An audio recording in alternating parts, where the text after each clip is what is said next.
a splendid chamber of the Palais Royal, formerly styled the Palais Cardinal, a man was sitting in deep reverie, his head supported on his hands, leaning over a gilt and inlaid table which was covered with letters and papers.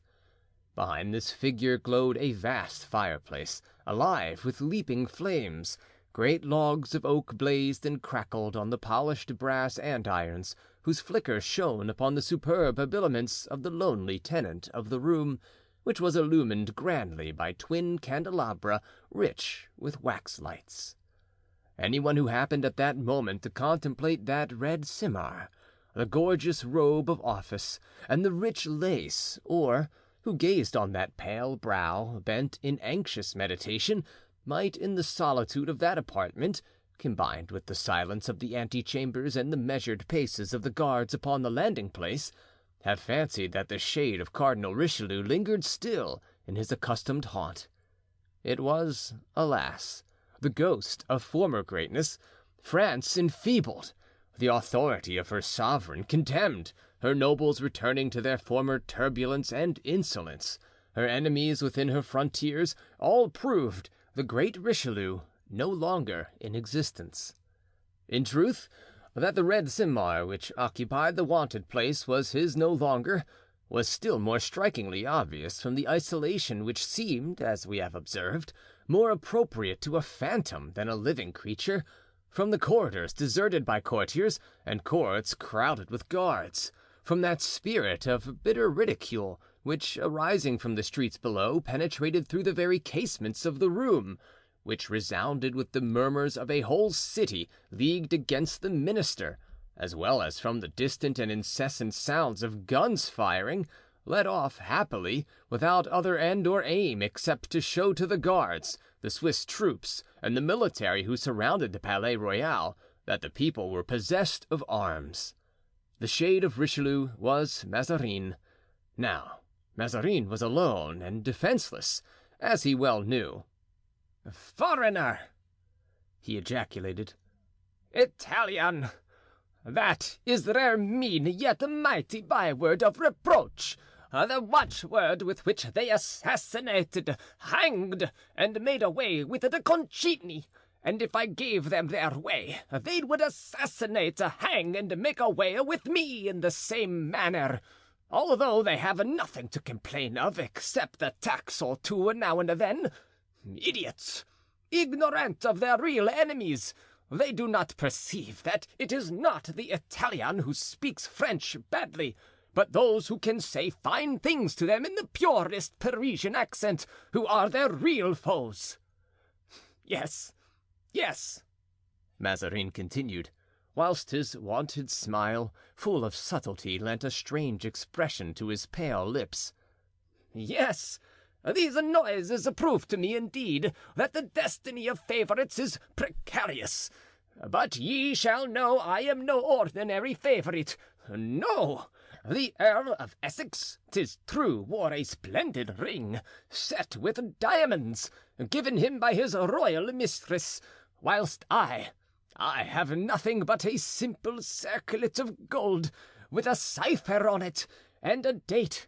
Oh, but that ring has been blessed in the chapel of the Palais Royal." It is said that Mazarin, who, though a cardinal, had not taken such vows as to prevent it, was secretly married to Anne of Austria. Laporte's Memoirs. "So they will never ruin me, as they long to do, and whilst they shout, 'Down with Mazarin,' I, unknown and unperceived by them, incite them to cry out, 'Long live the Duc de Beaufort!' One day, another, 'Long live the Prince de Condé!' And again, 'Long live the Parliament!' And at this word the smile on the cardinal's lips assumed an expression of hatred, of which his mild countenance seemed incapable. "The Parliament! We shall soon see how to dispose," he continued, "of the Parliament. Both Orleans and Montargis are ours. It will be a work of time, but those who have begun by crying out, 'Down with Mazarin,' will finish by shouting out, 'Down with all the people I have mentioned, each in his turn.' Richelieu, whom they hated during his lifetime, and whom they now praise after his death, was even less popular than I am.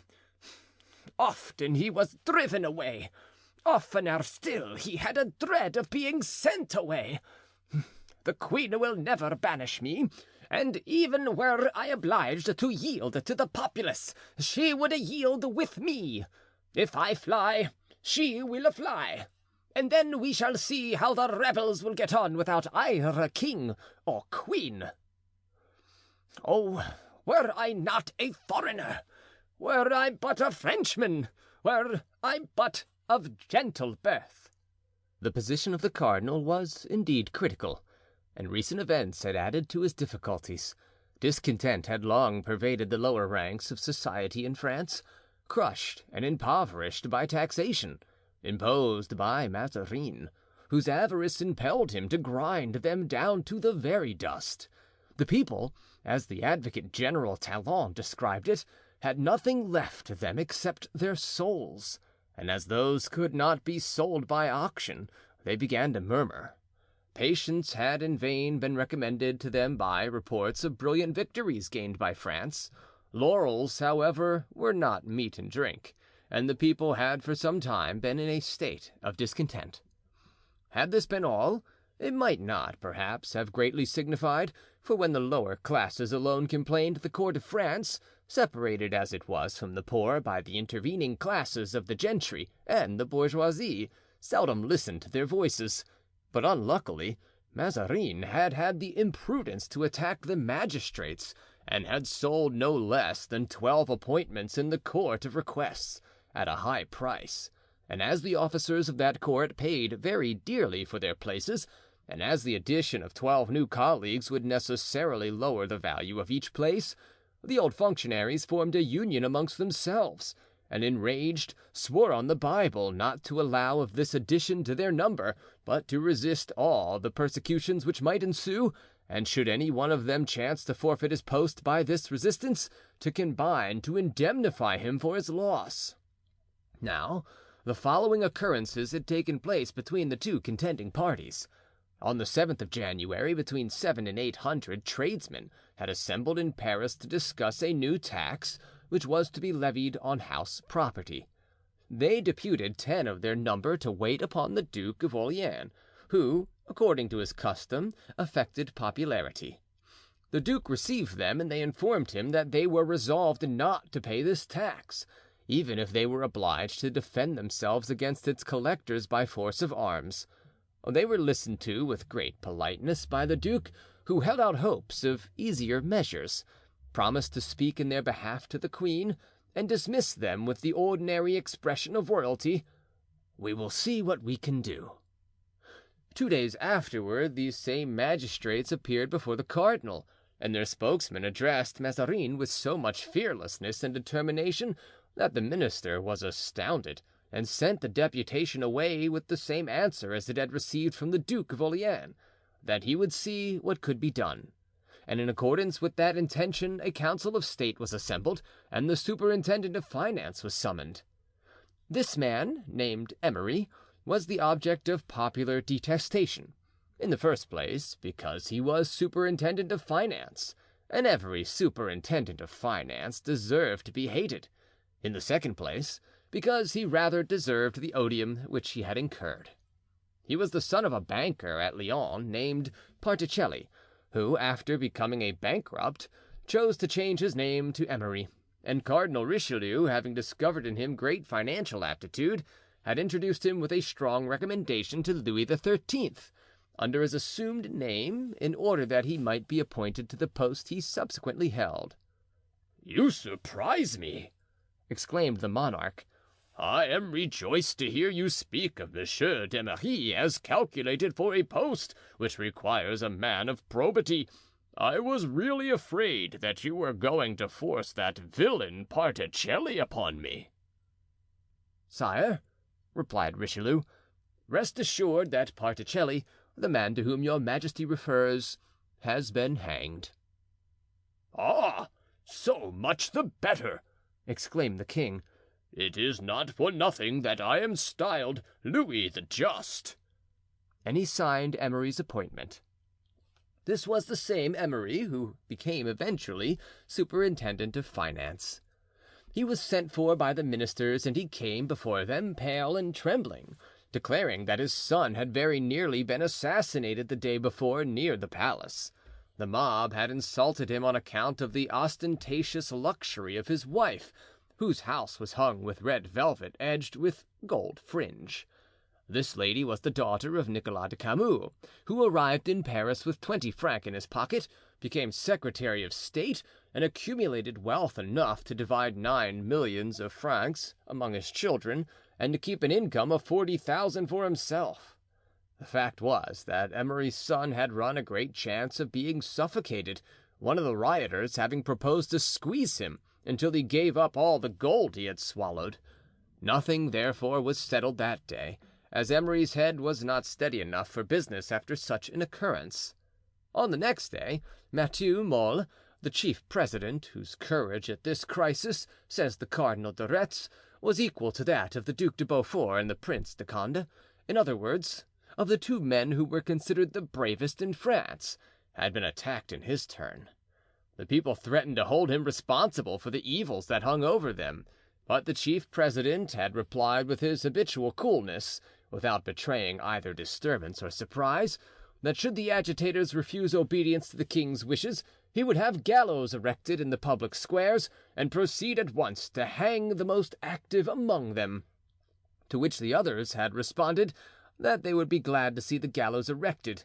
They would serve for the hanging of those detestable judges who purchased favor at court at the price of the people's misery.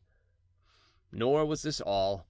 On the 11th, the queen, in going to mass at Notre Dame, as she always did on Saturdays, was followed by more than 200 women demanding justice. These poor creatures had no bad intentions. They wished only to be allowed to fall on their knees before their sovereign, and that they might move her to compassion. But they were prevented by the royal guard, and the queen proceeded on her way, haughtily disdainful of their entreaties. At length Parliament was convoked. The authority of the king was to be maintained. One day, it was the morning of the day my story begins, the king, Louis XIV, then 10 years of age, went in state, under pretext of returning thanks for his recovery from the smallpox, to Notre Dame. He took the opportunity of calling out his guard, the Swiss troops and the musketeers, and he had planted them round the Palais Royal, on the quays, and on the Pont Neuf. After mass, the young monarch drove to the Parliament House, where, upon the throne, he hastily confirmed not only such edicts as he had already passed, but issued new ones. Each one, according to Cardinal de Retz, were more ruinous than the others, a proceeding which drew forth a strong remonstrance from the chief president Molé, whilst President Blancmesnil and Councillor Broussel raised their voices in indignation against fresh taxes. The king returned amidst the silence of a vast multitude to the Palais Royal. All minds were uneasy, most were foreboding. Many of the people used threatening language.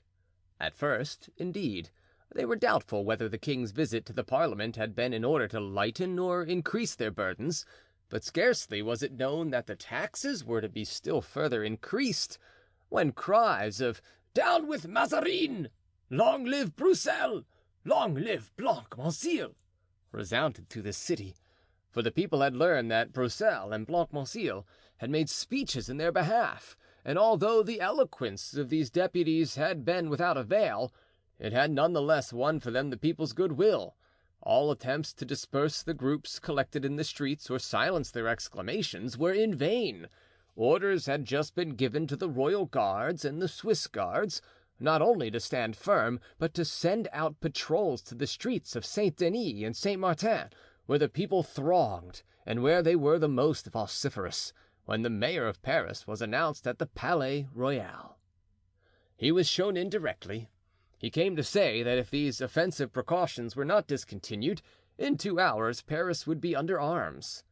Deliberations were being held when a lieutenant in the guards named Comminges made his appearance, with his clothes all torn, his face streaming with blood. The queen, on seeing him, uttered a cry of surprise and asked him what was going on. As the mayor had foreseen, the sight of the guards had exasperated the mob. The tocsin was sounded.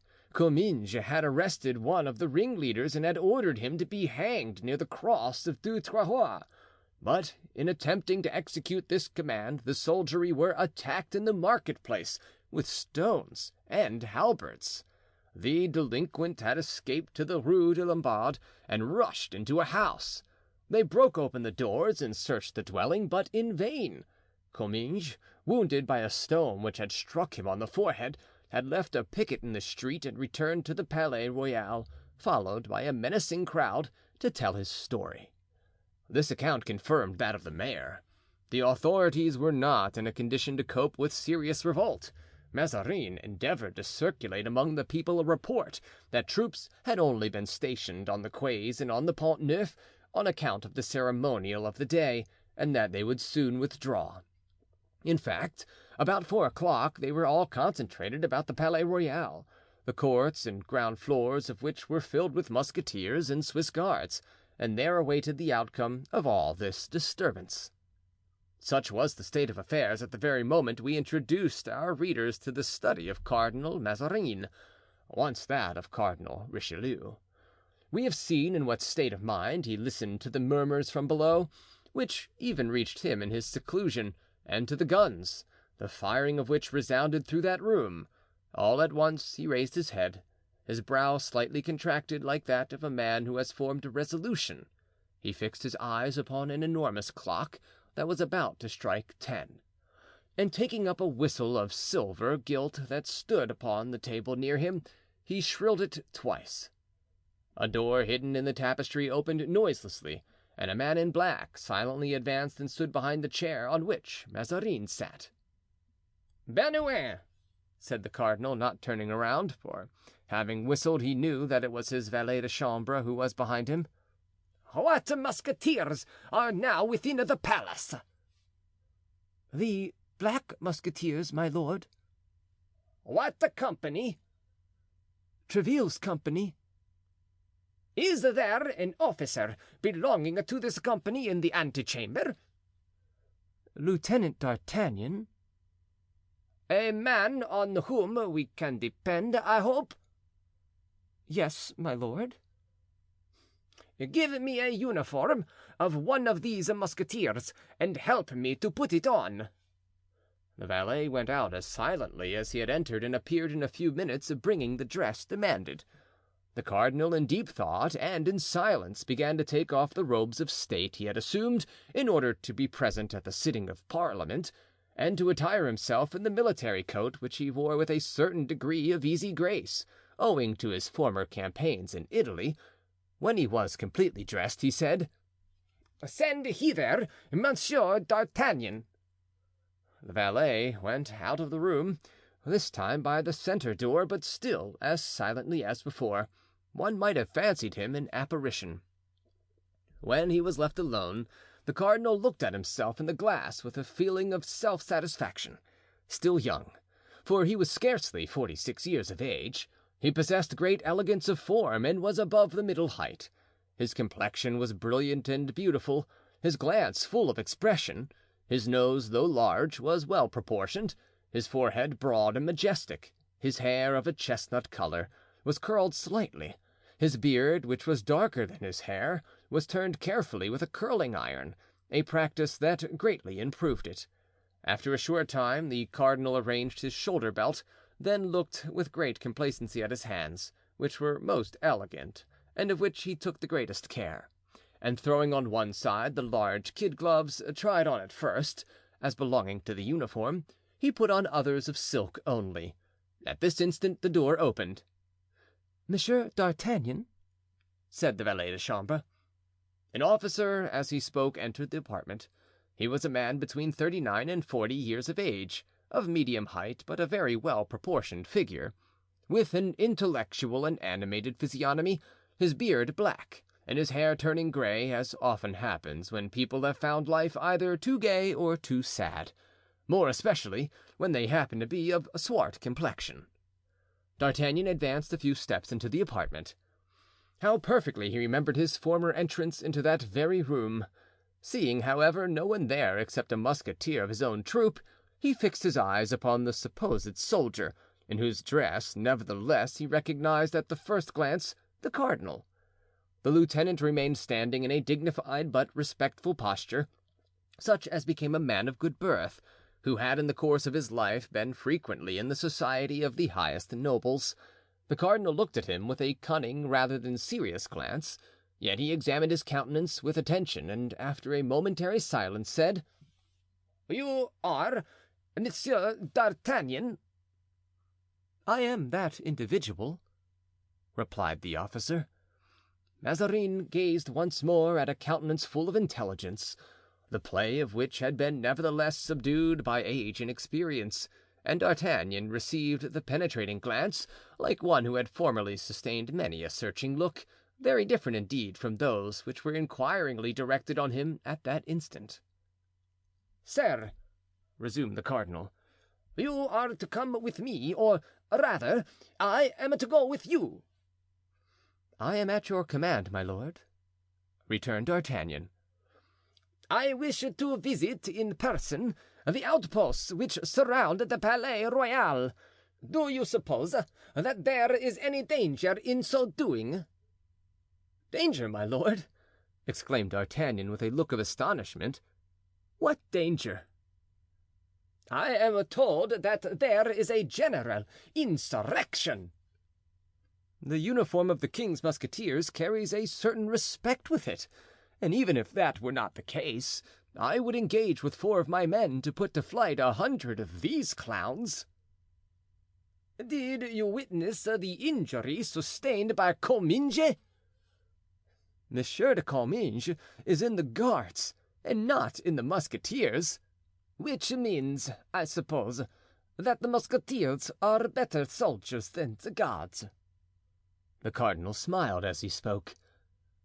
"Everyone likes his own uniform best, my lord." "Myself excepted," and again Mazarin smiled, "for you perceive that I have left off mine and put on yours." "Lord bless us! This is modesty indeed!" cried D'Artagnan. "Had I such a uniform as your eminence possesses, I protest I should be mightily content, and I would take an oath never to wear any other costume." "Yes, but for tonight's adventure I don't suppose my dress would have been a very safe one. Give me my felt hat, Bernouin." The valet instantly brought to his master a regimental hat with a wide brim. The cardinal put it on in military style. "Your horses are ready saddled in their stables, are they not?" he said, turning to D'Artagnan. "Yes, my lord." "Well, let us set out." "How many men does your eminence wish to escort you?" "You say that with 4 men you will undertake to disperse 100 low fellows, as it may happen that we shall have to encounter 200. Take 8." "As many as my lord wishes." "I will follow you. This way. Light us downstairs, Bernouin." The valet held a wax light. The cardinal took a key from his bureau and opening the door of a secret stair, descended into the court of the Palais Royal. End of Chapter 1. Recording by John Van Stan. Savannah, Georgia.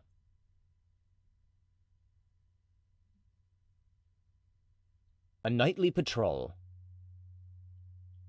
In 10 minutes, Mazarin and his party were traversing the street Les Bons Enfants, behind the theatre built by Richelieu expressly for the play of Mirame, and in which Mazarin, who was an amateur of music but not of literature, had introduced into France the first opera that was ever acted in that country.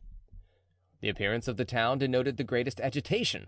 Numberless groups paraded the streets, and whatever D'Artagnan might think of it, it was obvious that the citizens had for the night laid aside their usual forbearance in order to assume a warlike aspect. From time to time noises came in the direction of the public markets.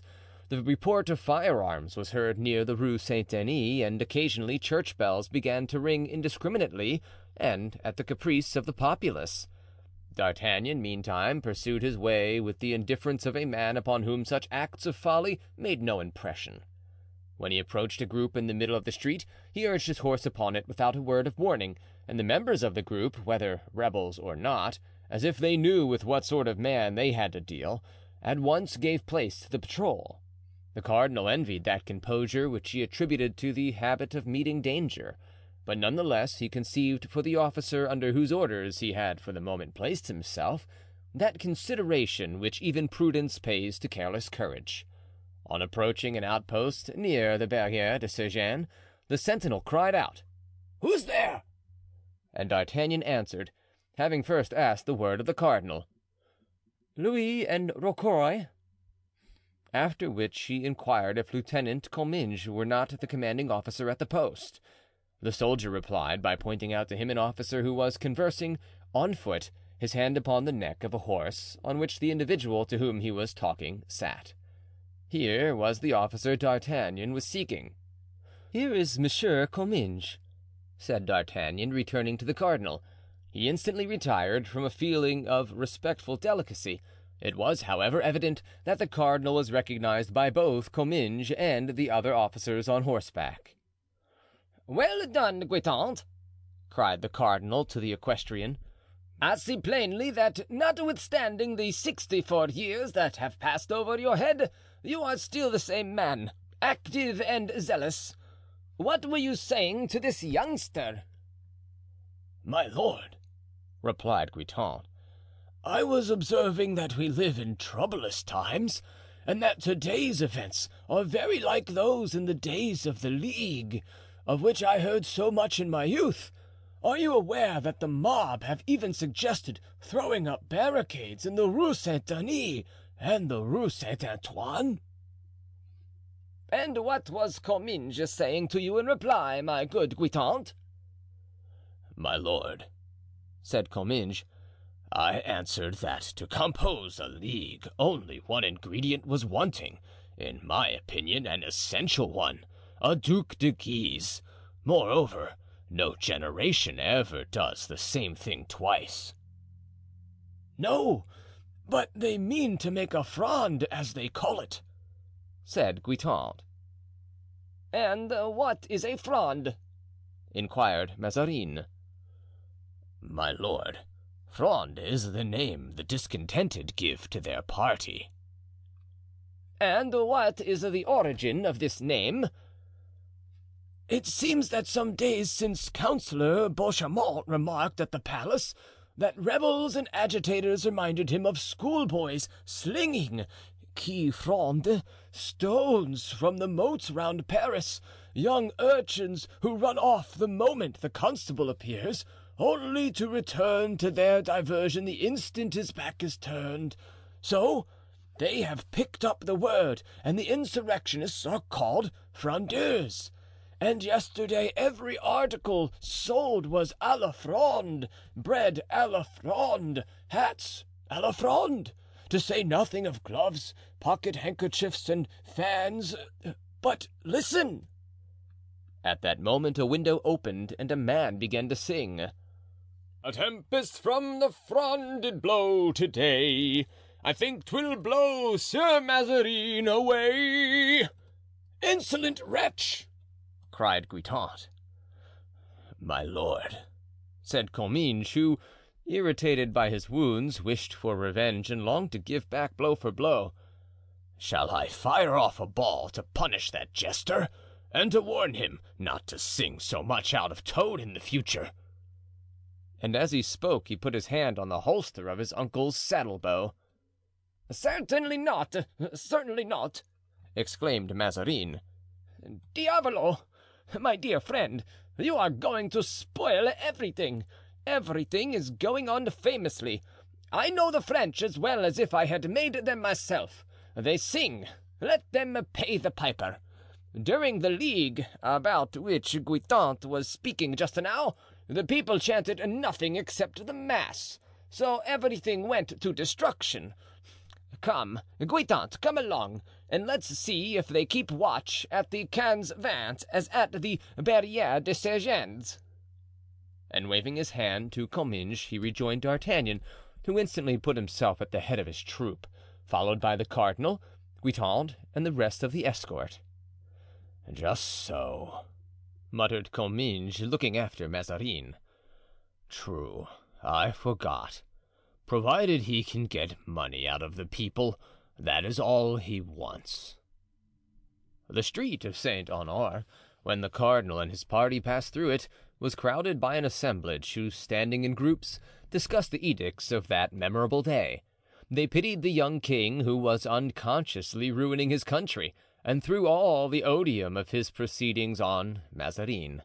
Addresses to the Duke of Orleans and to Condé were suggested. Blancmesnil and Broussel seemed in the highest favor. D'Artagnan passed through the very midst of this discontented mob, just as if his horse and he had been made of iron. Mazarin and Guitant conversed together in whispers. The musketeers, who had already discovered who Mazarin was, followed in profound silence.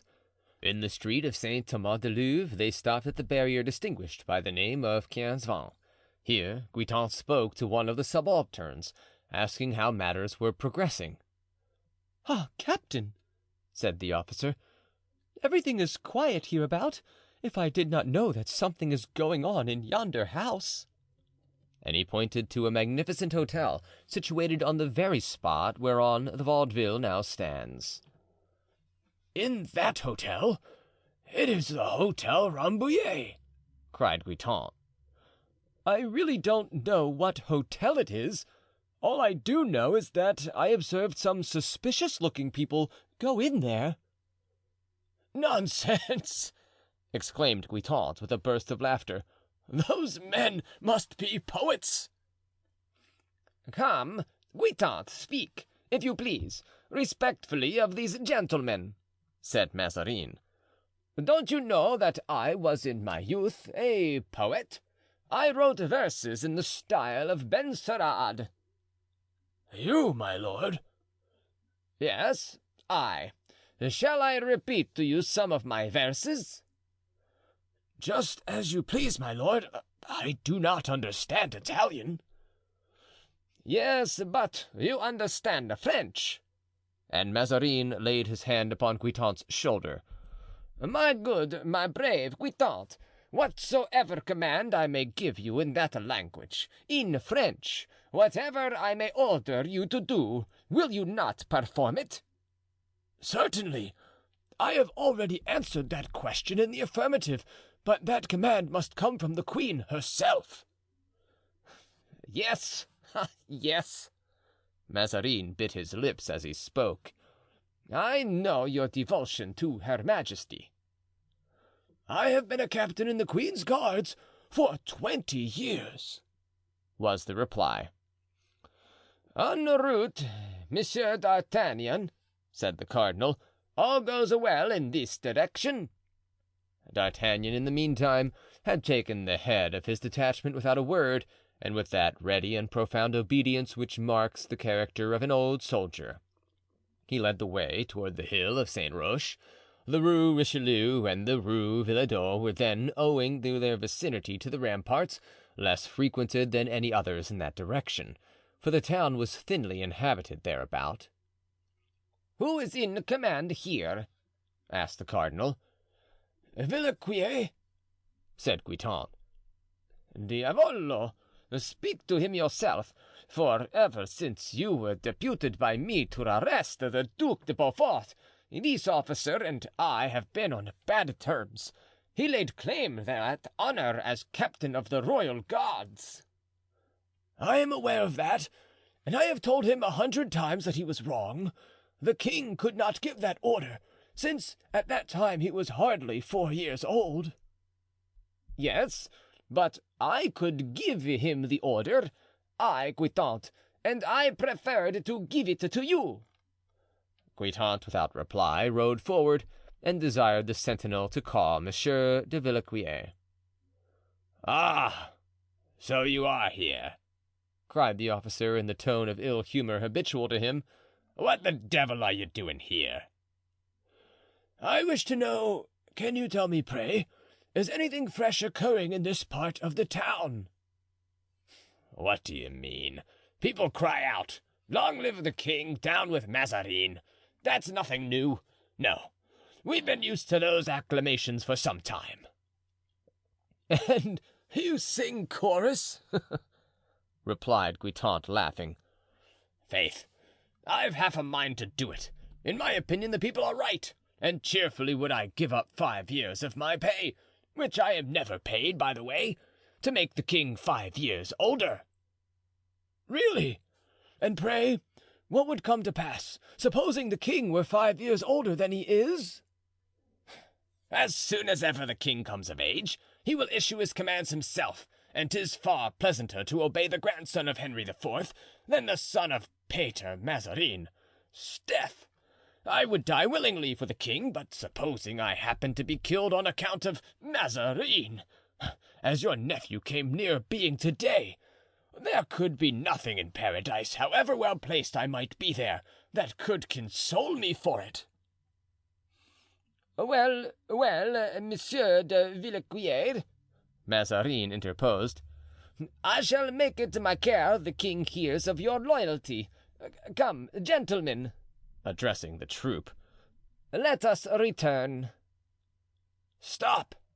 exclaimed Villequier. "So Mazarin was here. So much the better. I have been waiting for a long time to tell him what I think of him. I am obliged to you, Guitant, although your intention was perhaps not very favorable to me, for such an opportunity." He turned away and went off to his post, whistling a tune then popular among the party called the Fronde, whilst Mazarin returned in a pensive mood toward the Palais Royal. All that he had heard from these 3 different men, Comminges, Guitant, and Villequier, confirmed him in his conviction that in case of serious tumults there would be no one on his side except the queen. And then Anne of Austria had so often deserted her friends that her support seemed most precarious. During the whole of this nocturnal ride, during the whole time that he was endeavoring to understand the various characters of Comminges, Guitant, and Villequier, Mazarin was, in truth, studying more especially one man.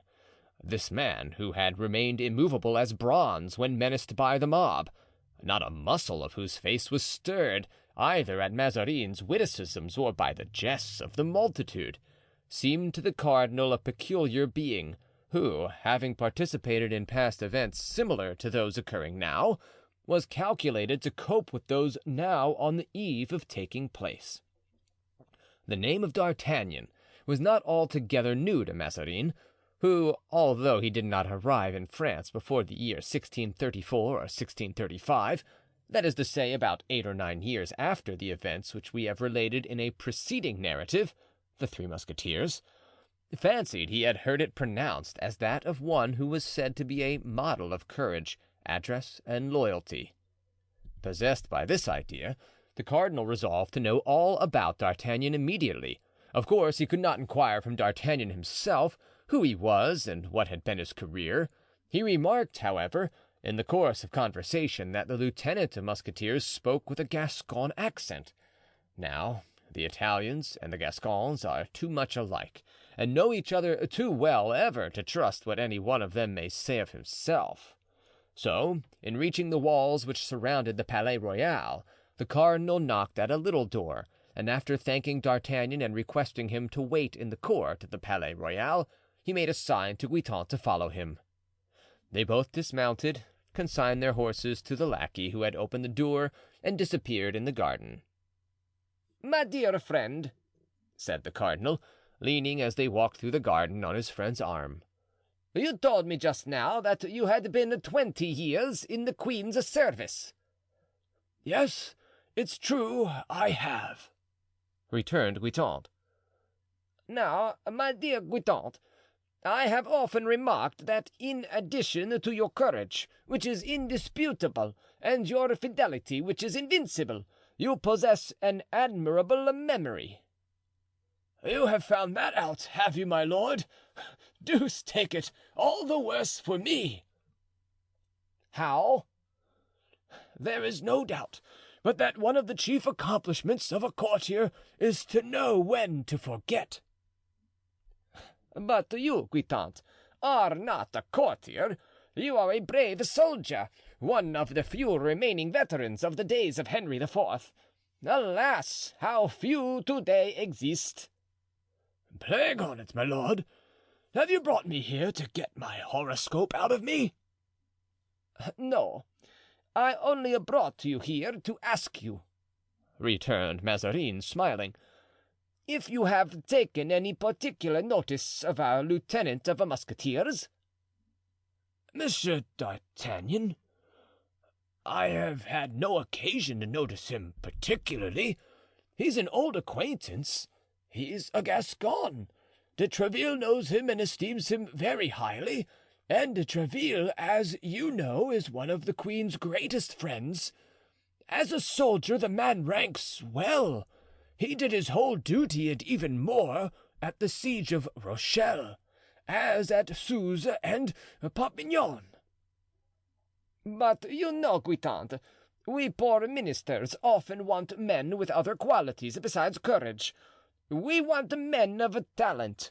Pray, was not Monsieur d'Artagnan, in the time of the cardinal, mixed up in some intrigue from which he came out, according to report, quite cleverly?" "My lord, as to the report you allude to—" Guitant perceived that the cardinal wished to make him speak out. "I know nothing but what the public knows. I never meddle in intrigues, and if I occasionally become a confidant of the intrigues of others, I am sure your eminence will approve of my keeping them secret." Mazarin shook his head. "Ah," he said, "some ministers are fortunate and find out all that they wish to know."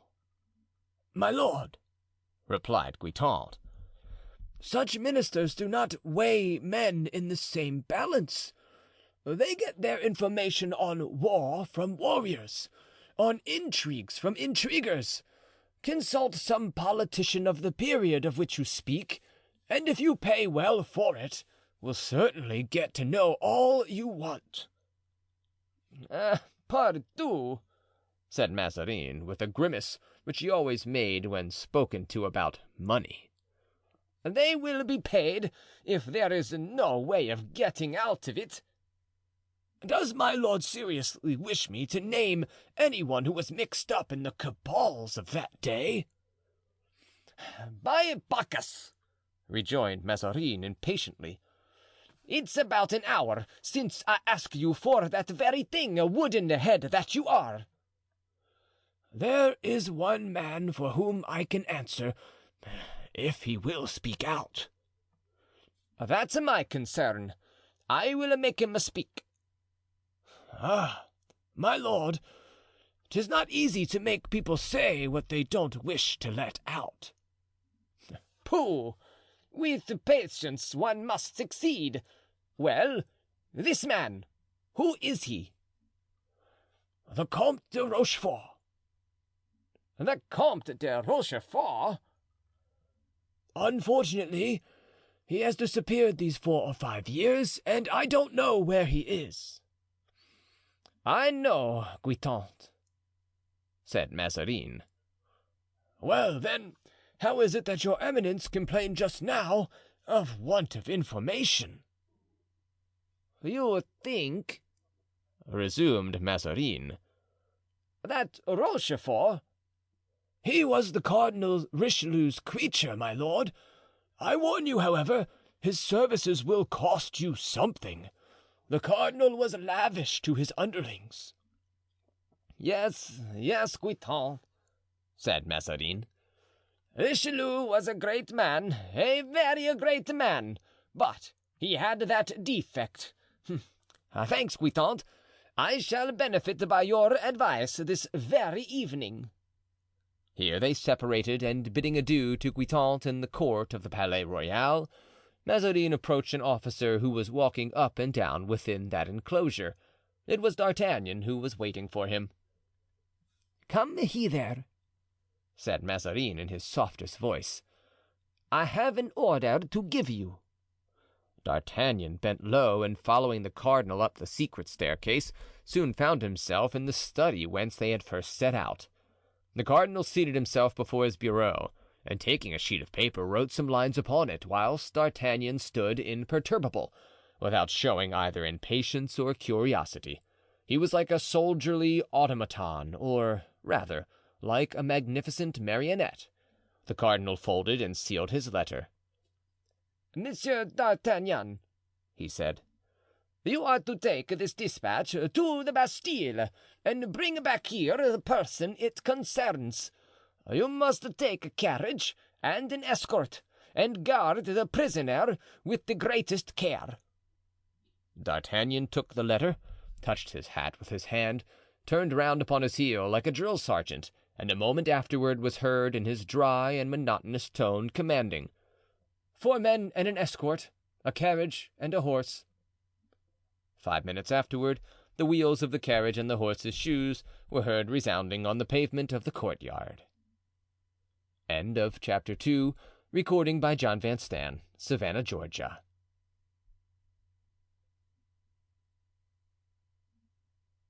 Animosities. D'Artagnan arrived at the Bastille just as it was striking 8:30. His visit was announced to the governor, who, on hearing that he came from the cardinal, went to meet him and received him at the top of the great flight of steps outside the door.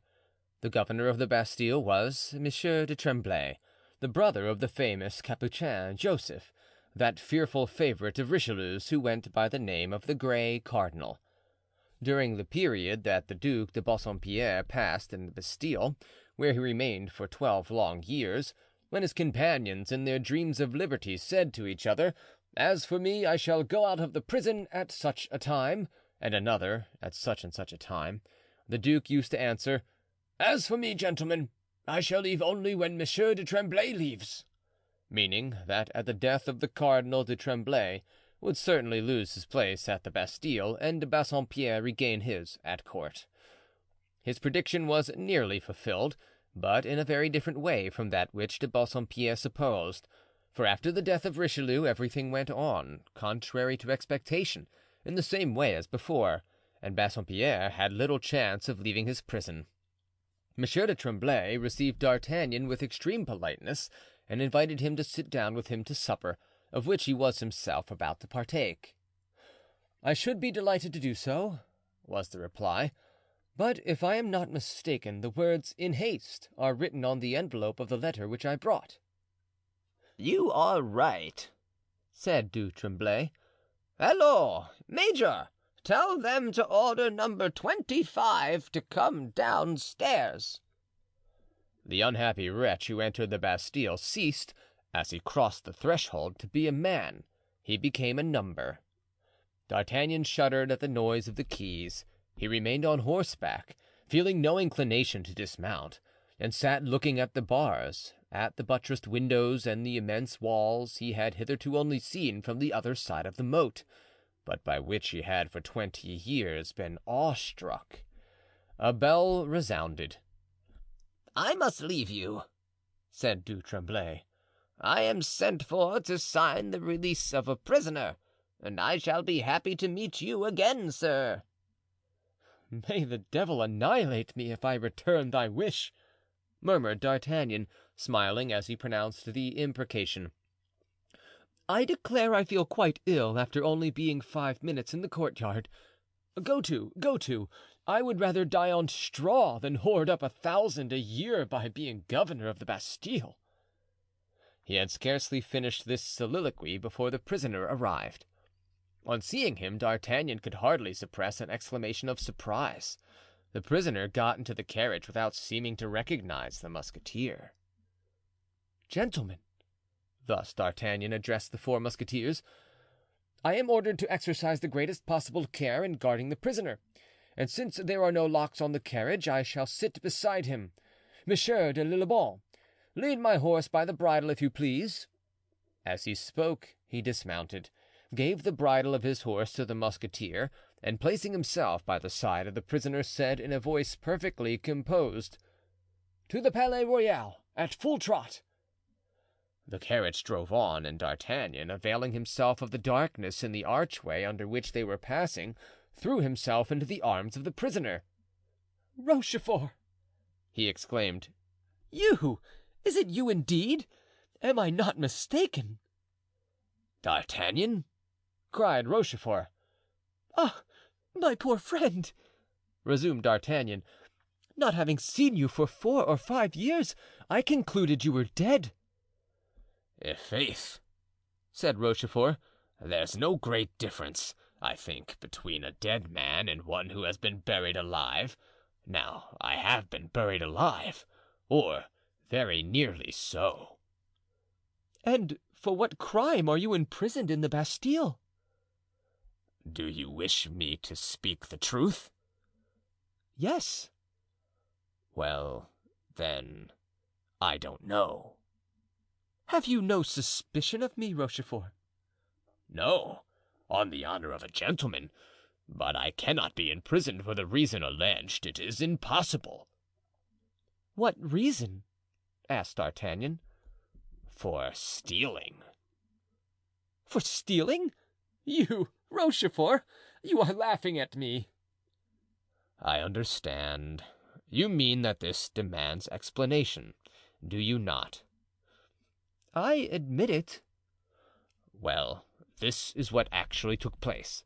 One evening, after an orgy in Reynard's apartment at the Tuileries with the Duc de Harcourt, Fontrailles, de Rueil, and others, the Duc d'Harcourt proposed that we should go and pull cloaks on the Pont Neuf. That is, you know, a diversion which the Duc d'Orleans made quite the fashion." "Were you crazy, Rochefort? At your age?" "No, I was drunk. And yet, since the amusement seemed to me rather tame, I proposed to Chevalier de Rieux that we should be spectators instead of actors, and in order to see to advantage that we should mount the bronze horse. No sooner said than done. Thanks to the spurs, which served as stirrups, in a moment we were perched upon the croup. We were well placed and saw everything. 4 or 5 cloaks had already been lifted with a dexterity without parallel, and not one of the victims had dared to say a word, when some fool of a fellow, less patient than the others, took it into his head to cry out 'Guard!' and drew upon us a patrol of archers. Duc d'Harcourt, Fontrailles, and others escaped. De Rieux was inclined to do likewise, but I told him they wouldn't look for us where we were. He wouldn't listen. He put his foot on the spur to get down. The spur broke. He fell with a broken leg, and instead of keeping quiet, took a crying out like a gallows bird. I then was ready to dismount, but it was too late. I descended into the arms of the archers. They conducted me to the Châtelet, where I slept soundly, being very sure that on the next day I should go forth free. The next day came and passed. The day after, a week. I then wrote to the cardinal. The same day they came for me and took me to the Bastille. That was 5 years ago. Do you believe it was because I committed the sacrilege of mounting on croup behind Henry IV? "No, you are right, my dear Rochefort. It couldn't be for that, but you will probably learn the reason soon." "Ah, indeed. I forgot to ask you. Where are you taking me?" "To the cardinal." "What does he want with me?" "I do not know. I did not even know that you were the person I was sent to fetch." "Impossible. You, a favorite of the minister?" "A favorite? No, indeed," cried D'Artagnan. "Ah, my poor friend, I am just as poor a Gascon as when I saw you at Meung 22 years ago, you know. Alas!" And he concluded his speech with a deep sigh. "Nevertheless, you come as one in authority." "Because I happened to be in the antechamber when the cardinal called me, by the merest chance. I am still a lieutenant in the musketeers and have been so these 20 years." "Then no misfortune has happened to you?" "And what misfortune could happen to me? To quote some Latin verses I have forgotten, or rather never knew well, the thunderbolt never falls on the valleys, And I am a valley, dear Rochefort, one of the lowliest of the low." "Then Mazarin is still Mazarin?" "The same as ever, my friend. It is said that he is married to the queen." "Married?" "If not her husband, he is unquestionably her lover." "You surprise me. Rebuff Buckingham and consent to Mazarin." "Just like the women," replied D'Artagnan coolly. "Like women, not like queens." "Egad, queens are the weakest of their sex when it comes to such things as these." "And Monsieur de Beaufort, is he still in prison?" "Yes. Why?" "Oh, nothing, but that he might get me out of this, if he were favorably inclined to me." "You are probably nearer freedom than he is, so it will be your business to get him out." "And," said the prisoner, "what talk is there of war with Spain?"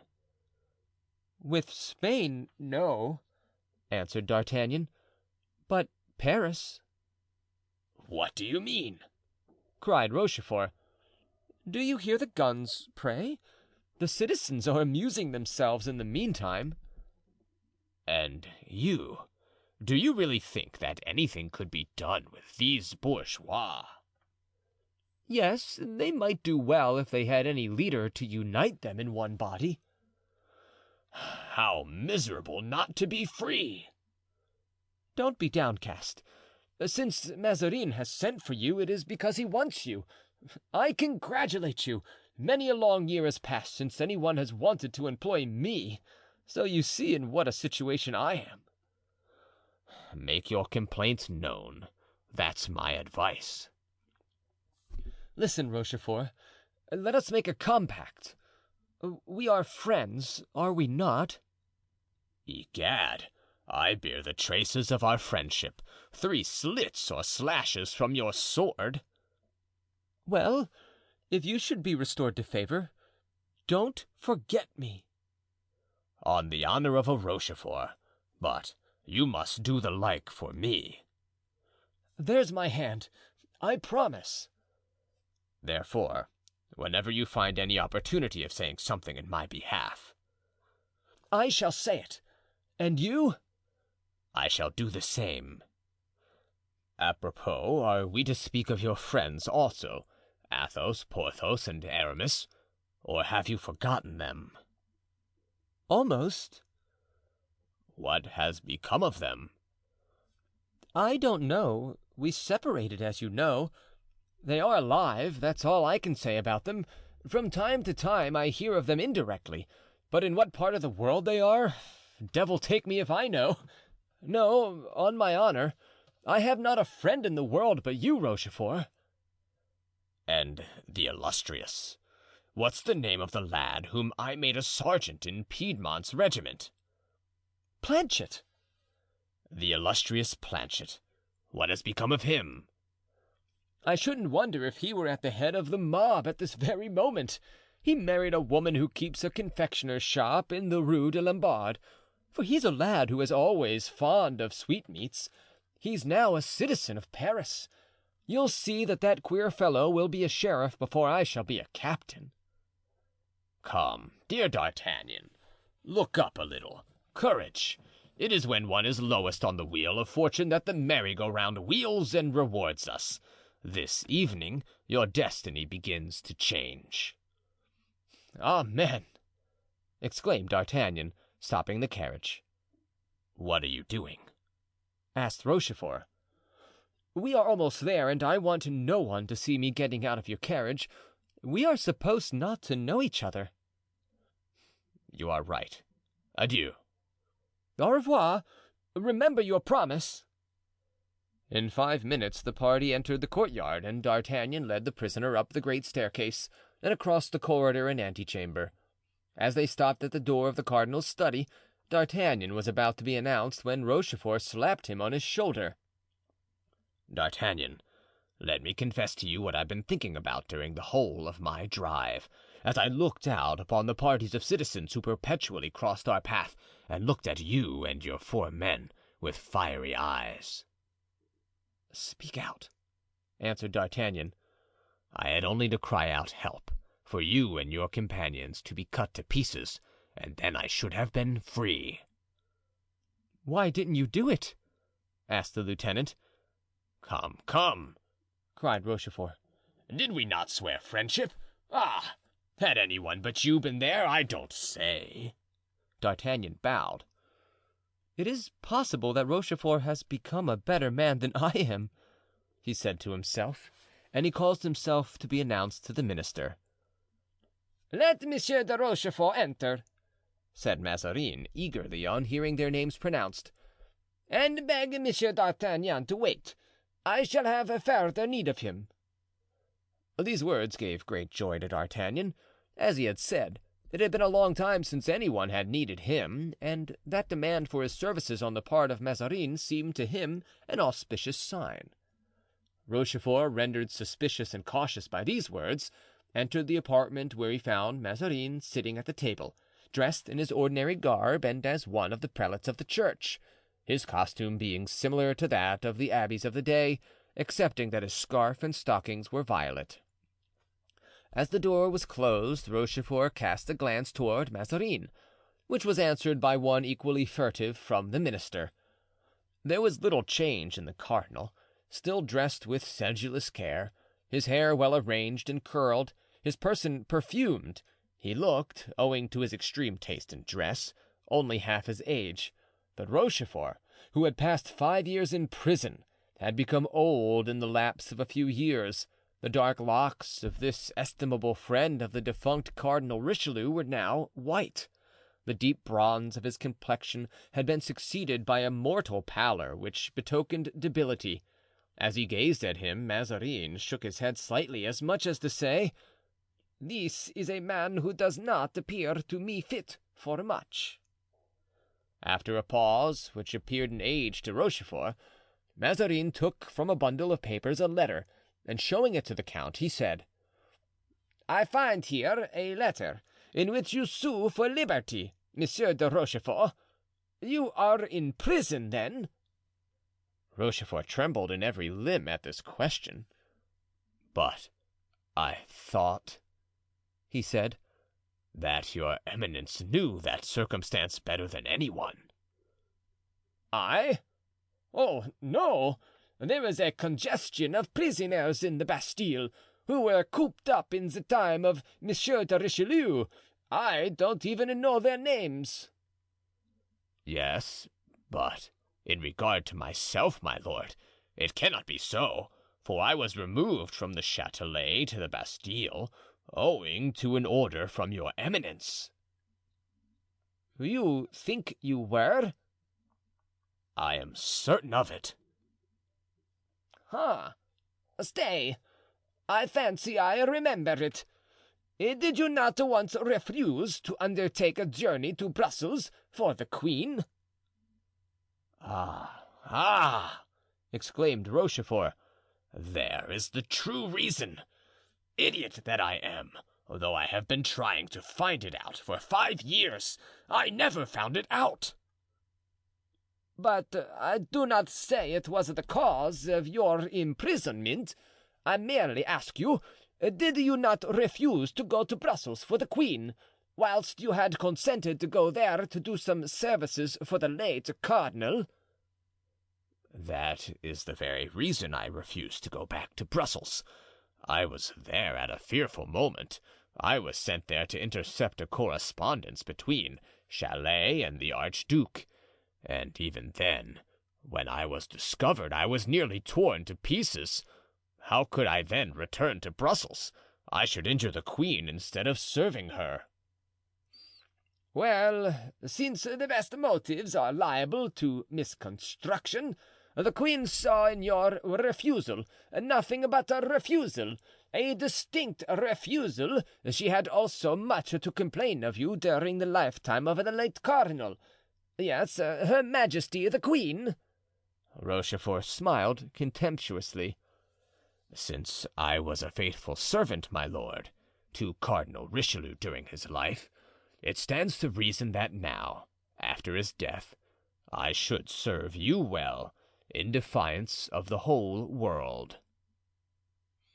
"With regard to myself, Monsieur de Rochefort," replied Mazarin, "I am not like Monsieur de Richelieu, all powerful. I am but a minister who wants no servants, being myself nothing but a servant of the queen's. Now, the queen is of a sensitive nature.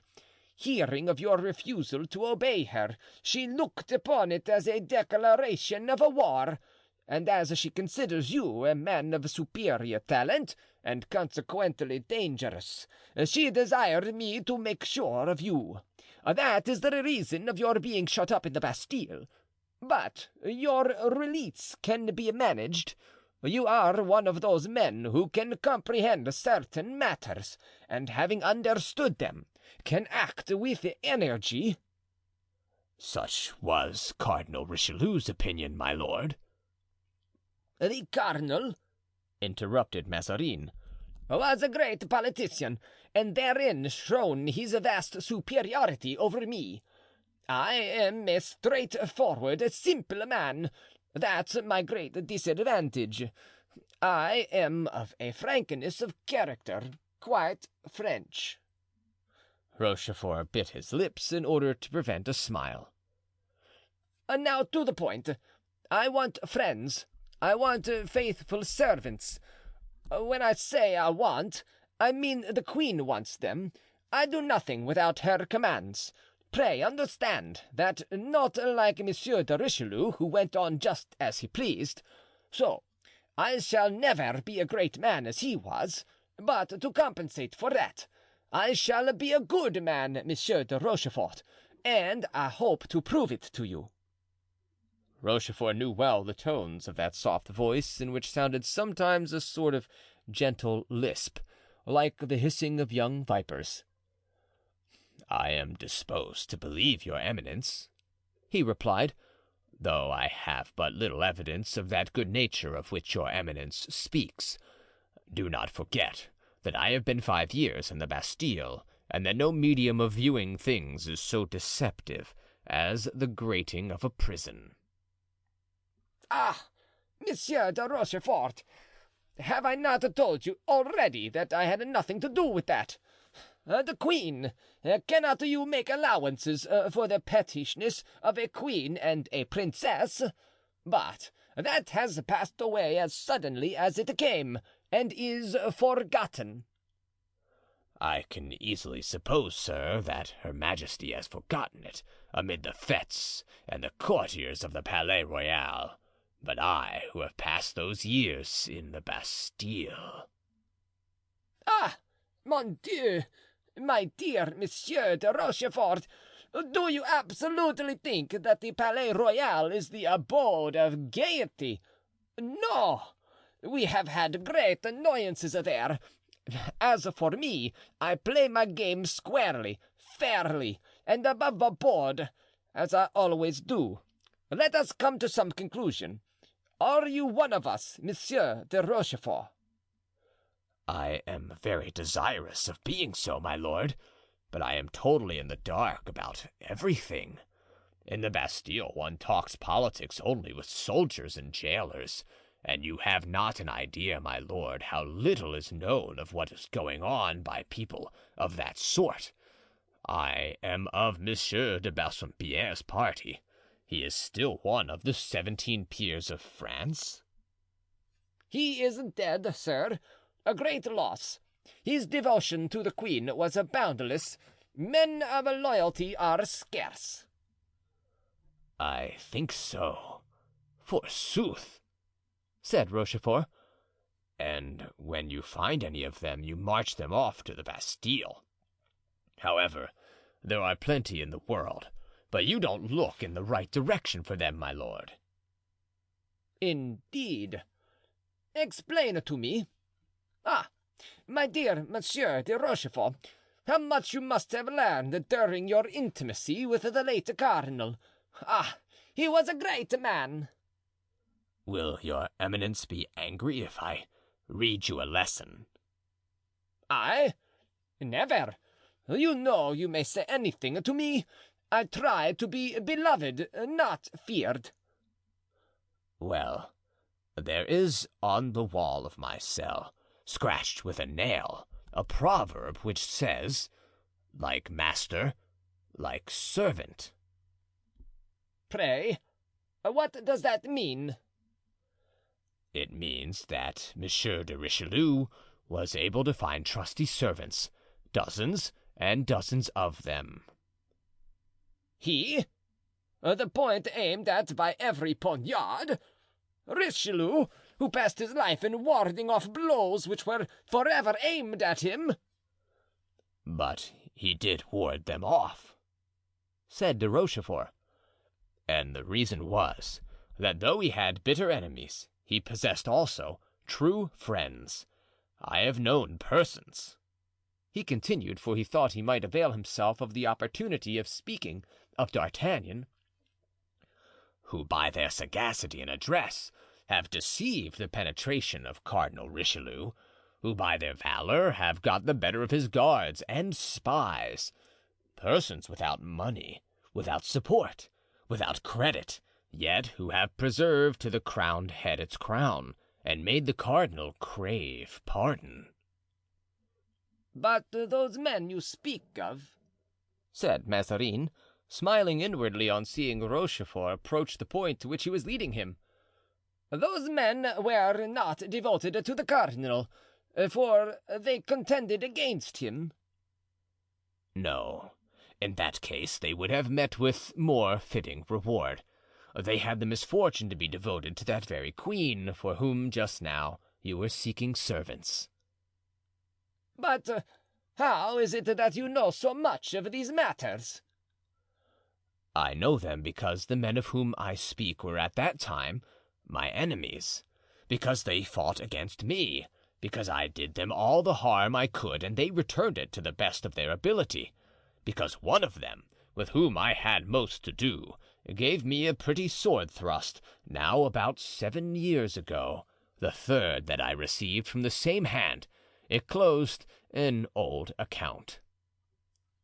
Ah, said Mazarin, with admirable suavity. Could I but find such men!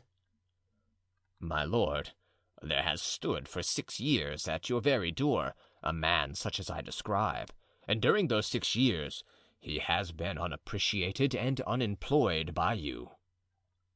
Who is it? It is Monsieur d'Artagnan. That Gascon? cried Mazarin, with well-acted surprise. That Gascon has saved a queen and made Monsieur de Richelieu confess that in point of talent, address, and political skill, to him he was only a tyro. Really? It is as I have the honor of telling it to your excellency. Tell me a little about it, my dear Monsieur de Rochefort. That is somewhat difficult, my lord, said Rochefort with a smile. Then will he tell it me himself? I doubt it, my lord. Why do you doubt it? Because the secret does not belong to him. Because, as I have told you, it has to do with a great queen. And he was alone in achieving an enterprise like that? No, my lord. He had 3 colleagues, 3 brave men, men such as you were wishing for just now. And were these 4 men, attached to each other, true in heart, really united? As if they had been one man, as if their 4 hearts had pulsated in one breast. You pique my curiosity, dear Rochefort. Pray, tell me the whole story. That is impossible, but I will tell you a true story, my lord.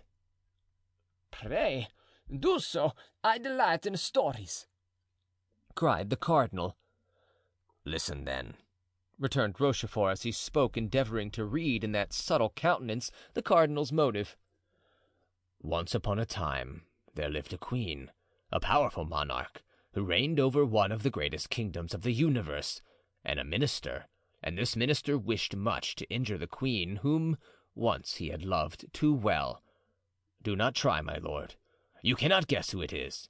All this happened long before you came into the country where this queen reigned. There came to the court an ambassador so brave, so magnificent, so elegant, that every woman lost her heart to him, and the queen had even the indiscretion to give him certain ornaments so rare that they could never be replaced by any like them. As these ornaments were given by the king, the minister persuaded his majesty to insist upon the queen's appearing in them as part of her jewels at a ball which was soon to take place. There is no occasion to tell you, my lord, that the minister knew for a fact that these ornaments had sailed away with the ambassador, who was far away beyond seas. This illustrious queen had fallen low, as the least of her subjects, fallen from her high estate." "Indeed." "Well, my lord, 4 men resolved to save her. These 4 men were not princes, neither were they dukes, neither were they men in power. They were not even rich. They were 4 honest soldiers, each with a good heart, a good arm, and a sword at the service of those who wanted it. They set out. The minister knew of their departure and had planted people on the road to prevent them ever reaching their destination. 3 of them were overwhelmed and disabled by numerous assailants. 1 of them alone arrived at the port, having either killed or wounded those who wished to stop him. He crossed the sea and brought back the set of ornaments to the great queen, who was able to wear them on her shoulder on the appointed day, and this very nearly ruined the minister. What do you think of that exploit, my lord?" "It is magnificent," said Mazarin thoughtfully. "Well, I know of 10 such men." Mazarin made no reply. He reflected. 5 or 6 minutes elapsed. "You have nothing more to ask of me, my lord?" said Rochefort. "Yes. And you say that Monsieur d'Artagnan was one of those 4 men?" "He led the enterprise." "And who were the others?" "I leave it to Monsieur d'Artagnan to name them, my lord. They were his friends and not mine. He alone would have any influence with them. I do not even know them under their true names." "You suspect me, Monsieur de Rochefort. I want him and you and all to aid me." "Begin with me, my lord, for after 5 or 6 years of imprisonment it is natural to feel some curiosity as to one's destination." "You, my dear Monsieur de Rochefort, shall have the post of confidence. You shall go to Vincennes, where Monsieur de Beaufort is confined. You will guard him well for me. Well, what is the matter?" "The matter is that you have proposed to me what is impossible," said Rochefort, shaking his head with an air of disappointment. "What? Impossible? And why is it impossible?" "Because Monsieur de Beaufort is one of my friends, or rather, I am one of his. Have you forgotten, my lord, that it is he who answered for me to the queen?" "Since then, Monsieur de Beaufort has become an enemy of the state." "That may be, my lord, but since I am neither king nor queen nor minister, he is not my enemy and I cannot accept your offer." "This, then, is what you call devotion? I congratulate you. Your devotion does not commit you too far, Monsieur de Rochefort." "And then, my lord," continued Rochefort, "you understand that to emerge from the Bastille in order to enter Vincennes is only to change one's prison." Say at once that you are on the side of Monsieur de Beaufort. That will be the most sincere line of conduct," said Mazarin. My lord, I have been so long shut up that I am only of one party. I am for fresh air. Employ me in any other way, employ me even actively, but let it be on the high roads." "My dear Monsieur de Rochefort," Mazarin replied in a tone of raillery, "you think yourself still a young man. Your spirit is that of the phoenix, but your strength fails you. Believe me, you ought now to take a rest. Here." "You decide, then, nothing about me, my lord?" "On the contrary, I have come to a decision." Bernouin came into the room. "Call an officer of justice," he said, "and stay close to me," he added in a low tone. The officer entered. Mazarin wrote a few words, which he gave to this man, then he bowed. "Adieu, Monsieur de Rochefort," he said. Rochefort bent low. "I see, my lord. I am to be taken back to the Bastille." "You are sagacious." "I shall return thither, my lord, but it is a mistake on your part not to employ me." "You, the friend of my greatest foes? Don't suppose that you are the only person who can serve me, Monsieur de Rochefort. I shall find many men as able as you are." "I wish you may, my lord," replied de Rochefort. He was then reconducted by the little staircase instead of passing through the antechamber where D'Artagnan was waiting. In the courtyard the carriage and the four musketeers were ready, but he looked around in vain for his friend. "Ah," he muttered to himself, "this changes the situation, and if there is still a crowd of people in the streets we will try to show Mazarin that we are still, thank God, good for something else than keeping guard over a prisoner." And he jumped into the carriage with the alacrity of a man of 25. Chapter 3.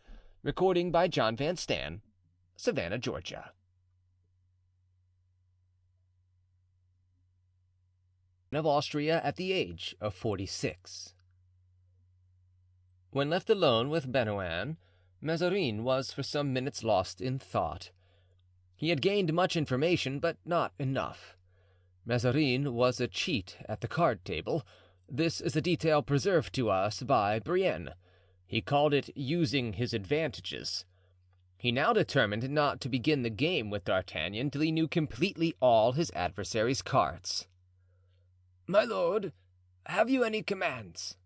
asked Bernouin. Yes, replied Mazarin. "Light me. I am going to the queen." Bernouin took up a candlestick and led the way. There was a secret communication between the cardinal's apartments and those of the queen, and through this corridor—the secret passage is still to be seen in the Palais Royal—Mazarin passed whenever he wished to visit Anne of Austria.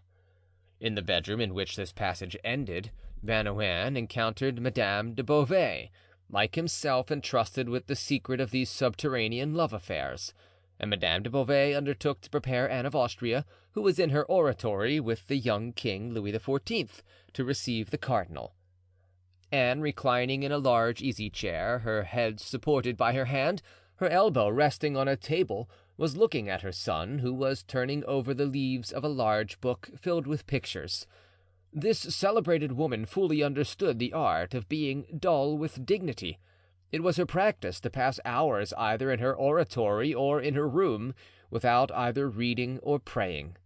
When Madame de Beauvais appeared at the door and announced the cardinal, the child, who had been absorbed in the pages of Quintus Curtius, enlivened as they were by engravings of Alexander's feats of arms, frowned and looked at his mother.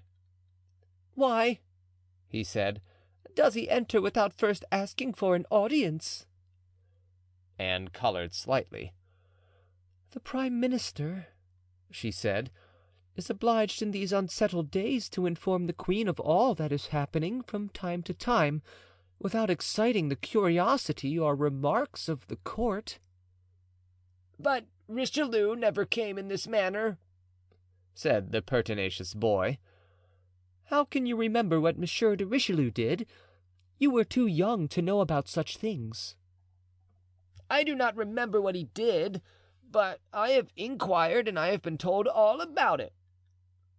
"And who told you about it?" asked Anne of Austria with a movement of impatience. "I know that I ought never to name the persons who answer my questions," answered the child, "for if I do I shall learn nothing further." At this very moment Mazarin entered.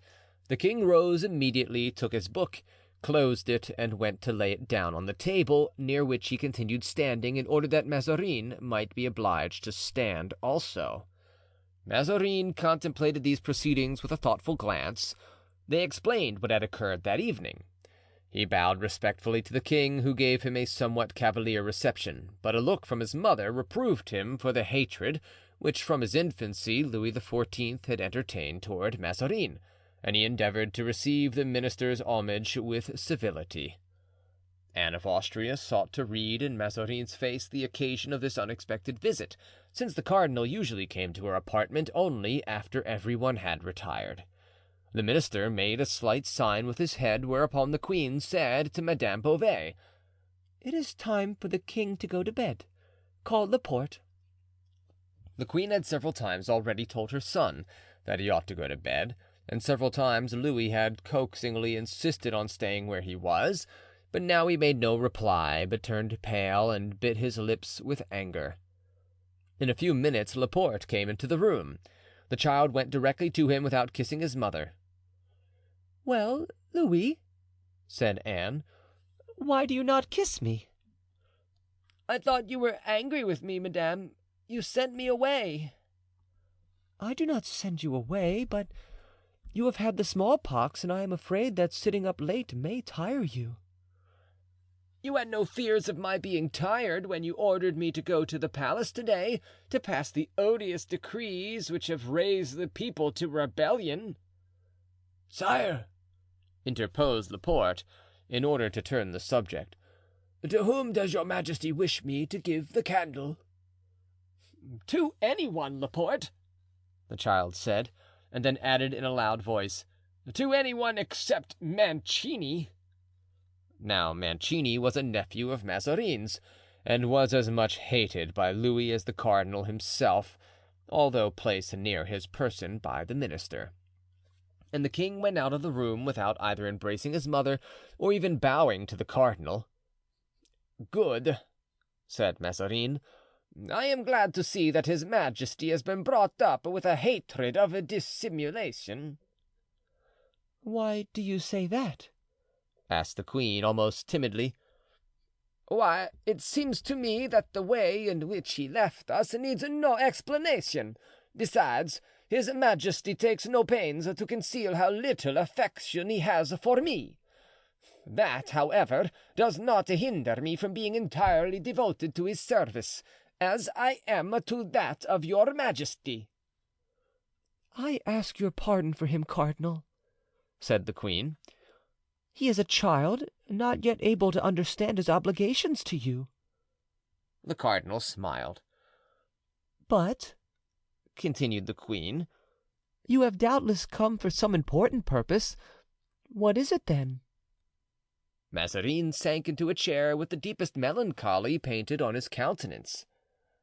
"It is likely," he replied, "that we shall soon be obliged to separate, unless you love me well enough to follow me to Italy." "Why," cried the queen, "how is that?" "Because, as they say in the opera of Thisbe, the whole world conspires to break our bonds." "You jest, sir," answered the queen, endeavoring to assume something of her former dignity. "Alas, I do not, madame," rejoined Mazarin. "Mark well what I say. The whole world conspires to break our bonds. Now, as you are one of the whole world, I mean to say that you also are deserting me." Cardinal! Heavens! Did I not see you the other day smile on the Duke of Orleans, or rather at what he said?" "And what was he saying?" "He said this, madame: Mazarin is a stumbling block. Send him away, and all will then be well." "What do you wish me to do?" "Oh, madame, you are queen." "Queen, forsooth! When am I at the mercy of every scribbler in the Palais Royal who covers waste paper with nonsense, or of every country squire in the kingdom?" "Nevertheless, you have still the power of banishing from your presence those whom you do not like." "That is to say, whom you do not like," returned the queen. "I? Persons whom I do not like?" "Yes, indeed. Who sent away Madame de Chevreuse after she had been persecuted 12 years under the last reign?" "A woman of intrigue, who wanted to keep up against me the spirit of cabal she had raised against Monsieur de Richelieu." "Who dismissed Madame de Hautefort, that friend so loyal that she refused the favor of the king that she might remain in mine?" "A prude, who told you every night as she undressed you that it was a sin to love a priest, just as if one were a priest because one happens to be a cardinal." "Who ordered Monsieur de Beaufort to be arrested?" "An incendiary, the burden of whose song was his intention to assassinate me." "You see, cardinal," replied the queen, "that your enemies are mine." "That is not enough, madame. It is necessary that your friends should also be mine." "My friends, monsieur?" The queen shook her head. "Alas, I have them no longer." "How is it that you have no friends in your prosperity when you had many in your adversity?" "It is because in my prosperity I forgot those old friends, monsieur, because I have acted like Queen Marie de Medicis, who, returning from her first exile, treated with contempt all those who had suffered for her, and being proscribed a second time, died at Cologne, abandoned by everyone, even by her own son." "Well, let us see," said Mazarin. "Isn't there still time to repair the evil? Search among your friends, your oldest friends." "What do you mean, monsieur?" "Nothing else, then, I say. Search." "Alas, I look around me in vain. I have no influence with anyone. Monsieur is, as usual, led by his favorite. Yesterday it was Choisy, today it is La Riviere, tomorrow it will be someone else. Monsieur le Prince is led by the coadjutor, who is led by Madame de Guemenee." "Therefore, madame, I ask you to look, not among your friends of today, but among those of other times." "Among my friends of other times?" said the queen. "Yes, among your friends of other times, among those who aided you to contend against the Duc de Richelieu and even to conquer him." "What is he aiming at?" murmured the queen, looking uneasily at the cardinal. "Yes," continued his eminence, "under certain circumstances, with that strong and shrewd mind your majesty possesses, aided by your friends, you were able to repel the attacks of that adversary." "I?" said the queen. "I suffered, that is all." "Yes," said Mazarin, "as women suffer in avenging themselves. Come, let us come to the point. Do you know Monsieur de Rochefort?" "One of my bitterest enemies. the faithful friend of Cardinal Richelieu." "I know that, and we sent him to the Bastille," said Mazarin. "Is he at liberty?" asked the queen. "No, still there, but I only speak of him in order that I may introduce the name of another man. Do you know Monsieur de D'Artagnan?" he added, looking steadfastly at the queen. Anne of Austria received the blow with a beating heart. "Has the Gascon been indiscreet?" she murmured to herself, then said aloud, "D'Artagnan? Stop an instant, the name seems certainly familiar. D'Artagnan, there was a musketeer who was in love with one of my women. Poor young creature, she was poisoned on my account." "That's all you know of him?" asked Mazarin. The queen looked at him, surprised. "You seem, sir," she remarked, "to be making me undergo a course of cross-examination." "Which you answer according to your fancy," replied Mazarin. "Tell me your wishes, and I will comply with them." The queen spoke with some impatience. "Well, madame," said Mazarin, bowing, "I desire that you give me a share in your friends, as I have shared with you the little industry and talent that Heaven has given me. The circumstances are grave, and it will be necessary to act promptly." "Still," said the queen, "I thought that we were finally quit of Monsieur de Beaufort." "Yes, you saw only the torrent that threatened to overturn everything, and you gave no attention to the still water. There is, however, a proverb current in France relating to water, which is quiet." "Continue," said the queen. "Well, then, madame, not a day passes in which I do not suffer affronts from your princes and your lordly servants, all of them automata, who do not perceive that I wind up the spring that makes them move, nor do they see that beneath my quiet demeanor lies the still scorn of an injured, irritated man who has sworn to himself to master them one of these days. We have arrested Monsieur de Beaufort, but he is the least dangerous among them. There is the Prince de Condé." "The hero of Rocroy? Do you think of him?" "Yes, madame, often and often, but pazienza, as we say in Italy. Next after Monsieur de Condé comes the Duke of Orleans." "What are you saying? The first prince of the blood, the king's uncle?" "No, not the first prince of the blood, not the king's uncle, but the base conspirator, the soul of every cabal, who pretends to lead the brave people who are weak enough to believe in the honor of the prince of the blood.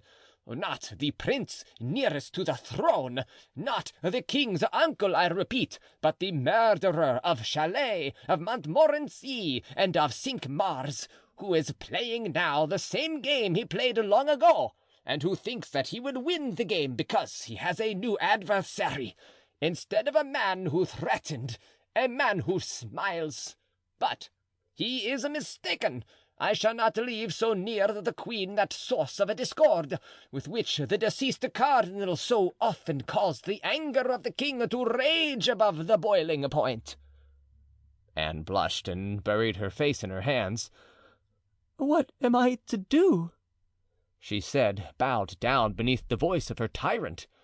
"Endeavor to remember the names of those faithful servants who crossed the Channel in spite of Monsieur de Richelieu, tracking the roads along which they passed by their blood, to bring back to your majesty certain jewels given by you to Buckingham."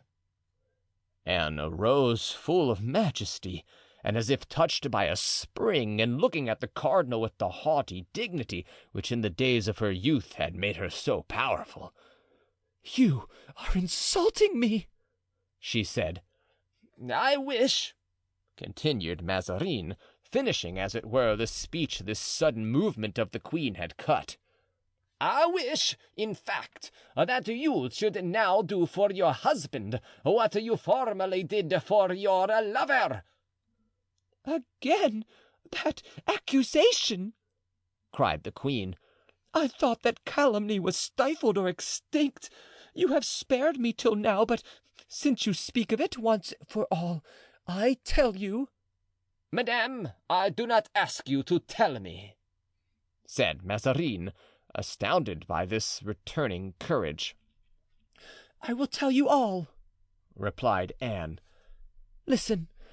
There were in truth at that epoch 4 devoted hearts, 4 loyal spirits, 4 faithful swords, who saved more than my life, my honor." "Ah, you confess it!" exclaimed Mazarin. "Is it only the guilty whose honor is at the sport of others, sir? And cannot women be dishonored by appearances? Yes, appearances were against me, and I was about to suffer dishonor. However, I swear I was not guilty. I swear it by—" The queen looked around her for some sacred object by which she could swear, and taking out of a cupboard hidden in the tapestry a small coffer of rosewood set in silver, and laying it on the altar. "I swear," she said, "by these sacred relics, that Buckingham was not my lover." "What relics are those by which you swear?" asked Mazarin, smiling. "I am incredulous." The queen untied from around her throat a small golden key which hung there, and presented it to the cardinal. "Open, sir," she said, "and look for yourself." Mazarin opened the coffer. A knife covered with rust and 2 letters, one of which was stained with blood, alone met his gaze. "What are these things?" he asked. "What are these things?" replied Anne with queen-like dignity, extending toward the opened coffer an arm, despite the lapse of years, still beautiful. "These 2 letters are the only ones I ever wrote to him. This knife is the knife with which Felton stabbed him. Read the letters and see if I have lied or spoken the truth." But Mazarin, notwithstanding this permission, instead of reading the letters, took the knife which the dying Buckingham had snatched out of the wound and sent by Laporte to the queen. The blade was red, for the blood had become rust. After a momentary examination, during which the queen became as white as the cloth which covered the altar on which she was leaning, he put it back into the coffer with an involuntary shudder. "It is well, madame. I believe your oath." "No, no. Read," exclaimed the queen indignantly. "Read, I command you, for I am resolved that everything shall be finished tonight, and never will I recur to this subject again. Do you think," she said with a ghastly smile, "that I shall be inclined to reopen this coffer to answer any future accusations?" Mazarin, overcome by this determination, read the 2 letters. In one the queen asked for the ornaments back again. This letter had been conveyed by D'Artagnan and had arrived in time. The other was that which Laporte had placed in the hands of the Duke of Buckingham, warning him that he was about to be assassinated. That communication had arrived too late. "It is well, madame," said Mazarin. "Nothing can gainsay such a testimony." "Sir," replied the queen, closing the coffer and leaning her hand upon it, "if there is anything to be said, it is that I have always been ungrateful to the brave men who saved me, that I have given nothing to that gallant officer, D'Artagnan, you were speaking of just now, but my hand to kiss, and this diamond." As she spoke, she extended her beautiful hand to the cardinal and showed him a superb diamond which sparkled on her finger. "It appears," she resumed, "that he sold it. He sold it in order to save me another time, to be able to send a messenger to the duke to warn him of his danger. He sold it to Monsieur Dessessart, on whose finger I remarked it. I bought it from him, but it belongs to D'Artagnan. Give it back to him, sir, and since you have such a man in your service, make him useful." "Thank you, madame," said Mazarin. "I will profit by the advice." "And now," added the queen, her voice broken by her emotion, "have you any other question to ask me?" "Nothing." The cardinal spoke in his most conciliatory manner. "Except to beg of you to forgive my unworthy suspicions. I love you so tenderly that I cannot help being jealous, even of the past." A smile, which was indefinable, passed over the lips of the queen. "Since you have no further interrogations to make, leave me, I beseech you," she said. "I wish, after such a scene, to be alone."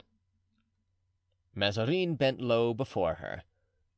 "I will retire, madame. Do you permit me to return?" "Yes, tomorrow."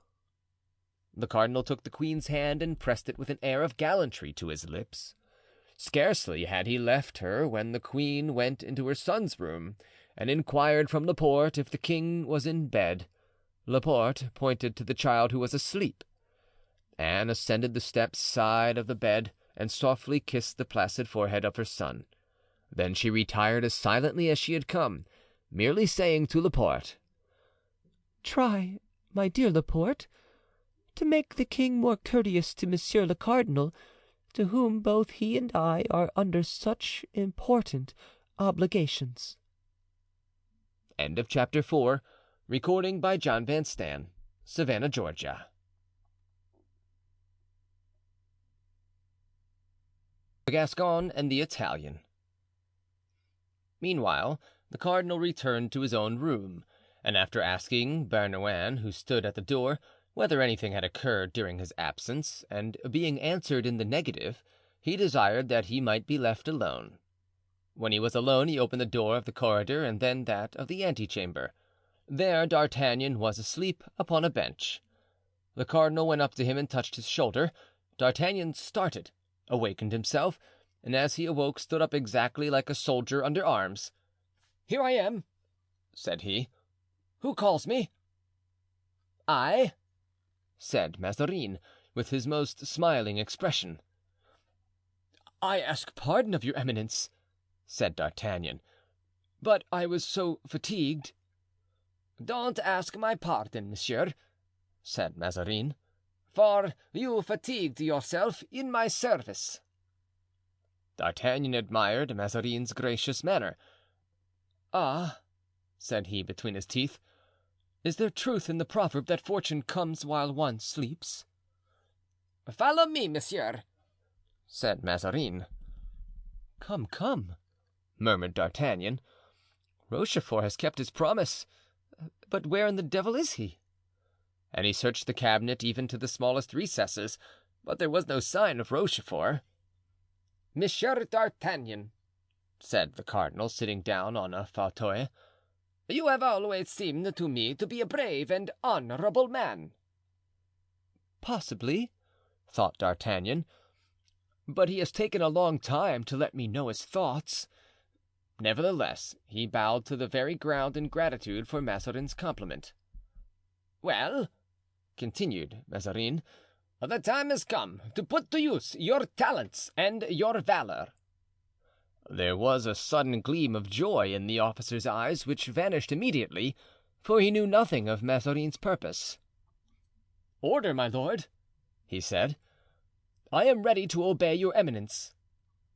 "Monsieur D'Artagnan," continued the cardinal, "you performed sundry superb exploits in the last reign." "Your eminence is too good to remember such trifles in my favor. It is true I fought with tolerable success." I don't speak of your warlike exploits, monsieur," said Mazarin. "Although they gained you much reputation, they were surpassed by others." D'Artagnan pretended astonishment. "Well, you do not reply," resumed Mazarin. "I am waiting, my lord, till you tell me of what exploits you speak." "I speak of the adventure. You know well what I mean." "Alas, no, my lord," replied D'Artagnan, surprised. "You are discreet, so much the better. I speak of that adventure on behalf of the queen, of the ornaments, of the journey you made with 3 of your friends." "Aha!" thought the Gascon. "Is this a snare or not? Let me be on my guard." And he assumed a look of stupidity which Mendori or Bellerose, 2 of the first actors of the day, might have envied.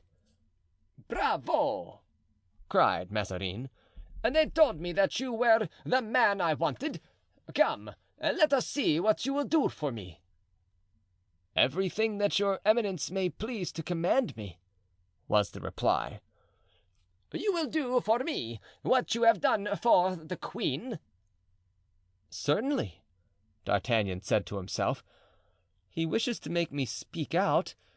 He's not more cunning than de Richelieu was, devil take him." Then he said aloud, "The queen, my lord, I don't comprehend." "You don't comprehend that I want you and your 3 friends to be of use to me." "Which of my friends, my lord?" "Your 3 friends, the friends of former days." "Of former days, my lord? In former days I had not only 3 friends, I had 30. At 22 one calls every man one's friend." "Well, sir," returned Mazarin, "prudence is a fine thing, but today you might regret having been too prudent." "My lord, Pythagoras made his disciples keep silence for 5 years, that they might learn to hold their tongues." "But you have been silent for 20 years. Sir, speak, now the queen herself releases you from your promise." "The queen?" said D'Artagnan, with an astonishment which this time was not pretended. "Yes, the queen; and as a proof of what I say, she commanded me to show you this diamond, which she thinks you know." And so saying, Mazarin extended his hand to the officer, who sighed as he recognized the ring so gracefully given to him by the queen on the night of the ball at the Hotel de Ville, and which she had repurchased from Monsieur Dessessart. "'Tis true. I remember well that diamond which belonged to the queen." "You see, then, that I speak to you in the queen's name. Answer me without acting as if you were on the stage. Your interests are concerned in your doing so." "Faith, my lord, it is very necessary for me to make my fortune. Your eminence has so long forgotten me." "We need only a week to amend all that. Come, you are accounted for, you are here, but where are your friends?" "I do not know, my lord. We have parted company this long time. All 3 have left the service." "Where can you find them, then?" "Wherever they are, that's my business." "Well, now, what are your conditions, if I employ you?" "Money, my lord, as much money as what you wish me to undertake will require. I remember too well how sometimes we were stopped for want of money, and but for that diamond which I was obliged to sell, we should have remained on the road." "The devil he does! Money, and a large sum," said Mazarin. "Pray, are you aware that the king has no money in his treasury?" "Do then as I did, my lord. Sell the crown diamonds. Trust me, don't let us try to do things cheaply. great undertakings come poorly off with paltry means." "Well," returned Mazarin, "we will satisfy you." Richelieu, thought D'Artagnan, would have given me 500 pistoles in advance. "You will then be at my service?" asked Mazarin. "Yes, if my friends agree." "But if they refuse, can I count on you?" "I have never accomplished anything alone," said D'Artagnan, shaking his head. "Go, then, and find them." "What shall I say to them by way of inducement to serve your eminence?" "You know them better than I. Adapt your promises to their respective characters." "What shall I promise?" "That if they serve me as well as they serve the queen, my gratitude shall be magnificent." "But what are we to do?" "Make your mind easy. When the time for action comes, you shall be put in full possession of what I require from you. Wait till that time arrives and find out your friends." "My lord, perhaps they are not in Paris. It is even probable that I shall have to make a journey. I am only a lieutenant of musketeers, very poor, and journeys cost money." "My intention," said Mazarin, "is not that you go with a great following. My plans require secrecy and would be jeopardized by a too extravagant equipment." "Still, my lord, I can't travel on my pay, for it is now 3 months behind, and I can't travel on my savings, for in my 22 years of service I have accumulated nothing but debts." Mazarin remained some moments in deep thought, as if he were fighting with himself. Then going to a large cupboard closed with a triple lock, he took from it a bag of silver, and weighing it twice in his hands before he gave it to D'Artagnan, "Take this," he said with a sigh. "'Tis merely for your journey." "If these are Spanish doubloons or even gold crowns," thought D'Artagnan, "we shall yet be able to do business together." He saluted the cardinal and plunged the bag into the depths of an immense pocket. "Well, then, all is settled. You are to set off," said the cardinal. "Yes, my lord." "Apropos, what are the names of your friends?" "The Count de la Fere, formerly styled Athos; Monsieur de Vallon, whom we used to call Porthos; the Chevalier d'Herblay, now the Abbé d'Herblay, whom we styled Aramis." The cardinal smiled. "Younger sons," he said, "who enlisted in the musketeers under feigned names, in order not to lower their family names. Long swords, but light purses. Was that it?" "If God willing, these swords should be devoted to the service of your eminence," said D'Artagnan. "I shall venture to express a wish, which is, that in its turn the purse of your eminence may become light and theirs heavy, for with these 3 men your eminence may rouse all Europe if you like." "These Gascons," said the cardinal, laughing, "almost beat the Italians in effrontery." "At all events," answered D'Artagnan with a smile almost as crafty as the cardinal's, "they beat them when they draw their swords." He then withdrew, and as he passed into the courtyard he stopped near a lamp and dived eagerly into the bag of money.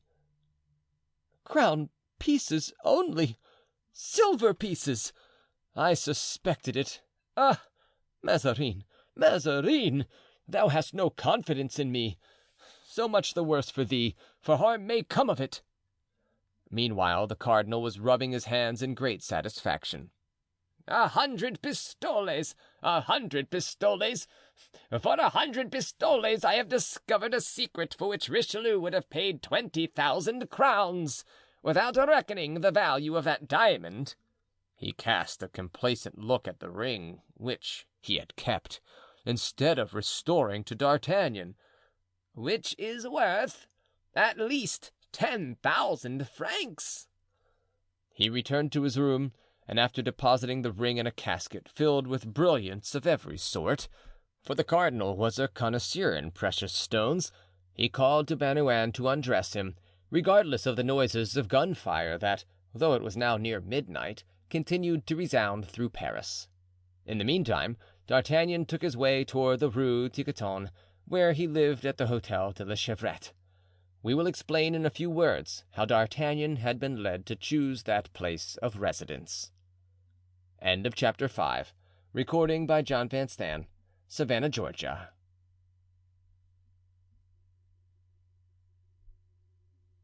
D'Artagnan in his 40th year. Years have elapsed. Many events have happened, alas, since in our romance of the Three Musketeers we took leave of D'Artagnan at number 12 Rue des Fossoyeurs. D'Artagnan had not failed in his career, but circumstances had been adverse to him. So long as he was surrounded by his friends, he retained his youth and the poetry of his character. He was one of those fine, ingenuous natures which assimilate themselves easily to the dispositions of others. Athos imparted to him his greatness of soul, Porthos his enthusiasm, Aramis his elegance. Had D'Artagnan continued his intimacy with these three men, he would have become a superior character. Athos was the first to leave him, in order that he might retire to a little property he had inherited near Blois. Porthos the second, to marry an attorney's wife, and lastly Aramis the third, to take orders and become an abbé. From that day D'Artagnan felt lonely and powerless, without courage to pursue a career in which he could only distinguish himself on condition that each of his three companions should endow him with one of the gifts each had received from heaven. Notwithstanding his commission in the Musketeers, D'Artagnan felt completely solitary. For a time, the delightful remembrance of Madame Bonacieux left on his character a certain poetic tinge, perishable indeed, for like all other recollections in this world, these impressions were, by degrees, effaced. A garrison life is fatal even to the most aristocratic organization, and imperceptibly D'Artagnan, always in the camp, always on horseback, always in garrison, became, I know not how in the present age one would express it, a typical trooper. His early refinement of character was not only not lost, it grew even greater than ever, but it was now applied to the little instead of to the great things in life, to the martial condition of the soldier, comprised under the head of a good lodging, a rich table, a congenial hostess. These important advantages D'Artagnan found to his own taste in the Rue Tiquetonne at the sign of the Roe. From the time D'Artagnan took quarters in that hotel, the mistress of the house, a pretty and fresh-looking Flemish woman, 25 or 26 years old, had been singularly interested in him, and after certain love passages much obstructed by an inconvenient husband, to whom a dozen times D'Artagnan had made a pretense of passing a sword through his body, that husband had disappeared one fine morning, after furtively selling certain choice lots of wine, carrying away with him money and jewels. He was thought to be dead. His wife especially, who cherished the pleasing idea that she was a widow, stoutly maintained that death had taken him. Therefore, after the connection had continued 3 years, carefully fostered by D'Artagnan, who found his bed and his mistress more agreeable every year, each doing credit to the other, the mistress conceived the extraordinary desire of becoming a wife and proposed to D'Artagnan that he should marry her. "Ah, fie!" D'Artagnan replied. "Bigamy, my dear. Come now, you don't really wish it." "But he is dead. I am sure of it." "He was a very contrary fellow and might come back on purpose to have us hanged." "All right. If he comes back you will kill him. You are so skillful and so brave." "Pest him, my darling. Another way of getting hanged." "So you refuse my request?" "To be sure I do, furiously." The pretty landlady was desolate. She would have taken D'Artagnan not only as her husband, but as her god. He was so handsome and had so fierce a mustache. Then along toward the 4th year came the expedition of Franche-Comte. D'Artagnan was assigned to it and made his preparations to depart. There were then great griefs, tears without end, and solemn promises to remain faithful, all of course on the part of the hostess. D'Artagnan was too grand to promise anything. He purposed only to do all that he could to increase the glory of his name. As to that, we know D'Artagnan's courage. He exposed himself freely to danger, and while charging at the head of his company, he received a ball through the chest, which laid him prostrate on the field of battle. He had been seen falling from his horse, and had not been seen to rise. Every one, therefore, believed him to be dead, especially those to whom his death would give promotion. One believes readily what he wishes to believe. Now, in the army, from the division generals who desire the death of the general-in-chief to the soldiers who desire the death of the corporals, all desire someone's death. But D'Artagnan was not a man to let himself be killed like that. After he had remained through the heat of the day unconscious on the battlefield, the cool freshness of the night brought him to himself. He gained a village, knocked at the door of the finest house, and was received as the wounded are always and everywhere received in France. He was petted, tended, cured, and one fine morning, in better health than ever before, he set out for France. Once in France, he turned his course toward Paris, and reaching Paris, went straight to Rue Tiquetonne. But D'Artagnan found in his chamber the personal equipment of a man, complete except for the sword arranged along the wall.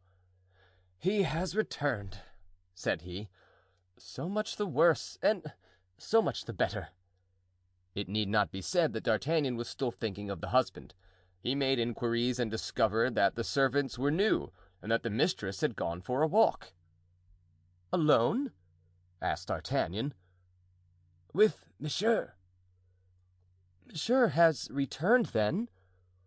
"Of course," naively replied the servant. "If I had any money," said D'Artagnan to himself, "I would go away, but I have none. I must stay and follow the advice of my hostess, while thwarting the conjugal designs of this inopportune apparition." He had just completed this monologue, which proves that in momentous circumstances nothing is more natural than the monologue, when the servant maid, watching at the door, suddenly cried out: "Ah, see! Here is Madame returning with Monsieur." D'Artagnan looked out, and at the corner of Rue Montmartre saw the hostess coming along, hanging to the arm of an enormous Swiss, who tiptoed in his walk with a magnificent air which pleasantly reminded him of his old friend Porthos. "Is that Monsieur?" said D'Artagnan to himself. Oh, he has grown a good deal, it seems to me." And he sat down in the hall, choosing a conspicuous place. The hostess, as she entered, saw D'Artagnan and uttered a little cry, whereupon D'Artagnan, judging that he had been recognized, rose, ran to her, and embraced her tenderly. The Swiss, with an air of stupefaction, looked at the hostess, who turned pale. "Ah, it is you, monsieur. What do you want of me?" she asked in great distress. "Is monsieur your cousin? Is monsieur your brother?" said D'Artagnan, not in the slightest degree embarrassed in the role he was playing, and without waiting for her reply he threw himself into the arms of the Helvetian, who received him with great coldness. "Who is that man?" he asked. The hostess replied only by gasps. "Who is that Swiss?" asked D'Artagnan. "Monsieur is going to marry me," replied the hostess between two gasps. "Your husband, then, is at last dead?" "How does that concern you?" replied the Swiss. "It concerns me much," said D'Artagnan, "since you cannot marry Madame without my consent, and since—" "And since?" asked the Swiss. "And since I do not give it," said the musketeer. The Swiss became as purple as a peony. He wore his elegant uniform. D'Artagnan was wrapped in a sort of gray cloak. The Swiss was 6 feet high. D'Artagnan was hardly more than 5. The Swiss considered himself on his own ground, and regarded D'Artagnan as an intruder. "Will you go away from here?" demanded the Swiss, stamping violently like a man who begins to be seriously angry. "I? By no means," said D'Artagnan. "Someone must go for help," said a lad who could not comprehend that this little man should make a stand against that other man who was so large. D'Artagnan, with a sudden accession of wrath, seized the lad by the ear and led him apart with the injunction, "Stay where you are and don't you stir, or I will pull this ear off. As for you, illustrious descendant of William Tell, you will straightway get together your clothes, which are in my room and which annoy me, and go out quickly to another lodging." The Swiss began to laugh boisterously. "I go out?" he said. "And why?" "Ah, very well," said D'Artagnan. "I see that you understand French. Come, then, and take a turn with me, and I will explain." The hostess, who knew D'Artagnan's skill with the sword, began to weep and tear her hair. D'Artagnan, turning toward her, said, "Then send him away, madame." "Pooh!" said the Swiss, who had needed a little time to take in D'Artagnan's proposal. "Pooh! Who are you, in the first place, to ask me to take a turn with you?" "I am lieutenant in the Majesty's Musketeers," said D'Artagnan, "and consequently your superior in everything, only as the question now is not of rank, but of quarters. You know the custom. Come and seek for yours. The first to return will recover his chamber." D'Artagnan led away the Swiss in spite of lamentations on the part of the hostess, who in reality found her heart inclining toward her former lover, though she would not have been sorry to give a lesson to that haughty musketeer who had affronted her by the refusal of her hand. It was night when the two adversaries reached the field of battle. D'Artagnan politely begged the Swiss to yield to him the disputed chamber. The Swiss refused by shaking his head and drew his sword. "Then you will lie here," said D'Artagnan. "It is a wretched bed, but that is not my fault, and it is you who have chosen it." With these words he drew in his turn and crossed swords with his adversary. He had to contend against a strong wrist, but his agility was superior to all force. The Swiss received 2 wounds and was not aware of it, by reason of the cold, but suddenly feebleness, occasioned by loss of blood, obliged him to sit down. "There," said D'Artagnan, "what did I tell you? Fortunately, you won't be laid up more than a fortnight. Remain here, and I will send you your clothes by the boy. Goodbye. Oh, by the way, you'd better take lodging in the Rue Montorgueil, at the Chat Qui Pelote. You will be well fed there if the hostess remains the same. Adieu." Thereupon he returned in a lively mood to his room and sent to the Swiss the things that belonged to him. The boy found him sitting where D'Artagnan had left him, still overwhelmed by the coolness of his adversary. The boy, the hostess, and all the house had the same regard for D'Artagnan that one would have for Hercules should he return to earth to repeat his 12 labors. But when he was alone with the hostess, he said, "Now, pretty Madeleine, you know the difference between a Swiss and a gentleman. As for you, you have acted like a barmaid. So much the worse for you, for by such conduct you have lost my esteem and my patronage. I have driven away the Swiss to humiliate you, but I shall lodge here no longer. I will not sleep where I must scorn. Ho, there, boy! Have my valise carried to the Muid d'Amour, Rue de Bourdonnais. Adieu, madame." In saying these words, D'Artagnan appeared at the same time majestic and grieved. The hostess threw herself at his feet, asked his pardon, and held him back with a sweet violence. What more need be said? The spit turned, the stove roared, the pretty Madeleine wept. D'Artagnan felt himself invaded by hunger, cold, and love.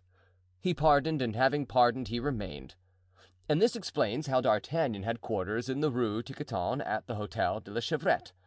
D'Artagnan then returned home in thoughtful mood, finding a somewhat lively pleasure in carrying Mazarin's bag of money and thinking of that fine diamond which he had once called his own and which he had seen on the minister's finger that night. "Should that diamond ever fall into my hands again," he reflected, "I would turn it at once into money.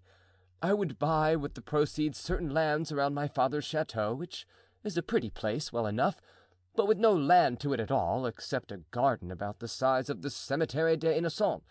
and I should wait in all my glory till some rich heiress, attracted by my good looks, rode along to marry me. Then I should like to have 3 sons. I should make the first a nobleman like Athos, the second a good soldier like Porthos, the third an excellent abbé like Aramis. Faith, that would be a far better life than I lead now, but Monsieur Mazarin is a mean wretch who won't dispossess himself of his diamond in my favor." On entering the Rue Tiquetonne, he heard a tremendous noise and found a dense crowd near the house. "Oh," said he, "is the hotel on fire?" On approaching the hotel of the Row, he found, however, that it was in front of the next house the mob was collected. The people were shouting and running about with torches. By the light of one of these torches, D'Artagnan perceived men in uniform. He asked what was going on. He was told that 20 citizens, headed by one man, had attacked a carriage, which was escorted by a troop of the cardinal's bodyguard, but a reinforcement having come up, the assailants had been put to flight, and the leader had taken refuge in the hotel next to his lodgings. The house was now being searched. In his youth, D'Artagnan had often headed the bourgeoisie against the military, but he was cured of all those hot-headed propensities. Besides, he had the cardinal's 100 pistoles in his pocket, so he went into the hotel without a word.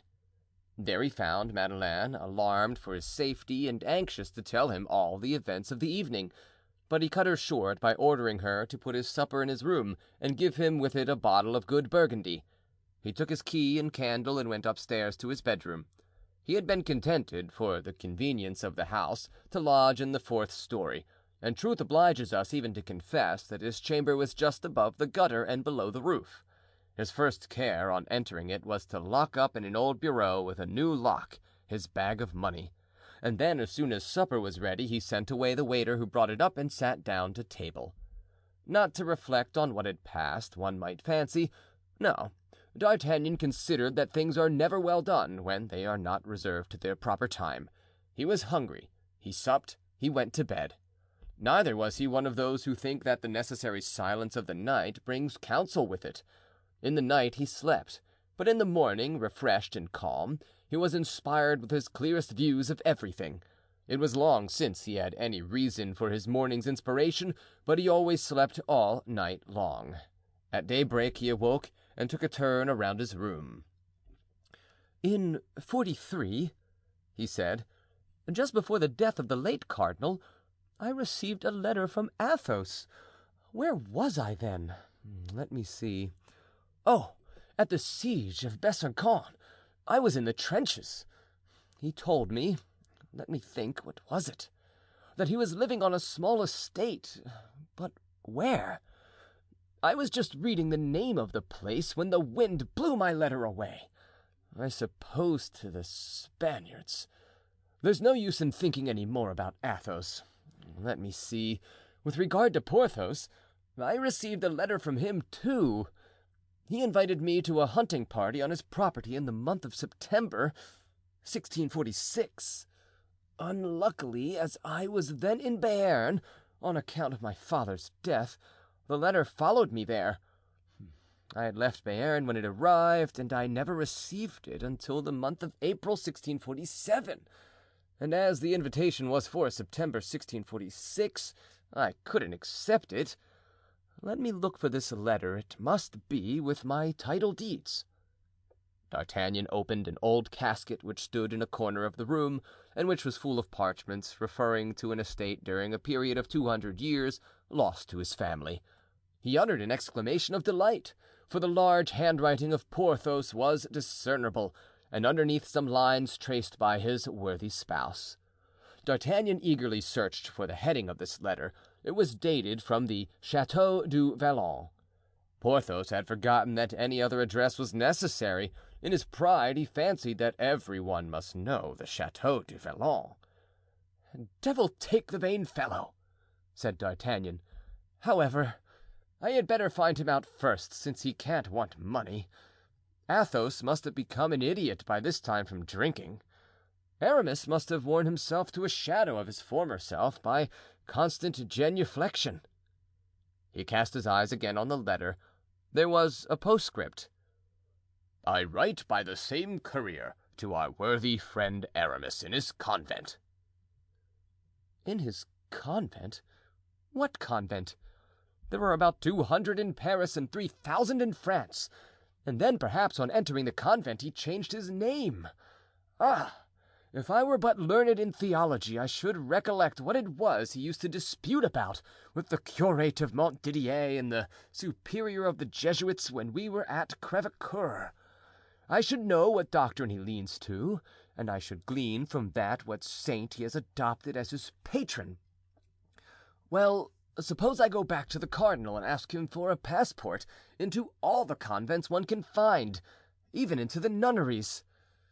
It would be a curious idea, and maybe I should find my friend under the name of Achilles, but no, I should lose myself in the cardinal's opinion.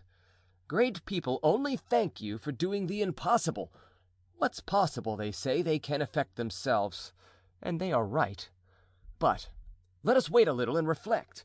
I received a letter from him, the dear fellow, in which he even asked me for some small service, which, in fact, I rendered him. Yes, but now what did I do with that letter?" D'Artagnan thought a moment and then went to the wardrobe in which hung his clothes. He looked for his doublet of the year 1648, and as he had orderly habits, he found it hanging on its nail. He felt in the pocket and drew from it a paper.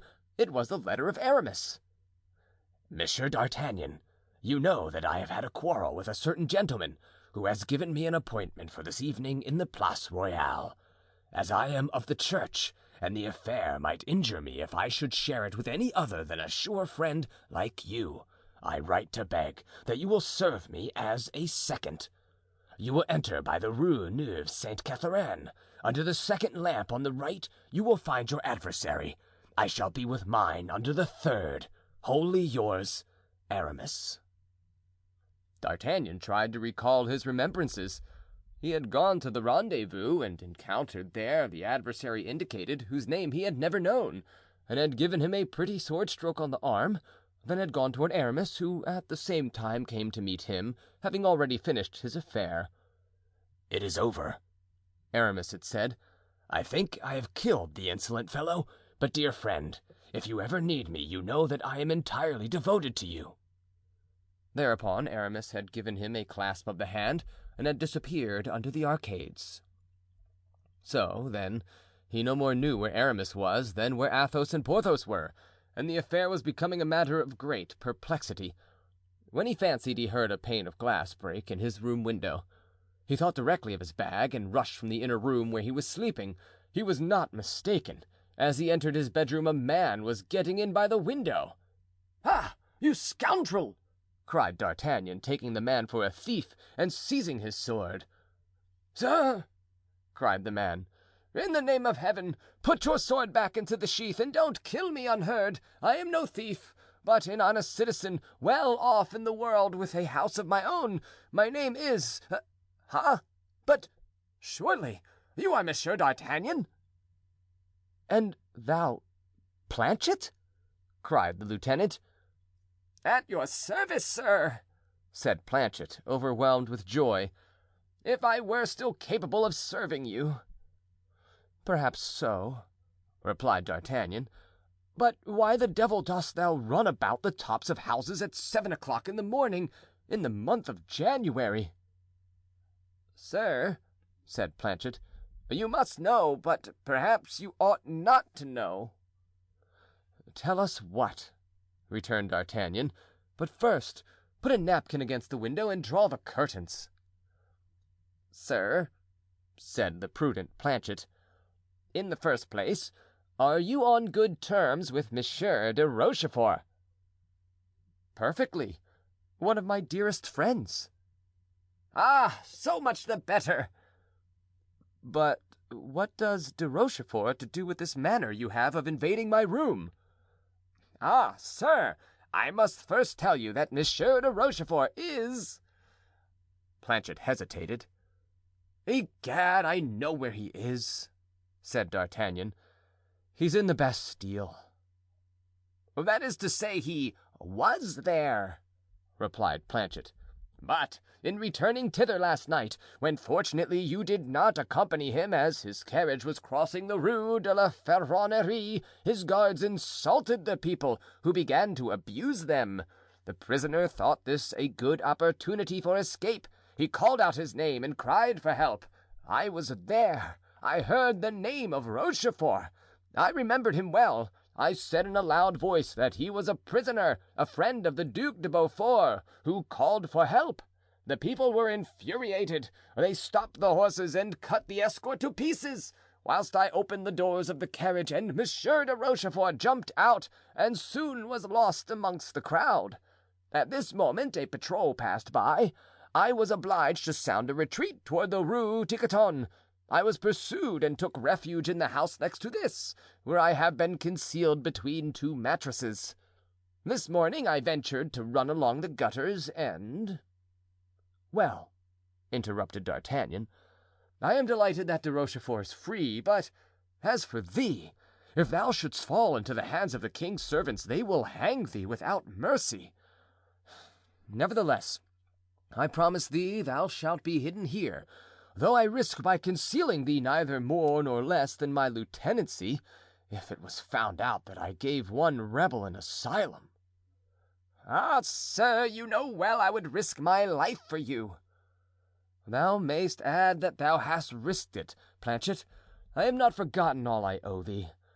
Sit down there and eat in security. I see thee cast expressive glances at the remains of my supper." "Yes, sir, for all I've had since yesterday was a slice of bread and butter, with preserves on it. Although I don't despise sweet things in proper time and place, I found the supper rather light." "Poor fellow," said D'Artagnan. "Well, come, set to." "Ah, sir, you are going to save my life a second time," cried Planchet, and he seated himself at the table and ate as he did in the merry days of the Rue des Fossoyeurs, whilst D'Artagnan walked to and fro and thought how he could make use of Planchet under present circumstances. While he turned this over in his mind, Planchet did his best to make up for lost time at table. At last he uttered a sigh of satisfaction and paused, as if he had partially appeased his hunger. "Come," said D'Artagnan, who thought that it was now a convenient time to begin his interrogations, "dost thou know where Athos is?" "No, sir," replied Planchet. "The devil thou dost not! Dost know where Porthos is?" "No, not at all." "And Aramis?" "Not in the least." "The devil! The devil! The devil!" "But, sir," said Planchet with a look of shrewdness, "I know where Bazin is." "Where is he?" "At Notre Dame." "What is he to do at Notre Dame?" "He is beadle." "Bazin beadle at Notre Dame? He must know where his master is." "Without a doubt he must." D'Artagnan thought for a moment, then took his sword and put on his cloak to go out. "Sir," said Planchet in a mournful tone, "do you abandon me thus to my fate? Think, if I am found out here, the people of the house, who have not seen me enter it, will take me for a thief." "True," said D'Artagnan. "Let's see, canst thou speak any patois?" "I can do something better than that, sir. I can speak Flemish." "Where the devil didst thou learn it?" "In Artois, where I fought for years. Listen, sir. Guten Morgen, mein Heer, ich tien begehre leviten der gesond hiets omstand." Which means? "Good day, sir. I am anxious to know the state of your health." "He calls that a language! But never mind, that will do capitally." D'Artagnan opened the door and called out to a waiter to desire Madeleine to come upstairs. When the landlady made her appearance, she expressed much astonishment at seeing Planchet. "My dear landlady," said D'Artagnan, "I beg to introduce you to your brother, who has arrived from Flanders and whom I am going to take into my service." "My brother?" Wish your sister good morning, Master Peter." "Welcome, sister," said Planchet. "Good day, broder," replied the astonished landlady. "This is the case," said D'Artagnan. "This is your brother, Madeleine. You don't know him, perhaps, but I know him. He has arrived from Amsterdam. You must dress him up during my absence.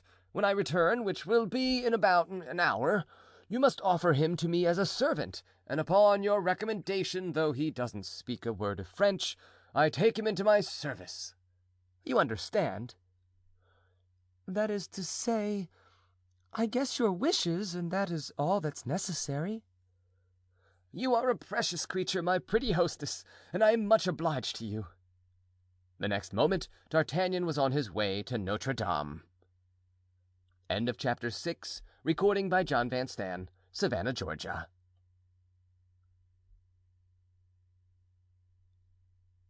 Upon the strange effects a half pistole may have. D'Artagnan, as he crossed the Pont Neuf, congratulated himself on having found Planchet again, for at that time an intelligent servant was essential to him, nor was he sorry that through Planchet and the situation which he held in Rue des Lombards, a connection with the bourgeoisie might be commenced, at that critical period when that class were preparing to make war with the court party. It was like having a spy in the enemy's camp. In this frame of mind, grateful for the accidental meeting with Planchet, pleased with himself, D'Artagnan reached Notre Dame. He ran up the steps, entered the church, and addressing a verger who was sweeping the chapel, asked him if he knew Monsieur Bazin. "Monsieur Bazin, the beadle?" said the verger. "Yes, there he is attending mass in the chapel of the Virgin." D'Artagnan nearly jumped for joy. He had despaired of finding Bazin, but now, he thought, since he held one end of the thread, he would be pretty sure to reach the other end. He knelt down just opposite the chapel in order not to lose sight of his man, and as he had almost forgotten his prayers and had omitted to take a book with him, he made use of his time in gazing at Bazin. Bazin wore his dress, it may be observed, with equal dignity and saintly propriety.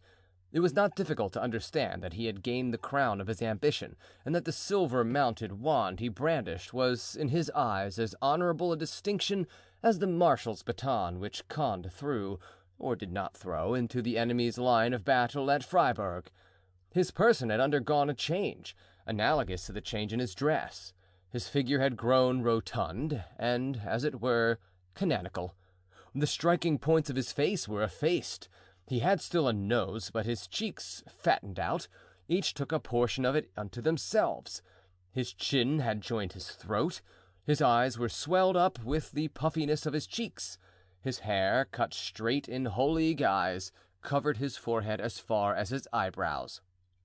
The officiating priest was just finishing mass whilst D'Artagnan was looking at Bazin. He pronounced the words of the Holy Sacrament and retired, giving the benediction, which was received by the kneeling communicants, to the astonishment of D'Artagnan, who recognized in the priest the coadjutor, a sacerdotal officer, himself, the famous Jean-Francois Gondy, who at that time, having a presentiment of the part he was to play, was beginning to court popularity by almsgiving. It was to this end that he performed from time to time some of those early masses which the common people generally alone attended. D'Artagnan knelt as well as the rest, received his share of the benediction, and made the sign of the cross. But when Bazin passed in his turn, with his eyes raised to heaven and walking, in all humility, the very last, D'Artagnan pulled him by the hem of his robe. Bazin looked down and started, as if he had seen a serpent. "Monsieur d'Artagnan," he cried, "vade retro Satanas!" "So, my dear Bazin," said the officer, laughing, "this is the way you receive an old friend?" "Sir," replied Bazin, "the true friends of a Christian are those who aid him in working out his salvation, not those who hinder him in doing so." "I don't understand you, Bazin, nor can I see how I can be a stumbling block in the way of your salvation," said D'Artagnan. "You forget, sir, that you very nearly ruined forever that of my master, and that it was owing to you that he was very nearly being damned eternally for remaining a musketeer, whilst all the time his true vocation was the church." "My dear Bazin, you ought to perceive," said D'Artagnan, "from the place in which you find me, that I am greatly changed in everything. Age produces good sense, and as I doubt not but that your master is on the road to salvation, I want you to tell me where he is, that he may help me to mine." "Rather say, to take him back with you into the world. Fortunately, I don't know where he is." "How?" cried D'Artagnan. "You don't know where Aramis is?" "Formerly," replied Bazin, "Aramis was his name of perdition. By Aramis is meant Simara, which is the name of a demon. Happily for him, he has ceased to bear that name." "And therefore," said D'Artagnan, resolved to be patient to the end, "it is not Aramis I seek, but the Abbé d'Herblay.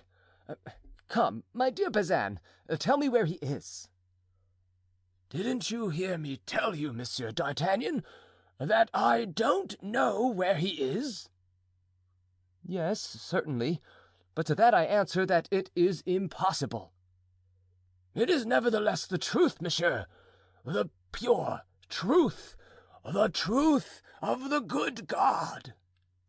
D'Artagnan saw clearly that he would get nothing out of this man, who was evidently telling a falsehood in his pretended ignorance of the abode of Aramis, but whose lies were bold and decided. "Well, Bazin," said D'Artagnan, "since you do not know where your master lives, let us speak of it no more. Let us part good friends. Accept this half pistole to drink to my health." "I do not drink." Bazin pushed away with dignity the officer's hand. "'Tis good only for the laity." "Incorruptible," murmured D'Artagnan. "I am unlucky." And whilst he was lost in thought, Bazin retreated toward the sacristy, and even there he could not think himself safe until he had shut and locked the door behind him. D'Artagnan was still in deep thought when someone touched him on the shoulder. He turned and was about to utter an exclamation of surprise when the other made to him a sign of silence. "You here, Rochefort?" he said in a low voice. "Hush," returned Rochefort. "Did you not know that I am at liberty?"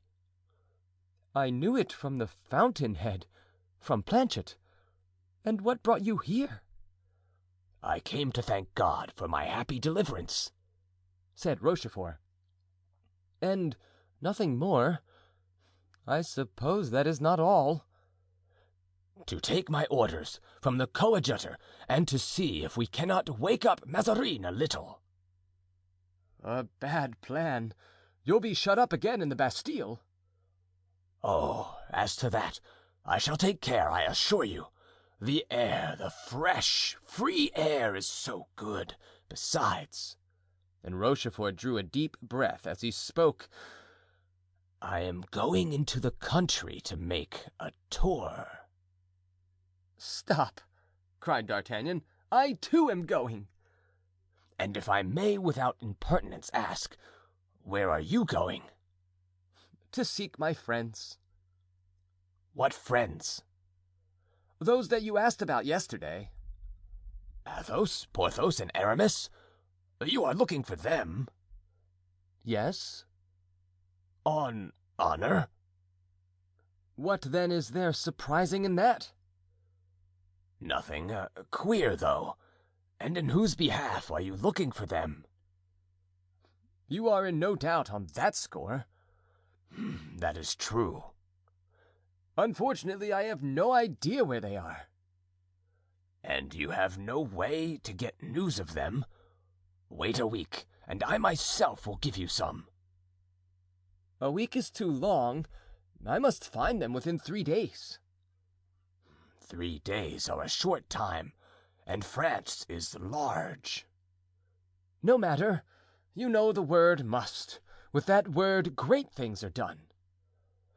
And when do you set out?" "I am now on my road." "Good luck to you."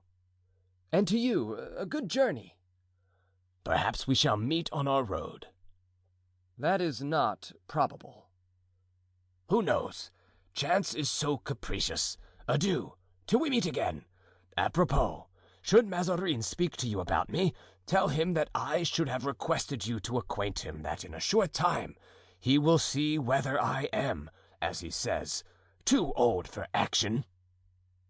And Rochefort went away with one of those diabolical smiles which used formerly to make D'Artagnan shudder, but D'Artagnan could now see it without alarm, and smiling in his turn with an expression of melancholy which the recollections called up by that smile could perhaps alone give to his countenance, he said: "Go, demon, do what thou wilt. It matters little now to me. There's no second Constance in the world." On his return to the cathedral, D'Artagnan saw Bazin, who was conversing with the sacristan. Bazin was making, with his spare little short arms, ridiculous gestures. D'Artagnan perceived that he was enforcing prudence with respect to himself. D'Artagnan slipped out of the cathedral and placed himself in ambuscade at the corner of the Rue de Canette.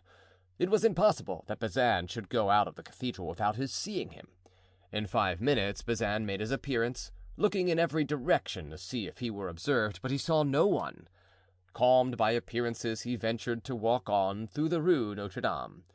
Then D'Artagnan rushed out of his hiding-place and arrived in time to see Bazin turn down the Rue de la Juiverie and enter in the Rue de la Calandre, a respectable-looking house. And this, D'Artagnan felt no doubt, was the habitation of the worthy beadle. Afraid of making any inquiries at this house, D'Artagnan entered a small tavern at the corner of the street and asked for a cup of hypocras.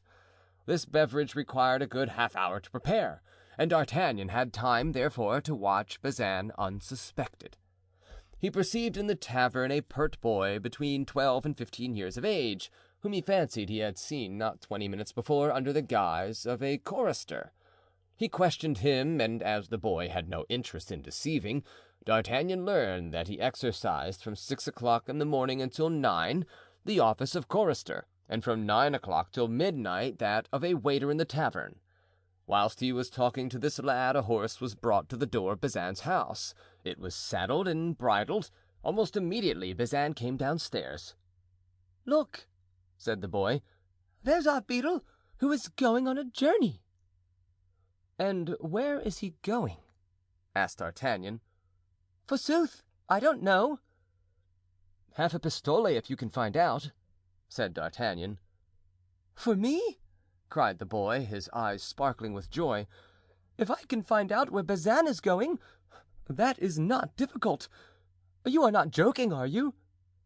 "No, on the honor of an officer. There is the half pistole," and he showed him the seductive coin, but did not give it to him. "I shall ask him." "Just the very way not to know. Wait till he is set out, and then, marry, come up, ask, and find out. The half pistole is ready." And he put it back again into his pocket. "I understand," said the child with that jeering smile which marks especially the gamin de Paris. "Well, we must wait." They had not long to wait. 5 minutes afterward Bazin set off on a full trot, urging on his horse by the blows of a parapluie, which he was in the habit of using instead of a riding whip. Scarcely had he turned the corner of the Rue de la Juiverie when the boy rushed after him, like a bloodhound on full scent. Before 10 minutes had elapsed, the child returned. "Well?" said D'Artagnan. "Well," answered the boy, "the thing is done." "Where is he gone?" "The half pistole is for me." "Doubtless. Answer me." "I want to see it. Give it me, that I may see it is not false." "There it is." The child put the piece of money into his pocket. "And now, where is he gone?" inquired D'Artagnan. "He is gone to Noisy." "How dost thou know?" "Ah, faith, there was no great cunning necessary. I knew the horse he rode; it belonged to the butcher, who lets it out now and then to Monsieur Bazin. Now I thought that the butcher would not let his horse out like that without knowing where it was going, and he answered that Monsieur Bazin went to Noisy. 'Tis his custom. He goes 2 or 3 times a week." "Dost thou know Noisy well?" "I think so, truly. My nurse lives there." "Is there a convent at Noisy?" "Isn't there a great and grand one, the convent of Jesuits?" "What is thy name?" "Friquet." D'Artagnan wrote the child's name in his tablets. "Please, sir," said the boy, "do you think I can gain any more half pistoles in any way?" "Perhaps," replied D'Artagnan, and having got out all he wanted, he paid for the hypocras, which he did not drink, and went quickly back to the Rue Tiquetonne. Chapter 7. Recording by John Van Stan. Savannah, Georgia.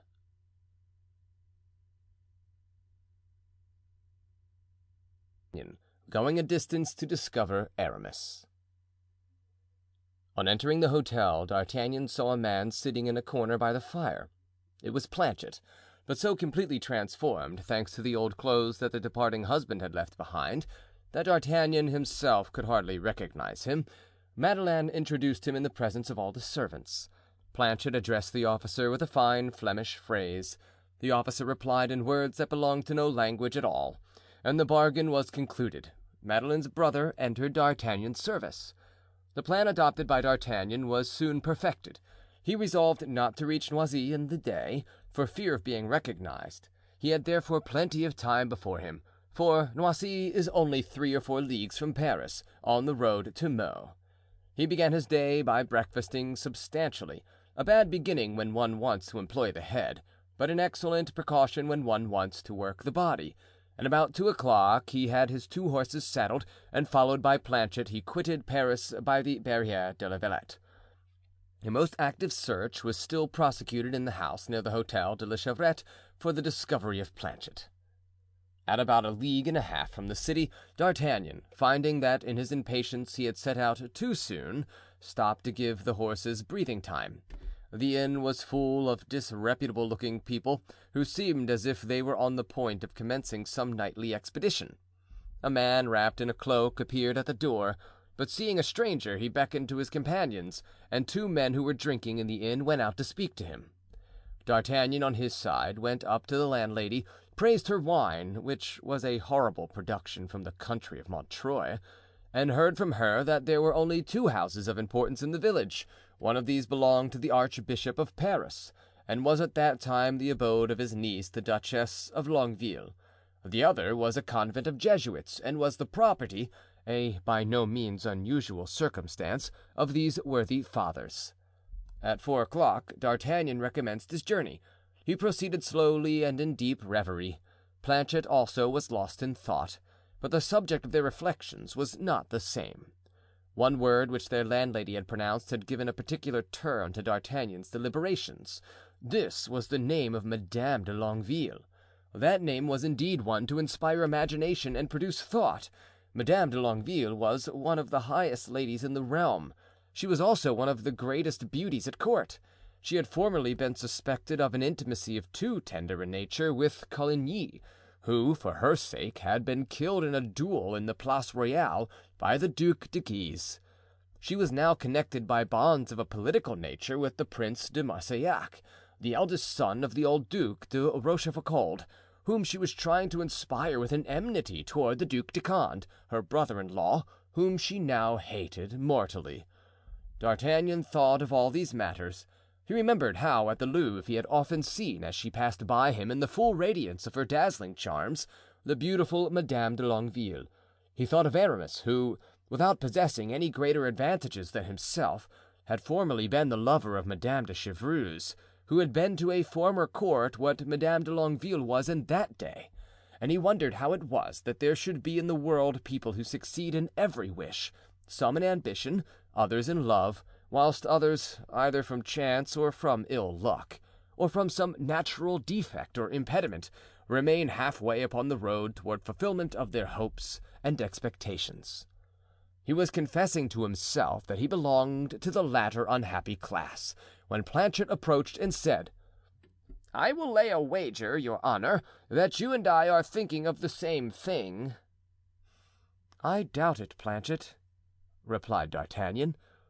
"But what are you thinking of?" "I am thinking, sir, of those desperate-looking men who were drinking in the inn where we rested." "Always cautious, Planchet." "'Tis instinct, your honor." "Well, what does your instinct tell you now?" "Sir, my instinct told me that these people were assembled there for some bad purpose, and I was reflecting on what my instinct had told me in the darkest corner of the stable when a man wrapped in a cloak and followed by 2 other men came in." "Ah, said D'Artagnan, Planchet's recital agreeing with his own observations. "Well?" "One of these 2 men said, 'He must certainly be at Noisy, or be coming there this evening, for I have seen his servant.' 'Art thou sure?' said the man in the cloak. 'Yes, my prince.'" "My prince?" interrupted D'Artagnan. "Yes, my prince. But listen, if he is here, this is what the other man said. Let's see decidedly what to do with him." "What to do with him?" answered the prince. "Yes, he's not a man to allow himself to be taken anyhow. He'll defend himself. Well, we must try to take him alive.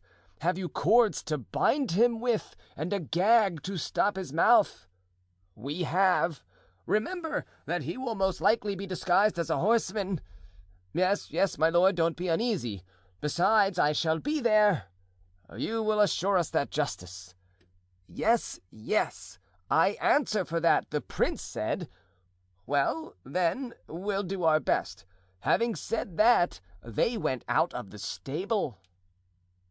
"Well, what matters all that to us?" said D'Artagnan. "This is one of those attempts that happen every day." "Are you sure that we are not its objects?" "We? Why?" "Just remember what they said. 'I have seen his servant,' said one, and that applies very well to me." "Well?" "He must certainly be at Noisy, or be coming there this evening," said the other, and that applies very well to you." "What else?" "Then the prince said, 'Take notice that in all probability he will be disguised as a cavalier,' which seems to me to leave no room for doubt, since you are dressed as a cavalier and not as an officer of musketeers. Now then, what do you say to that?" "Alas, my dear Planchet," said D'Artagnan, sighing, "we are unfortunately no longer in those times in which princes would care to assassinate me. Those were good old days, never fear. These people owe us no grudge." "Is your honor sure?" "I can answer for it, they do not." "Well, we won't speak of it any more, then." And Planchet took his place in D'Artagnan's suite with that sublime confidence he had always had in his master, which even 15 years of separation had not destroyed. They had traveled onward about half a mile when Planchet came close up to D'Artagnan. "Stop, sir! Look yonder!" he whispered. "Don't you see in the darkness something pass by like shadows? I fancy I hear horses' feet." "Impossible," returned D'Artagnan. "The ground is soaking wet. Yet I fancy, as thou sayest, that I see something." At this moment the neighing of a horse struck his ear, coming through the darkness and space. "There are men somewhere about, but that's of no consequence to us," said D'Artagnan. "Let us ride onward." At about 8:30 they reached the first houses in Noisy. Everyone was in bed and not a light was to be seen in the village. The obscurity was broken only now and then by the still darker lines of the roofs of houses.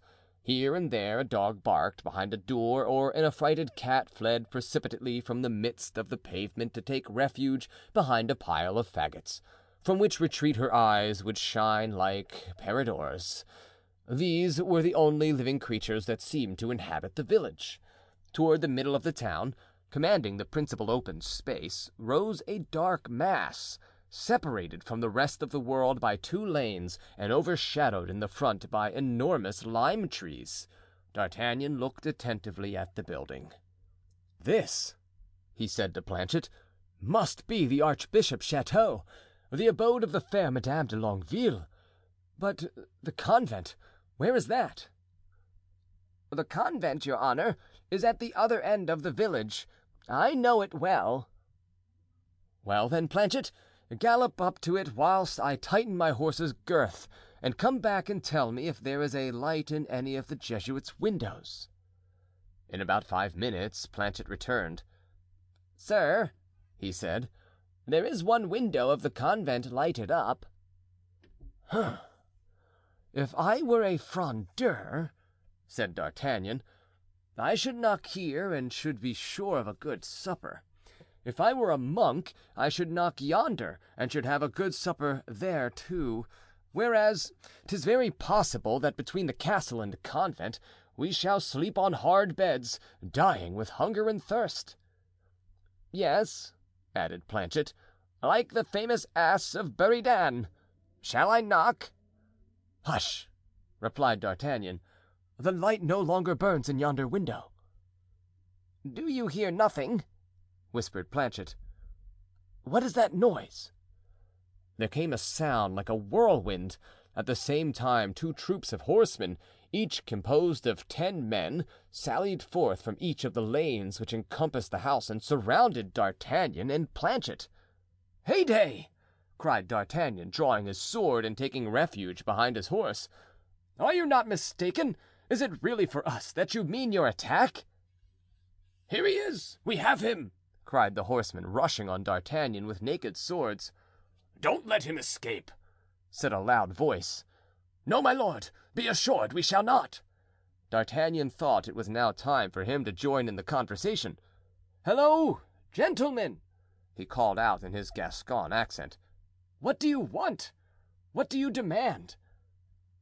"That thou shalt soon know," shouted a chorus of horsemen. "Stop, stop!" cried he whom they had addressed as my lord. "'Tis not his voice." "Ah, just so, gentlemen. Pray, do people get into a passion at random at Noisy? Take care, for I warn you that the first man that comes within the length of my sword, and my sword is long, I rip him up." The chieftain of the party drew near. "What are you doing here?"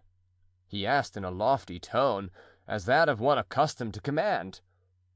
"And you, what are you doing here?" replied D'Artagnan. "Be civil, or I shall beat you. For although one may not choose to proclaim oneself, one insists on respect suitable to one's rank." "You don't choose to discover yourself because you are the leader of an ambuscade," returned D'Artagnan. "But with regard to myself, who am traveling quietly and with my own servant, I have not the same reasons as you have to conceal my name." "Enough, enough! What is your name?" "I shall tell you my name in order that you may know where to find me, my lord, or my prince, as it may suit you best to be called," said our Gascon, who did not choose to seem to yield to a threat. "Do you know Monsieur d'Artagnan?" "Lieutenant in the king's musketeers," said the voice. "You are Monsieur d'Artagnan?"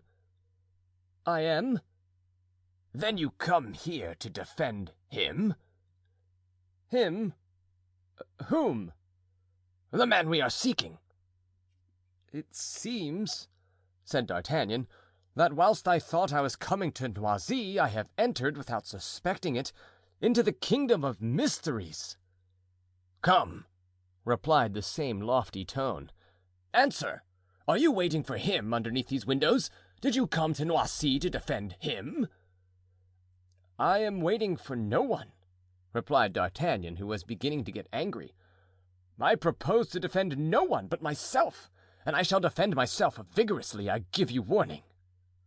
"Very well," said the voice. "Go away from here and leave the place to us."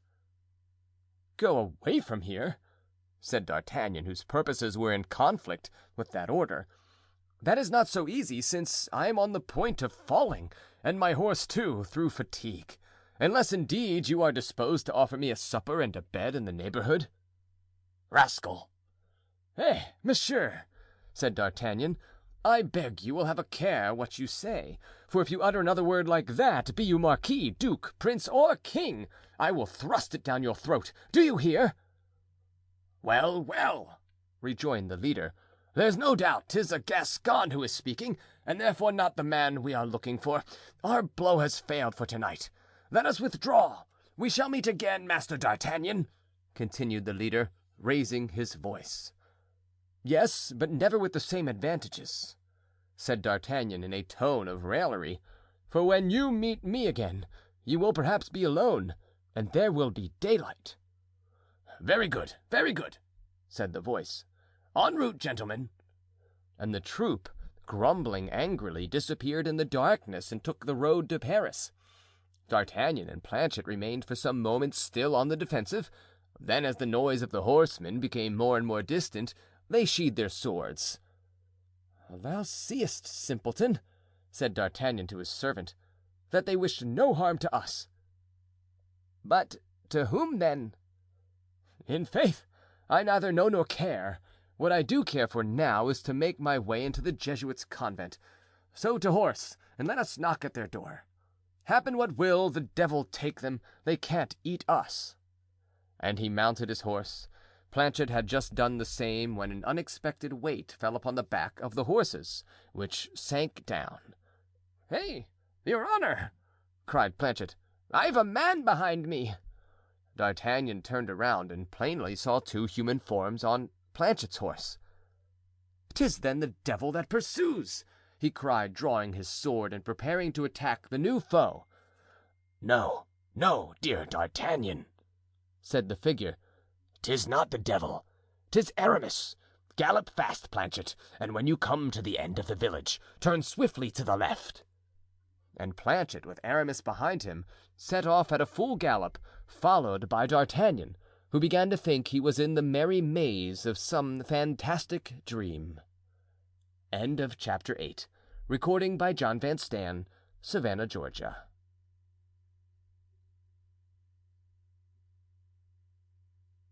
At the extremity of the village, Planchet turned to the left in obedience to the orders of Aramis, and stopped underneath the window which had light in it.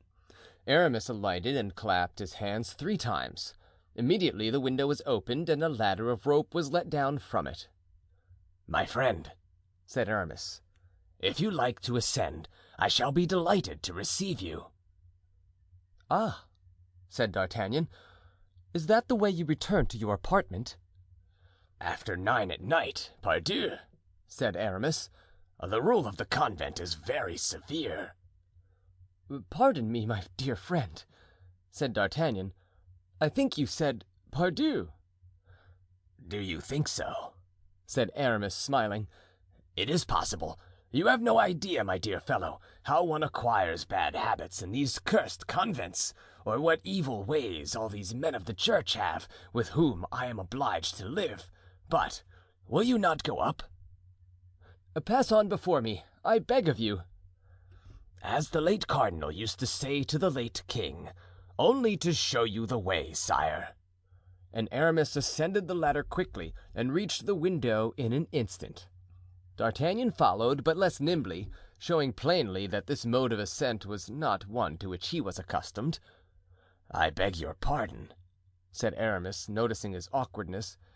"If I had known that I was to have the honor of your visit, I should have procured the gardener's ladder. But for me alone, this is good enough." "Sir," said Planchet when he saw D'Artagnan on the summit of the ladder, "this way is easy for Monsieur Aramis, and even for you. In case of necessity I might also climb up, but my 2 horses cannot mount the ladder." "Take them to yonder shed, my friend," said Aramis, pointing to a low building on the plain. "There you will find hay and straw for them.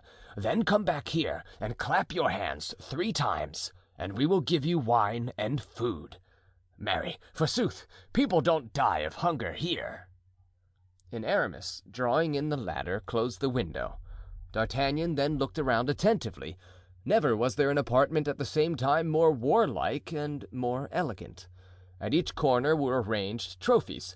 presenting to view swords of all sorts, and on the walls hung 4 great pictures representing in their ordinary military costume the Cardinal de Lorraine, the Cardinal de Richelieu, the Cardinal de la Valette, and the Archbishop of Bordeaux. Exteriorly, nothing in the room showed that it was the habitation of an abbé. The hangings were of damask, the carpets from Alencon, and the bed, especially, had more the look of a fine lady's couch, with its trimmings of fine lace and its embroidered counterpane, than that of a man who had made a vow that he would endeavor to gain heaven by fasting and mortification. "You are examining my den," said Aramis. "Ah, my dear fellow, excuse me, I am lodged like a chartreux. But what are you looking for?" "I am looking for the person who let down the ladder, and I see no one, and yet the ladder didn't come down of itself." "No, it is Bazin." "Ha, ha!" said D'Artagnan. "But," continued Aramis, "Bazin is a well-trained servant, and seeing that I was not alone, he discreetly retired. Sit down, my dear friend, and let us talk." And Aramis pushed forward a large easy-chair, in which D'Artagnan stretched himself out. "In the first place, you will sup with me, will you not?" asked Aramis. "Yes, if you really wish it," said D'Artagnan, "and even with great pleasure, I confess. The journey has given me a devil of an appetite." "Ah, my poor friend," said Aramis, "you will find meager fare. You were not expected." "Am I then threatened with the omelet of Crèvecoeur?" "Oh, let us hope not," said Aramis. "That with the help of God and of Bazin we shall find something better than that in the larder of the worthy Jesuit fathers. Bazin, my friend, come here." The door opened and Bazin entered. On perceiving the musketeer, he uttered an exclamation that was almost a cry of despair. "My dear Bazin," said D'Artagnan, "I am delighted to see with what wonderful composure you can tell a lie, even in a church." "Sir," replied Bazin, "I have been taught by the good Jesuit fathers that it is permitted to tell a falsehood when it is told in a good cause." "So far, well," said Aramis. "We are dying of hunger. Serve us up the best supper you can, and especially give us some good wine." Bazin bowed low, sighed, and left the room. "Now we are alone, dear Aramis," said D'Artagnan. "Tell me how the devil you managed to alight upon the back of Planchet's horse." "I'faith," answered Aramis, "as you see, from heaven." "From heaven," replied D'Artagnan, shaking his head. "You have no more the appearance of coming from thence than you have of going there." "My friend," said Aramis, with a look of imbecility on his face which D'Artagnan had never observed whilst he was in the musketeers, "if I did not come from heaven, at least I was leaving paradise, which is almost the same." "Here, then, is a puzzle for the learned," observed D'Artagnan. "Until now they have never been able to agree as to the situation of paradise. Some place it on Mount Ararat, others between the rivers of Tigris and Euphrates. It seems that they have been looking very far away for it, while it was actually very near. Paradise is at Noisy-le-Sec, upon the site of the archbishop's chateau. People do not go out from it by the door, but by the window. One doesn't descend here by the marble steps of a peristyle, but by the branches of a lime tree. And the angel with a flaming sword who guards this Elysium seems to have changed his celestial name of Gabriel into that of the more terrestrial one of the Prince de Marsillac." Aramis burst into a fit of laughter. "You were always a merry companion, my dear D'Artagnan," he said, "and your witty Gascon fancy has not deserted you. Yes, there is something in what you say. Nevertheless, do not believe that it is Madame de Longueville with whom I am in love." "A plague on it, I shall not do so. After having been so long in love with Madame de Chevreuse, you would hardly lay your heart at the feet of her mortal enemy." "Yes," replied Aramis with an absent air. "Yes, that poor duchess. I once loved her much, and to do her justice, she was very useful to us. Eventually she was obliged to leave France. He was a relentless enemy, that damned cardinal," continued Aramis, glancing at the portrait of the old minister. "He had even given orders to arrest her, and would have cut off her head had she not escaped with her waiting maid. Poor Kitty! I have heard that she met with a strange adventure in I don't know what village, with I don't know what curé, of whom she asked hospitality, and who, having but one chamber, and taking her for a cavalier, offered to share it with her. For she had a wonderful way of dressing as a man, that dear Marie. I know only one other woman who can do it as well, so they made this song about her, La Boisserie de Moi. You know it, don't you?" "No, sing it, please." Aramis immediately complied and sang the song in a very lively manner. "Bravo!" cried D'Artagnan. "You sing charmingly, dear Aramis. I do not perceive that singing masses has spoiled your voice." "My dear D'Artagnan," replied Aramis, "you understand. When I was a musketeer I mounted guard as seldom as I could.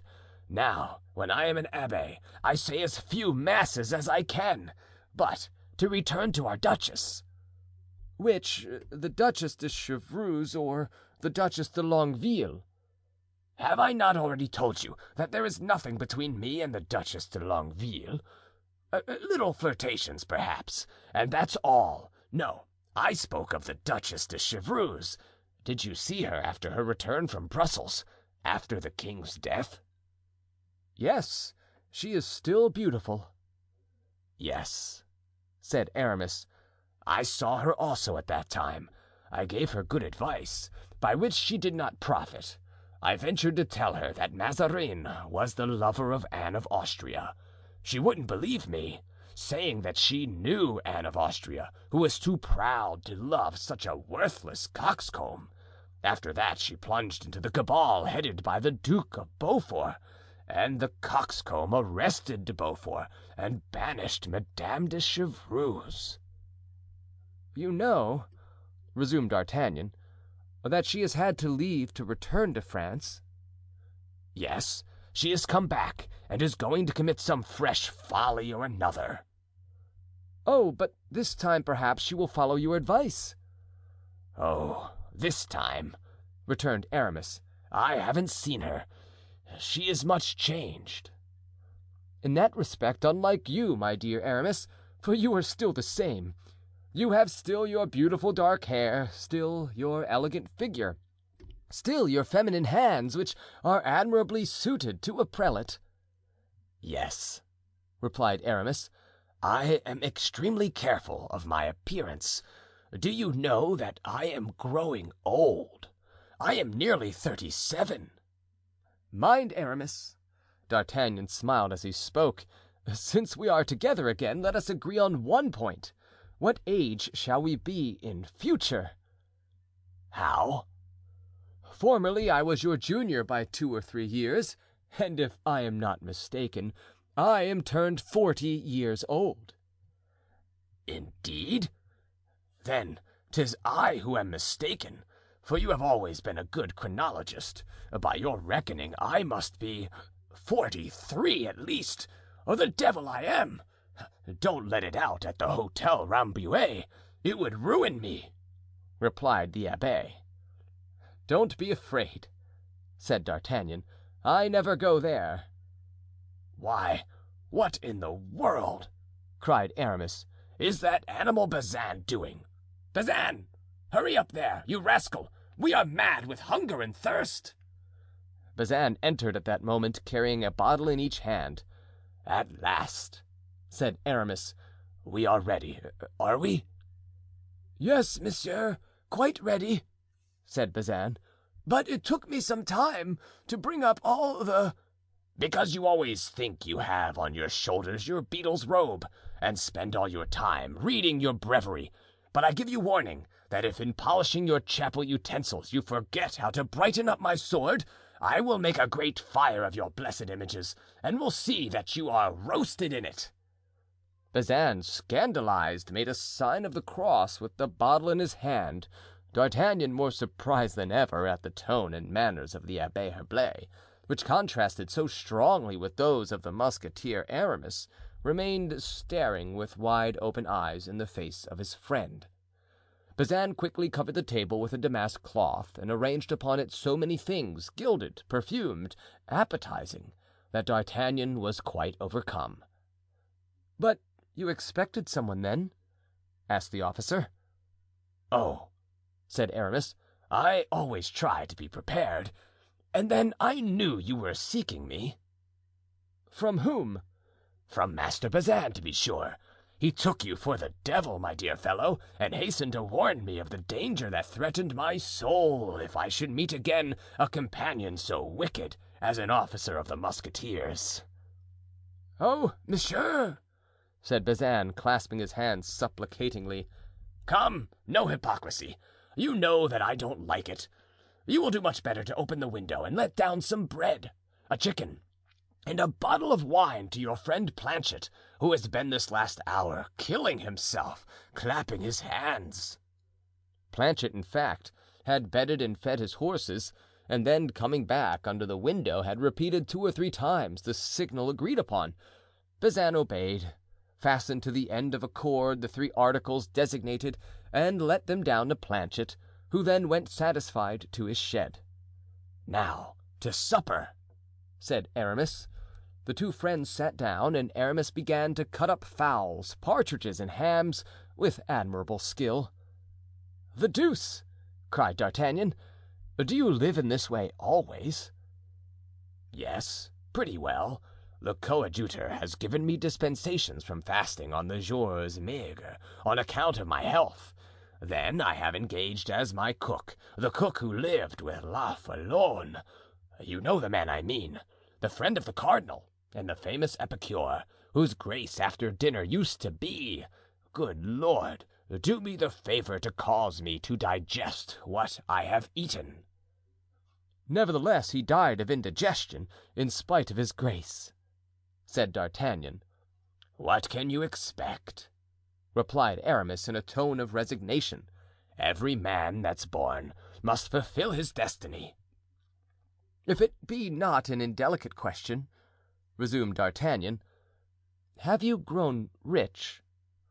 "Oh, heaven, no!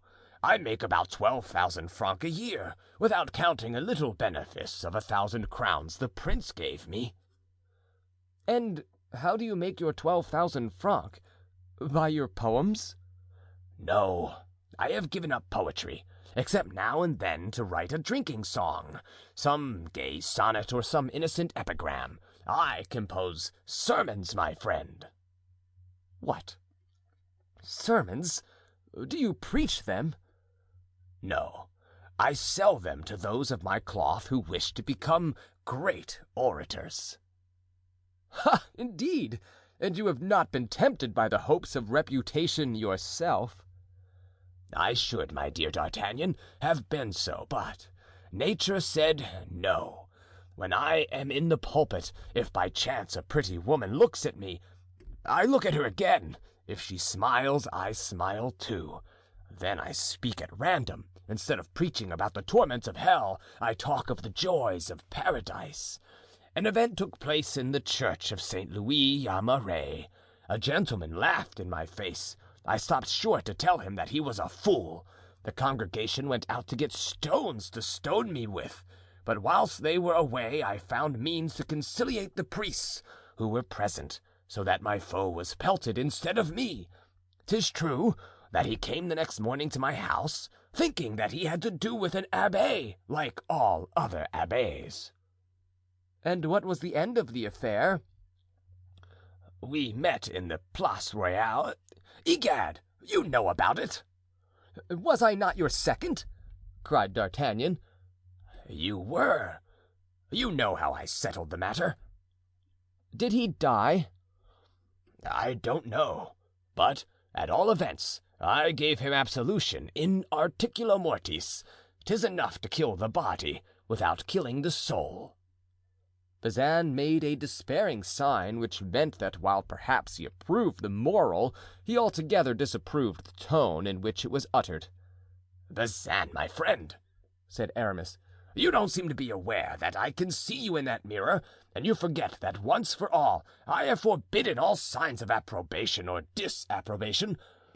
You will do me the favor to bring us some Spanish wine, and then to withdraw. Besides, my friend D'Artagnan has something to say to me privately.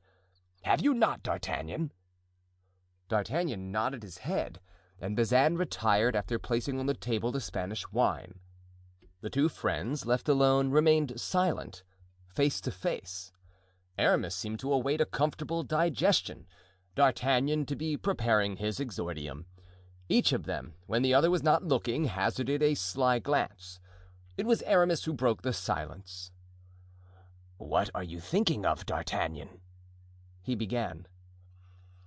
"I was thinking, my dear old friend, that when you were a musketeer you turned your thoughts incessantly to the church, and now that you are an abbé you are perpetually longing to be once more a musketeer." "'Tis true, man, as you know," said Aramis, "is a strange animal, made up of contradictions. Since I became an abbé, I dream of nothing but battles." "That is apparent in your surroundings. You have rapiers here from every form, and to suit the most exacting taste. Do you still fence well?" "I fence as well as you did in the old time. Better still, perhaps. I do nothing else all day." "And with whom?" "With an excellent master at arms that we have here." "What? Here?" "Yes, here in this convent, my dear fellow. There is everything in a Jesuit convent." "Then you would have killed Monsieur de Marsillac if he had come alone to attack you, instead of at the head of 20 men?" "Undoubtedly," said Aramis, "and even at the head of his 20 men, if I could have drawn without being recognized." "God pardon me," said D'Artagnan to himself, "I believe he has become more Gascon than I am." Then aloud, "Well, my dear Aramis, do you ask me why I came to see you?" "No, I have not asked you that," said Aramis with his subtle manner, "but I have expected you to tell me." "Well, I sought you for the single purpose of offering you a chance to kill Monsieur de Marsillac whenever you please, prince though he is." "Hold on, wait," said Aramis. "That is an idea." "Of which I invite you to take advantage, my friend. Let us see, with your 1,000 crowns from the abbey and the 12,000 francs you make by selling sermons, are you rich? Answer frankly." I am as poor as Job, and were you to search my pockets and my boxes, I don't believe you would find 100 pistoles." "Peste! 100 pistoles!" said D'Artagnan to himself. "He calls that being as poor as Job. If I had them I should think myself as rich as Croesus."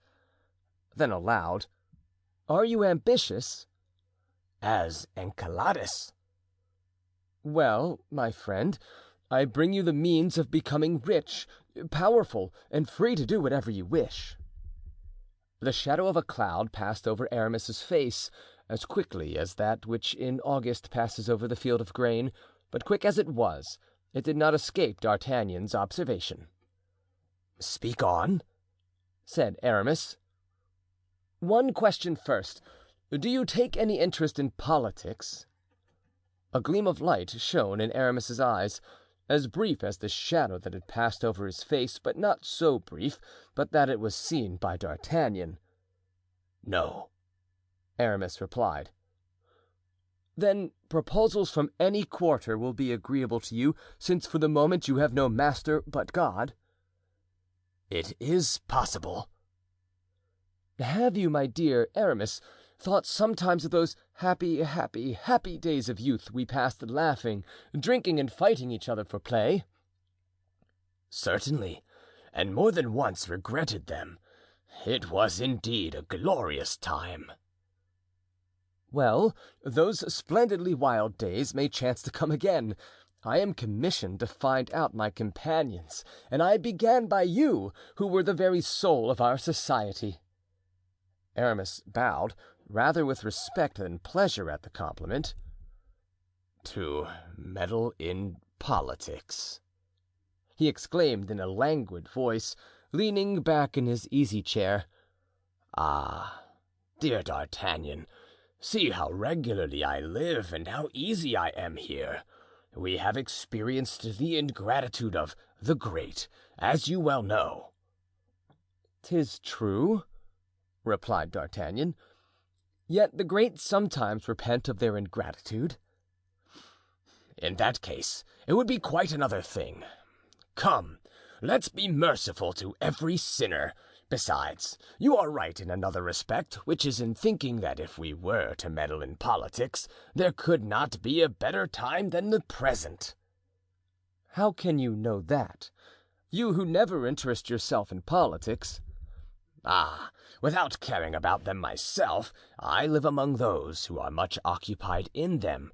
Poet as I am intimate with Sarrazin, who is devoted to the Prince de Conti, and with Monsieur de Bois Robert, who, since the death of Cardinal Richelieu, is of all parties or any party, so that political discussions have not altogether been uninteresting to me." "I have no doubt of it," said D'Artagnan. "Now, my dear friend, look upon all I tell you as merely the statement of a monk, of a man who resembles an echo, repeating simply what he hears. I understand that Mazarin is at this very moment extremely uneasy as to the state of affairs, that his orders are not respected like those of our former bugbear, the deceased cardinal, whose portrait, as you see, hangs yonder. For whatever may be thought of him, it must be allowed that Richelieu was great." "I will not contradict you there," said D'Artagnan. "My first impressions were favorable to this minister. I said to myself that a minister is never loved, but that with the genius this one was said to have, he would eventually triumph over his enemies and would make himself feared, which in my opinion is much more to be desired than to be loved." D'Artagnan made a sign with his head, which indicated that he entirely approved that doubtful maxim. "This, then," continued Aramis, "was my first opinion, but as I am very ignorant in matters of this kind, and as the humility which I profess obliges me not to rest on my own judgment, but to ask the opinion of others, I have inquired. My friend—" Aramis paused. "Well, what?" asked his friend. "Well, I must mortify myself. I must confess that I was mistaken. Monsieur de Mazarin is not a man of genius, as I thought. He is a man of no origin, once a servant of Cardinal Bentivoglio, and he got on by intrigue. He is an upstart, a man of no name, who will only be the tool of a party in France. He will amass wealth, he will injure the king's revenue and pay to himself the pensions which Richelieu paid to others. He is neither a gentleman in manner nor in feeling, but a sort of buffoon, a punchinello, a pantaloon. Do you know him? I do not." "Hem," said D'Artagnan, "there is some truth in what you say." "Ah, it fills me with pride to find that, thanks to a common sort of penetration with which I am endowed, I am approved by a man like you, fresh from the court." "But you speak of him, not of his party, his resources." "It is true. The queen is for him." "Something in his favor." "But he will never have the king." "A mere child." "A child who will be of age in 4 years. Then he has neither the parliament nor the people with him. They represent the wealth of the country, nor the nobles nor the princes, who are the military powers of France." D'Artagnan scratched his ear. He was forced to confess to himself that this reasoning was not only comprehensive, but just. You see, my poor friend, that I am sometimes bereft of my ordinary thoughtfulness. Perhaps I am wrong in speaking thus to you, who have evidently a leaning to Mazarin." "I?" cried D'Artagnan. "Not in the least." "You spoke of a mission." "Did I? I was wrong, then. No, I said what you say. There is a crisis at hand.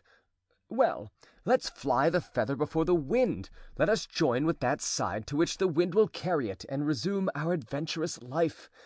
We were once 4 valiant knights, 4 hearts fondly united.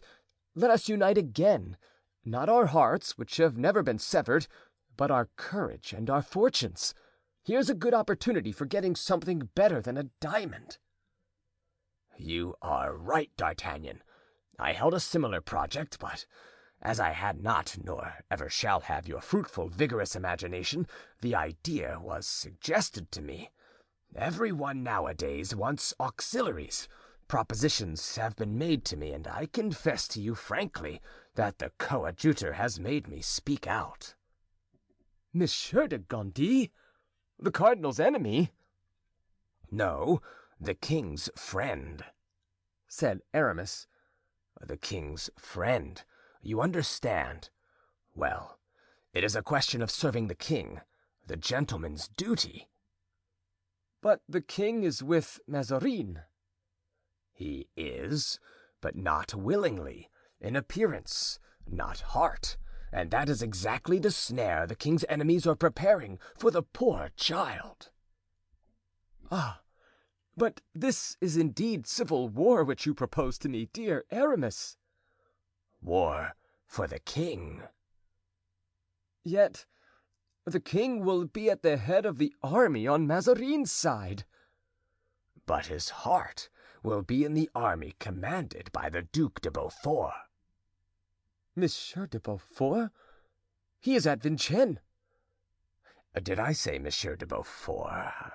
Monsieur de Beaufort or another, Monsieur de Beaufort or Monsieur le Prince." "But Monsieur le Prince is set out for the army. He is entirely devoted to the cardinal." "Oh," said Aramis, "there are questions between them at this very moment. And besides, if it is not the prince, then Monsieur de Gondy." "But Monsieur de Gondy is to be made a cardinal. They are soliciting the hat for him." "And are there no cardinals that can fight? Come now, recall the 4 cardinals that at the head of armies have equaled Monsieur de Guebriant and Monsieur de Gassion." "But a humpbacked general—" "Under the cuirass the hump will not be seen. Besides, remember that Alexandre was lame, and Hannibal had but one eye." "Do you see any great advantage in adhering to this party?" asked D'Artagnan. "I foresee in it the aid of powerful princes." "With the enmity of the government?" "Counteracted by parliament and insurrections." "That may be done if they can separate the king from his mother." "That may be done," said Aramis. "Never!" cried D'Artagnan. "You, Aramis, know Anne of Austria better than I do. Do you think she will ever forget that her son is her safeguard, her shield, the pledge for her dignity, for her fortune and her life? Should she forsake Mazarin, she must join her son and go over to the prince's side. But you know better than I do that there are certain reasons why she can never abandon Mazarin." "Perhaps you are right," said Aramis thoughtfully. "Therefore I shall not pledge myself." "To them or to us, do you mean, Aramis?" "To no one. I am a priest," resumed Aramis. "What have I to do with politics? I am not obliged to read any breviary. I have a jolly little circle of witty abbés and pretty women. Everything goes on smoothly, so certainly, dear friend, I shall not meddle in politics." "Well, listen, my dear Aramis." said D'Artagnan. "Your philosophy convinces me, on my honor. I don't know what devil of an insect stung me and made me ambitious. I have a post by which I live. At the death of Monsieur de Tréville, who is old, I may be a captain, which is a very snug berth for a once penniless Gascon. Instead of running after adventures, I shall accept an invitation from Porthos. I shall go and shoot on his estate. You know he has estates, Porthos?" "I should think so, indeed. 10 leagues of wood, of marshland and valleys. He is lord of the hill and the plain, and is now carrying on a suit for his feudal rights against the Bishop of Noyon." "Good," said D'Artagnan to himself. "That's what I wanted to know. Porthos is in Picardy." Then aloud, "And he has taken his ancient name of Vallon." "To which he adds that of Bracieux, an estate which has been a barony by my troth." "So that Porthos will be a baron?" "I don't doubt it. The Baroness Porthos will sound particularly charming." And the two friends began to laugh. "So," D'Artagnan resumed, "you will not become a partisan of Mazarin's?" "Nor you of the Prince de Condé?" "No. Let us belong to no party, but remain friends.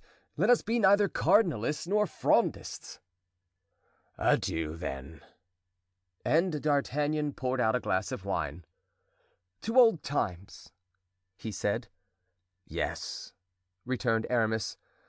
"Unhappily, those times are past." "Nonsense! They will return," said D'Artagnan. "At all events, if you want me, remember the Rue Tiquetonne, Hotel de la Chevrette." "And I shall be at the convent of Jesuits from 6 in the morning to 8 at night. Come by the door. From 8 in the evening until 6 in the morning. Come in by the window." "Adieu, dear friend." "Oh, I can't let you go so. I will go with you." And he took his sword and cloak. "He wants to be sure that I go away," said D'Artagnan to himself. Aramis whistled for Bazin, but Bazin was asleep in the antechamber, and Aramis was obliged to shake him by the ear to awake him. Bazin stretched his arms, rubbed his eyes, and tried to go to sleep again. Come, come, sleepyhead, quick, the ladder." "But," said Bazin, yawning portentously, "the ladder is still at the window." "The other one? The gardener's? Didn't you see that Monsieur d'Artagnan mounted with difficulty? It will be even more difficult to descend." D'Artagnan was about to assure Aramis that he could descend easily when an idea came into his head which silenced him. Bazin uttered a profound sigh and went out to look for the ladder. Presently a good, solid, wooden ladder was placed against the window. "Now then," said D'Artagnan, "this is something like, this is a means of communication. A woman could go up a ladder like that." Aramis's searching look seemed to seek his friend's thought, even at the bottom of his heart, but D'Artagnan sustained the inquisition with an air of admirable simplicity. Besides, at that moment he put his foot on the first step of the ladder and began his descent. In a moment he was on the ground. Bazin remained at the window. "Stay there," said Aramis. "I shall return immediately." The two friends went toward the shed. At their approach, Planchet came out leading the two horses. "That is good to see," said Aramis. "There is a servant active and vigilant, not like that lazy fellow Bazin, who is no longer good for anything since he became connected with the church. Follow us, Planchet. We shall continue our conversation to the end of the village." They traversed the width of the village, talking of indifferent things. Then, as they reached the last houses, "Go then, dear friend," said Aramis. "Follow your own career. Fortune lavishes her smiles upon you. Do not let her flee from your embrace. As for me, I remain in my humility and indolence. Adieu." "Thus 'tis quite decided," said D'Artagnan. that what I have to offer to you does not tempt you?" "On the contrary, it would tempt me were I any other man," rejoined Aramis. "But I repeat, I am made up of contradictions. What I hate today I adore tomorrow, and vice versa. You see that I cannot, like you, for instance, settle on any fixed plan." "Thou liest, subtile one," said D'Artagnan to himself. "Thou alone, on the contrary, knowest how to choose thy object and to gain it stealthily." The friends embraced. They descended into the plain by the ladder. Planchet met them hard by the shed. D'Artagnan jumped into the saddle. Then the old companions in arms again shook hands. D'Artagnan and Planchet spurred their steeds and took the road to Paris. But after he had gone about 200 steps, D'Artagnan stopped short, alighted, threw the bridle of his horse over the arm of Planchet, and took the pistols from his saddlebow to fasten them to his girdle. "What's the matter?" asked Planchet. "This is the matter. Be he ever so cunning, he shall never say I was his dupe. Stand here, don't stir, turn your back on the road and wait for me." Having thus spoken, D'Artagnan cleared the ditch by the roadside and crossed the plain, so as to wind around the village. He had observed between the house that Madame de Longueville inhabited and the convent of the Jesuits an open space surrounded by a hedge. The moon had now risen and he could see well enough to retrace his road. He reached the hedge and hid himself behind it. In passing by the house where the scene which we have related took place, he remarked that the window was again lighted up, and he was convinced that Aramis had not yet returned to his own apartment, and that when he did it would not be alone. In truth, in a few minutes he heard steps approaching and low whispers. Close to the hedge the steps stopped. D'Artagnan knelt down near the thickest part of the hedge. Two men, to the astonishment of D'Artagnan, appeared shortly. Soon, however, his surprise vanished, for he heard the murmurs of a soft, harmonious voice. One of these two men was a woman disguised as a cavalier. Calm yourself, dear Renee," said the soft voice. "the same thing will never happen again. I have discovered a sort of subterranean passage which runs beneath the street, and we shall only have to raise one of the marble slabs before the door to open you an entrance and an outlet." "Oh," answered another voice, which D'Artagnan instantly recognized as that of Aramis. "I swear to you, princess, that if your reputation did not depend on precautions, and if my life alone were jeopardized—" Yes, yes, I know you are as brave and venturesome as any man in the world, but you do not belong to me alone. You belong to all our party. Be prudent, sensible." "I always obey, madame, when I am commanded by so gentle a voice." He kissed her hand tenderly. "Ah!" exclaimed the cavalier with a soft tone. "What's the matter?" asked Aramis. "Do you not see that the wind has blown off my hat?" Aramis rushed after the fugitive hat. D'Artagnan took advantage of the circumstance to find a place in the hedge not so thick, where his glance could penetrate to the supposed cavalier. At that instant, the moon, inquisitive perhaps like D'Artagnan, came from behind a cloud, and by her light D'Artagnan recognized the large blue eyes, the golden hair, and the classic head of the Duchess de Longueville. Aramis returned, laughing, one hat on his head and the other in his hand, and he and his companion resumed their walk toward the convent. "Good," said D'Artagnan, rising and brushing his knees. "Now I have thee. Thou art a Frondeur and the lover of Madame de Longueville." End of chapter 9. Recording by John Van Stan, Savannah, Georgia. Monsieur Porthos de Vallon de Bracieux de Pierrefonds.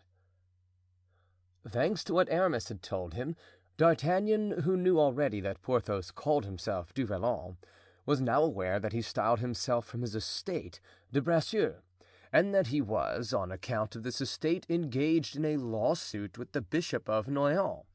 It was, then, in the neighborhood of Noyon that he must seek that estate. His itinerary was promptly determined. He would go to Dammartin, from which place two roads diverge, one towards Soissons, the other towards Compiègne. There he would inquire concerning the Bracieux estate, and go to the right or to the left, according to the information obtained. Planchet, who was still a little concerned for his safety after his recent escapade, declared that he would follow D'Artagnan even to the end of the world, either by the road to the right or by that to the left, only he begged his former master to set out in the evening, for greater security to himself. D'Artagnan suggested that he should send word to his wife so that she might not be anxious about him, but Planchet replied with much sagacity that he was very sure his wife would not die of anxiety through not knowing where he was, while he, Planchet, remembering her incontinence of tongue, would die of anxiety if she did know. This reasoning seemed to D'Artagnan so satisfactory that he no further insisted, and about 8 o'clock in the evening, the time when the vapors of night begin to thicken in the streets, he left the Hotel de la Chevrette, and, followed by Planchet, set forth from the capital by way of the Saint Denis gate. At midnight the two travelers were at Dammartin, but it was then too late to make inquiries. The host of the Cygne de la Croix had gone to bed. The next morning D'Artagnan summoned the host, one of those sly Normans who say neither yes nor no, and fear to commit themselves by giving a direct answer. D'Artagnan, however, gathered from his equivocal replies that the road to the right was the one he ought to take, and on that uncertain information he resumed his journey. At 9 in the morning he reached Nanterre and stopped for breakfast. His host here was a good fellow from Picardy, who gave him all the information he needed. The Bracieux estate was a few leagues from Villars-Cotterets. D'Artagnan was acquainted with Villars-Cotterets, having gone thither with the court on several occasions, for at that time Villars-Cotterets was a royal residence. He therefore shaped his course toward that place and dismounted at the Dauphin d'Or. There he ascertained that the Bracieux estate was 4 leagues distant, but that Porthos was not at Bracieux. Porthos had in fact been involved in a dispute with the Bishop of Noyon in regard to the Pierrefonds property, which adjoined his own, and weary at length of a legal controversy which was beyond his comprehension, he put an end to it by purchasing Pierrefonds and added that name to his others. He now called himself Du Vallon de Bracieux de Pierrefonds, and resided on his new estate. The travelers were therefore obliged to stay at the hotel until the next day. The horses had done 10 leagues that day and needed rest. It is true they might have taken others, but there was a great forest to pass through, and Planchet, as we have seen, had no liking for forests after dark. There was another thing that Planchet had no liking for, and that was starting on a journey with a hungry stomach. Accordingly, D'Artagnan, on awaking, found his breakfast waiting for him. It need not be said that Planchet, in resuming his former functions, resumed also his former humility, and was not ashamed to make his breakfast on what was left by D'Artagnan. It was nearly 8 o'clock when they set out again. Their course was clearly defined. They were to follow the road toward Compiègne, and on emerging from the forest turned to the right.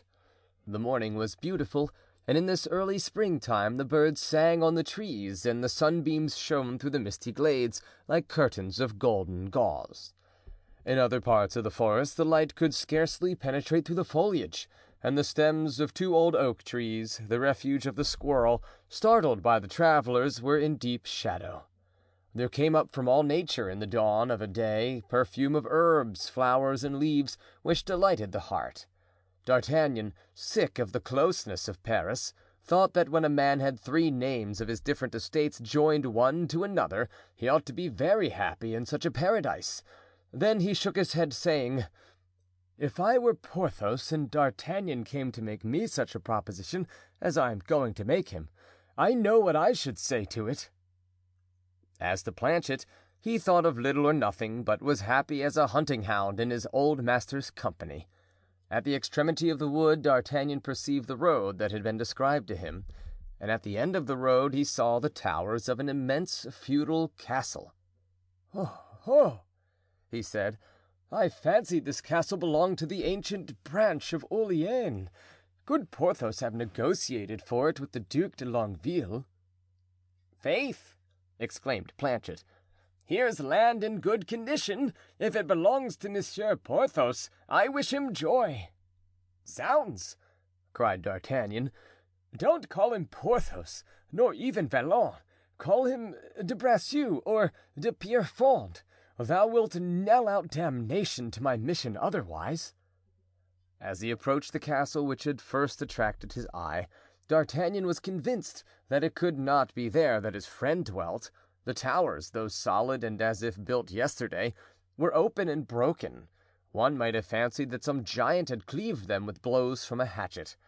On arriving at the extremity of the castle, D'Artagnan found himself overlooking a beautiful valley, in which, at the foot of a charming little lake, stood several scattered houses, which, humble in their aspect and covered with some tiles, others with thatch, seemed to acknowledge as their sovereign lord a pretty chateau, built about the beginning of the reign of Henry IV, and surmounted by 4 stately gilded weathercocks.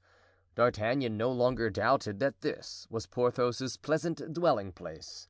The road led straight up to the chateau, which, compared to its ancestor on the hill, was exactly what a fop of the coterie of the Duc d'Enghien would have been beside a knight in steel armor in the time of Charles VII. D'Artagnan spurred his horse on and pursued his road, followed by Planchet at the same pace. In 10 minutes D'Artagnan reached the end of an alley regularly planted with fine poplars, and terminating in an iron gate, the points and crossed bars of which were gilt. In the midst of this avenue was a nobleman, dressed in green and with as much gilding about him as an iron gate, riding on a tall horse. On his right hand and his left were 2 footmen, with the seams of their dresses laced. A considerable number of clowns were assembled and rendered homage to their lord. "Ah," said D'Artagnan to himself, "can this be the Seigneur du Vallon de Bracieux de Pierrefonds? Well a day, how he has shrunk since he gave up the name of Porthos." "This cannot be Monsieur Porthos," observed Planchet, replying, as it were, to his master's thoughts. "Monsieur Porthos was 6 feet high. This man is scarcely 5." "Nevertheless," said D'Artagnan, "the people are bowing very low to this person." As he spoke, he rode toward the tall horse, to the man of importance and his valets. As he approached, he seemed to recognize the features of this individual. "Jesu!" cried Planchet, "can it be?" At this exclamation the man on horseback turned slowly and with a lofty air, and the 2 travelers could see, displayed in all their brilliancy, the large eyes, the vermilion visage, and the eloquent smile of Mousqueton. It was indeed Mousqueton. Mousqueton, as fat as a pig, rolling about with rude health, puffed out with good living, who recognized D'Artagnan and acting very differently from the hypocrite Bazin, slipped off his horse and approached the officer with his hat off, so that the homage of the assembled crowd was turned toward this new sun, which eclipsed the former luminary. "Monsieur d'Artagnan! Monsieur d'Artagnan!" cried Mousqueton, his fat cheeks swelling out and his whole frame perspiring with joy. "Monsieur d'Artagnan! Oh, what joy for my lord and master, du Vallon de Bracieux de Pierrefonds!" "Thou good Mousqueton, where is thy master?" "You stand upon his property." "But how handsome thou art! How fat! Thou hast prospered and grown stout." And D'Artagnan could not restrain his astonishment at the change good fortune had produced on the once famished one. "Hey, yes, thank God I am pretty well," said Mousqueton. "But hast thou nothing to say to thy friend Planchet?" "How, my friend Planchet? Planchet, art thou there?" cried Mousqueton, with open arms and eyes full of tears. "My very self," replied Planchet, "but I wanted first to see if thou wert grown proud." "Proud toward an old friend? Never, Planchet. Thou wouldst not have thought so hadst thou known Mousqueton well." "So far so well," answered Planchet, alighting and extending his arms to Mousqueton. The 2 servants embraced with an emotion which touched those who were present and made them suppose that Planchet was a great lord in disguise, so highly did they estimate the position of Mousqueton. "And now, sir," resumed Mousqueton, when he had rid himself of Planchet, who had in vain tried to clasp his hands behind his friend's fat back, Now, sir, allow me to leave you, for I could not permit my master to hear of your arrival from any but myself. He would never forgive me for not having preceded you." "This dear friend," said D'Artagnan, carefully avoiding to utter either the former name borne by Porthos or his new one, "then he has not forgotten me?" "Forgotten? He?" cried Mousqueton. "There's not a day, sir, that we don't expect to hear that you were made marshal, either instead of Monsieur de Gassion or of Monsieur de Bassompierre." On D'Artagnan's lips there played one of those rare and melancholy smiles which seemed to emanate from the depth of his soul, the last trace of youth and happiness that had survived life's disillusions. "And you, fellows," resumed Mousqueton, "stay near Monsieur le Comte d'Artagnan and pay him every attention in your power, whilst I go to prepare my lord for his visit." And mounting his horse, Mousqueton rode off down the avenue on the grass at a hand gallop. "Ha! There's something promising," said D'Artagnan. "No mysteries, no cloak to hide oneself in, no cunning policy here. People laugh outright, they weep for joy here. I see nothing but faces a yard broad. In short, it seems to me that nature herself wears a holiday garb, and that the trees, instead of leaves and flowers, are covered with red and green ribbons as on gala days." "As for me," said Planchet, "I seem to smell from this place even a most delectable perfume of fine roast meat, and to see the scullions in a row by the hedge hailing our approach. Ah, sir, what a cook must Monsieur Pierrefonds have, when he was so fond of eating and drinking, even whilst he was only called Monsieur Porthos." "Say no more," cried D'Artagnan. "If the reality corresponds with appearances, I am lost, for a man so well off will never change his happy condition, and I shall fail with him as I have already done with Aramis." Chapter 10. Recording by John Van Stan. Savannah, Georgia.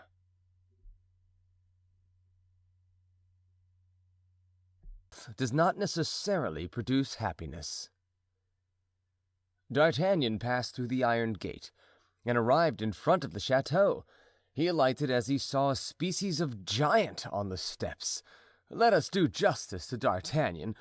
Independently of every selfish wish, his heart palpitated with joy when he saw that tall form and martial demeanor, which recalled to him a good and brave man. He ran to Porthos and threw himself into his arms. The whole body of servants, arranged in a semicircle at a respectful distance, looked on with humble curiosity. Mousqueton, at the head of them, wiped his eyes. Porthos linked his arm in that of his friend. "Ah, how delightful to see you again, dear friend!" he cried in a voice which was now changed from a baritone into a bass. "You've not then forgotten me?" "Forget you? Oh, dear Du Vallon, does one forget the happiest days of flowery youth, one's dearest friends, the dangers we have dared together? On the contrary, there is not an hour we have passed together that is not present to my memory." "Yes, yes," said Porthos, trying to give to his mustache a curl which it had lost while he had been alone. "Yes, we did some fine things in our time, and we gave that poor cardinal a few threads to unravel." And he heaved a sigh. "Under any circumstances," he resumed, "you are welcome, my dear friend. You will help me to recover my spirits. Tomorrow we will hunt the hare on my plain, which is a superb tract of land, or pursue the deer in my woods, which are magnificent. I have 4 harriers, which are considered the swiftest in the country, and a pack of hounds, which are unequaled for 20 leagues around." And Porthos heaved another sigh. "But first," interposed D'Artagnan, "you must present me to Madame du Vallon." A third sigh from Porthos.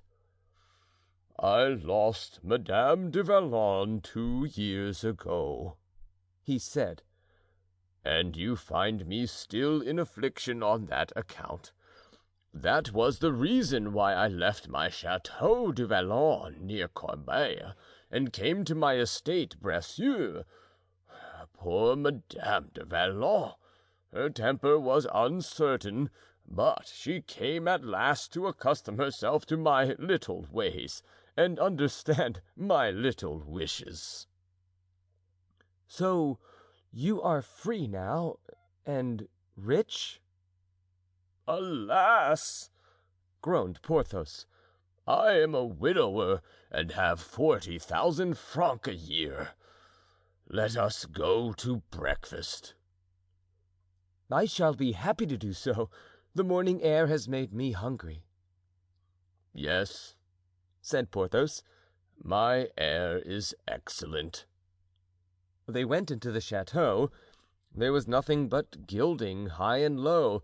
The cornices were gilt, the moldings were gilt, the legs and arms of the chairs were gilt. A table, ready set out, awaited them. "You see," said Porthos, "this is my usual style." "Devil take me!" answered D'Artagnan. "I wish you joy of it. The king has nothing like it." "No," answered Porthos, "I hear it said that he is very badly fed by the cardinal, Monsieur de Mazarin. Taste this cutlet, my dear D'Artagnan. 'Tis off one of my sheep." "You have very tender mutton, and I wish you joy of it," said D'Artagnan. "Yes, the sheep are fed in my meadows, which are excellent pasture." "Give me another cutlet." "No, try this hare, which I had killed yesterday in one of my warrens." "Zounds! What a flavor!" cried D'Artagnan. "Ah, they are fed on thyme, only your hares." "And how do you like my wine?" asked Porthos. "It is pleasant, isn't it?" "Capital." "It is nothing, however, but a wine of the country." "Really?" "Yes, a small declivity to the south, yonder on my hill, gives me 20 hogsheads." "Quite a vineyard, hey?" Porthos sighed for the 5th time. D'Artagnan had counted his sighs. He became curious to solve the problem. "Well, now," he said, "it seems, my dear friend, that something vexes you. You are ill, perhaps. That health which—" "Excellent, my dear friend, better than ever. I could kill an ox with a blow of my fist." "Well, then, family affairs, perhaps." "Family? I have, happily, only myself in the world to care for." "But what makes you sigh?" "My dear fellow," replied Porthos, "to be candid with you, I am not happy." "You are not happy, Porthos? You who have chateau, meadows, mountains, woods, you who have 40,000 francs a year, you are not happy?" "My dear friend, all those things I have, but I am a hermit in the midst of superfluity." "Surrounded, I suppose, only by clodhoppers, with whom you could not associate." Porthos turned rather pale and drank off a large glass of wine. "No, but just think, there are paltry country squires who have all some title or another and pretend to go back as far as Charlemagne, or at least to Hugh Capet. When I first came here, being the last comer, it was for me to make the first advances. I made them, but you know, my dear friend, Madame du Vallon—" Porthos, in pronouncing these words, seemed to gulp down something. Madame de Vallon was of doubtful gentility. She had, in her first marriage, I don't think, D'Artagnan, I am telling you anything new, married a lawyer. They thought that nauseous. You can understand that's a word bad enough to make one kill 30,000 men. I have killed 2, which has made people hold their tongues, but has not made me their friend, so that I have no society. I live alone. I am sick of it. My mind preys on itself. D'Artagnan smiled. He now saw where the breastplate was weak and prepared the blow. "But now," he said, "that you are a widower, your wife's connection cannot injure you." Yes, but understand me, not being of a race of historic fame, like the de Sourcils, who were content to be plain sirs, or the Rohans, who didn't wish to be dukes, all these people, who are all either vicomtes or comtes, go before me at church in all the ceremonies, and I can say nothing to them. Ah, if I were only a baron, don't you mean?" cried D'Artagnan, finishing his friend's sentence. "Ah," cried Porthos, "would I were but a baron!" "Well, my friend, I come to give you this very title which you wish for so much." Porthos gave a start that shook the room. 2 or 3 bottles fell and were broken. Mousqueton ran thither, hearing the noise. Porthos waved his hand to Mousqueton to pick up the bottles. "I am glad to see," said D'Artagnan, "that you have still that honest lad with you." "He is my steward," replied Porthos. "He will never leave me. Go away now, Mouston." "So he's called Mouston," thought D'Artagnan. "'Tis too long a word to pronounce Mousqueton." "Well," he said aloud, "let us resume our conversation later. Your people may suspect something. There may be spies about. You can suppose, Porthos, that what I have to say relates to most important matters." "Devil take them! Let us walk in the park," answered Porthos, "for the sake of digestion." "Egad," said D'Artagnan, "the park is like everything else, and there are as many fish in your pond as rabbits in your warren. You are a happy man, my friend, since you have not only retained your love of the chase, but acquired that of fishing." "My friend," replied Porthos, "I leave fishing to Mousqueton. It is a vulgar pleasure, but I shoot sometimes, that is to say, when I am dull, and I sit on one of those marble seats, have my gun brought to me, my favorite dog, and I shoot rabbits." "Really? How very amusing!" "Yes," replied Porthos with a sigh, "it is amusing." D'Artagnan now no longer counted the sighs. They were innumerable. "However, what had you to say to me?" he resumed. "Let us return to that subject." "With pleasure," replied D'Artagnan. "I must, however, first frankly tell you that you must change your mode of life." "How?" "Go into harness again, gird on your sword, run after adventures, and leave, as in old times, a little of your fat on the roadside." "Ah, hang it!" said Porthos. "I see you are spoiled, dear friend. You are corpulent. Your arm has no longer that movement of which the late cardinal's guards have so many proofs." "Ah, my fist is strong enough, I swear," cried Porthos, extending a hand like a shoulder of mutton. "So much the better." "Are we then to go to war?" "By my troth, yes." "Against whom?" "Are you a politician, friend?" "Not in the least." Are you for Mazarin or for the princes?" "I am for no one." "That is to say, you are for us. Well, I tell you that I come to you from the cardinal." This speech was heard by Porthos in the same sense as if it had still been in the year 1640 and related to the true cardinal. "Oh, oh! What are the wishes of his eminence?" "He wishes to have you in his service." "And who spoke to him of me?" "Rochefort. You remember him?" "Yes, pardieu! It was he who gave us so much trouble and kept us on the road so much. You gave him 3 sword wounds in 3 separate engagements."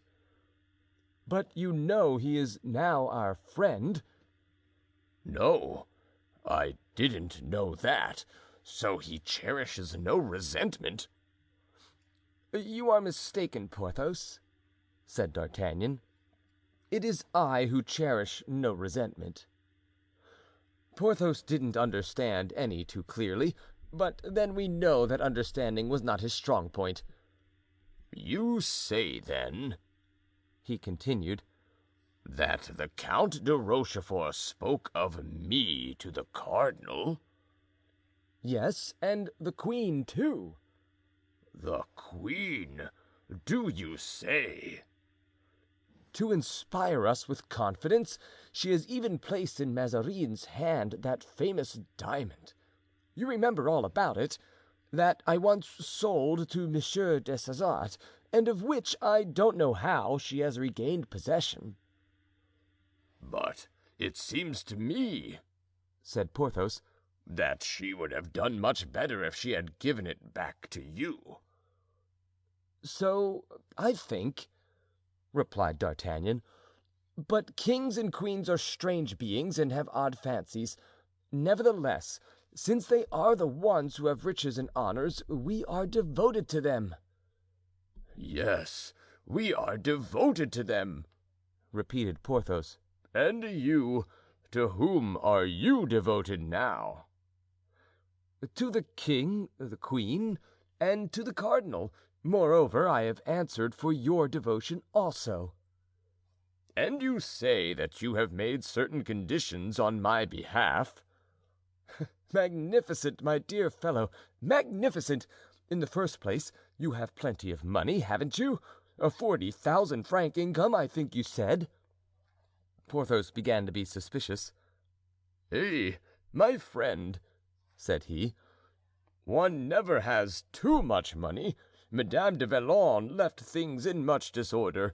I am not much of a hand at figures, so that I live almost from hand to mouth." "He is afraid I have come to borrow money," thought D'Artagnan.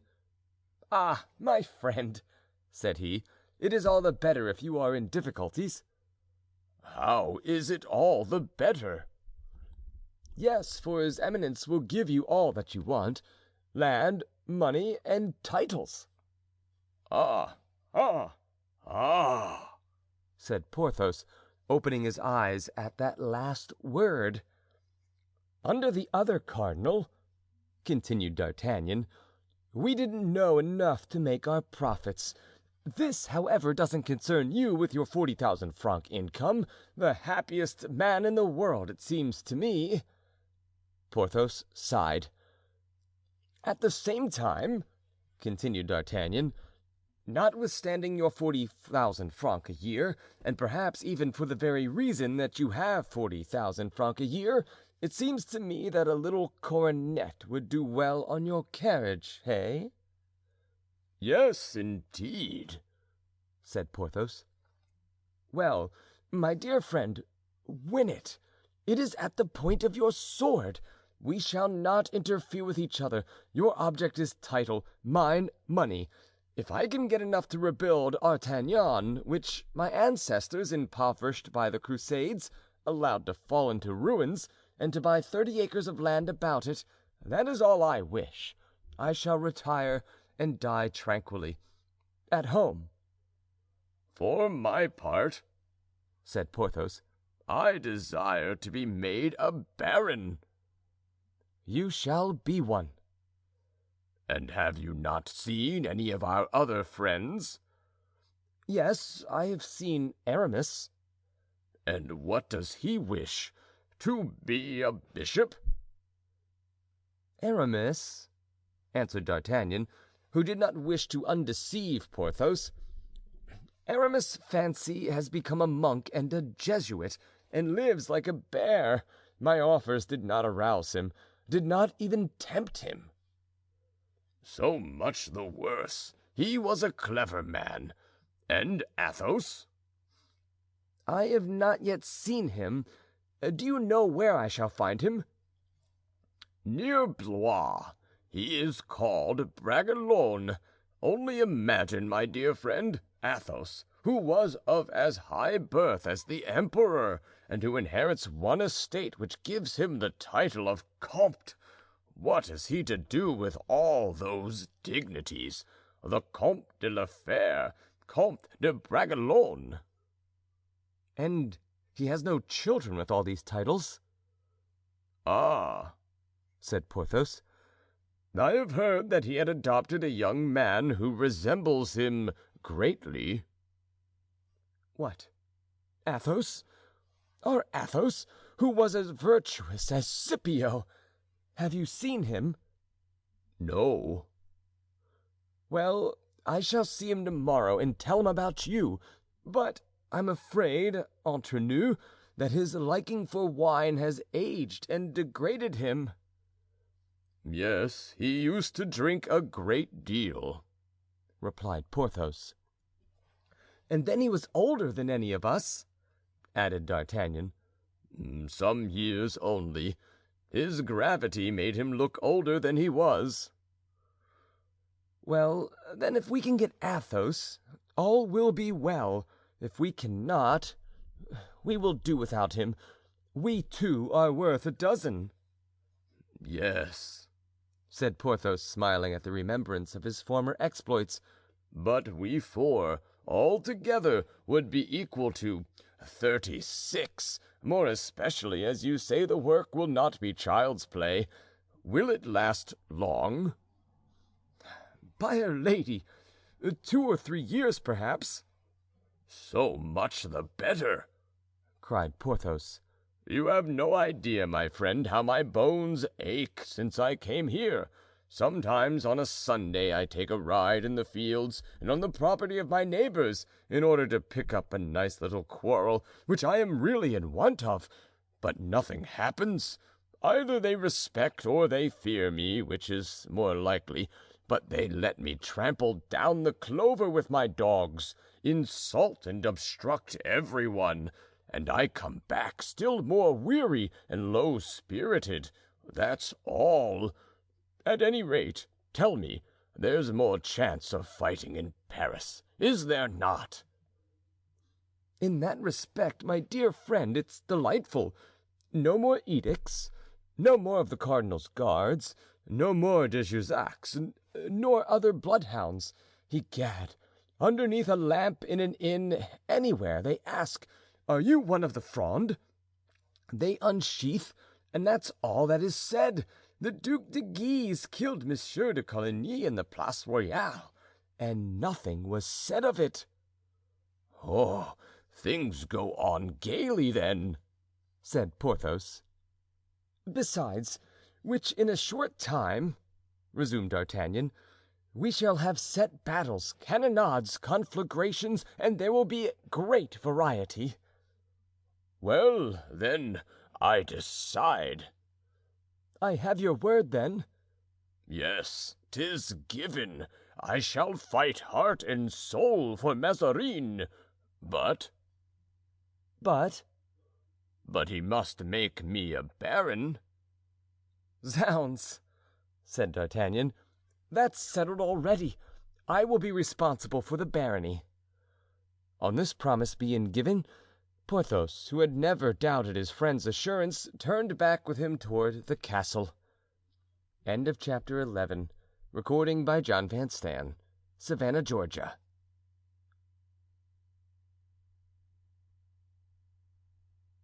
Porthos was discontented with his condition.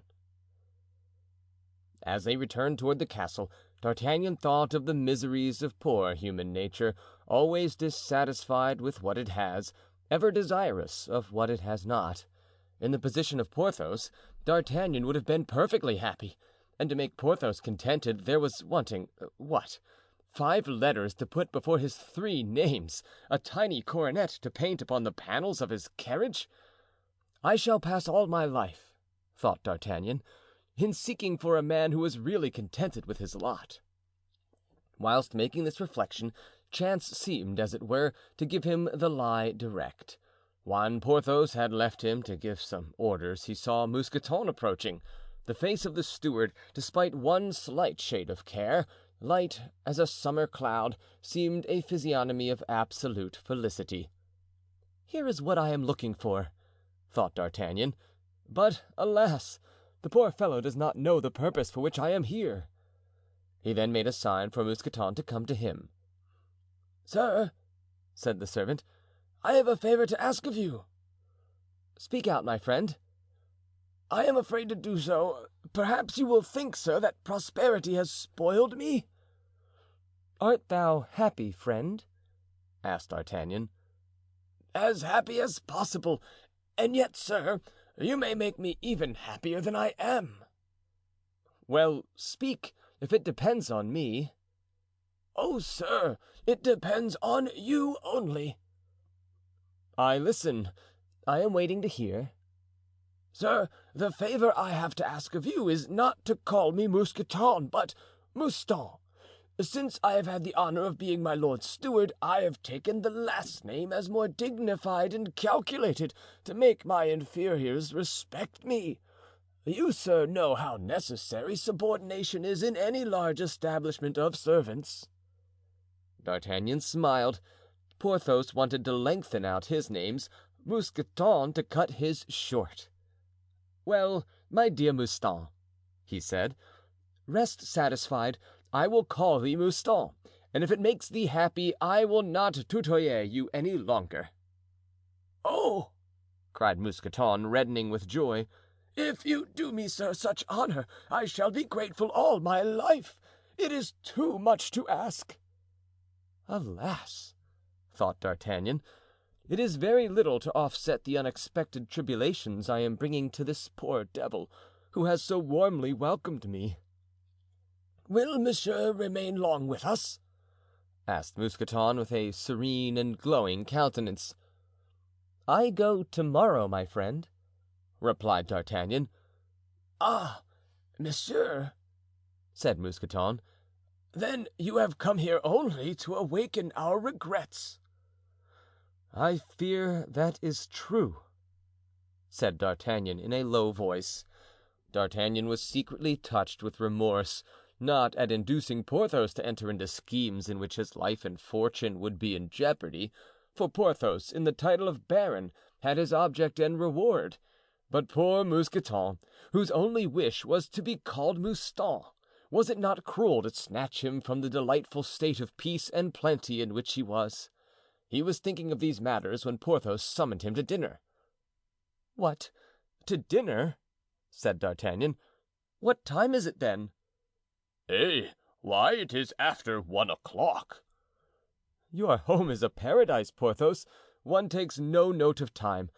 I follow you, though I am not hungry." "Come, if one can't always eat, one can always drink. A maxim of poor Athos, the truth of which I have discovered since I began to be lonely." D'Artagnan, who, as a Gascon, was inclined to sobriety, seemed not so sure as his friend of the truth of Athos's maxim, but he did his best to keep up with his host. Meanwhile, his misgivings in regard to Mousqueton recurred to his mind, and with greater force because Mousqueton, though he did not himself wait on the table, which would have been beneath him in his new position, appeared at the door from time to time and evinced his gratitude to D'Artagnan by the quality of the wine he directed to be served. Therefore, when at dessert, upon a sign from D'Artagnan, Porthos had sent away his servants and the two friends were alone. "Porthos," said D'Artagnan, who will attend you in your campaigns?" "Why," replied Porthos, "Mouston, of course." This was a blow to D'Artagnan. He could already see the Intendant's beaming smile change to a contortion of grief. "But," he said, "Mouston is not so young as he was, my dear fellow. Besides, he has grown fat, and perhaps has lost his fitness for active service." "That may be true," replied Porthos, "but I am used to him, and besides, he wouldn't be willing to let me go without him. He loves me so much." "Oh, blind self-love!" thought D'Artagnan. "And you?" asked Porthos. "Haven't you still in your service your old lackey, that good, that brave, that intelligent? What, then, is his name?" "Planchet, yes. I have found him again, but he is lackey no longer." "What is he, then?" With his 1,600 francs, you remember, the 1,600 francs he earned at the siege of La Rochelle by carrying a letter to Lord de Winter, he has set up a little shop in the Rue de Lombards and is now a confectioner."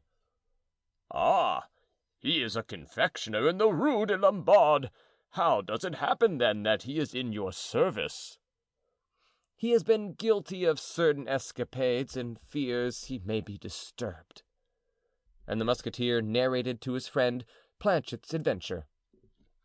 "Well," said Porthos, "if anyone had told you in the old times that the day would come when Planchet would rescue Rochefort, and that you would protect him in it—" "I should not have believed him, but men are changed by events."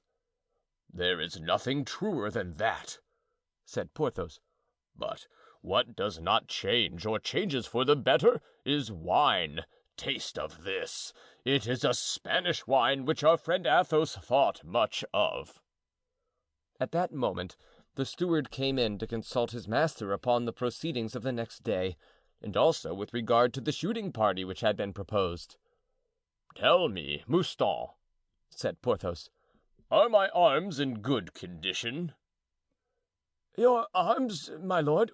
What arms?" "Zounds, my weapons." "What weapons?" "My military weapons." "Yes, my lord, at any rate, I think so." "Make sure of it, and if they want it, have them burnished up. Which is my best cavalry horse?" "Vulcan." "And the best hack?" "Bayard." "What horse dost thou choose for thyself?" "I like Rustaud, my lord, a good animal whose paces suit me." "Strong, thinkest thou?"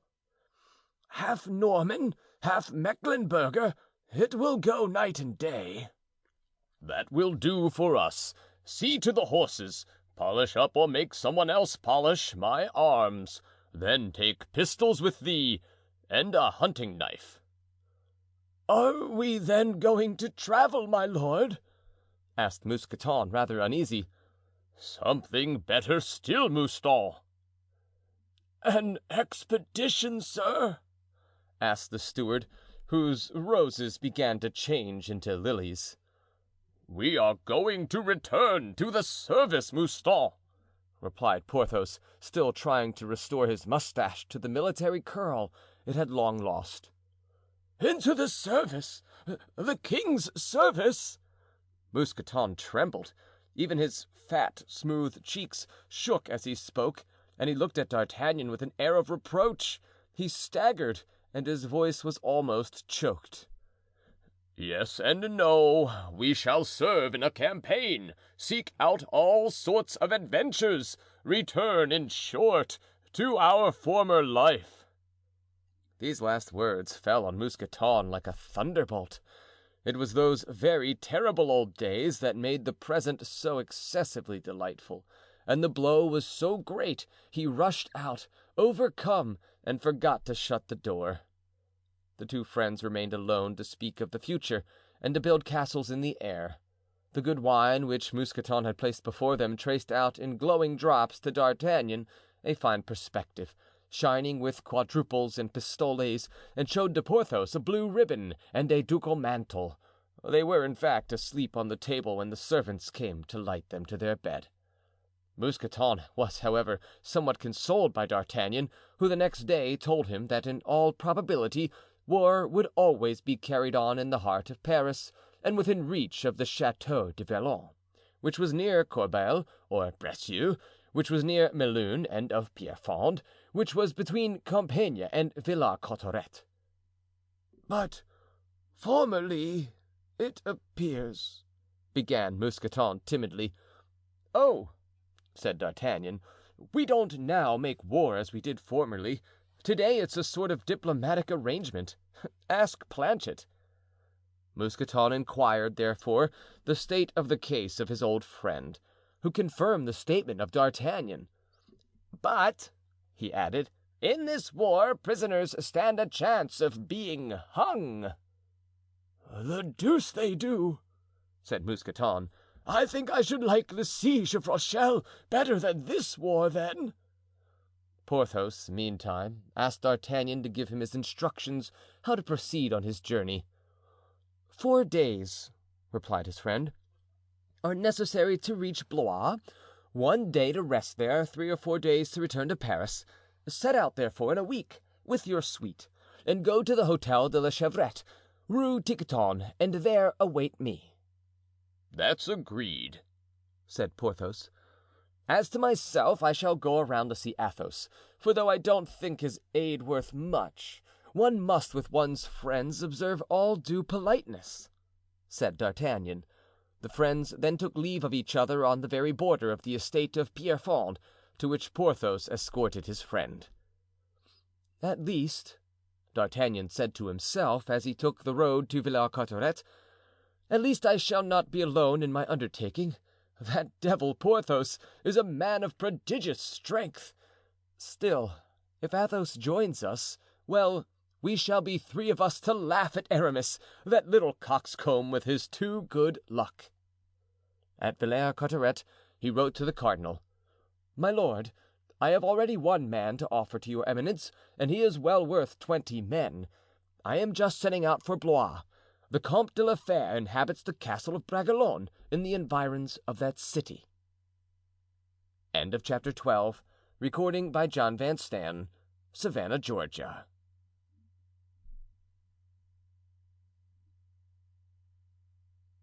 2 angelic faces.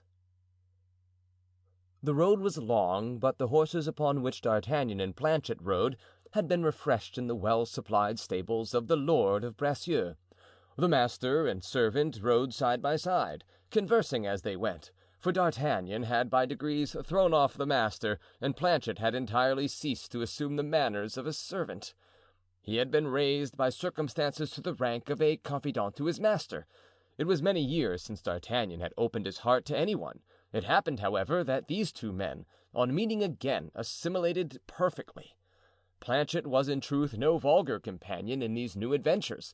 He was a man of uncommonly sound sense. Without courting danger, he never shrank from an encounter. In short, he had been a soldier and arms ennoble a man. It was therefore on the footing of friends that D'Artagnan and Planchet arrived in the neighborhood of Blois.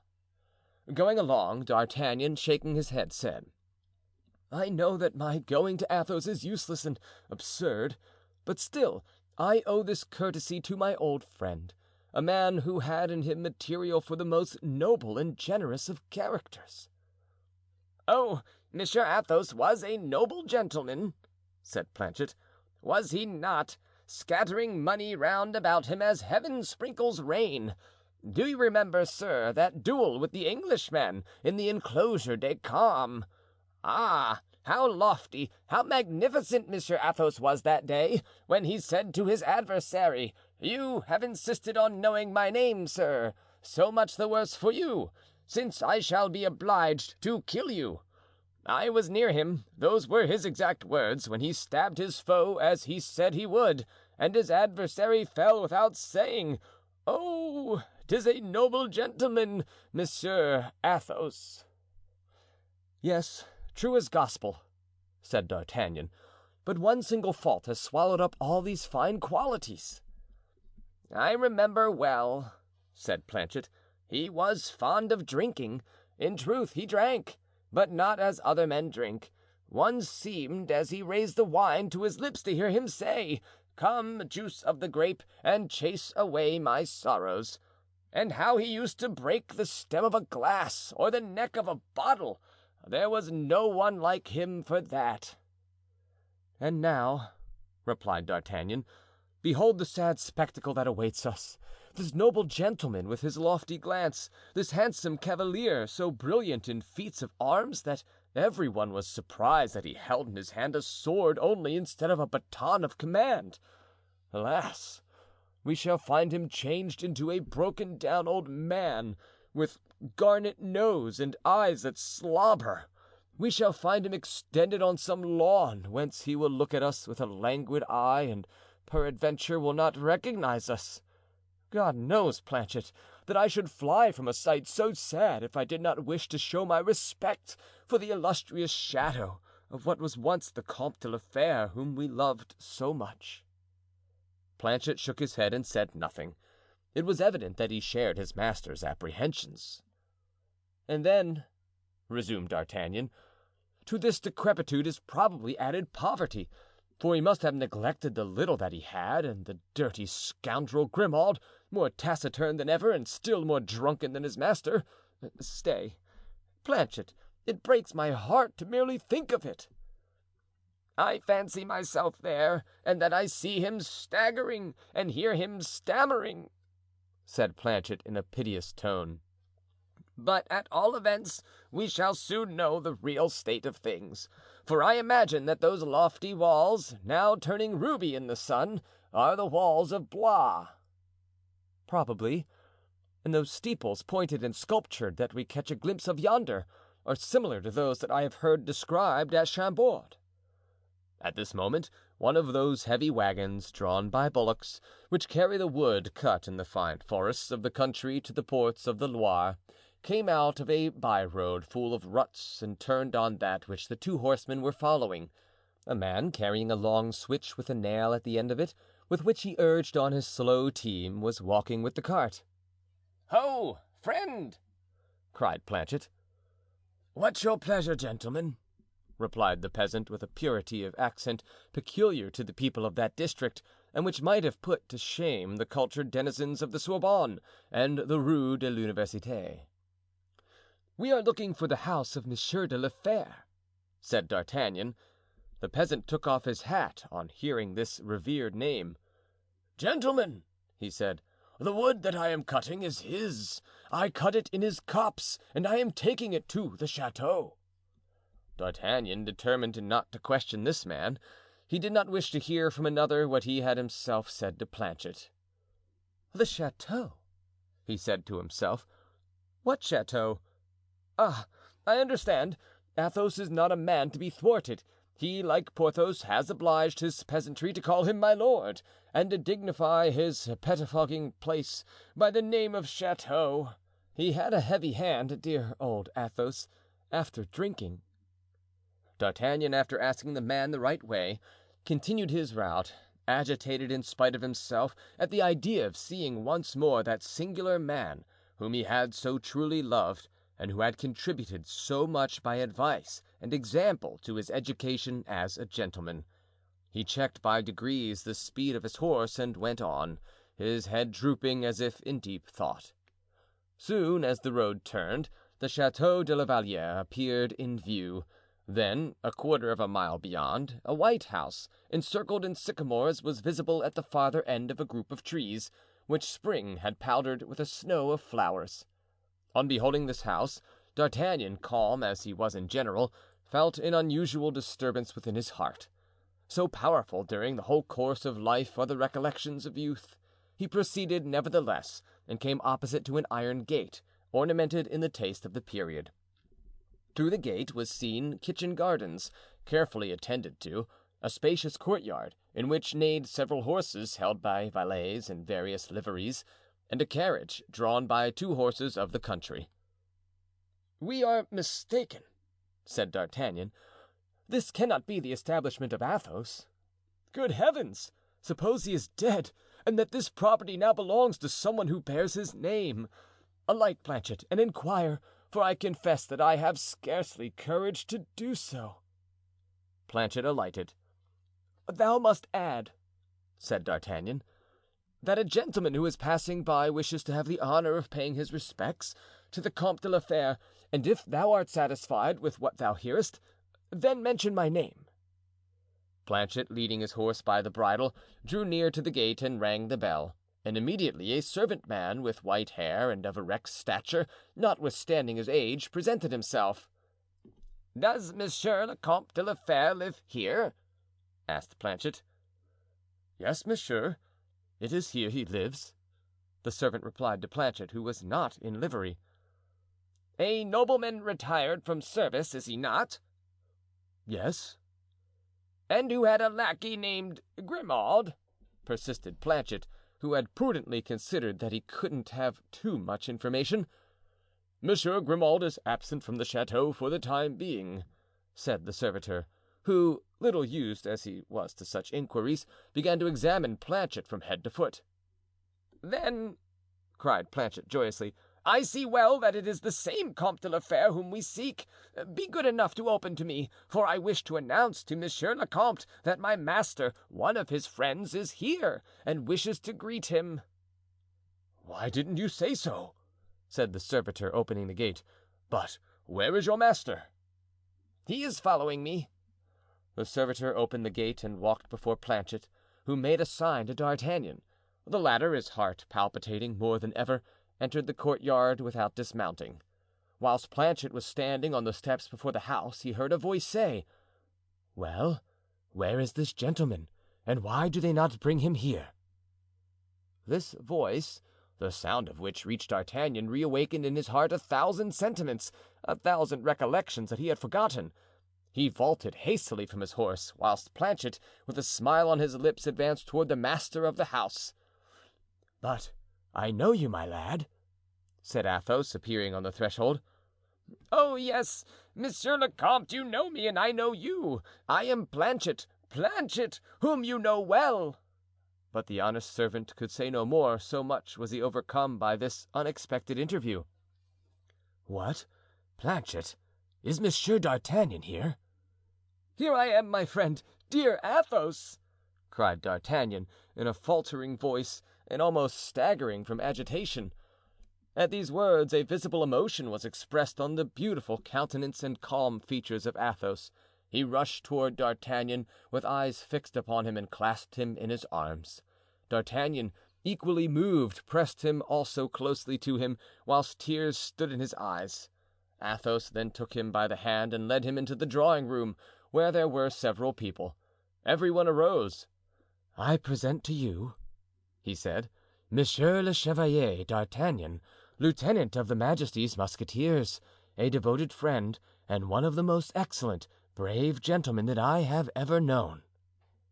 D'Artagnan received the compliments of those who were present in his own way, and whilst the conversation became general, he looked earnestly at Athos. Strange! Athos was scarcely aged at all.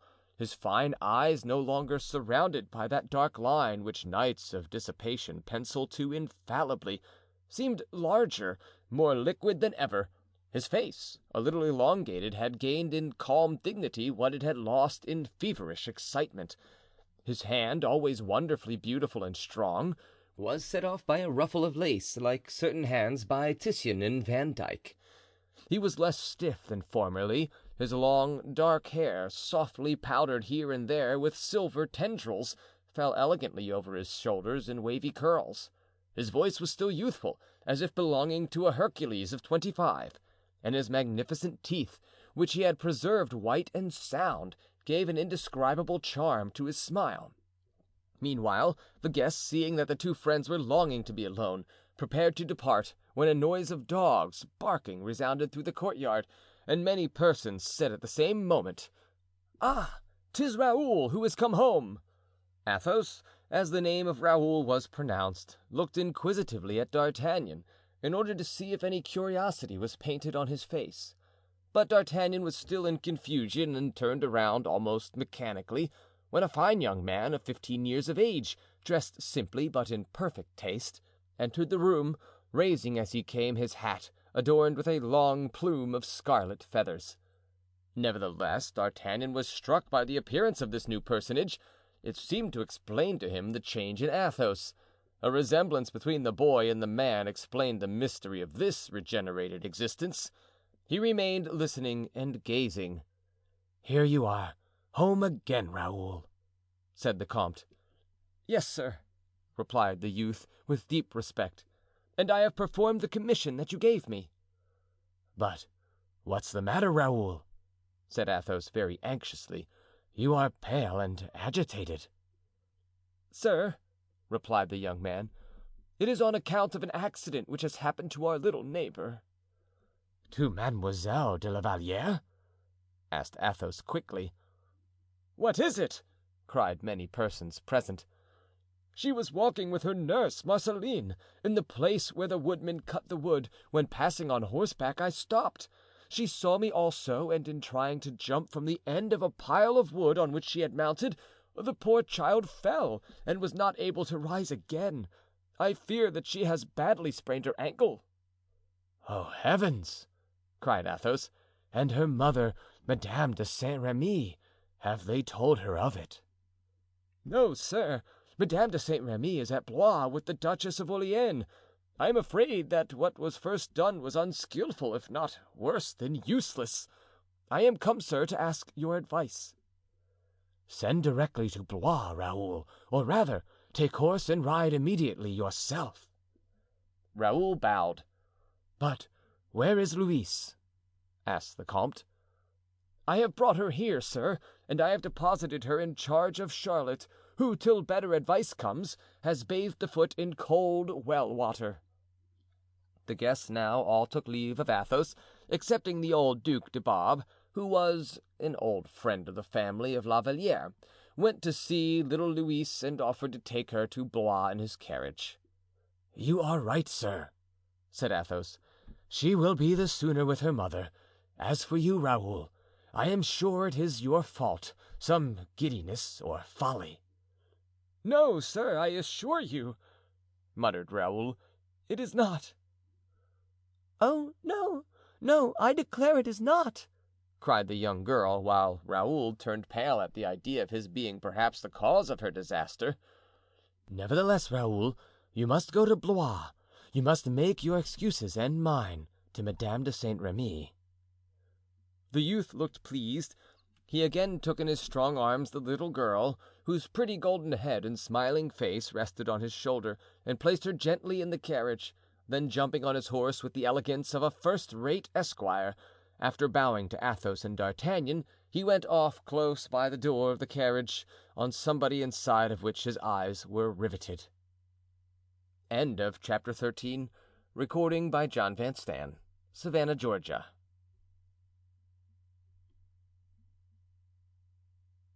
The Castle of Bragelonne. Whilst this scene was going on, D'Artagnan remained with open mouth and a confused gaze. Everything had turned out so differently from what he expected that he was stupefied with wonder.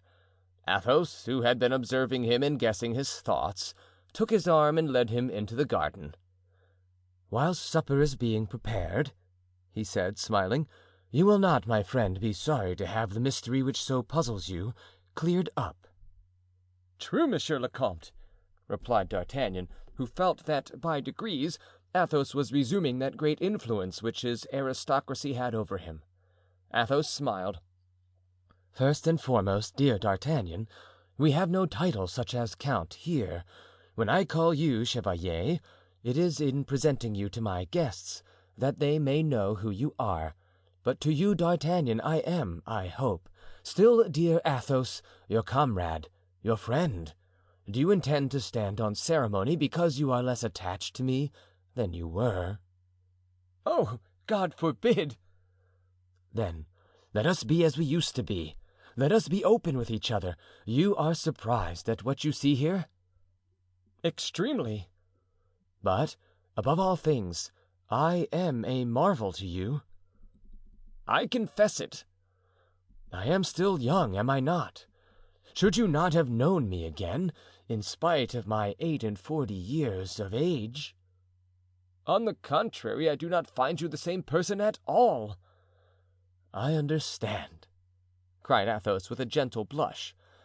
"Everything, D'Artagnan, even folly, has its limit." "Then your means, it appears, are improved. You have a capital house, your own, I presume. You have a park and horses, servants." Athos smiled. "Yes, I inherited this little property when I quitted the army, as I told you. The park is 20 acres, 20 comprising kitchen gardens and a common. I have 2 horses. I do not count my servant's bob-tailed nag. My sporting dogs consist of 2 pointers, 2 harriers, and 2 setters. But then, all this extravagance is not for myself," added Athos, laughing. "Yes, I see, for the young man Raoul," said D'Artagnan. "You guess aright, my friend. This youth is an orphan, deserted by his mother, who left him in the house of a poor country priest. I have brought him up. It is Raoul who has worked in me the change you see. I was dried up like a miserable tree, isolated, attached to nothing on earth. It was only a deep affection that could make me take root again and drag me back to life. This child has caused me to recover what I had lost. I had no longer any wish to live for myself. I have lived for him. I have corrected the vices that I had. I have assumed the virtues that I had not. Precept something, but example more. I may be mistaken, but I believe that Raoul will be as accomplished a gentleman as our degenerate age could display." The remembrance of Milady recurred to D'Artagnan. "Are you happy?" he said to his friend. "As happy as it is allowed to one of God's creatures to be on this earth. But say out all you think, D'Artagnan, for you have not yet done so." "You are too bad, Athos. One can hide nothing from you," answered D'Artagnan. "I wish to ask you if you ever feel any emotions of terror resembling—" "Remorse? I finished your phrase. Yes and no. I do not feel remorse, because that woman, I profoundly hold, deserved her punishment. Had she one redeeming trait? I doubt it. I do not feel remorse, because had we allowed her to live, she would have persisted in her work of destruction. But I do not mean, my friend, that we were right in what we did. Perhaps all blood demands some expiation. Hers had been accomplished; it remains, possibly, for us to accomplish ours." "I have sometimes thought as you do, Athos." "She had a son, that unhappy woman?" "Yes." "Have you ever heard of him?" "Never." "He must be about 23 years of age," said Athos in a low tone. "I often think of that young man, D'Artagnan." "Strange, for I had forgotten him," said the lieutenant. Athos smiled; the smile was melancholy. "And Lord de Winter, do you know anything about him?" "I know that he is in high favor with Charles I." "The fortunes of that monarch now are at low water. He shed the blood of Strafford. That confirms what I said just now. Blood will have blood. And the queen?" "What queen?" "Madame Henrietta of England, daughter of Henry IV." "She is at the Louvre, as you know." "Yes, and I hear in bitter poverty. Her daughter, during the severest cold, was obliged for want of fire to remain in bed. Do you grasp that?" said Athos, shrugging his shoulders. "The daughter of Henry IV, shivering for want of a fagot. Why did she not ask from any one of us a home instead of from Mazarin? She should have wanted nothing." "Have you ever seen the Queen of England?" inquired D'Artagnan. "No, but my mother as a child saw her. Did I ever tell you that my mother was lady of honor to Marie de Medici?" "Never. You know, Athos, you never spoke much of such matters." "Ah, mon Dieu, yes, you are right," Athos replied. but then there must be some occasion for speaking." "Porthos wouldn't have waited for it so patiently," said D'Artagnan with a smile. "Everyone according to his nature, my dear D'Artagnan. Porthos, in spite of a touch of vanity, has many excellent qualities. Have you seen him?" "I left him 5 days ago," said D'Artagnan, and he portrayed with Gascon wit and sprightliness the magnificence of Porthos in his chateau of Pierrefonds, nor did he neglect to launch a few arrows of wit at the excellent Monsieur Mouston. "I sometimes wonder," replied Athos, smiling at the gaiety which recalled the good old days, "that we could form an association of men who would be, after 20 years of separation, still so closely bound together. Friendship throws out deep roots in honest hearts, D'Artagnan. Believe me, it is only the evil-minded who deny friendship. They cannot understand it. And Aramis?" "I have seen him also," said D'Artagnan, "but he seemed to me cold." "Ah, you have seen Aramis?" said Athos, turning to D'Artagnan a searching look. "Why, it is a veritable pilgrimage, my dear friend, that you are making to the temple of friendship, as the poets would say." "Why, yes," replied D'Artagnan with embarrassment. "Aramis, you know," continued Athos, "is naturally cold, and then he is always involved in intrigues with women." "I believe he is at this moment in a very complicated one," said D'Artagnan. Athos made no reply. "He is not curious," thought D'Artagnan. Athos not only failed to reply, he even changed the subject of conversation. "You see," said he, calling D'Artagnan's attention to the fact that they had come back to the chateau after an hour's walk, "we have made a tour of my domains." "All is charming and everything savors of nobility," replied D'Artagnan. At this instant they heard the sound of horses' feet. "'Tis Raoul who has come back," said Athos, "and we can now hear how the poor child is." In fact, the young man appeared at the gate, covered with dust, entered the courtyard, leaped from his horse, which he consigned to the charge of a groom, and then went to greet the count and D'Artagnan. "Monsieur," said Athos, placing his hand on D'Artagnan's shoulder, "Monsieur is the Chevalier d'Artagnan, of whom you have often heard me speak, Raoul." "Monsieur," said the young man, saluting again and more profoundly, "Monsieur le Comte has pronounced your name before me as an example whenever he wished to speak of an intrepid and generous gentleman." That little compliment could not fail to move D'Artagnan. He extended a hand to Raoul and said, "My young friend, all the praises that are given me should be passed on to the count here, for he has educated me in everything, and it is not his fault that his pupil profited so little from his instructions. But he will make it up in you, I'm sure. I like your manner, Raoul, and your politeness has touched me." Athos was more delighted than can be told. He looked at D'Artagnan with an expression of gratitude and then bestowed on Raoul one of those strange smiles of which children are so proud when they receive them. "Now," said D'Artagnan to himself, noticing that silent play of countenance, "I am sure of it." "I hope the accident has been of no consequence." "They don't know yet, sir, on account of the swelling, but the doctor is afraid some tendon has been injured." At this moment a little boy, half peasant, half footboy, came to announce supper. Athos led his guest into a dining room of moderate size, the windows of which opened on one side on a garden, on the other on a hothouse full of magnificent flowers. D'Artagnan glanced at the dinner service. The plate was magnificent, old, and appertaining to the family. D'Artagnan stopped to look at a sideboard on which was a superb ewer of silver. "That workmanship is divine!" he exclaimed. "Yes, a chef d'oeuvre of the great Florentine sculptor, Benvenuto Cellini," replied Athos. "What battle does it represent?" "That of Marignan, just at the point where one of my forefathers is offering his sword to Francis I, who has broken his.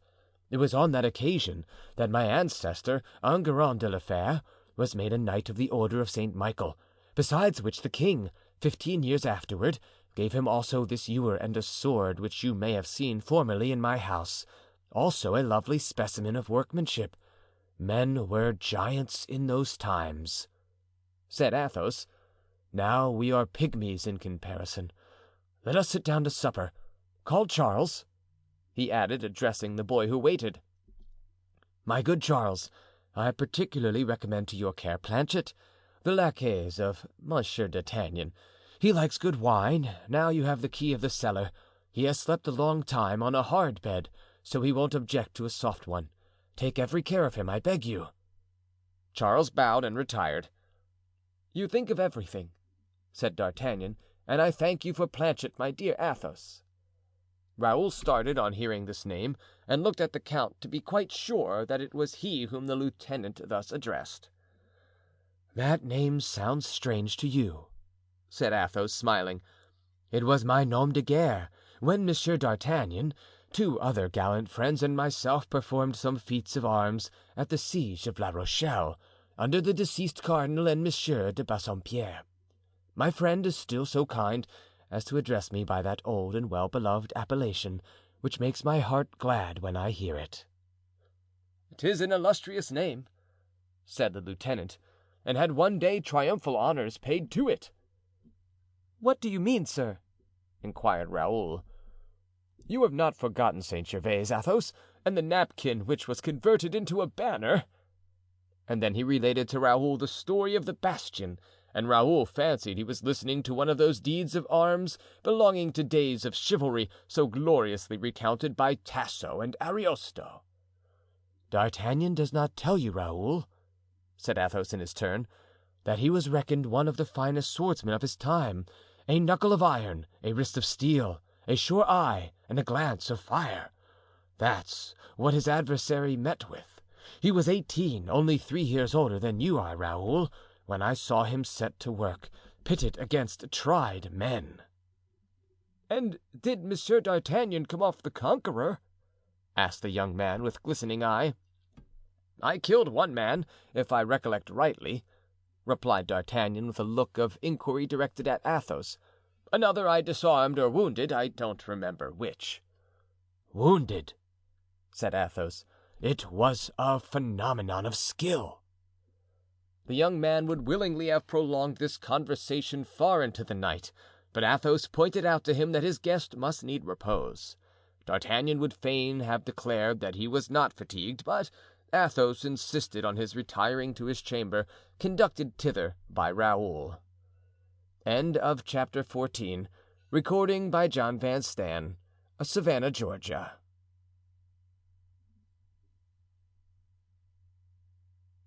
As a diplomatist. D'Artagnan retired to bed, not to sleep, but to think over all he had heard that evening. Being naturally good-hearted and having had once a liking for Athos, which had grown into a sincere friendship, he was delighted at thus meeting a man full of intelligence and moral strength, instead of a drunkard. He admitted without annoyance the continued superiority of Athos over himself, devoid as he was of that jealousy which might have saddened a less generous disposition. He was delighted also that the high qualities of Athos appeared to promise favorably for his mission. Nevertheless, it seemed to him that Athos was not in all respects sincere and frank. Who was the youth he had adopted, and who bore so striking a resemblance to him?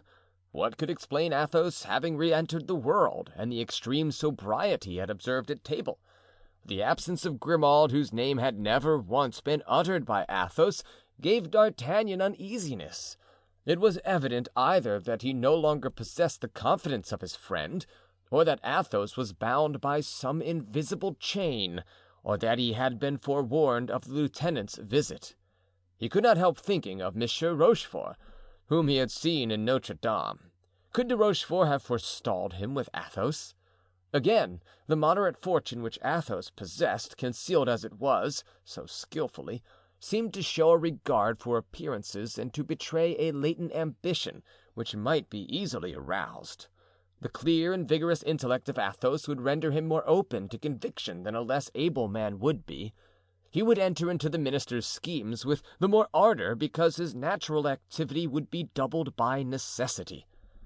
Resolved to seek an explanation on all these points on the following day, D'Artagnan, in spite of his fatigue, prepared for an attack and determined that it should take place after breakfast.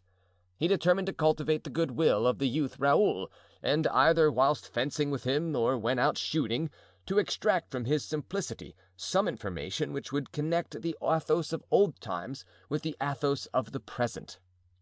But D'Artagnan, at the same time, being a man of extreme caution, was quite aware what injury he should do himself if by any indiscretion or awkwardness he should betray his maneuvering to the experienced eye of Athos. Besides, to tell truth, whilst D'Artagnan was quite disposed to adopt a subtle course against the cunning of Aramis or the vanity of Porthos, he was ashamed to equivocate with Athos, true-hearted, open Athos. It seemed to him that if Porthos and Aramis deemed him superior to them in the arts of diplomacy, they would like him all the better for it, but that Athos, on the contrary, would despise him. Ah! Why is it not Grimaud, the taciturn Grimaud, here? Thought D'Artagnan. There are so many things his silence would have told me with Grimaud's silence was another form of eloquence. There reigned a perfect stillness in the house. D'Artagnan had heard the door shut and the shutters barred. The dogs became in their turn silent. At last a nightingale, lost in a thicket of shrubs, in the midst of its most melodious cadences, had fluted low and lower into stillness and fallen asleep. Not a sound was heard in the castle, except of a footstep up and down in the chamber above, as he supposed, the bedroom of Athos. "He is walking about and thinking," thought D'Artagnan. "But of what? It is impossible to know. Everything else might be guessed, but not that." At length Athos went to bed, apparently, for the noise ceased. Silence and fatigue together overcame D'Artagnan, and sleep overtook him also. He was not, however, a good sleeper. Scarcely a dawn gilded his window curtains when he sprang out of bed and opened the windows. Somebody, he perceived, was in the courtyard, moving stealthily. True to his custom of never passing anything over that it was within his power to know, D'Artagnan looked out of the window and perceived the close red coat and brown hair of Raoul. The young man was opening the door of the stable. He then, with noiseless haste, took out the horse that he had ridden on the previous evening, saddled and bridled it himself, and led the animal into the alley to the right of the kitchen garden, opened a side door which conducted him to a bridle road, shut it after him, and D'Artagnan saw him pass by like a dart, bending as he went beneath the pendent flowery branches of maple and acacia. The road, as D'Artagnan had observed, was the way to Blois. "So," thought the Gascon, "here's a young blade who has already his love affair, who doesn't at all agree with Athos in his hatred to the fair sex. He's not going to hunt, for he has neither dogs nor arms. He's not going on a message, for he goes secretly. Why does he go in secret? Is he afraid of me or of his father? For I am sure the count is his father. By Jove, I shall know about that soon, for I shall soon speak out to Athos." Day was now advanced. All the noises that had ceased the night before reawakened, one after the other. The bird on the branch, the dog in his kennel, the sheep in the field, the boats moored in the Loire, even became alive and vocal. The latter, leaving the shore, abandoned themselves gaily to the current. The Gascon gave a last twirl to his mustache, a last turn to his hair, brushed from habit the brim of his hat with the sleeve of his doublet, and went downstairs. Scarcely had he descended the last step of the threshold when he saw Athos bent down toward the ground, as if he were looking for a crown piece in the dust. "Good morning, my dear host," cried D'Artagnan. "Good day to you. Have you slept well?" "Excellently, Athos. But what are you looking for? You are perhaps a tulip fancier?" "My dear friend, if I am, you must not laugh at me for being so. In the country people alter. One gets to like, without knowing it, all those beautiful objects that God causes to spring from the earth, which are despised in cities. I was looking anxiously for some iris roots I planted here, close to this reservoir, and which someone has trampled upon this morning. These gardeners are the most careless people in the world. In bringing the horse out to the water, they've allowed him to walk over the border." D'Artagnan began to smile. "Ah, you think so, do you?" And he took his friend along the alley, where a number of tracks like those which had trampled down the flower beds were visible. "Here are the horse's hoofs again, it seems, Athos," he said carelessly. "Yes, indeed, the marks are recent." "Quite so," replied the lieutenant. "Who went out this morning?" Athos asked uneasily. "Has any horse got loose?" "Not likely," answered the Gascon. "These marks are regular." "Where is Raoul?" asked Athos. "How is it that I have not seen him?" "Hush!" exclaimed D'Artagnan, putting his finger on his lips, and he related what he had seen, watching Athos all the while. "Ah, he's gone to Blois, the poor boy." "Wherefore?" "Ah, to inquire after the little La Valliere. She has sprained her foot, you know."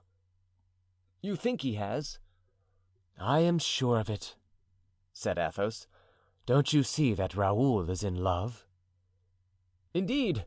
With whom? With a child 7 years old?" "Dear friend, at Raoul's age the heart is so expansive that it must encircle one object or another, fancied or real. Well, his love is half real, half fanciful. She is the prettiest little creature in the world, with flaxen hair, blue eyes, at once saucy and languishing."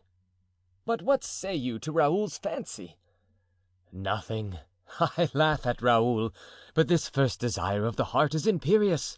I remember just at his age how deep in love I was with a Grecian statue, which our good king, then Henry IV, gave my father, insomuch that I was mad with grief when they told me that the story of Pygmalion was nothing but a fable." "It is mere want of occupation. You do not make Raoul work, so he takes his own way of employing himself." "Exactly. Therefore I think of sending him away from here." "You will be wise to do so."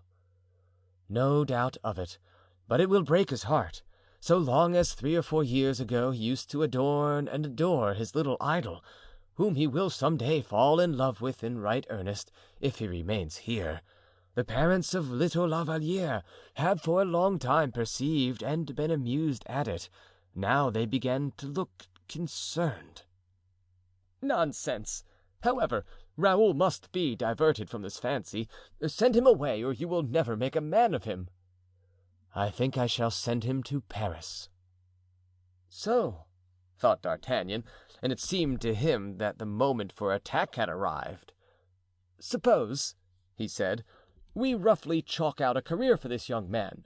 I wish to consult you about something." "Do so." "Do you think it is time for us to enter the service?" "But are you not still in the service, you, D'Artagnan?" "I meant active service. Our former life, has it still no attractions for you? Would you not be happy to begin anew in my society and in that of Porthos, the exploits of our youth?" "Do you propose to me to do so, D'Artagnan?" "Decidedly and honestly." "On whose side?" asked Athos, fixing his clear, benevolent glance on the countenance of the Gascon. "Ah, devil take it! You speak in earnest." "And must have a definite answer. Listen, D'Artagnan, there is but one person, or rather one cause, to whom a man like me can be useful, that of the king." "Exactly," answered the musketeer. "Yes, but let us understand each other," returned Athos, seriously. "If by the cause of the king you mean that of Monsieur de Mazarin, we do not understand each other." "I don't say exactly," answered the Gascon, confused. "Come, D'Artagnan, don't let us play a sidelong game. Your hesitation, your evasion, tells me at once on whose side you are. For that party no one dares openly to recruit, and when people recruit for it, it is with averted eyes and humble voice." Ah, my dear Athos." "You know that I am not alluding to you. You are the pearl of brave, bold men. I speak of that spiteful and intriguing Italian, of the pedant who's tried to put on his own head a crown which he stole from under a pillow, of the scoundrel who calls his party the party of the king, who wants to send the princes of the blood to prison, not daring to kill them as our great our cardinal did, of the miser who weighs his gold pieces and keeps the clipped ones for fear, though he is rich, of losing them at play next morning, of the impudent fellow who insults the queen, as they say, so much the worse for her, and who is going in 3 months to make war upon us, in order that he may retain his pensions. Is that the master whom you propose to me? I thank you, D'Artagnan." "You are more impetuous than you were," returned D'Artagnan. "Age has warmed, not chilled your blood. Who informed you this was the master I proposed to you? Devil take it," he muttered to himself, "don't let me betray my secrets to a man not inclined to entertain them." "Well, then," said Athos, "what are your schemes? What do you propose?" "Zounds, nothing more than natural. You live on your estate, happy in golden mediocrity. Porthos has perhaps 60,000 franc income. Aramis has always 50 duchesses quarreling over the priest, as they quarreled formerly over the musketeer. But what have I in the world? I have worn my cuirass these 20 years, kept down in this inferior rank without going forward or backward, hardly half living. In fact, I am dead. Well, when there is some idea of being resuscitated, you say he's a scoundrel, an impudent fellow, a miser, a bad master. By Jove, I am of your opinion, but find me a better one, or give me the means of living." Athos was for a few moments thoughtful. "Good. D'Artagnan is for Mazarin," he said to himself. From that moment he grew very guarded. On his side, D'Artagnan became more cautious also. "You spoke to me," Athos resumed, "of Porthos. Have you persuaded him to seek his fortune? But he has wealth, I believe, already." "Doubtless he has, but such is man. We always want something more than we already have." "What does Porthos wish for?" "To be a baron." "Ha! True, I forgot," said Athos, laughing. "'Tis true," thought the Gascon. "Where has he heard it? Does he correspond with Aramis? Ah, if I knew that he did, I should know all." The conversation was interrupted by the entrance of Raoul. "Is our little neighbor worse?" asked D'Artagnan, seeing a look of vexation on the face of the youth. "Ah, sir," replied Raoul, "her fall is a very serious one, and without any ostensible injury. The physician fears she will be lame for life." "This is terrible," said Athos. "And what makes me all the more wretched, sir, is that I was the cause of this misfortune." "How so?" asked Athos.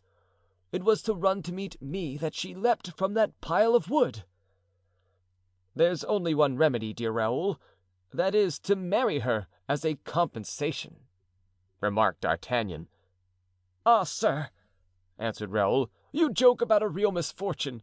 That is cruel indeed."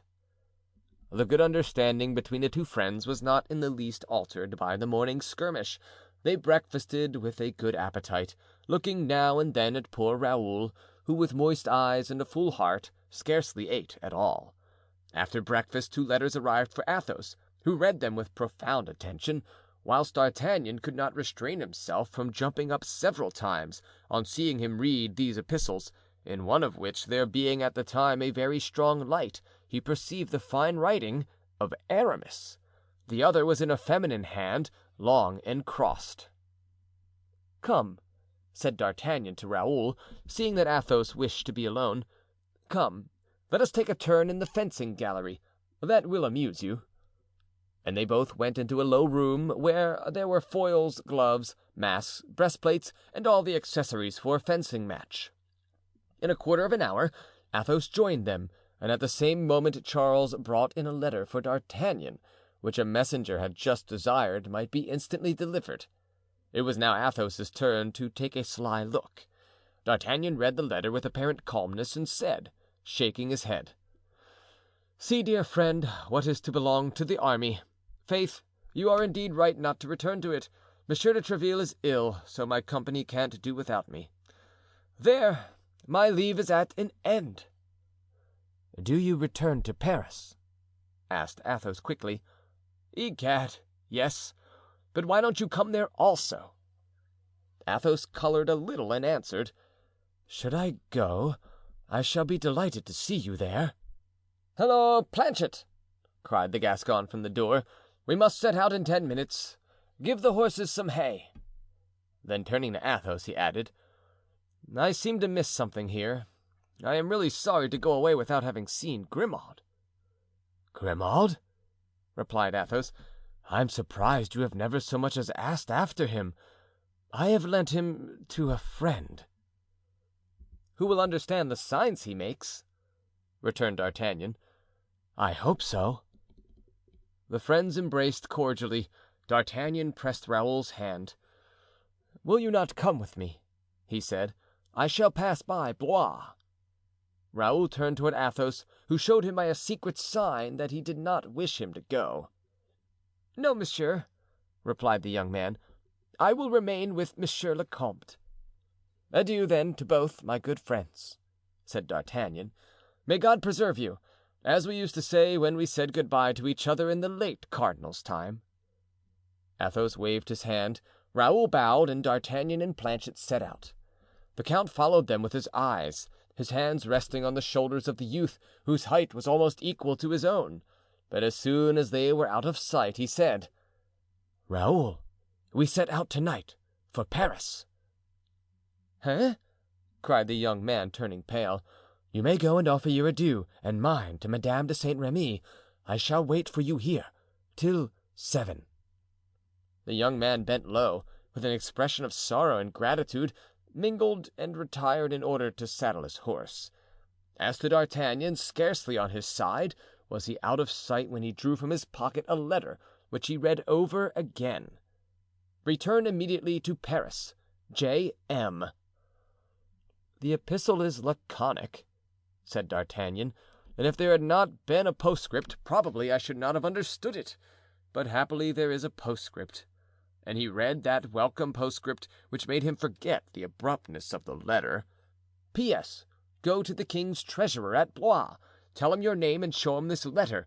You will receive 200 pistoles." "Assuredly," said D'Artagnan. "I admire this piece of prose. The cardinal writes better than I thought. Come, Planchet, let us pay a visit to the king's treasurer and then set off." "Toward Paris, sir?" "Toward Paris." And they set out at as hard a canter as their horses could maintain. End of Chapter 15. Recording by John Van Stan, Savannah, Georgia.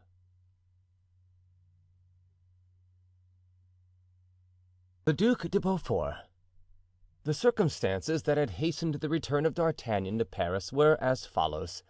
One evening, when Mazarin, according to custom, went to visit the queen, in passing the guard chamber he heard loud voices. Wishing to know on what topic the soldiers were conversing, he approached with his wonted wolf-like step, pushed open the door, and put his head close to the chink. There was a dispute among the guards. "I tell you," one of them was saying, "that if Coysel predicted that, 'tis good as true. I know nothing about it, but I have heard say that he's not only an astrologer, but a magician." "Deuce take it, friend, if he's one of thy friends, thou wilt ruin him in saying so." "Why?" "Because he may be tried for it." "Ah, absurd! They don't burn sorcerers nowadays." "No, 'tis not a long time since the late cardinal burnt Urban Grandier, though." "My friend, Urban Grandier wasn't a sorcerer. He was a learned man. He didn't predict the future. He knew the past, often a more dangerous thing." Mazarin nodded an assent, but wishing to know what this prediction was, about which they disputed, he remained in the same place.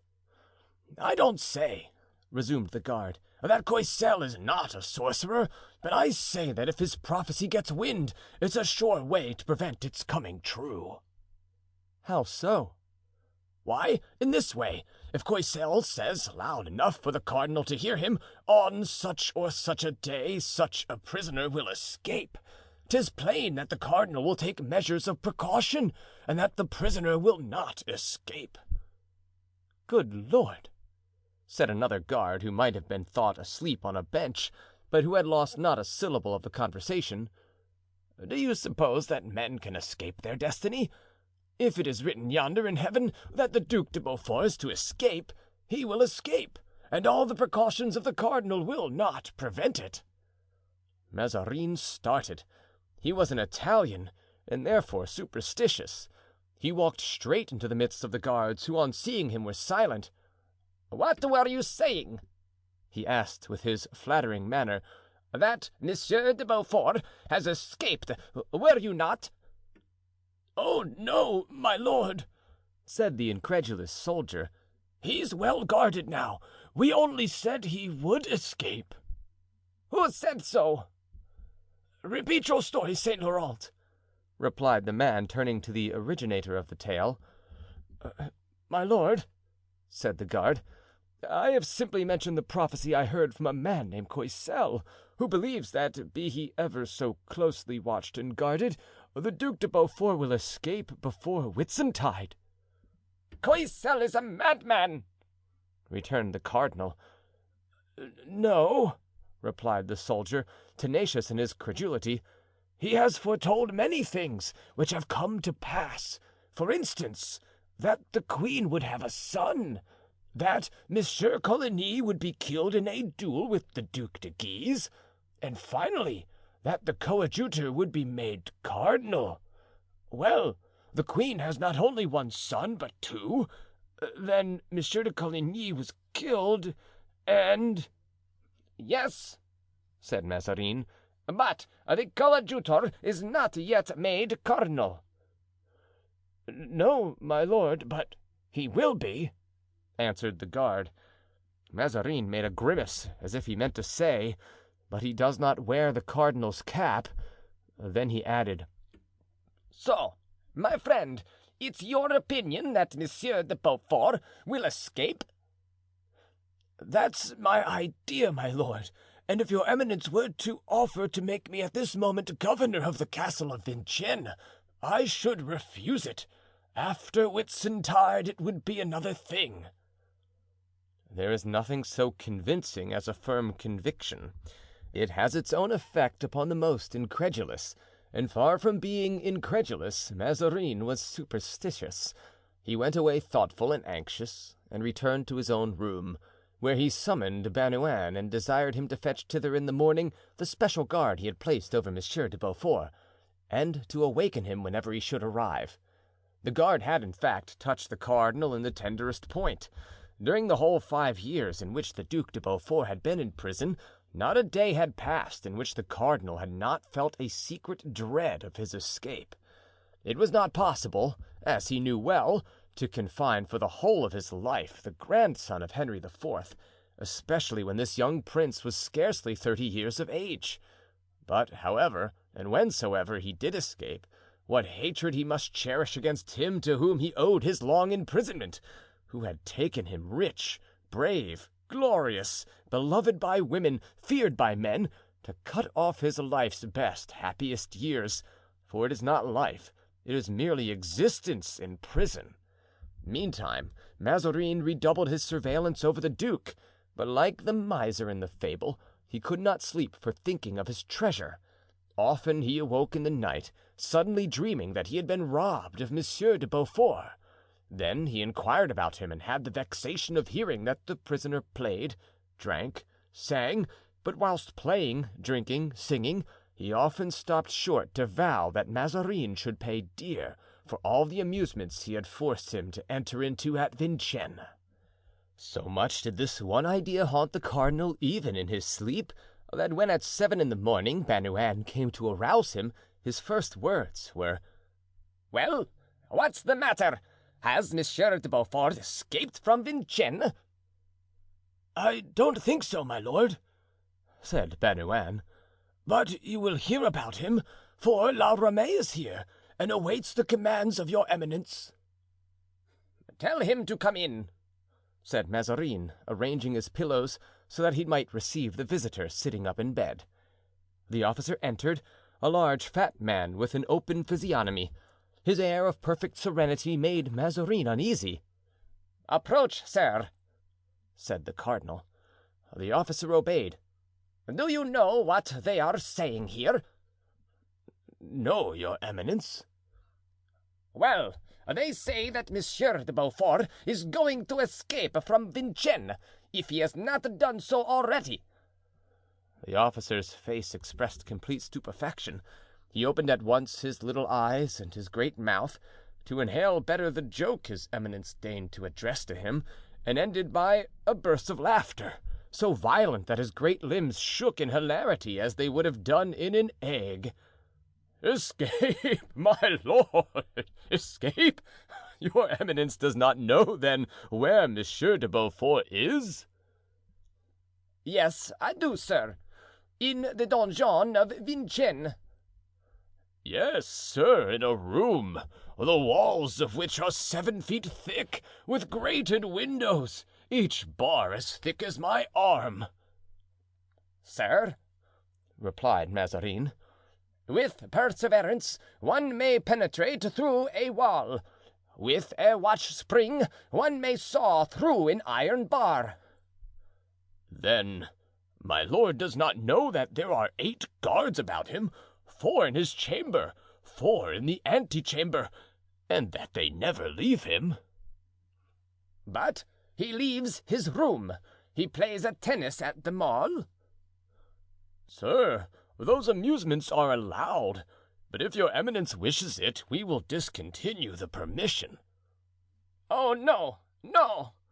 cried Mazarin, fearing that should his prisoner ever leave his prison, he would be the more exasperated against him if he thus retrenched his amusement.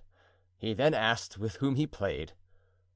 "My lord, either with the officers of the guard, with the other prisoners, or with me." "But does he not approach the walls while playing?" "Your eminence doesn't know those walls. They are 60 feet high, and I doubt if Monsieur de Beaufort is sufficiently weary of life to risk his neck by jumping off."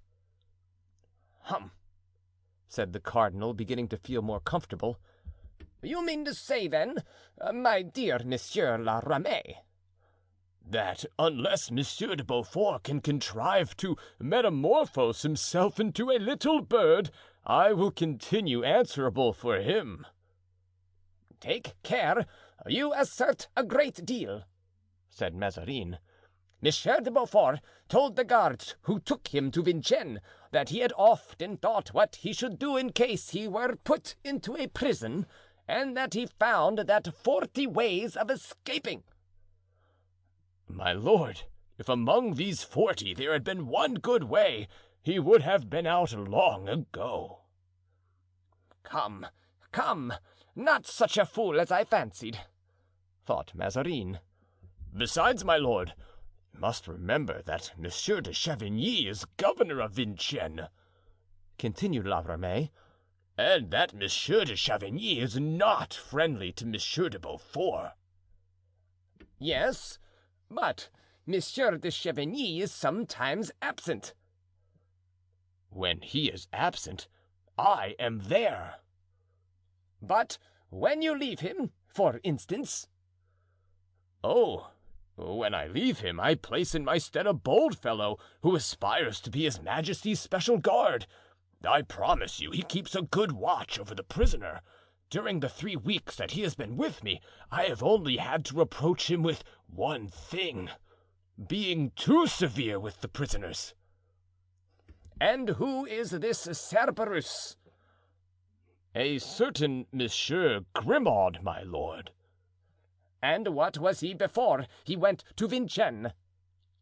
"He was in the country, as I was told by the person who recommended him to me." "And who recommended this man to you?" "The steward of the Duc de Gramont." He is not a gossip, I hope." "Lord of mercy, my lord! I thought for a long time that he was dumb. He answers only by signs. It seems his former master accustomed him to that." "Well, dear Monsieur La Ramee," replied the cardinal, "let him prove a true and thankful keeper, and we will shut our eyes upon his rural misdeeds and put on his back a uniform to make him respectable, and in the pockets of that uniform some pistoles to drink to the king's health." Mazarin was large in promises, quite unlike the virtuous Monsieur Grimaud, so bepraised by La Ramee, for he said nothing and did much. It was now 9 o'clock. The cardinal therefore got up, perfumed himself, dressed, and went to the queen to tell her what had detained him. The queen, who was scarcely less afraid of Monsieur de Beaufort than the cardinal himself, and who was almost as superstitious as he was, made him repeat word for word all La Ramee's praises of his deputy. Then, when the cardinal had ended, "Alas, sir, why have we not a Grimaud near every prince?" "Patience," replied Mazarin with his Italian smile. "That may happen one day, but in the meantime—" "Well, in the meantime—" "I shall still take precautions." And he wrote to D'Artagnan to hasten his return. Chapter 16. Recording by John Van Stan, Savannah, Georgia.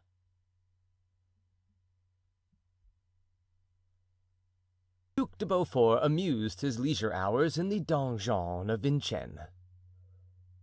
The captive, who was the source of so much alarm to the cardinal, and whose means of escape disturbed the repose of the whole court, was wholly unconscious of the terror he caused at the Palais Royal. He had found himself so strictly guarded that he soon perceived the fruitlessness of any attempt at escape. His vengeance therefore consisted in coining curses on the head of Mazarin. He even tried to make some verses on him, but soon gave up the attempt, for Monsieur de Beaufort had not only not received from heaven the gift of versifying, he had the greatest difficulty in expressing himself in prose. The duke was the grandson of Henry IV and Gabrielle d'Estrées, as good-natured, as brave, as proud, and above all, as Gascon as his ancestor, but less elaborately educated.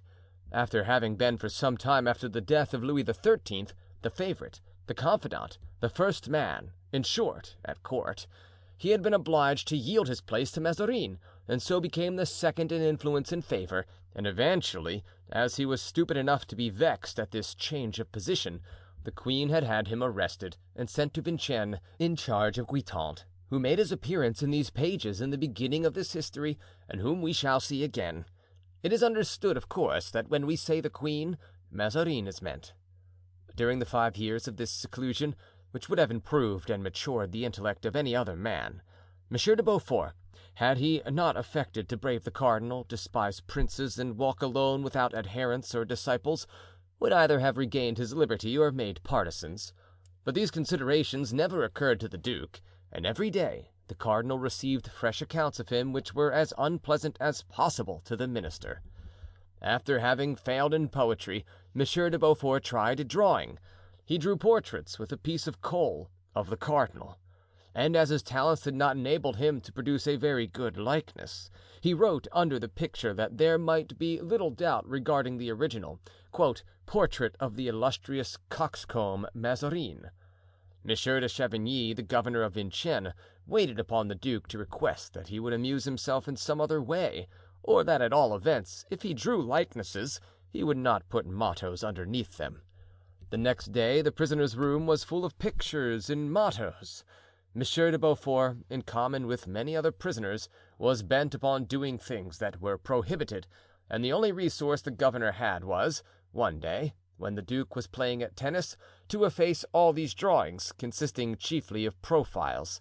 Monsieur de Beaufort did not venture to draw the cardinal's fat face. The duke thanked Monsieur de Chavigny for having, as he said, cleaned his drawing paper for him. He then divided the walls of his room into compartments and dedicated each of these compartments to some incident in Mazarin's life.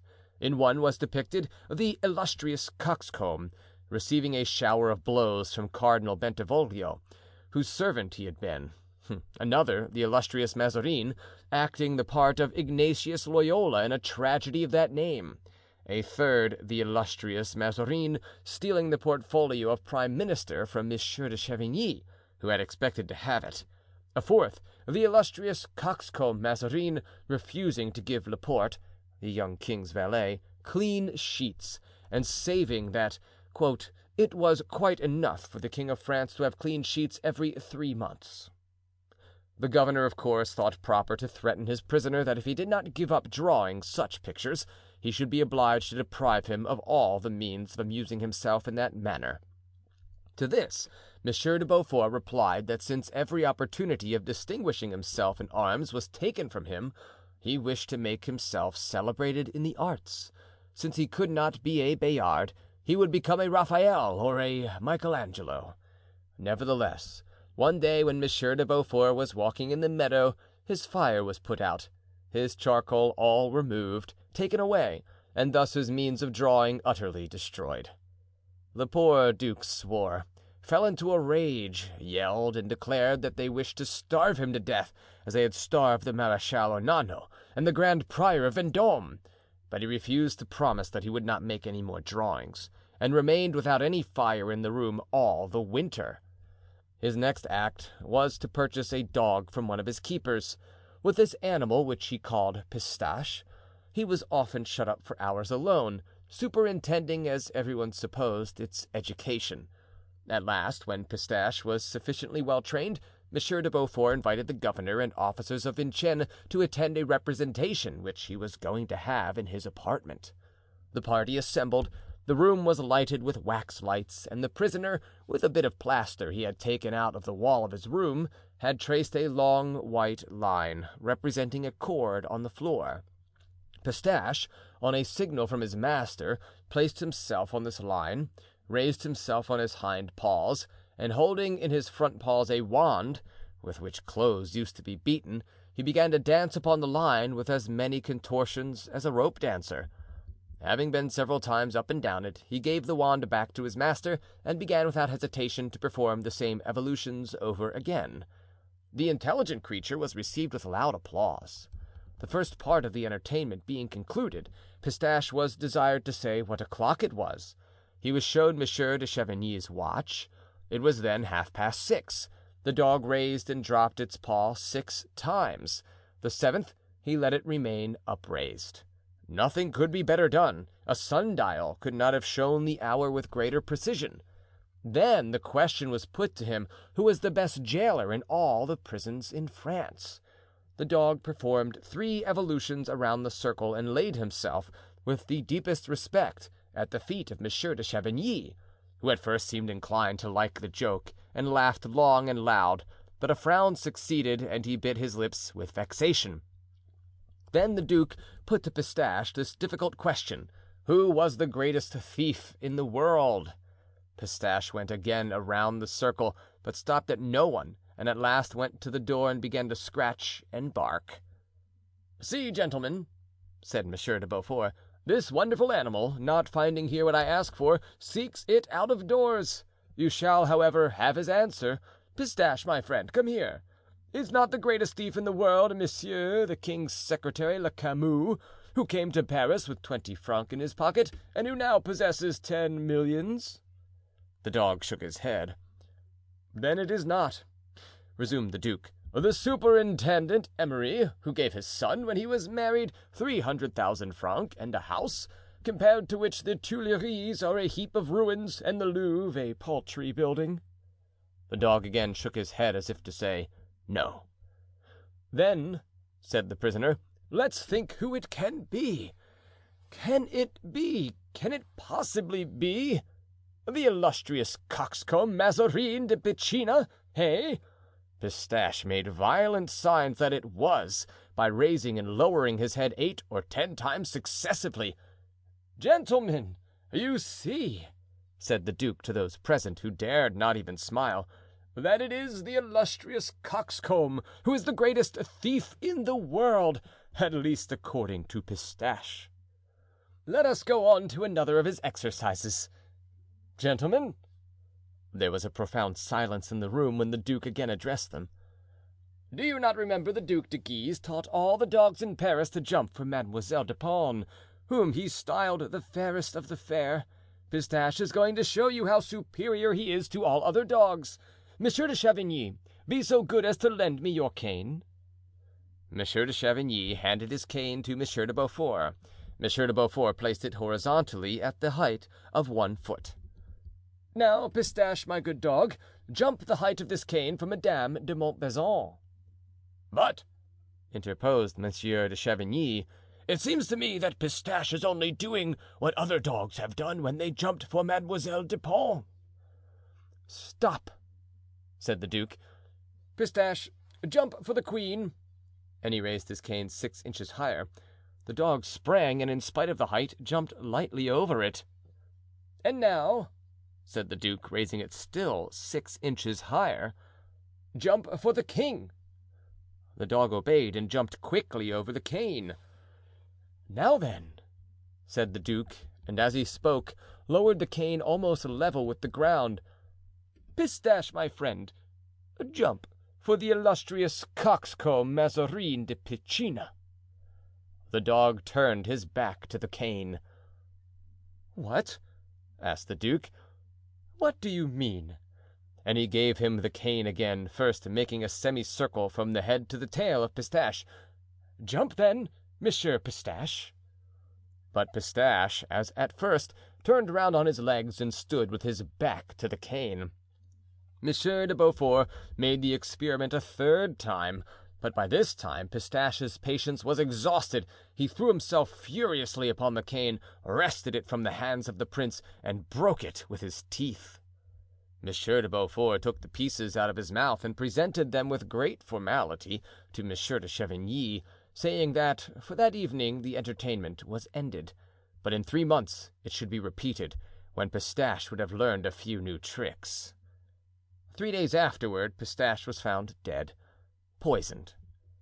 Then the duke said openly that his dog had been killed by a drug with which they meant to poison him, and one day after dinner he went to bed calling out that he had pains in his stomach and that Mazarin had poisoned him.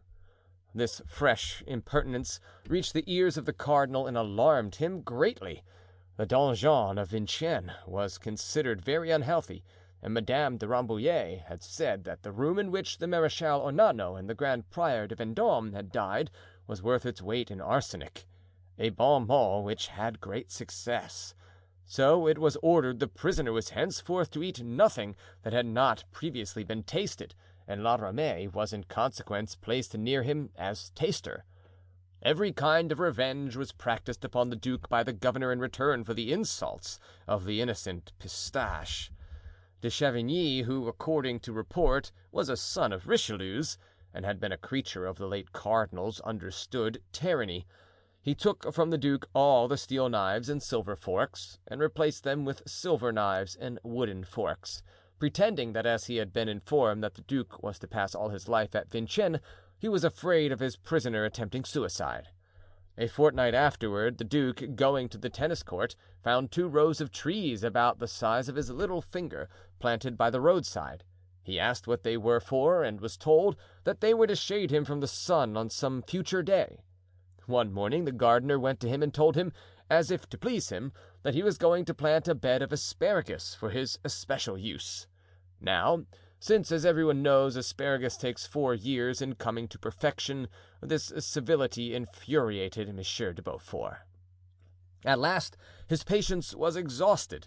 He assembled his keepers, and notwithstanding his well-known difficulty of utterance, addressed them as follows: "Gentlemen, will you permit a grandson of Henry IV to be overwhelmed with insults and ignominy? Odds fish! As my grandfather used to say, I once reigned in Paris. Do you know that? I had the king and monsieur the whole of one day in my care. The queen at that time liked me and called me the most honest man in the kingdom. Gentlemen and citizens, set me free. I shall go to the Louvre and strangle Mazarin. You shall be my bodyguard. I will make you all captains with good pensions. Odds fish! On, march forward!" But, eloquent as he might be, the eloquence of the grandson of Henry IV did not touch those hearts of stone. Not one man stirred.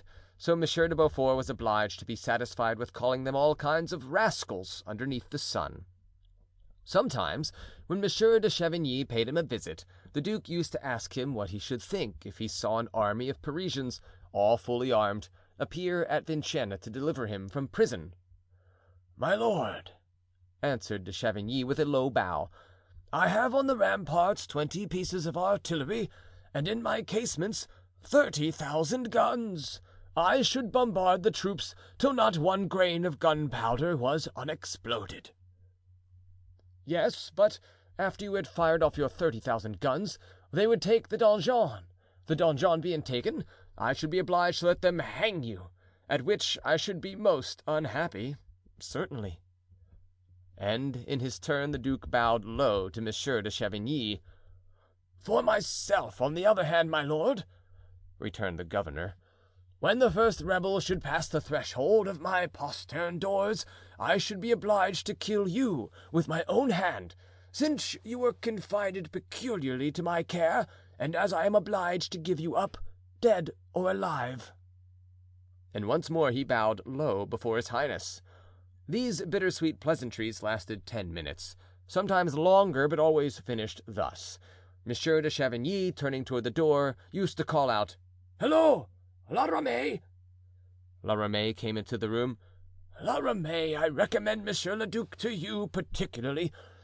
Treat him as a man of his rank and family ought to be treated. That is, never leave him alone for an instant." La Ramee became, therefore, the duke's dinner guest by compulsion. An eternal keeper, the shadow of his person, but La Ramee, gay, frank, convivial, fond of play, a great hand at tennis, had one defect in the duke's eyes, his incorruptibility. Now, although La Ramee appreciated, as of a certain value, the honor of being shut up with a prisoner of so great importance, still the pleasure of living in intimacy with the grandson of Henry IV hardly compensated for the loss of that which he had experienced in going from time to time to visit his family. One may be a jailer or a keeper and at the same time a good father and husband. La Ramee adored his wife and children, whom now he could only catch a glimpse of from the top of the wall, when in order to please them they used to walk on the opposite side of the moat. 'Twas too brief an enjoyment, and La Ramee felt that the gaiety of heart he had regarded as the cause of his health, of which it was perhaps rather the result, would not long survive such a mode of life. He accepted therefore with delight an offer made to him by his friend the steward of the Duc de Gramont, to give him a substitute. He also spoke of it to Monsieur de Chavigny, who promised that he would not oppose it in any way, that is, if he approved of the person proposed.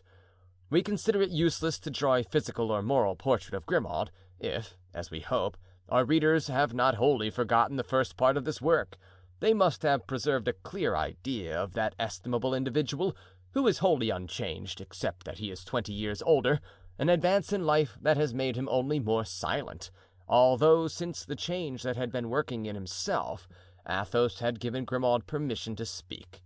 But Grimaud had for 12 or 15 years preserved habitual silence, and a habit of 15 or 20 years' duration becomes second nature. End of chapter 17. Recording by John Van Stan, Savannah, Georgia.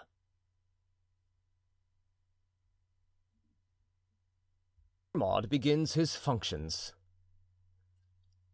Grimaud thereupon presented himself with his smooth exterior at the donjon of Vincennes. Now Monsieur de Chavigny piqued himself on his infallible penetration, for that which almost proved that he was the son of Richelieu was his everlasting pretension.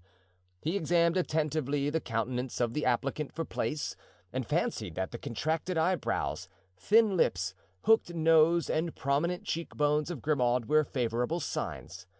He addressed about 12 words to him. Grimaud answered in 4.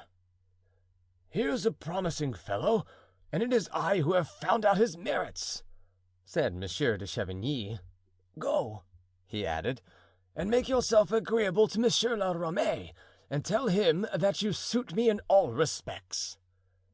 Grimaud had every quality that could attract a man on duty who wishes to have a deputy.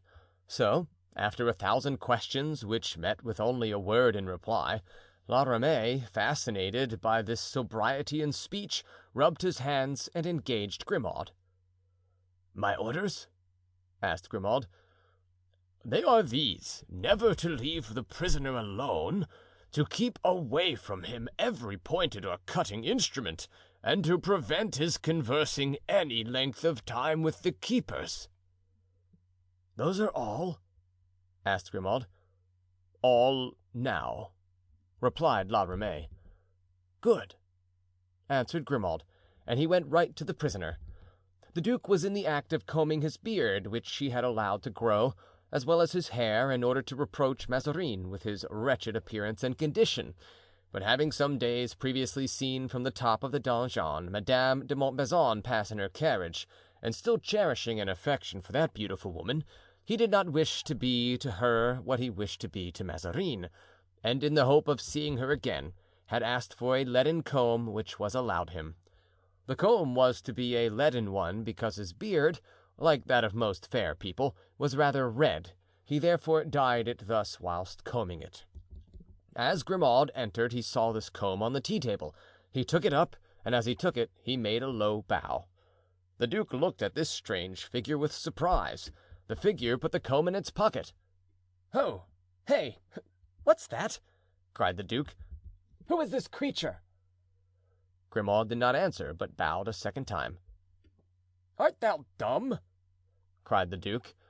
Grimaud made a sign that he was not. "What art thou, then? Answer, I command thee," said the duke. "A keeper," replied Grimaud. "A keeper?" reiterated the duke. "There was nothing wanting in my collection except this gallows bird. Hello, La Ramee! Someone!" La Ramee ran in haste to obey the call. "Who is this wretch who takes my comb and puts it in his pocket?" asked the duke.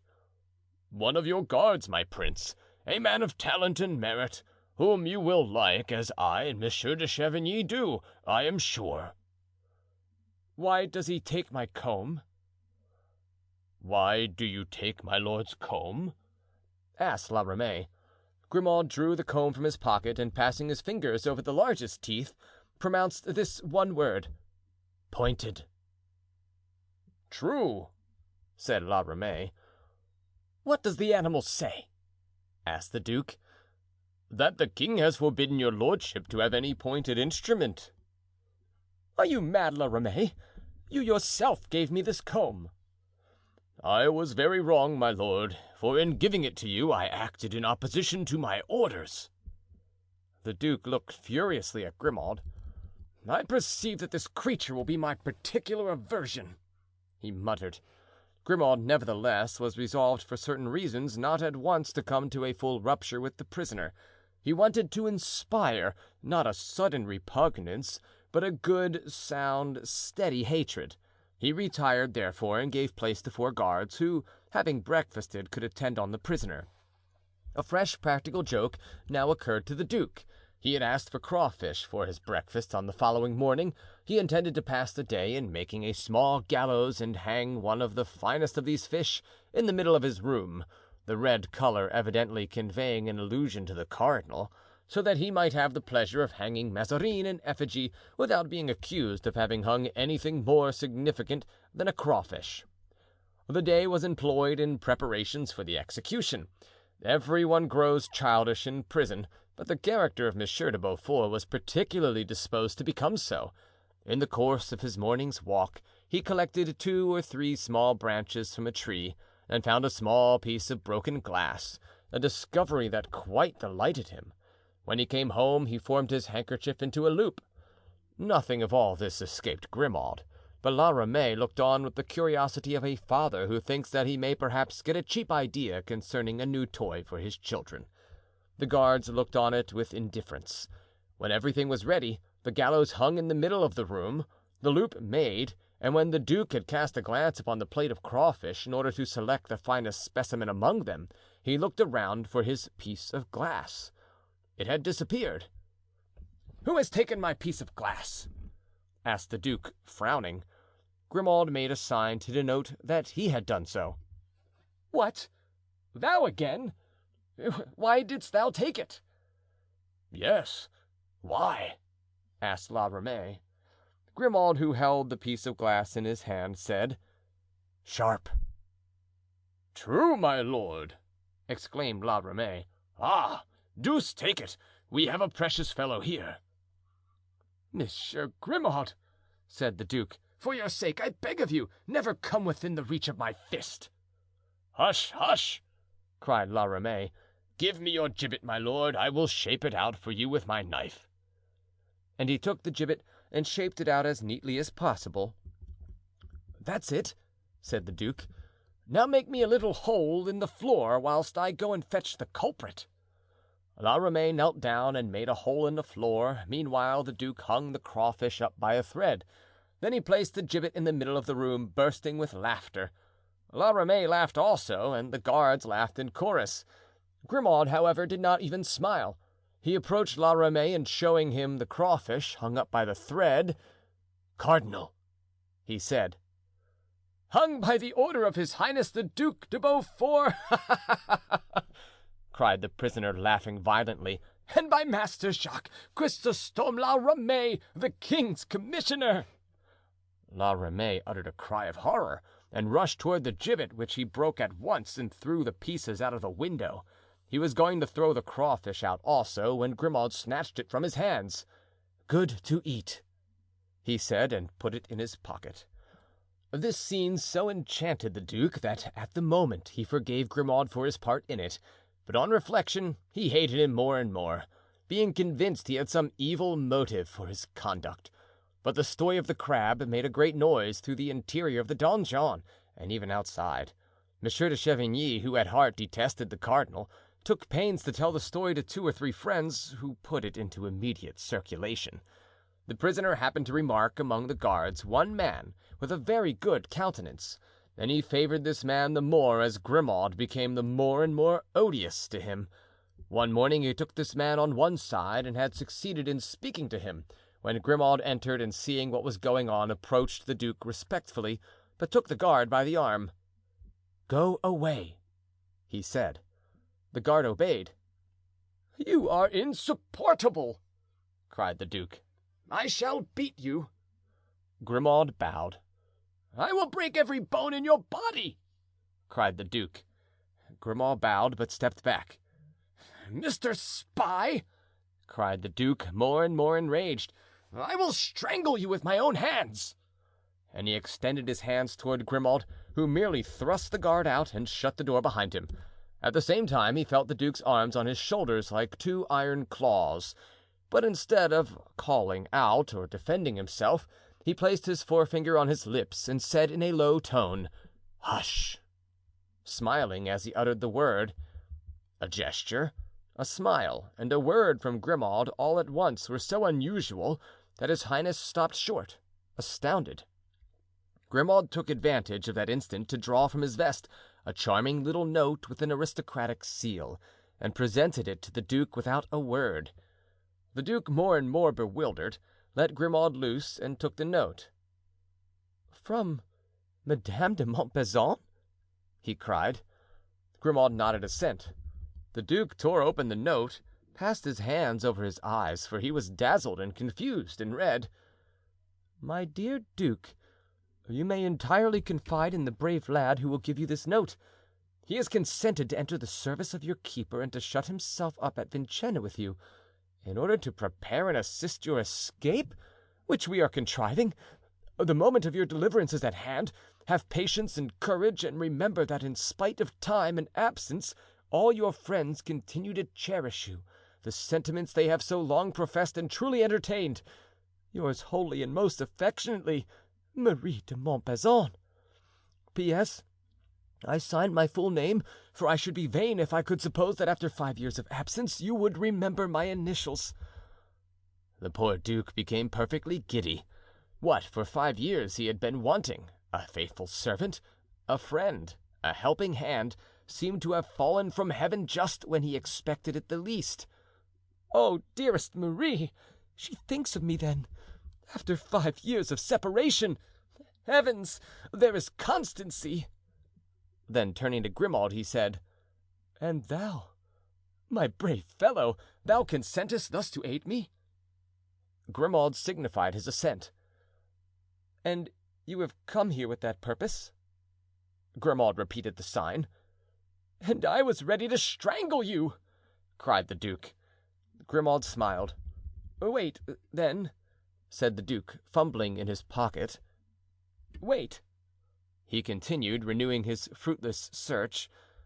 "It shall not be said that such devotion to a grandson of Henry IV. went without recompense."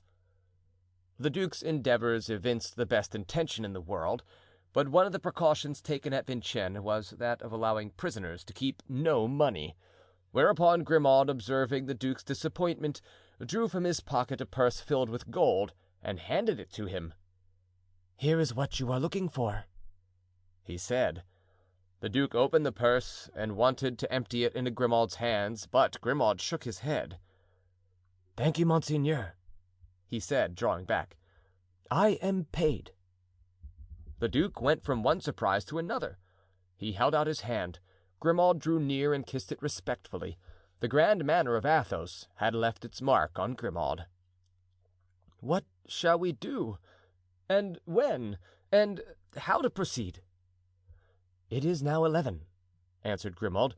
"Let my lord at 2 o'clock ask leave to make up a game at tennis with La Ramee, and let him send 2 or 3 balls over the ramparts." "And then?" "Your highness will approach the walls and call out to a man who works in the moat to send them back again." "I understand," said the duke. Grimaud made a sign that he was going away. "Ah!"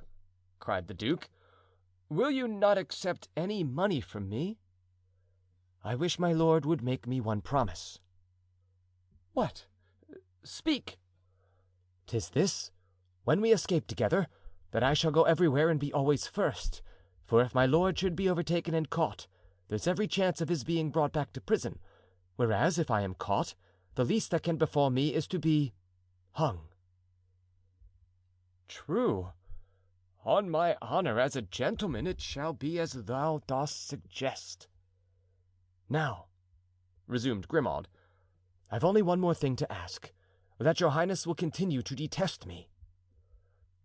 "I'll try," said the duke. At this moment La Ramee, after the interview we have described with the cardinal, entered the room. The duke had thrown himself, as he was wont to do in moments of dullness and vexation, on his bed. La Ramee cast an inquiring look around him, and observing the same signs of antipathy between the prisoner and his guardian, he smiled in token of his inward satisfaction. Then turning to Grimaud, "Very good, my friend, very good. You have been spoken of in a promising quarter, and you will soon, I hope, have news that will be agreeable to you."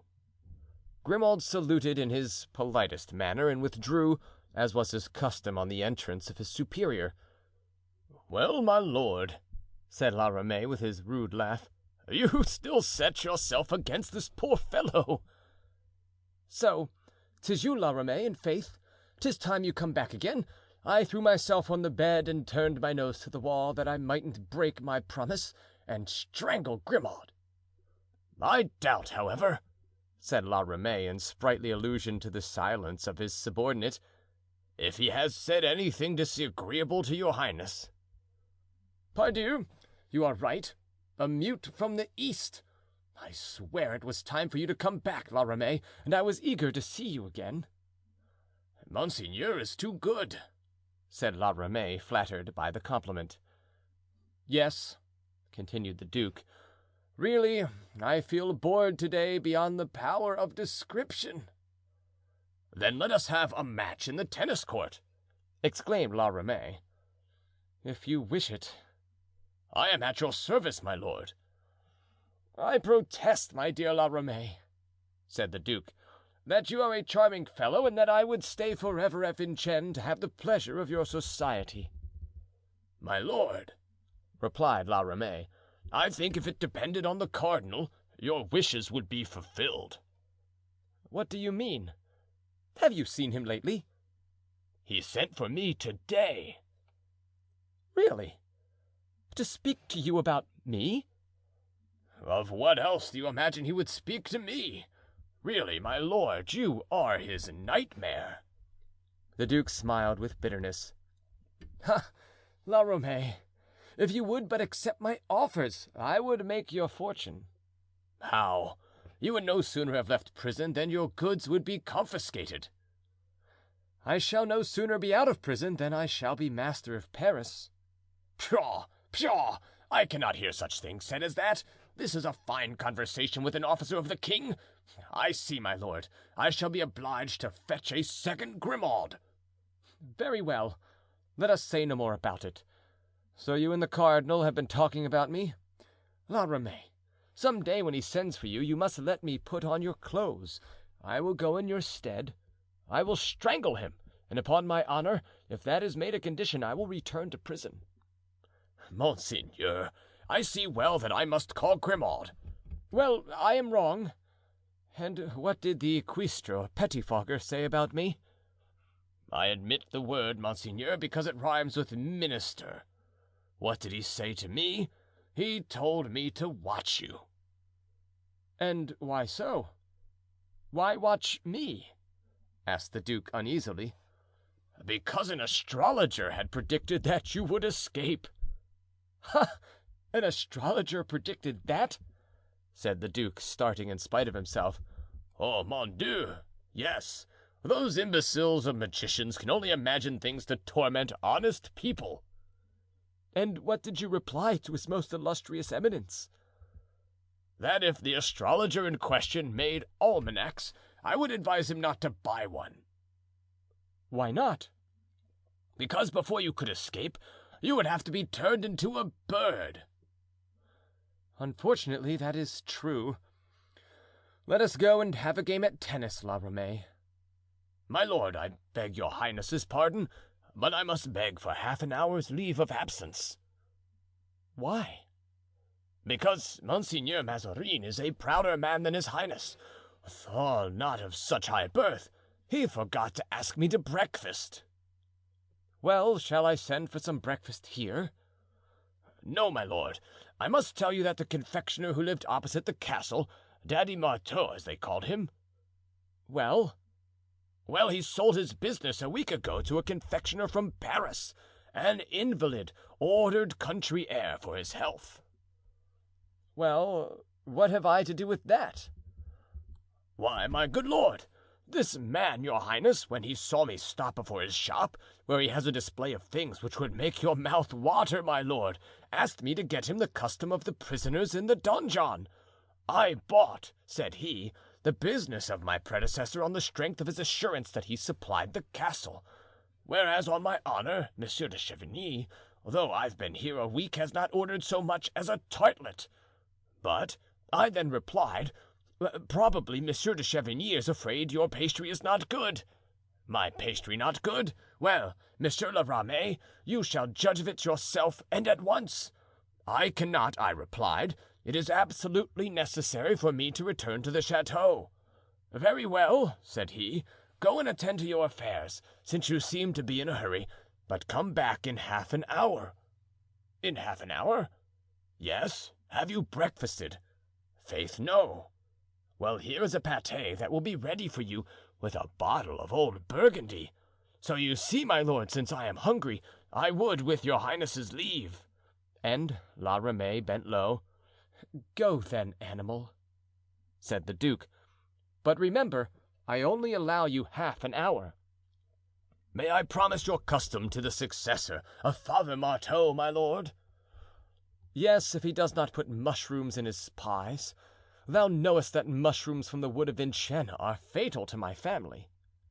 La Ramee went out, but in 5 minutes one of the officers of the guard entered in compliance with the strict orders of the cardinal that the prisoner should never be left alone a moment. But during these 5 minutes the duke had had time to read again the note from Madame de Montbazon, which proved to the prisoner that his friends were concerting plans for his deliverance, but in what way he knew not. But his confidence in Grimaud, whose petty persecutions he now perceived were only a blind, increased, and he conceived the highest opinion of his intellect and resolved to entrust entirely to his guidance. Chapter 18. Recording by John Van Stan, Savannah, Georgia.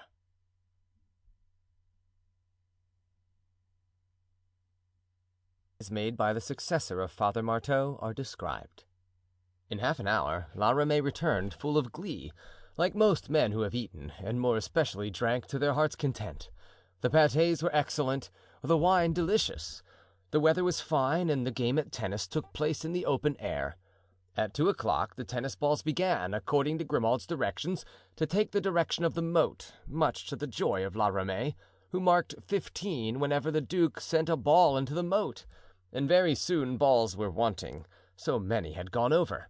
La Ramee then proposed to send someone to pick them up, but the duke remarked that it would be losing time, and going near the rampart himself and looking over, he saw a man working in one of the numerous little gardens cleared out by the peasants on the opposite side of the moat. "Hey, friend!" cried the duke. The man raised his head, and the duke was about to utter a cry of surprise. The peasant, the gardener, was Rochefort, whom he believed to be in the Bastille. "Well, who's up there?" said the man. "Be so good as to collect and throw us back our balls," said the duke. The gardener nodded and began to fling up the balls, which were picked up by La Ramee and the guard. One, however, fell at the duke's feet, and seeing that it was intended for him, he put it into his pocket. La Ramee was in ecstasies at having beaten a prince of the blood. The duke went indoors and retired to bed, where he spent indeed the greater part of every day, as they had taken his books away. La Ramee carried off all his clothes in order to be certain that the duke would not stir. However, the duke contrived to hide the ball under his bolster, and as soon as the door was closed he tore off the cover of the ball with his teeth, and found underneath the following letter: "My lord, your friends are watching over you, and the hour of your deliverance is at hand. Ask day after tomorrow to have a pie supplied you by the new confectioner opposite the castle, and who is no other than Noirmont, your former maitre d'hotel. Do not open the pie till you are alone. I hope you will be satisfied with its contents. Your highness's most devoted servant, in the Bastille as elsewhere, Comte de Rochefort." The duke, who had latterly been allowed a fire, burned the letter, but kept the ball and went to bed, hiding the ball under his bolster. La Ramee entered. He smiled kindly on the prisoner, for he was an excellent man and had taken a great liking for the captive prince. He endeavored to cheer him up in his solitude. "Ah, my friend," cried the duke, "you are so good. If I could but do as you do, and eat pâtés and drink Burgundy at the house of Father Marteau's successor." "'Tis true, my lord," answered La Ramee, "that his pâtés are famous and his wine magnificent." "In any case," said the duke, "his cellar and kitchen might easily excel those of Monsieur de Chavigny." "Well, my lord," said La Ramee, falling into the trap, "what is there to prevent your trying them? Besides, I have promised him your patronage." "You are right," said the duke. "If I am to remain here permanently, as Monsieur Mazarin has kindly given me to understand, I must provide myself with a diversion for my old age. I must turn gourmand." "My lord," said La Ramee, "if you will take a bit of good advice, don't put that off till you are old." "Good," said the Duc de Beaufort to himself. "Every man, in order that he may lose his heart and soul, must receive from celestial bounty one of the 7 capital sins, perhaps 2. It seems that Master La Ramee's is gluttony. Let us then take advantage of it." Then aloud, "Well, my dear La Ramee, the day after tomorrow is a holiday." "Yes, my lord, Pentecost." "Will you give me a lesson the day after tomorrow?" "In what?" "In gastronomy." "Willingly, my lord." "But tete-a-tete, send the guards to take their meal in the canteen of Monsieur de Chavigny. We'll have a supper here under your direction." "Hum," said La Ramee. The proposal was seductive, but La Ramee was an old stager, acquainted with all the traps a prisoner was likely to set. Monsieur de Beaufort had said that he had 40 ways of getting out of prison. Did this proposed breakfast cover some stratagem? He reflected, but he remembered that he himself would have charge of the food and the wine, and therefore that no powder could be mixed with the food, no drug with the wine. As to getting him drunk, the duke couldn't hope to do that. and he laughed at the mere thought of it. Then an idea came to him which harmonized everything. The duke had followed with anxiety La Ramee's unspoken soliloquy, reading it from point to point upon his face, but presently the exempt's face suddenly brightened.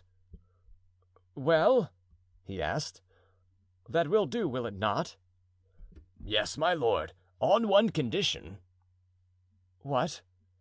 "That Grimaud shall wait on us at table." Nothing could be more agreeable to the duke. However, he had presence of mind enough to exclaim, "To the devil with your Grimaud! He will spoil the feast."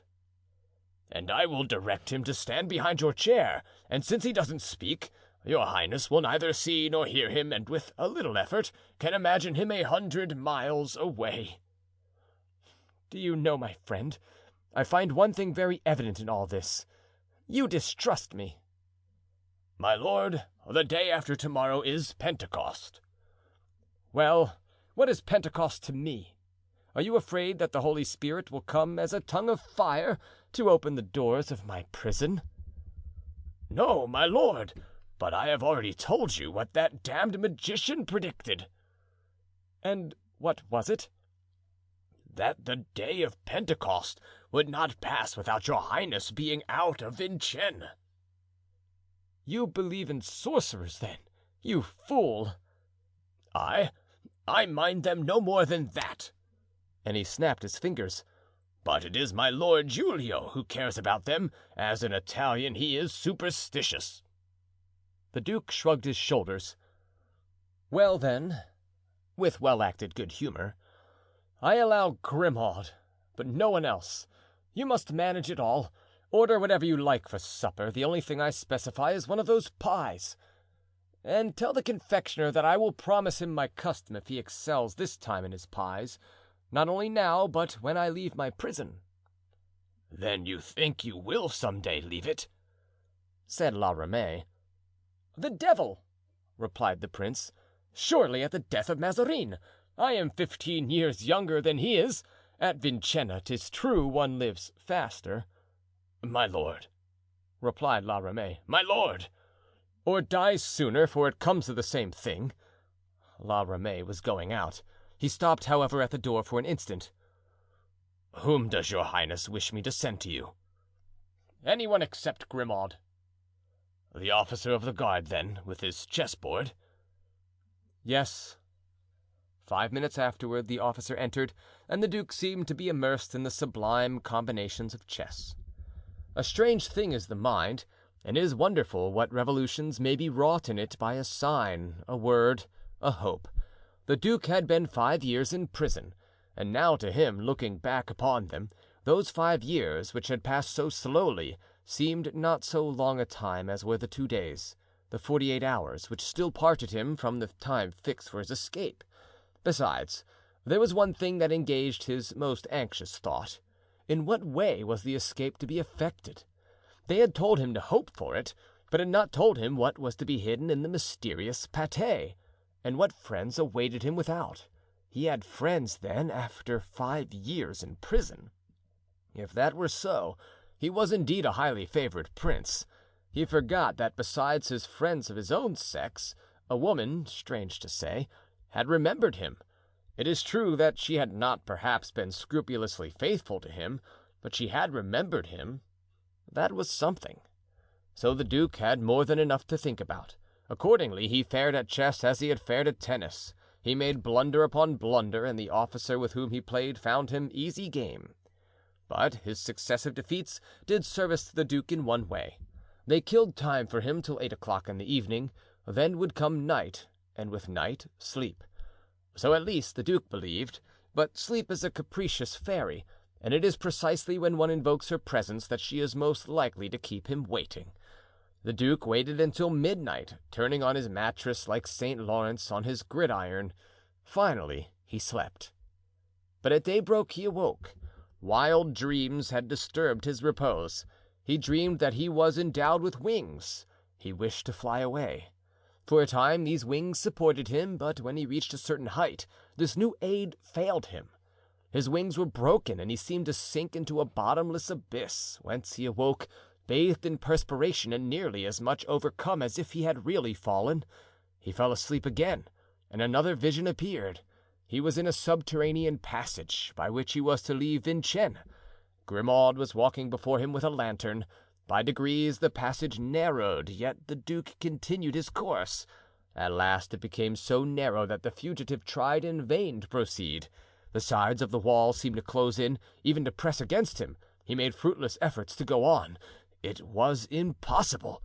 Nevertheless, he still saw Grimaud with his lantern in front, advancing.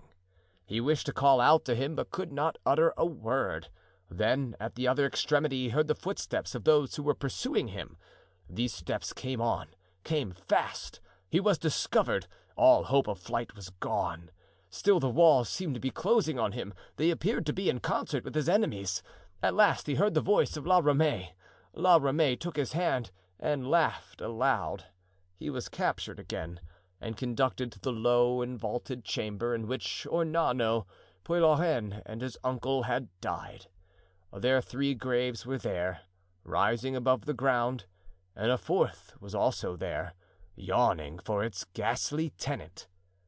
The duke was obliged to make as many efforts to awake as he had done to go to sleep, and La Ramee found him so pale and fatigued that he inquired whether he was ill. "In fact," said one of the guards who had remained in the chamber and had been kept awake by a toothache brought on by the dampness of the atmosphere, "my lord has had a very restless night, and 2 or 3 times while dreaming he called for help."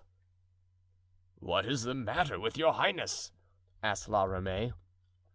"'Tis your fault, you simpleton," answered the duke. "With your idle nonsense yesterday about escaping, you worried me so that I dreamt that I was trying to escape and broke my neck in doing so." La Ramee laughed. "Come," he said, "'tis a warning from heaven. Never commit such an imprudence as to try to escape, except in your dreams." "And you are right, my dear La Ramee," said the duke, wiping away the sweat that stood on his brow, wide awake though he was. "After this I will think of nothing but eating and drinking." "Hush," said La Ramee, and one by one he sent away the guards on various pretexts. "Well?" asked the duke when they were alone. "Well," replied La Ramee, "your supper is ordered." "Ah, and what is it to be? Monsieur, my major domo, will there be a pie?" "I should think so indeed, almost as high as a tower." "You told him it was for me?" "Yes, and he said he would do his best to please your highness." "Good!" exclaimed the duke, rubbing his hands. "Devil take it, my lord, what a gourmand you are growing! I haven't seen you with so cheerful a face these 5 years." The duke saw that he had not controlled himself as he ought, but at that moment, as if he had listened at the door and comprehended the urgent need of diverting La Ramee's ideas, Grimaud entered and made a sign to La Ramee that he had something to say to him.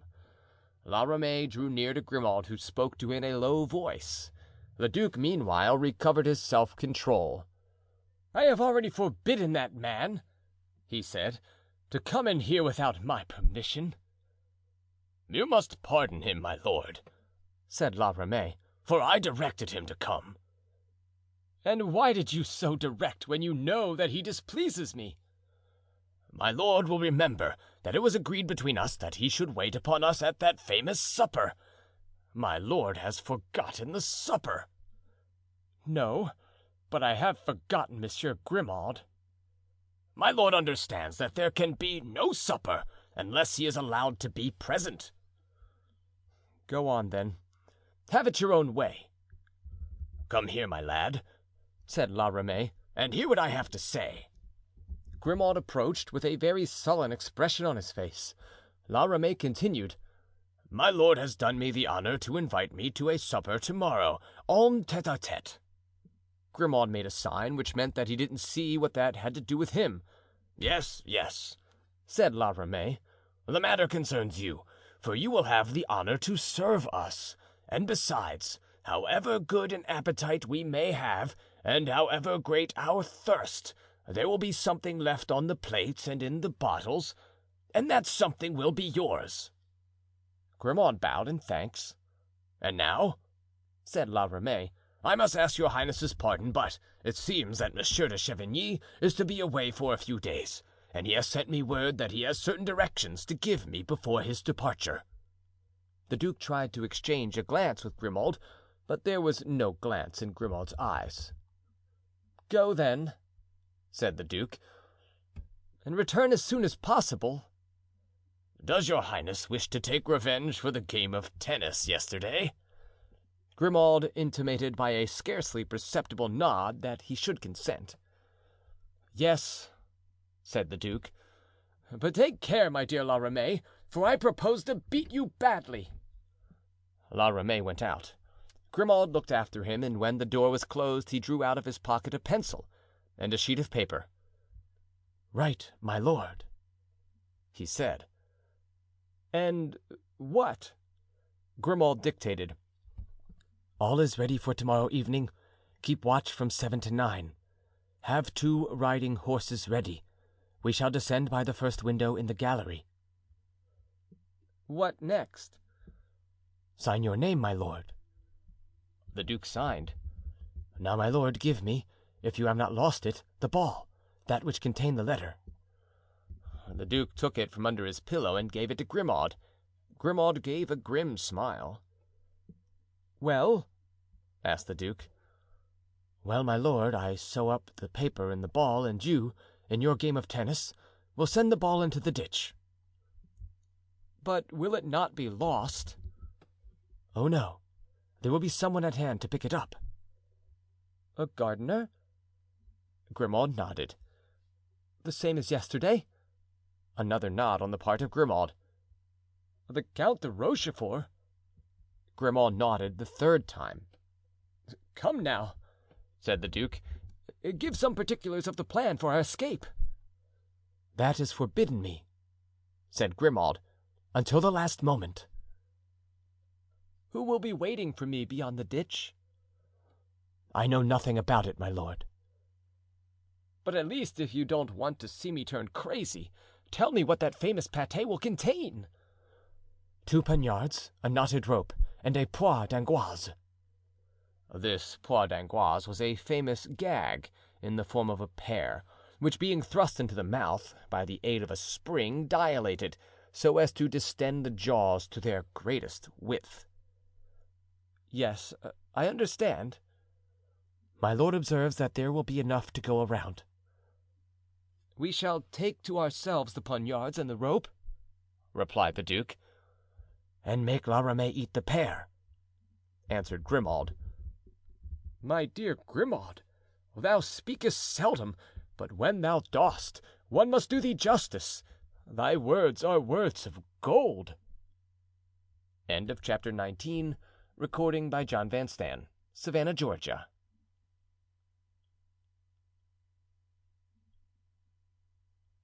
Of Marie Michon's adventures.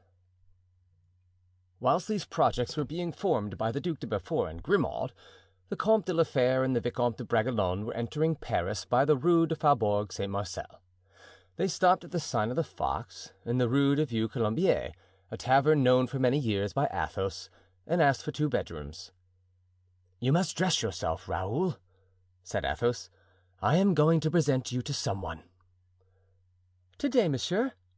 asked the young man. "In half an hour." The young man bowed. Perhaps not being endowed with the endurance of Athos, who seemed to be made of iron, he would have preferred a bath in the river Seine, of which he had heard so much, and afterward his bed, but the Comte de la Fère had spoken, and he had no thought but to obey. "By the way," said Athos, "take some pains with your toilet, Raoul. I want you to be approved." "I hope, sir," replied the youth, smiling, "that there's no idea of a marriage for me. You know of my engagement to Louise." Athos, in his turn, smiled also. "No, don't be alarmed, although it is to a lady that I am going to present you, and I am anxious that you should love her." The young man looked at the count with a certain uneasiness, but at a smile from Athos he was quickly reassured. "How old is she?" inquired the Vicomte de Bragelonne. "My dear Raoul, Learn, once for all, that is a question which is never asked. When you can find out a woman's age by her face, it is useless to ask it. When you cannot do so, it is indiscreet." "Is she beautiful?" 16 years ago she was deemed not only the prettiest, but the most graceful woman in France." This reply reassured the vicomte. A woman who had been a reigning beauty a year before he was born could not be the subject of any scheme for him. He retired to his toilet. When he reappeared, Athos received him with the same paternal smile as that which he had often bestowed on D'Artagnan, but a more profound tenderness for Raoul was now visibly impressed upon his face. Athos cast a glance at his feet, hands, and hair, those three marks of race. The youth's dark hair was neatly parted and hung in curls, forming a sort of dark frame around his face. Such was the fashion of the day. Gloves of gray kid, matching the hat, well displayed the form of a slender and elegant hand, whilst his boots, similar in color to the hat and gloves, confined feet small as those of a boy 12 years old. "Come," murmured Athos, "if she is not proud of him, she must be hard to please." It was 3 o'clock in the afternoon. The two travelers proceeded to the Rue Saint Dominique and stopped at the door of a magnificent hotel, surmounted with the arms of De Luynes. "'Tis here," said Athos. He entered the hotel and ascended the front steps, and addressing a footman who waited there in a grand livery, asked if the Duchess de Chevreuse was visible and if she could receive the Comte de la Fère. The servant returned with a message to say that, though the duchess had not the honor of knowing Monsieur de la Fère, she would receive him.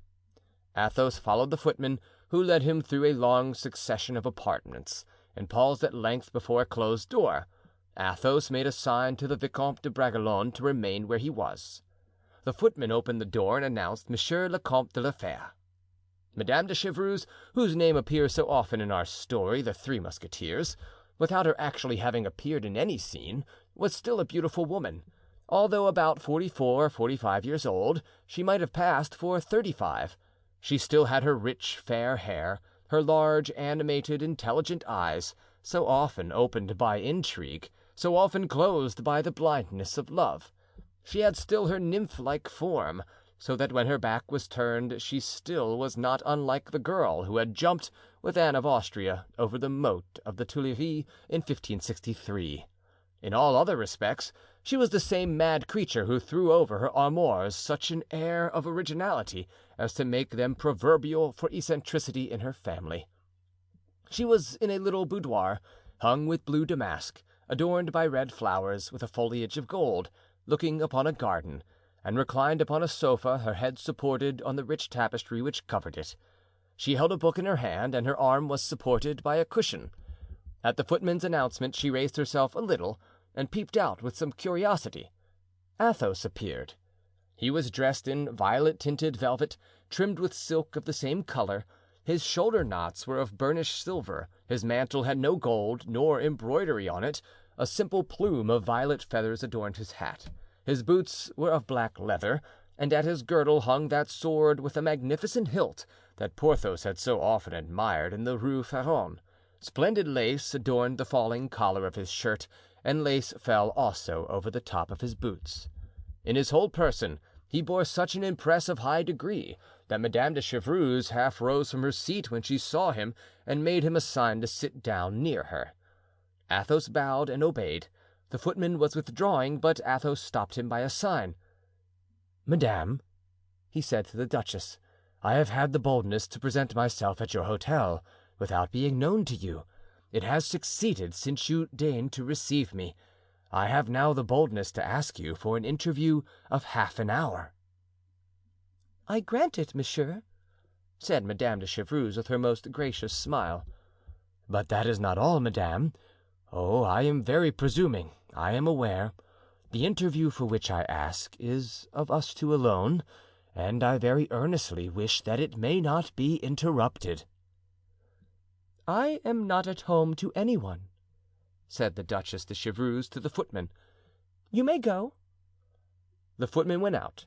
There ensued a brief silence, during which these two persons, who at first sight recognized each other so clearly as of noble race, examined each other without embarrassment on either side. The duchess was the first to speak. "Well, sir, I am waiting with impatience to hear what you wish to say to me." "And I, madame," replied Athos, "am looking with admiration."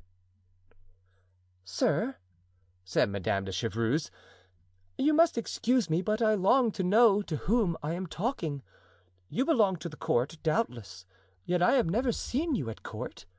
Have you by any chance been in the Bastille?" "No, madame, I have not, but very likely I am on the road to it." "Ah, then tell me who you are, and get along with you upon your journey," replied the duchess with the gaiety which made her so charming. "for I am sufficiently in bad odor already, without compromising myself still more." "Who am I, madame? My name has been mentioned to you, the Comte de la Fère. You do not know that name. I once bore another which you knew, but you have certainly forgotten it." "Tell it me, sir." "Formerly," said the count, "I was Athos." Madame de Chevreuse looked astonished. The name was not wholly forgotten, but mixed up and confused with ancient recollections. "Athos?" said she. "Wait a moment." And she placed her hands on her brow as if to force the fugitive ideas it contained to concentration in a moment. "Shall I help you, madame?" asked Athos. "Yes, do," said the duchess. "This Athos was connected with 3 young musketeers named Porthos, D'Artagnan, and—" He stopped short. "And Aramis," said the duchess quickly. "And Aramis. I see you have not forgotten that name." "No," she said.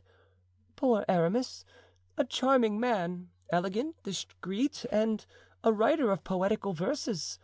I am afraid he has turned out ill," she added. "He has.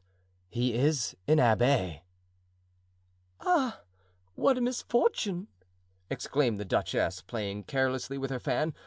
"Indeed, sir, I thank you. You have recalled one of the most agreeable recollections of my youth." "Will you permit me, then, to recall another to you?" "Relating to him?" "Yes and no." "Faith," said Madame de Chevreuse, "say on. With a man like you I fear nothing." Athos bowed. "Aramis," he continued, "was intimate with a young needlewoman from Tours, a cousin of his named Marie Michon."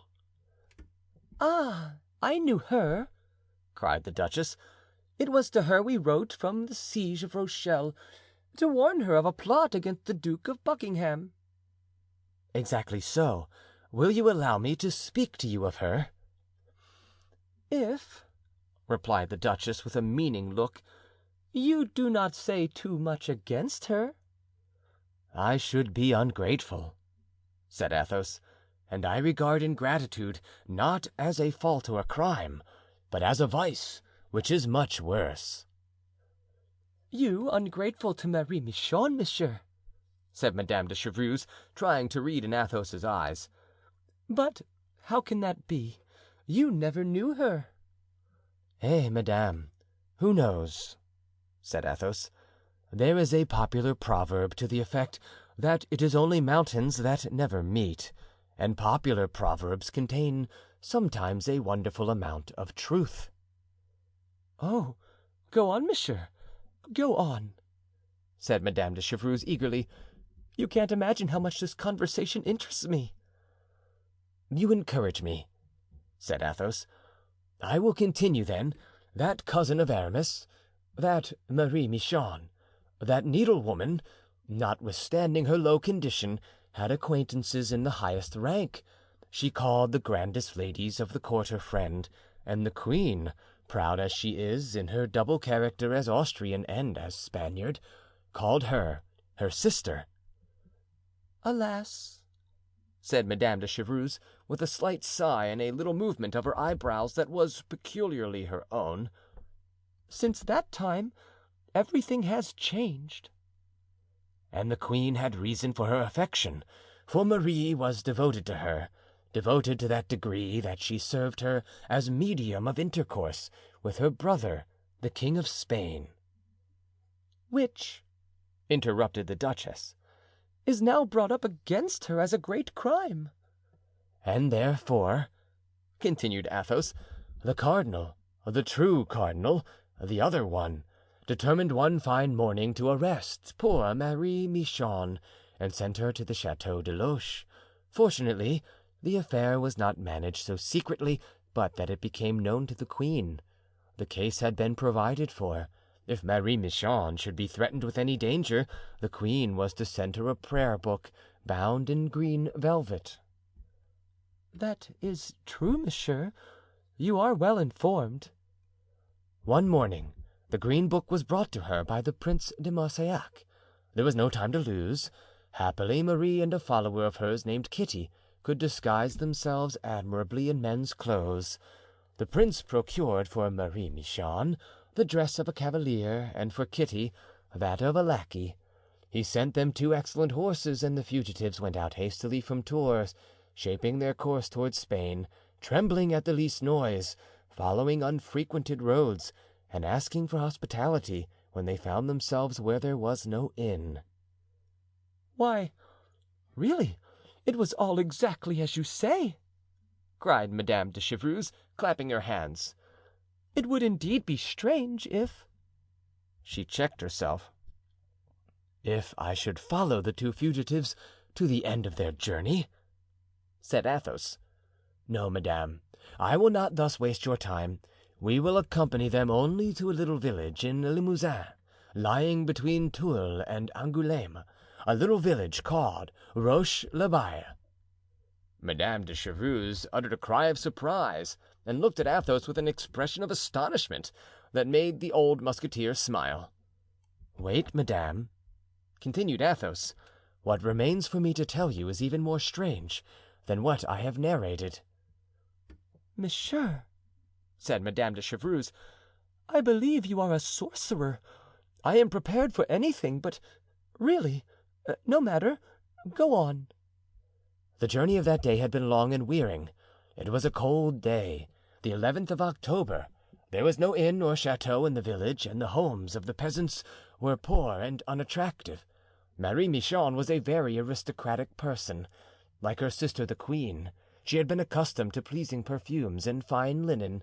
She resolved, therefore, to seek hospitality of the priest. Athos paused. "Oh, continue," said the duchess. "I have told you that I am prepared for anything." The two travelers knocked at the door. It was late. The priest, who had gone to bed, cried out to them to come in. They entered, for the door was not locked. There is much confidence among villagers. A lamp burned in the chamber occupied by the priest. Marie Michon, who made the most charming cavalier in the world, pushed open the door, put her head in, and asked for hospitality. "Willingly, my young cavalier," said the priest, "if you will be content with the remains of my supper and with half my chamber." The two travelers consulted for a moment. The priest heard a burst of laughter, and then the master, or rather the mistress, replied, "Thank you, monsieur le curé, I accept." "Sup, then, and make as little noise as possible," said the priest, "for I, too, have been on the go all day, and shall not be sorry to sleep tonight." Madame de Chevreuse evidently went from surprise to astonishment, and from astonishment to stupefaction. Her face, as she looked at Athos, had taken on an expression that cannot be described. It could be seen that she had wished to speak, but she had remained silent through fear of losing one of her companion's words. "What happened then?" she asked. "Then?" said Athos. "Ah, I have come now to what is most difficult." "Speak, speak! One can say anything to me. Besides, it doesn't concern me; it relates to Mademoiselle Marie Michon." "Ah, that is true," said Athos. "Well, then, Marie Michon had supper with her follower, and then, in accordance with the permission given her, she entered the chamber of her host. Kitty, meanwhile, taking possession of an armchair in the room first entered, where they had taken their supper. "Really, monsieur," said Madame de Chevreuse, "unless you are the devil in person, I don't know how you could become acquainted with all these details." "A charming woman was that Marie Michon," resumed Athos, "one of those wild creatures who are constantly conceiving the strangest ideas. Now, thinking that her host was a priest, that coquette took it into her head that it would be a happy souvenir for her old age, among the many happy souvenirs she already possessed, if she could win that of having damned an abbé." "Count," said the duchess, "upon my word, you frighten me." "Alas," continued Athos, "the poor abbé was not a Saint Ambroise, and I repeat, Marie Michon was an adorable creature." "Monsieur," cried the duchess, seizing Athos's hand, "tell me this moment how you know all these details, or I will send to the convent of the Vieux Augustins for a monk to come and exorcise you." Athos laughed. "Nothing is easier, madame. A cavalier charged with an important mission had come an hour before your arrival, seeking hospitality at the very moment that the curé, summoned to the bedside of a dying person, left not only his house but the village for the entire night. The priest, having all confidence in his guest, who besides was a nobleman, had left to him his house, his supper, and his chamber, and therefore Marie came seeking hospitality from the guest of the good abbé, and not from the good abbé himself." "And that cavalier, that guest, that nobleman who arrived before she came?" "It was I, the Comte de la Fere," said Athos, rising and bowing respectfully to the Duchess de Chevreuse. The duchess remained a moment stupefied, then suddenly bursting into laughter. "Ah, upon my word," said she, "it is very droll, and that mad Marie Michon fared better than she expected. Sit down, dear count, and go on with your story." "At this point I have to accuse myself of a fault, madame. I have told you that I was traveling on an important mission. At daybreak I left the chamber without noise, leaving my charming companion asleep. In the front room the follower was also still asleep, her head leaning back on the chair, in all respects worthy of her mistress. Her pretty face arrested my attention. I approached and recognized that little Kitty whom our friend Aramis had placed with her. In that way I discovered that the charming traveler was—" "Marie Michon," said Madame de Chevreuse hastily. "Marie Michon," continued Athos. "Then I went out of the house. I proceeded to the stable and found my horse saddled and my lackey ready. We set forth on our journey." "And have you never revisited that village?" eagerly asked Madame de Chevreuse. "A year after, madame." "Well?" "I wanted to see the good curé again. I found him much preoccupied with an event that he could not at all comprehend. A week before he had received, in a cradle, a beautiful little boy, 3 months old, with a purse filled with gold, and a note containing these simple words: 11 October, 1633. "It was the date of that strange adventure," interrupted Madame de Chevreuse. "Yes, but he couldn't understand what it meant, for he had spent that night with a dying person, and Marie Michon had left his house before his return." "You must know, monsieur, that Marie Michon, when she returned to France in 1643, immediately sought for information about that child. As a fugitive, she could not take care of it, but on her return she wished to have it near her." "And what said the abbé?" asked Athos. "That a nobleman, whom he did not know, had wished to take charge of it, had answered for its future, and had taken it away." "That was true." "Ah, I see! That nobleman was you. It was his father." "Hush! Do not speak so loud, madame. He is there." "He is there? My son, the son of Marie Michon? But I must see him instantly." "Take care, madame," said Athos, "for he knows neither his father nor his mother." "You have kept the secret. You have brought him to see me, thinking to make me happy. Oh, thanks, sir, thanks!" cried Madame de Chevreuse, seizing his hand and trying to put it to her lips. "You have a noble heart." "I bring him to you, madame," said Athos, withdrawing his hand, "hoping that in your turn you will do something for him.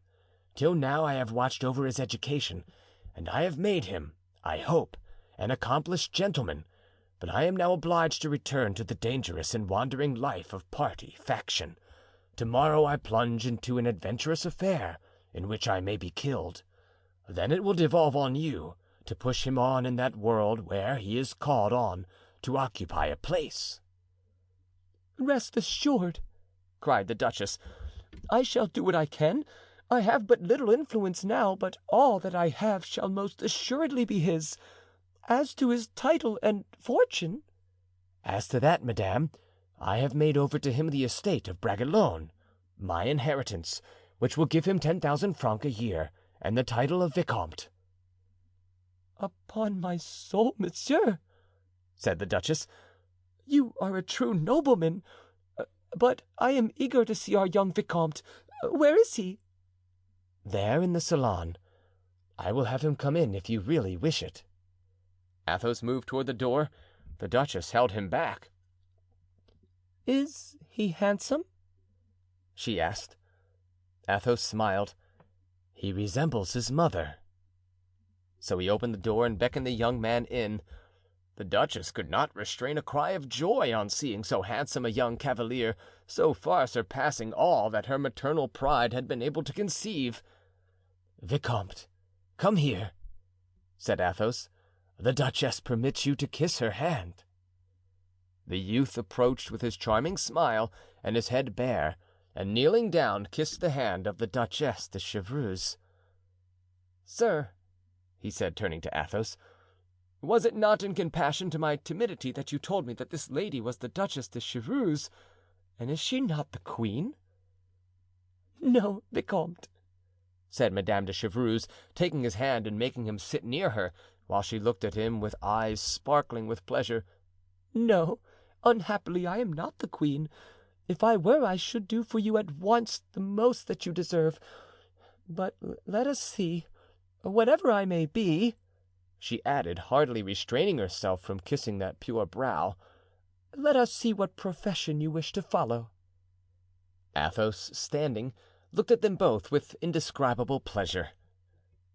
"Madame," answered the youth in his sweet voice, "it seems to me that there is only one career for a gentleman, that of the army. I have been brought up by Monsieur le Comte with the intention, I believe, of making me a soldier, and he gave me reason to hope that at Paris he would present me to someone who would recommend me to the favor of the prince." "Yes, I understand it well. Personally, I am on bad terms with him, on account of the quarrels between Madame de Montbazon, my mother-in-law, and Madame de Longueville. But the Prince de Marsillac—yes, indeed, that's the right thing. The Prince de Marsillac, my old friend, will recommend our young friend to Madame de Longueville, who will give him a letter to her brother, the prince, who loves her too tenderly not to do what she wishes immediately." "Well, that will do charmingly," said the count, "but may I beg that the greatest haste may be made, for I have reasons for wishing the vicomte not to sleep longer than tomorrow night in Paris." "Do you wish it known that you are interested about him, Monsieur le Comte?" "Better for him in the future that he should be supposed never to have seen me." "Oh, sir!" cried Raoul. "You know Bragelonne," said Athos. "I never speak without reflection." "Well, comte, I am going instantly," interrupted the duchess, "to send for the Prince de Marsillac, who is happily in Paris just now. What are you going to do this evening?" "We intend to visit the Abbé Scarron, for whom I have a letter of introduction, and at whose house I expect to meet some of my friends." "'Tis well. I will go there also for a few minutes," said the duchess. "Do not quit his salon until you have seen me." Athos bowed and prepared to leave. "Well, monsieur le comte," said the duchess, smiling, "does one leave so solemnly his old friends?" "Ah," murmured Athos, kissing her hand, "had I only sooner known that Marie Michon was so charming a creature." And he withdrew, sighing. End of chapter 20. Recording by John Van Stan. Savannah, Georgia.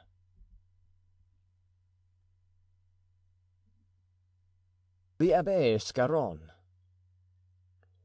There was once in the Rue de Tournelle a house known by all the sedan chairmen and footmen of Paris, and yet nevertheless this house was neither that of a great lord nor of a rich man. There was neither dining nor playing at cards nor dancing in that house. Nevertheless it was the rendezvous of the great world, and all Paris went there. It was the abode of the little Abbé Scarron. In the home of the witty abbé dwelt incessant laughter. There all the items of the day had their source and were so quickly transformed, misrepresented, metamorphosed, some into epigrams, some into falsehoods, that every one was anxious to pass an hour with little Scarron, listening to what he said, reporting it to others. The diminutive Abbé Scarron, who, however, was an abbé only because he owned an abbey, and not because he was in orders, had formerly been one of the gayest prebendaries in the town of Mans, which he inhabited. On a day of the carnival he had taken a notion to provide an unusual entertainment for that good town, of which he was the life and soul. He had made his valet cover him with honey, then opening a feather bed he had rolled in it and had thus become the most grotesque fowl it is possible to imagine. He then began to visit his friends of both sexes in that strange costume. At first he had been followed through astonishment, then with derisive shouts. Then the porters had insulted him, then children had thrown stones at him, and finally he was obliged to run to escape the missiles. As soon as he took to flight, everyone pursued him, until, pressed on all sides, Scarron found no way of escaping his escort, except by throwing himself into the river. But the water was icy cold. Scarron was heated, the cold seized on him, and when he reached the farther bank, he found himself crippled. Every means had been employed in vain to restore the use of his limbs. He had been subjected to a severe disciplinary course of medicine. At length he sent away all his doctors, declaring that he preferred the disease to the treatment, and came to Paris, where the fame of his wit had preceded him. There he had a chair made on his own plan, and on one day, visiting Anne of Austria in this chair, she asked him, charmed as she was with his wit, if he did not wish for a title. "Yes, your majesty, there is a title which I covet much," replied Scarron. "And what is that?" "That of being your invalid," answered Scarron. So he was called the queen's invalid, with a pension of 1,500 francs. From that lucky moment Scarron led a happy life, spending both income and principal. One day, however, an emissary of the cardinal's gave him to understand that he was wrong in receiving the coadjutor so often. "And why?" asked Scarron. "Is he not a man of good birth?" "Certainly." "Agreeable?" "Undeniably." "Witty?" "He has unfortunately too much wit." "Well, then why do you wish me to give up seeing such a man?" "Because he is an enemy." "Of whom?" "Of the cardinal." "What?" answered Scarron.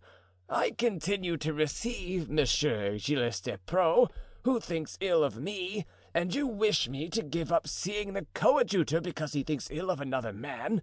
Impossible!" The conversation had rested there, and Scarron, through sheer obstinacy, had seen Monsieur de Gondy only the more frequently. Now, the very morning of which we speak was that of his quarter-day payment, and Scarron, as usual, had sent his servant to get his money at the pension office. but the man had returned and said that the government had no more money to give Monsieur Scarron. It was on Thursday, the abbé's reception day. People went there in crowds. The cardinal's refusal to pay the pension was known about the town in half an hour, and he was abused with wit and vehemence. In the Rue Saint-Honore, Athos fell in with two gentlemen whom he did not know, on horseback like himself, followed by a lackey like himself, and going in the same direction that he was. One of them, hat in hand, said to him: "Would you believe it, monsieur? The contemptible Mazarin has stopped poor Scarron's pension." "That is unreasonable," said Athos, saluting in his turn the two cavaliers, and they separated with courteous gestures. "It happens well that we are going there this evening," said Athos to the vicomte. "We will pay our compliments to that poor man." "What, then, is this Monsieur Scarron, who thus puts all Paris in commotion? Is he some minister out of office?" "Oh no, not at all, vicomte," Athos replied. "He is simply a gentleman of great genius, who has fallen into disgrace with the cardinal through having written certain verses against him." "Do gentlemen then make verses?" asked Raoul naively. "I thought it was derogatory." "So it is, my dear vicomte," said Athos, laughing, "to make bad ones, but to make good ones increases fame. Witness Monsieur de Rotrou. Nevertheless," he continued in the tone of one who gives wholesome advice, "I think it is better not to make them." "Then," said Raoul, "this Monsieur Scarron is a poet?" "Yes. You are warned, vicomte. Consider well what you do in that house. Talk only by gestures, or rather, always listen." "Yes, monsieur," replied Raoul. "You will see me talking with one of my friends, the Abbé d'Herblay, of whom you have often heard me speak." "I remember him, monsieur." "Come near to us from time to time, as if to speak, but do not speak and do not listen. That little stratagem may serve to keep off interlopers." "Very well, monsieur. I will obey you at all points." Athos made 2 visits in Paris. At 7 o'clock he and Raoul directed their steps to the Rue des Tournelles. It was stopped by porters, horses, and footmen. Athos forced his way through and entered, followed by the young man. The first person that struck him on his entrance was Aramis, planted near a great chair on casters, very large, covered with a canopy of tapestry, over which there moved, enveloped in a quilt of brocade, a little face, youngish, very merry, somewhat pallid, whilst its eyes never ceased to express a sentiment at once lively, intellectual, and amiable. This was the Abbé Scarron, always laughing, joking, complimenting, yet suffering, and toying nervously with a small switch. Around this kind of rolling tent pressed a crowd of gentlemen and ladies. The room was neatly, comfortably furnished. Large valances of silk embroidered with flowers of gay colors, which were rather faded, fell from the wide windows. The fittings of the room were simple, but in excellent taste. 2 well-trained serving men were in attendance on the company. On perceiving Athos, Aramis advanced toward him, took him by the hand, and presented him to Scarron. Raoul remained silent, for he was not prepared for the dignity of the bel esprit. After some minutes the door opened and a footman announced Mademoiselle Paulet. Athos touched the shoulder of the vicomte. "Look at this lady, Raoul. She is an historic personage. It was to visit her King Henry IV was going when he was assassinated." Everyone thronged around Mademoiselle Paulet, for she was always very much the fashion.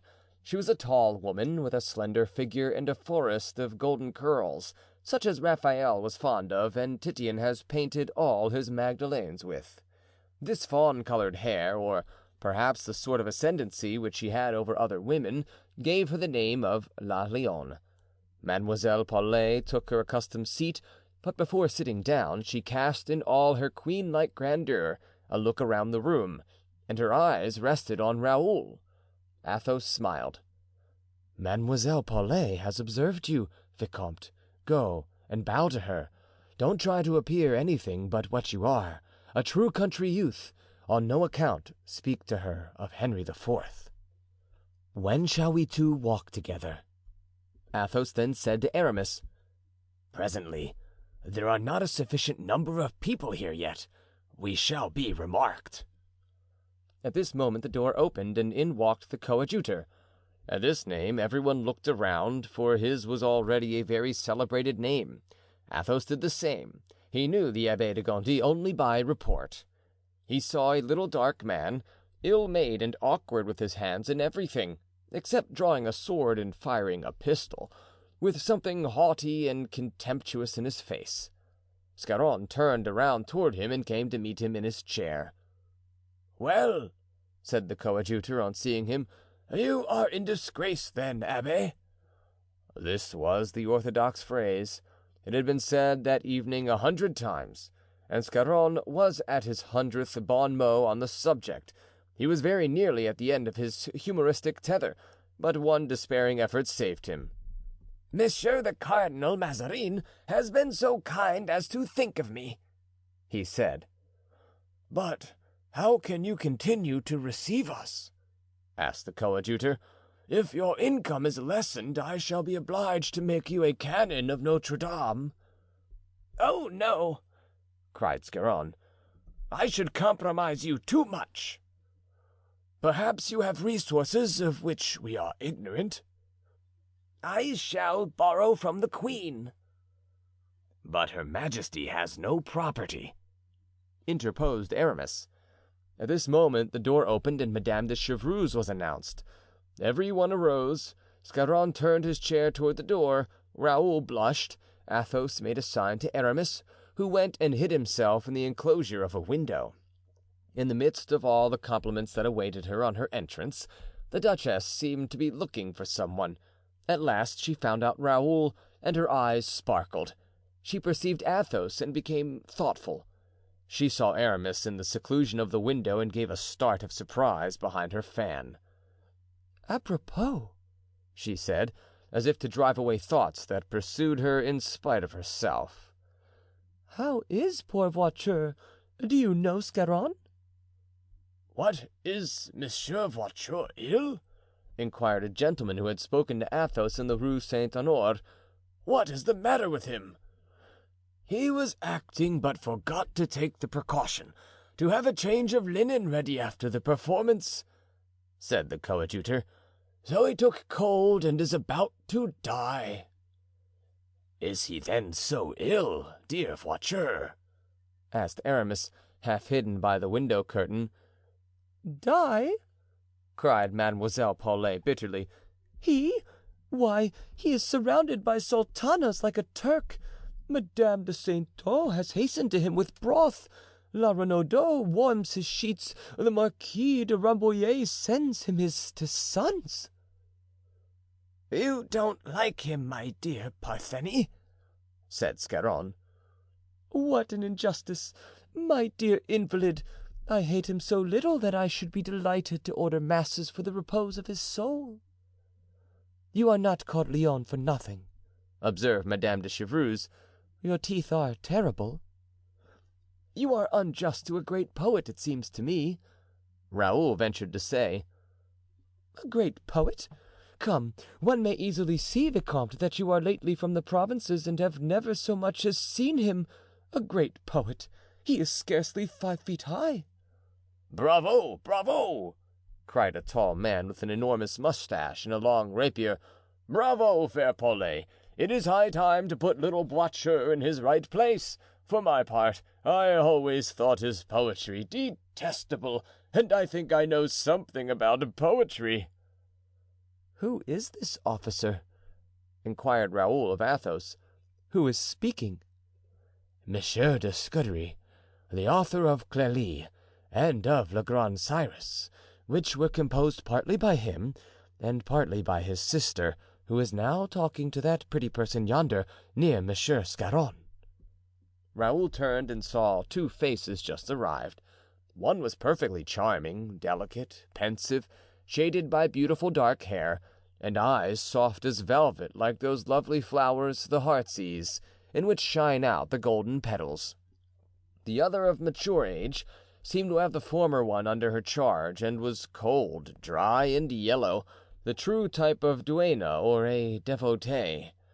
Raoul resolved not to quit the room without having spoken to the beautiful girl with the soft eyes, who by a strange fancy, although she bore no resemblance, reminded him of his poor little Louise, whom he had left in the Chateau de la Valliere, and whom, in the midst of all the party, he had never for one moment quite forgotten. Meantime, Aramis had drawn near to the coadjutor, who, smiling all the while, contrived to drop some words into his ears. Aramis, notwithstanding his self-control, could not refrain from a slight movement of surprise. "Laugh, then," said Monsieur de Retz. "They are looking at us."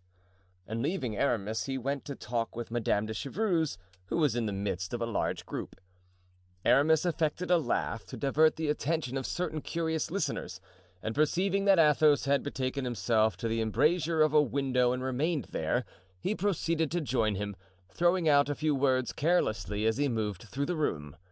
As soon as the two friends met, they began a conversation which was emphasized by frequent gesticulation.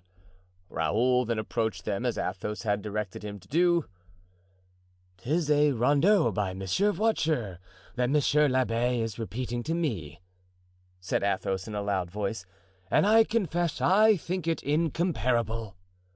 Raoul stayed only a few minutes near them, and then mingled with the group round Madame de Chevreuse. "Well, then?" asked Athos in a low tone. "It is to be tomorrow," said Aramis hastily. "At what time?" 6 o'clock. "Where?" "At Saint Mande." "Who told you?" "The Count de Rochefort." Someone drew near. "And then philosophic ideas are wholly wanting in Voiture's works, but I am of the same opinion as the coadjutor. He is a poet, a true poet." Aramis spoke so as to be heard by everybody. "And I, too," murmured the young lady with the velvet eyes. "I have the misfortune also to admire his poetry exceedingly." "Monsieur Scarron, do me the honor," said Raoul, blushing, "to tell me the name of that young lady whose opinion seems so different from that of others of the company." "Ah, my young vicomte," replied Scarron, "I suppose you wish to propose to her an alliance offensive and defensive." Raoul blushed again. "You ask the name of that young lady. She is called the Fair Indian." "Excuse me, sir," returned Raoul, blushing still more deeply. "I know no more than I did before. Alas, I am from the country." "Which means that you know very little about the nonsense which here flows down our streets. So much the better, young man, so much the better. Don't try to understand it. You will only lose your time." "You forgive me then, sir," said Raoul, "and you will deign to tell me who is the person that you call the young Indian?" "Certainly, one of the most charming persons that lives, Mademoiselle Frances d'Aubigne." "Does she belong to the family of the celebrated Agrippa, a friend of Henry IV?" "His granddaughter. She comes from Martinique, so I call her the beautiful Indian." Raoul looked surprised, and his eyes met those of the young lady, who smiled. The company went on speaking of the poet Voiture. "Monsieur," said Mademoiselle d'Aubigne to Scarron, as if she wished to join in the conversation he was engaged in with Raoul, "do you not admire Monsieur Voiture's friends? Listen how they pull him to pieces even whilst they praise him. One takes away from him all claim to good sense, another robs him of his poetry, a third of his originality, another of his humor, another of his independence of character, a sixth. But, good heavens, what will they leave him, as Mademoiselle de Scudery remarks?" Scarron and Raoul laughed. The fair Indian, astonished at the sensation her observation produced, looked down and resumed her air of naivete. Athos, still within the enclosure of the window, watched this scene with a smile of disdain on his lips. "Tell the Comte de la Fère to come to me," said Madame de Chevreuse. "I want to speak to him." "And I," said the coadjutor, "want it to be thought that I do not speak to him. I admire, I love him, for I know his former adventures, but I shall not speak to him until the day after tomorrow." "And why day after tomorrow?" asked Madame de Chevreuse. "You will know that tomorrow evening," said the coadjutor, smiling. "Really, my dear Gondy," said the duchess, "you remind one of the Apocalypse. Monsieur d'Herblay," she added, turning toward Aramis, "will you be my servant once more this evening?" "How can you doubt it?" replied Aramis. "This evening, tomorrow, always. Command me." "I will, then. Go and look for the Comte de la Fère. I wish to speak with him." Aramis found Athos and brought him. "Monsieur le Comte," said the duchess, giving him a letter, "here is what I promised you. Our young friend will be extremely well received." "Madame, he is very happy in owing any obligation to you." "You have no reason to envy him on that score, for I owe to you the pleasure of knowing him," replied the witty woman, with a smile which recalled Marie Michon to Aramis and to Athos. As she uttered that bon mot, she arose and asked for her carriage. Mademoiselle Paulet had already gone. Mademoiselle de Scudery was gone. "Vicomte," said Athos to Raoul, "follow the duchess, beg her to do you the favor to take your arm in going downstairs, and thank her as you descend." The fair Indian approached Scarron. "You are going already?" he said. "One of the last, as you see. If you hear anything of Monsieur Voiture, be so kind as to send me word tomorrow." "Oh," said Scarron, "he may die now." "Why?" asked the young girl with the velvet eyes. "Certainly, his panegyric has been uttered." They parted laughing, she turning back to gaze at the poor paralytic man with interest, he looking after her with eyes of love. One by one, the several groups broke up. Scarron seemed not to observe that certain of his guests had talked mysteriously, that letters had passed from hand to hand, and that the assembly had seemed to have a secret purpose, quite apart from the literary discussion carried on with so much ostentation. What was all that to Scarron? At his house rebellion could be planned with impunity, for as we have said, since that morning he had ceased to be the queen's invalid. As to Raoul, he had attended the duchess to her carriage, where as she took her seat, she gave him her hand to kiss. Then, by one of those wild caprices which made her so adorable and at the same time so dangerous, she had suddenly put her arm around his neck and kissed his forehead, saying, "Vicomte, may my good wishes and this kiss bring you good fortune." Then she had pushed him away and directed the coachman to stop at the Hotel de Luynes. The carriage had started, Madame de Chevreuse had made a parting gesture to the young man, and Raoul had returned in a state of stupefaction. Athos surmised what had taken place and smiled. "Come, Vicomte," he said, "it is time for you to go to bed. You will start in the morning for the army of Monsieur le Prince. Sleep well your last night as citizen." "I am to be a soldier, then?" said the young man. "Oh, monsieur, I thank you with all my heart." "Adieu, count," said the Abbé d'Herblay. "I return to my convent." "Adieu, abbé," said the coadjutor. "I am to preach tomorrow and have 20 texts to examine this evening." "Adieu, gentlemen," said the count. "I am going to sleep 24 hours. I am just falling down with fatigue." The three men saluted one another whilst exchanging a last look. Scarron followed their movements with a glance from the corner of his eye. "Not one of them will do as he says," he murmured with his little monkey smile. "But they may do as they please, the brave gentlemen. Who knows if they will not manage to restore to me my pension? They can move their arms, they can, and that is much. Alas, I have only my tongue, but I will try to show that it is good for something. Ho, there, Champenois!" Here, it is 11 o'clock. Come and roll me to bed. Really, that Demoiselle d'Aubigne is very charming." So the invalid disappeared soon afterward and went into his sleeping room, and one by one the lights in the salon of the Rue de Tournelle were extinguished. End of chapter 21. Recording by John Van Stan, Savannah, Georgia.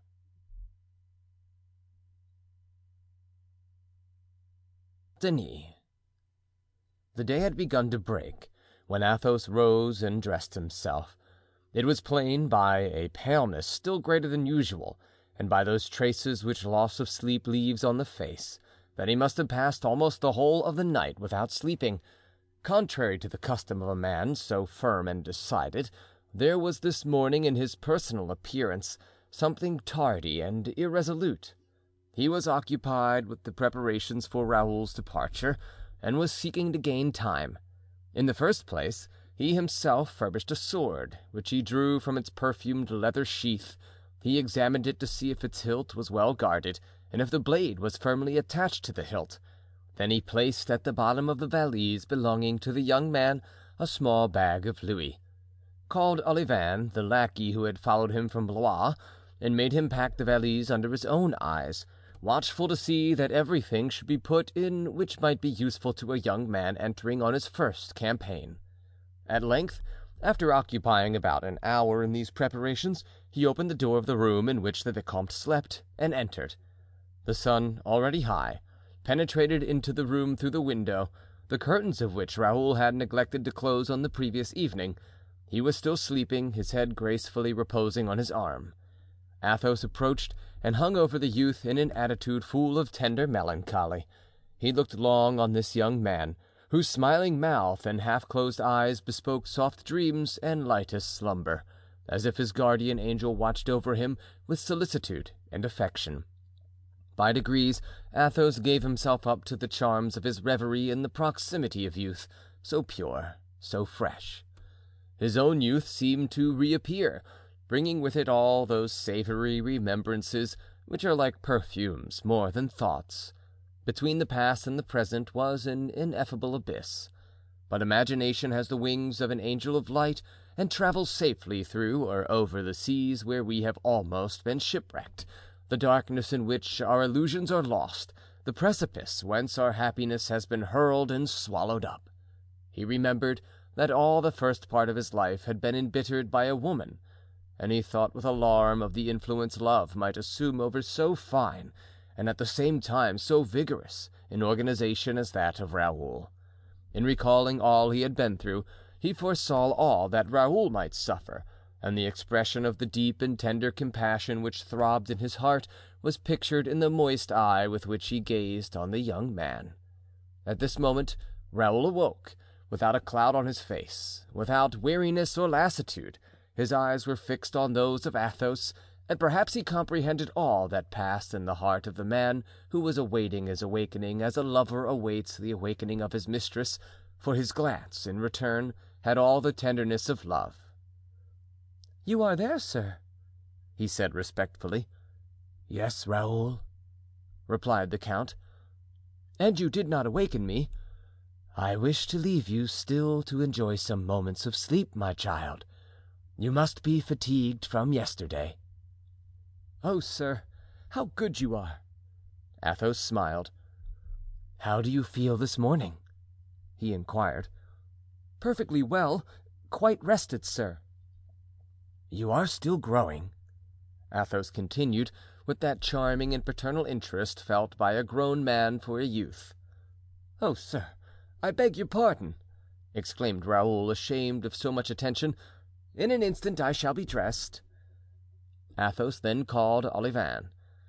"Everything," said Olivain to Athos, "has been done according to your directions. The horses are waiting." "And I was asleep," cried Raoul, "whilst you, sir, had the kindness to attend to all these details. Truly, sir, you overwhelm me with benefits." "Therefore you love me a little, I hope," replied Athos in a tone of emotion. "Oh, sir, God knows how much I love, revere you." "See that you forget nothing." said Athos, appearing to look about him, that he might hide his emotion. "No, indeed, sir," answered Raoul. The servant then approached Athos and said hesitatingly, "Monsieur le Vicomte has no sword." "'Tis well," said Athos. "I will take care of that." They went downstairs, Raoul looking every now and then at the count to see if the moment of farewell was at hand, but Athos was silent. When they reached the steps, Raoul saw 3 horses. "Oh, sir, then you are going with me?" "I will accompany you a portion of the way," said Athos. Joy shone in Raoul's eyes and he leaped lightly to his saddle. Athos mounted more slowly, after speaking in a low voice to the lackey, who, instead of following them immediately, returned to their rooms. Raoul, delighted at the count's companionship, perceived or affected to perceive nothing of this byplay. They set out, passing over the Pont Neuf. They pursued their way along the quay, then called l'Abreuvoir Pepin, and went along by the walls of the Grand Châtelet. They proceeded to the Rue Saint-Denis. After passing through the Porte Saint-Denis, Athos looked at Raoul's way of riding and observed: "Take care, Raoul. I have already often told you of this. You must not forget it, for it is a great defect in a rider. See, your horse is tired already; he froths at the mouth, whilst mine looks as if he had only just left the stable. You hold the bit too tight, and so make his mouth hard, so that you will not be able to make him maneuver quickly. The safety of a cavalier often depends on the prompt obedience of his horse. In a week, remember, you will no longer be performing your maneuvers for practice, but on a field of battle." Then suddenly, in order not to give too uncomfortable an importance to this observation, "See, Raoul," he resumed, "what a fine plain for partridge shooting." The young man stored in his mind the admonition, whilst he admired the delicate tenderness with which it was bestowed. "I have remarked also another thing," said Athos, "which is, that in firing off your pistol you hold your arm too far outstretched. This tension lessens the accuracy of the aim, so in 12 times you thrice missed the mark." "Which you, sir, struck 12 times," answered Raoul, smiling. "Because I bent my arm and rested my hand on my elbow. So, do you understand what I mean?" "Yes, sir. I have fired since in that manner and have been quite successful." "What a cold wind!" resumed Athos. "A wintry blast. Apropos, if you fire, and you will do so, for you are recommended to a young general who is very fond of powder, remember that in a single combat, which often takes place in the cavalry, never to fire the first shot. He who fires the first shot rarely hits his man, for he fires with the apprehension of being disarmed before an armed foe. Then, whilst he fires, make your horse rear. That maneuver has saved my life several times." "I shall do so, if only in gratitude." "Hey!" cried Athos, "are not those fellows poachers they have arrested yonder? They are. Then another important thing, Raoul. Should you be wounded in a battle and fall from your horse, if you have any strength left, disentangle yourself from the line that your regiment has formed. Otherwise, it may be driven back and you will be trampled to death by the horses. At all events, should you be wounded, write to me that very instant, or get someone at once to write to me. We are judges of wounds, we old soldiers." Athos added, smiling. "Thank you, sir," answered the young man, much moved. They arrived at that very moment at the gate of the town, guarded by 2 sentinels. "Here comes the young gentleman," said one of them, "who seems as if he were going to join the army." "How do you make that out?" inquired Athos. "By his manner, sir, and his age. He's the second to day." "Has a young man such as I am gone through this morning, then?" asked Raoul.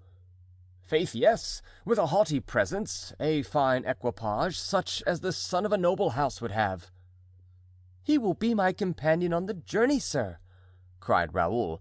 "Alas, he cannot make me forget what I shall have lost."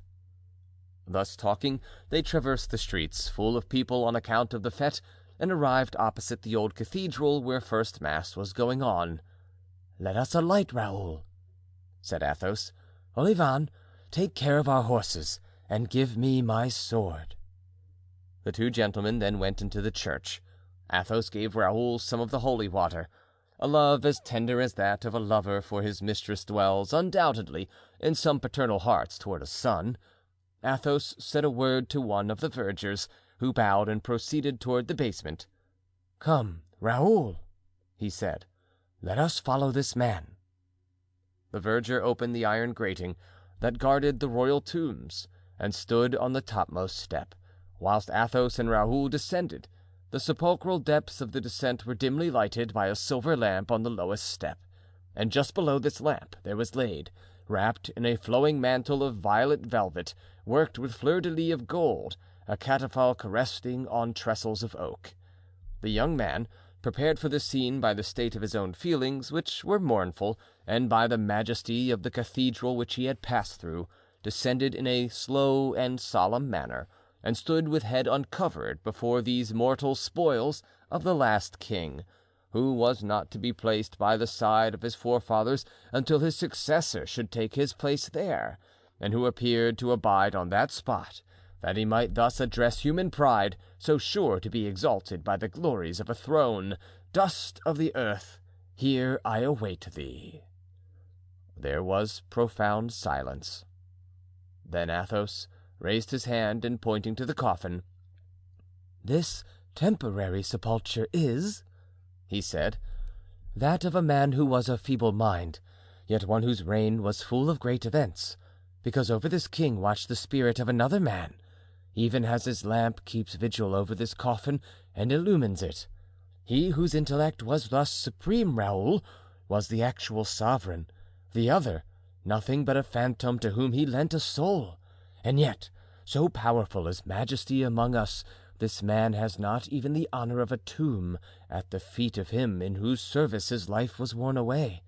Remember, Raoul, this: if Richelieu made the king, by comparison, seem small, he made royalty great.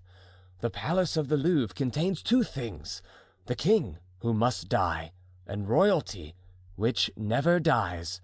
The minister so feared, so hated by his master, has descended into the tomb, drawing after him the king, whom he would not leave alone on earth, lest his work should be destroyed.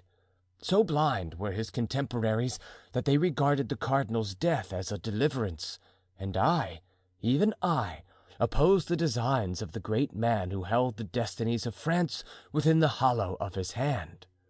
Raoul, learn how to distinguish the king from royalty. The king is but a man, royalty is the gift of God. Whenever you hesitate as to whom you ought to serve, abandon the exterior, the material appearance for the invisible principle, for the invisible principle is everything. Raoul, I seem to read your future destiny as through a cloud. It will be happier, I think, than ours has been. Different in your fate from us, you will have a king without a minister, whom you may serve, love, respect. Should the king prove a tyrant, for power begets tyranny, serve, love, respect royalty, that divine right, that celestial spark which makes this dust still powerful and holy, so that we, gentlemen, nevertheless of rank and condition, are as nothing in comparison with the cold corpse there extended." "I shall adore God, sir," said Raoul, "respect royalty and ever serve the king, and if death be my lot, I hope to die for the king, for royalty and for God. Have I, sir, comprehended your instructions?" Athos smiled. "Yours is a noble nature," he said. "Here is your sword." Raoul bent his knee to the ground. "It was worn by my father, a loyal gentleman. I have worn it in my turn, and it has sometimes not been disgraced when the hilt was in my hand and the sheath at my side. Should your hand still be too weak to use this sword, Raoul, so much the better. You will have the more time to learn to draw it only when it ought to be used." "Sir, replied Raoul, putting the sword to his lips as he received it from the count. "I owe you everything, and yet this sword is the most precious gift you have yet made me.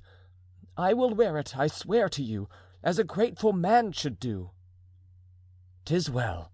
Arise, Vicomte. Embrace me." Raoul arose and threw himself with emotion into the count's arms. "Adieu," faltered the count, who felt his heart die away within him. "Adieu, and think of me." "Oh, forever and ever!" cried the youth. "Oh, I swear to you, sir, should any harm befall me, your name will be the last name that I shall utter, the remembrance of you my last thought." Athos hastened upstairs to conceal his emotion, and regained with hurried steps the porch where Olivain was waiting with the horses. "Olivain," said Athos, showing the servant Raoul's shoulder belt, "tighten the buckle of the sword. It falls too low. You will accompany Monsieur le Vicomte till Grimaud rejoins you. You know, Raoul, Grimaud is an old and zealous servant. He will follow you." "Yes, sir," answered Raoul. "Now to horse, that I may see you depart." Raoul obeyed. "Adieu, Raoul," said the count. "Adieu, my dearest boy." "Adieu, sir. Adieu, my beloved protector." Athos waved his hand. He dared not trust himself to speak, and Raoul went away, his head uncovered. Athos remained motionless, looking after him until he turned the corner of the street. Then the count threw the bridle of his horse into the hands of a peasant, remounted the steps, went into the cathedral, there to kneel down in the darkest corner and pray. End of chapter 22. Recording by John Van Stan, Savannah, Georgia.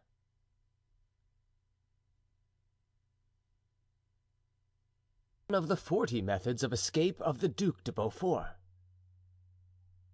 Meanwhile, time was passing on for the prisoner as well as for those who were preparing his escape, only for him it passed more slowly.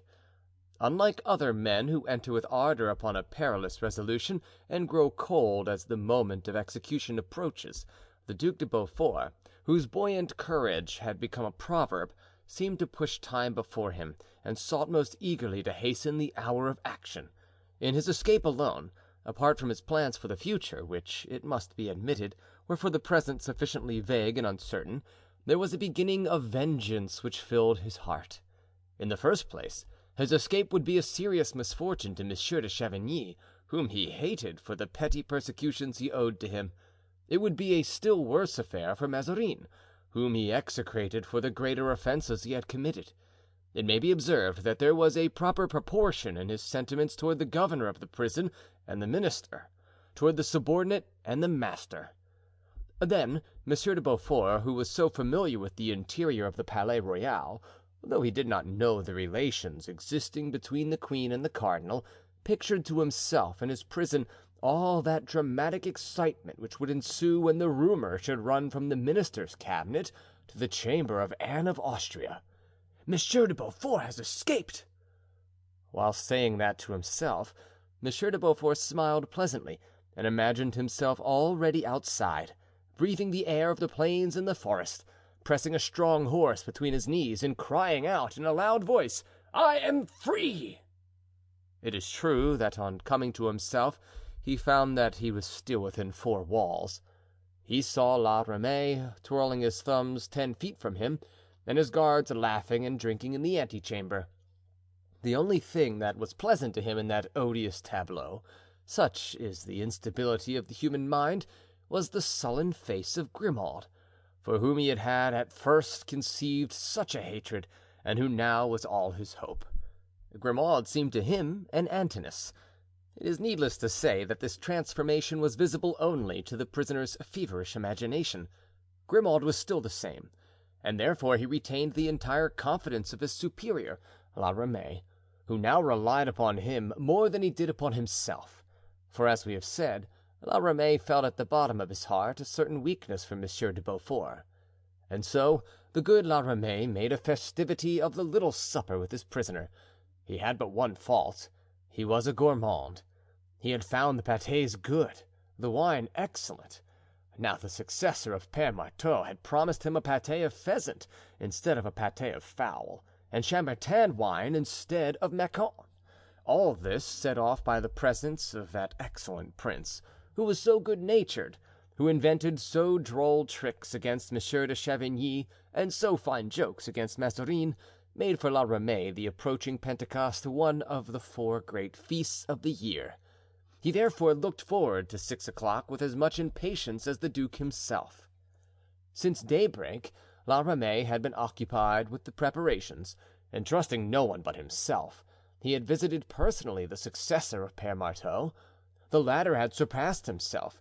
He showed La Ramee a monstrous pâté, ornamented with Monsieur de Beaufort's coat of arms. It was empty as yet, but a pheasant and 2 partridges were lying near it. La Ramee's mouth watered, and he returned to the duke's chamber, rubbing his hands. To crown his happiness, Monsieur de Chavigny had started on a journey that morning, and in his absence La Ramee was deputy governor of the chateau. As for Grimaud, he seemed more sullen than ever. In the course of the forenoon, Monsieur de Beaufort had a game of tennis with La Ramee. A sign from Grimaud put him on the alert. Grimaud, going in advance, followed the course which they were to take in the evening. The game was played in an enclosure called the little court of the chateau, a place quite deserted except when Monsieur de Beaufort was playing, and even then the precaution seemed superfluous, the wall was so high. There were 3 gates to open before reaching the enclosure, each by a different key.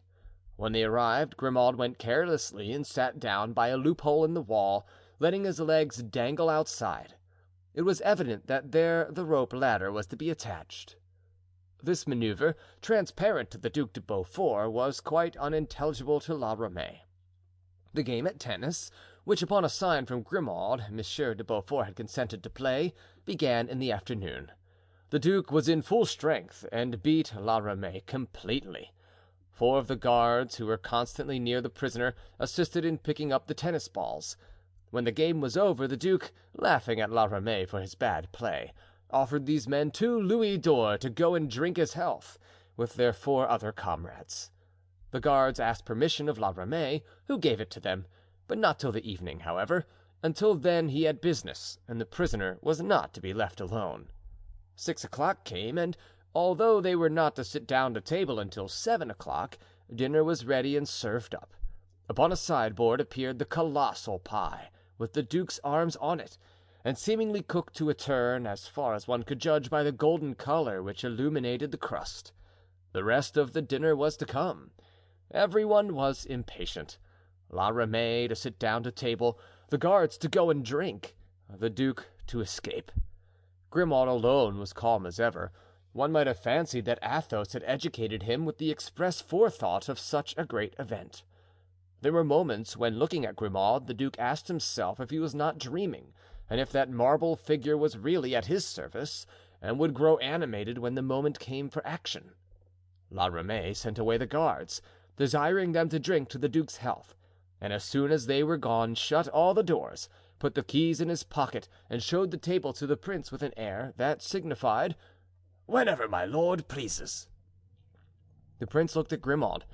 Grimaud looked at the clock. It was hardly 6:15. The escape was fixed to take place at 7 o'clock. There was therefore 3/4 of an hour to wait. The duke, in order to pass away another quarter of an hour, pretended to be reading something that interested him, and muttered that he wished they would allow him to finish his chapter. La Ramee went up to him and looked over his shoulder to see what sort of a book it was that had so singular an influence over the prisoner as to make him put off taking his dinner. It was Caesar's Commentaries, which La Ramee had lent him, contrary to the orders of the governor, and La Ramee resolved never again to disobey these injunctions. Meantime, he uncorked the bottles and went to smell if the pie was good. At 6:30 the duke arose and said very gravely, "Certainly, Caesar was the greatest man of ancient times." "You think so, my lord?" answered La Ramee. "Yes." "Well, as for me, I prefer Hannibal."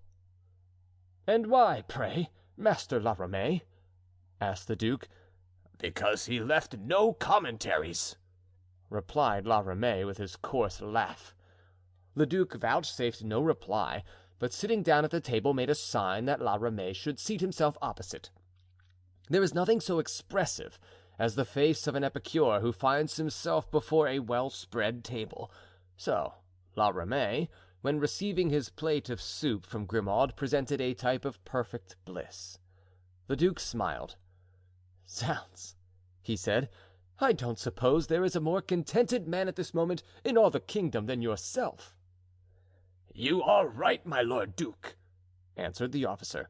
"I don't know any pleasanter sight on earth than a well-covered table, and when added to that, he who does the honors is the grandson of Henry IV. You will, my lord duke, easily comprehend that the honor fairly doubles the pleasure one enjoys." The duke in his turn bowed, and an imperceptible smile appeared on the face of Grimaud, who kept behind La Ramee. "My dear La Ramee," said the duke, "you are the only man to turn such faultless compliments." "No, my lord duke," replied La Ramee in the fullness of his heart, "I say what I think. There is no compliment in what I say to you." "Then you are attached to me?" asked the duke. "To own the truth, I should be inconsolable if you were to leave Vincennes." "A droll way of showing your affliction." The duke meant to say affection. "But, my lord," returned La Ramee, "what would you do if you got out? Every folly you committed would embroil you with the court, and they would put you into the Bastille instead of Vincennes. Now, Monsieur de Chavigny is not amiable, I'll allow, but Monsieur du Tremblay is considerably worse." "Indeed?" exclaimed the duke, who from time to time looked at the clock, the fingers of which seemed to move with sickening slowness. "But what can you expect from the brother of a Capuchin monk, brought up in the school of Cardinal Richelieu? Ah, my lord, it is a great happiness that the queen, who always wished you well, had a fancy to send you here, where there's a promenade and a tennis court, good air, and a good table." "In short," answered the duke, "if I comprehend you aright, La Ramee, I am ungrateful for having ever thought of leaving this place." "Oh, my lord duke, 'tis the height of ingratitude, but your highness has never seriously thought of it." "Yes," returned the duke, "I must confess I sometimes think of it." "Still by one of your 40 methods, your highness?" Yes, yes, indeed." "My lord," said La Ramee, "now we are quite at our ease and enjoying ourselves. Pray tell me one of those 40 ways invented by your highness." "Willingly," answered the duke. "Give me the pie." "I am listening," said La Ramee, leaning back in his armchair and raising his glass of Madeira to his lips, and winking his eye that he might see the sun through the rich liquid that he was about to taste. The duke glanced at the clock. In 10 minutes it would strike 7.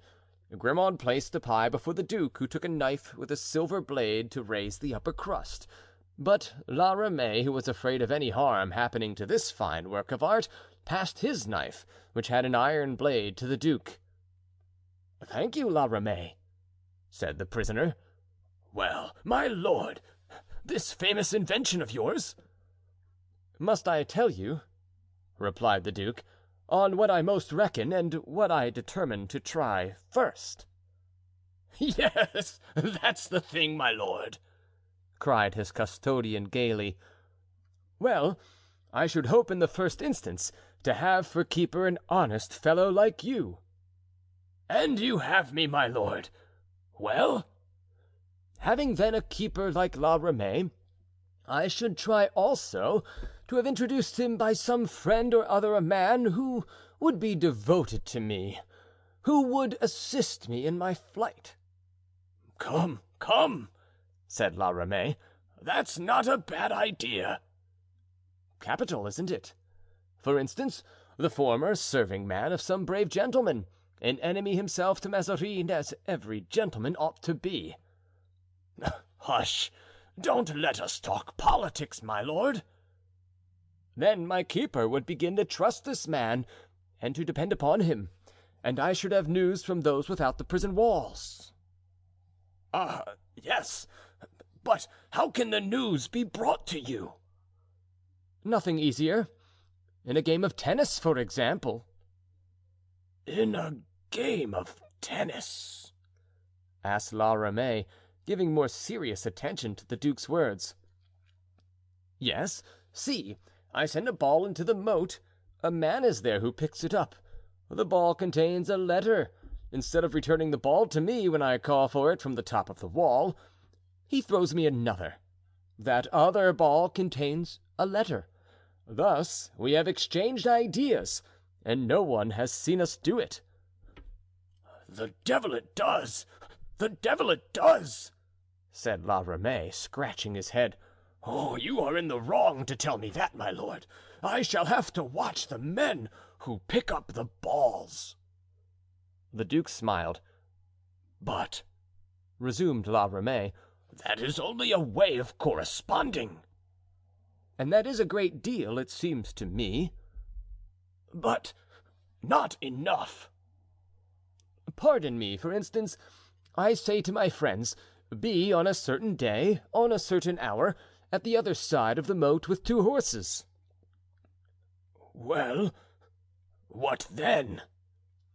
La Ramee began to be uneasy. "Unless the horses have wings to mount the ramparts and come and fetch you." "That's not needed. I have," replied the duke, "a way of descending from the ramparts." "What?"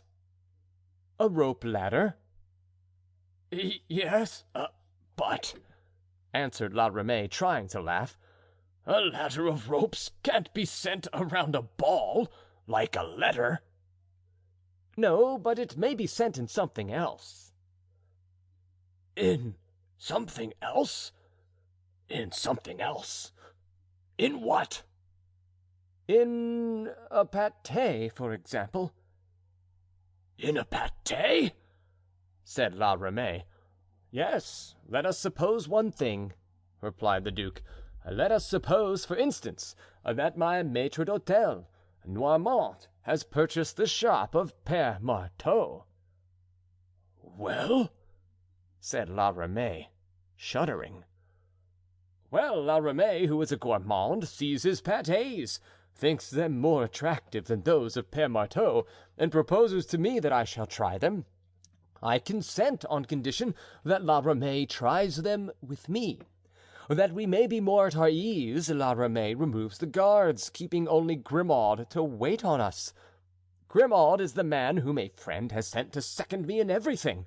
The moment for my escape is fixed: 7 o'clock. Well, at a few minutes to 7— "At a few minutes to 7?" cried La Ramee, cold sweat upon his brow. "At a few minutes to 7," returned the duke, suiting the action to the words, "I raise the crust of this pie. I find in it 2 poniards, a ladder of rope, and a gag. I point one of the poniards at La Ramee's breast, and I say to him, 'My friend, I am sorry for it, but if thou stirrest, if thou utterest one cry, thou art a dead man.'" The duke, in pronouncing these words, suited, as we have said, the action to the words. He was standing near the officer, and he directed the point of the poniard in such a manner, close to La Ramee's heart, that there could be no doubt in the mind of that individual as to his determination. Meanwhile, Grimaud, still mute as ever, drew from the pie the other poniard, the rope ladder, and the gag. La Ramee followed all these objects with his eyes, his alarm every moment increasing. "Oh, my lord!" he cried, with an expression of stupefaction in his face. "You haven't the heart to kill me?" "No, not if thou dost not oppose my flight." "But, my lord, if I allow you to escape, I am a ruined man." "I will compensate thee for the loss of thy place." You are determined to leave the chateau?" "By heaven and earth! This night I am determined to be free." "And if I defend myself, or call, or cry out?" "I will kill thee, on the honor of a gentleman." At this moment the clock struck. 7 o'clock, said Grimaud, who had not spoken a word. La Ramee made one movement in order to satisfy his conscience. The duke frowned. The officer felt the point of the poniard, which, having penetrated through his clothes, was close to his heart. "Let us dispatch," said the duke. "My lord, one last favor." "What? Speak. Make haste." "Bind my arms, my lord, fast." "Why bind thee?" "That I may not be considered as your accomplice." "Your hands?" asked Grimaud. "Not before me, behind me." "But with what?" asked the duke. "With your belt, my lord," replied La Ramee. The duke undid his belt and gave it to Grimaud, who tied La Ramee in such a way as to satisfy him. "Your feet, too," said Grimaud. La Ramee stretched out his legs. Grimaud took a tablecloth, tore it into strips, and tied La Ramee's feet together. "Now, my lord," said the poor man, "let me have the poire d'angoisse. I ask for it. Without it I should be tried in a court of justice because I did not raise the alarm. Thrust it into my mouth, my lord. Thrust it in." Grimaud prepared to comply with this request, when the officer made a sign as if he had something to say. "Speak," said the duke. "Now, my lord, do not forget, if any harm happens to me on your account, that I have a wife and 4 children." "Rest assured. Put the gag in, Grimaud." In a second, La Ramee was gagged and laid prostrate. 2 or 3 chairs were thrown down as if there had been a struggle. Grimaud then took from the pocket of the officer all the keys it contained, and first opened the door of the room in which they were, then shut it and double-locked it, and both he and the duke proceeded rapidly down the gallery which led to the little enclosure. At last they reached the tennis court. It was completely deserted. No sentinels, no one at any of the windows. The duke ran to the rampart and perceived on the other side of the ditch 3 cavaliers with 2 riding horses. The duke exchanged a signal with them. It was indeed for him that they were there. Grimaud, meantime, undid the means of escape. This was not, however, a rope ladder, but a ball of silk cord with a narrow board which was to pass between the legs, and the ball to unwind itself by the weight of the person who sat astride upon the board. "Go," said the duke. "First, my lord?" inquired Grimaud. "Certainly. If I am caught, I risk nothing but being taken back again to prison. If they catch thee, thou wilt be hung." "True," replied Grimaud, and instantly Grimaud, sitting upon the board as if on horseback, commenced his perilous descent. The duke followed him with his eyes with involuntary terror. He had gone down about 3/4 of the length of the wall when the cord broke. Grimaud fell, precipitated into the moat. The duke uttered a cry, but Grimaud did not give a single moan. He must have been dreadfully hurt, for he did not stir from the place where he fell. Immediately one of the men who were waiting slipped down into the moat, tied under Grimaud's shoulders the end of the cord, and the remaining 2 who held the other end drew Grimaud to them. "Descend, my lord," said the man in the moat. "There are only 15 feet more from the top down here, and the grass is soft." The duke had already begun to descend. His task was the more difficult as there was no board to support him.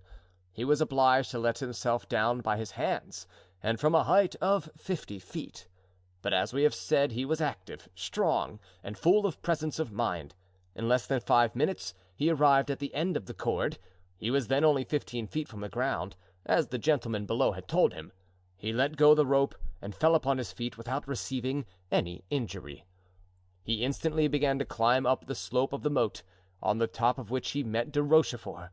The other 2 gentlemen were unknown to him. Grimaud in a swoon was tied securely to his horse. Gentlemen," said the duke, "I will thank you later. Now we have not a moment to lose. On, then, on! Those who love me, follow me." And he jumped on his horse and set off at a full gallop, snuffing the fresh air in his triumph and shouting out with an expression of face which it would be impossible to describe, "Free! Free! Free!" End of chapter 23. Recording by John Van Stan. Savannah, Georgia.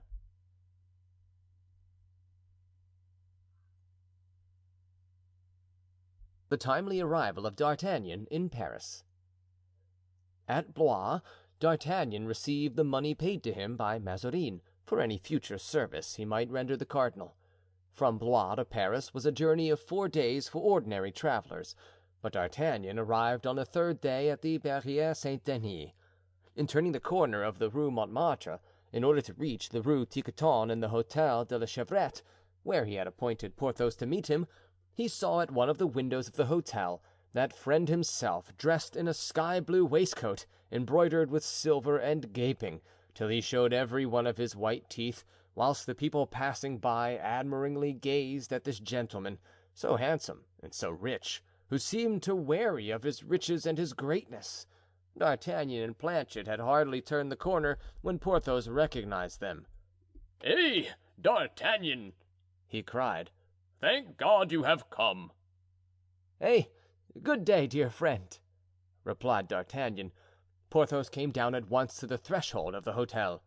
"Ah, my dear friend," he cried, "what bad stabling for my horses here." "Indeed," said D'Artagnan, "I am most unhappy to hear it, on account of those fine animals." "And I also. I was also wretchedly off," he answered, moving backward and forward as he spoke. "And had it not been for the hostess," he added with his air of vulgar self-complacency, "who is very agreeable and understands a joke, I should have got a lodging elsewhere." The pretty Madeleine, who had approached during this colloquy, stepped back and turned pale as death on hearing Porthos's words, for she thought the scene with the Swiss was about to be repeated. But to her great surprise, D'Artagnan remained perfectly calm, and instead of being angry, he laughed and said to Porthos, "Yes, I understand. The air of la Rue Tiquetonne is not like that of Pierrefonds, but console yourself. I will soon conduct you to one much better." "When will you do that?" "Immediately, I hope." "Ah, so much the better." To that exclamation of Porthos's succeeded a groan, low and profound, which seemed to come from behind a door. D'Artagnan, who had just dismounted, then saw outlined against the wall the enormous stomach of Mousqueton, whose down-drawn mouth emitted sounds of distress. "And you too, my poor Monsieur Mouston, are out of place in this poor hotel, are you not?" asked D'Artagnan, in that rallying tone which may indicate either compassion or mockery.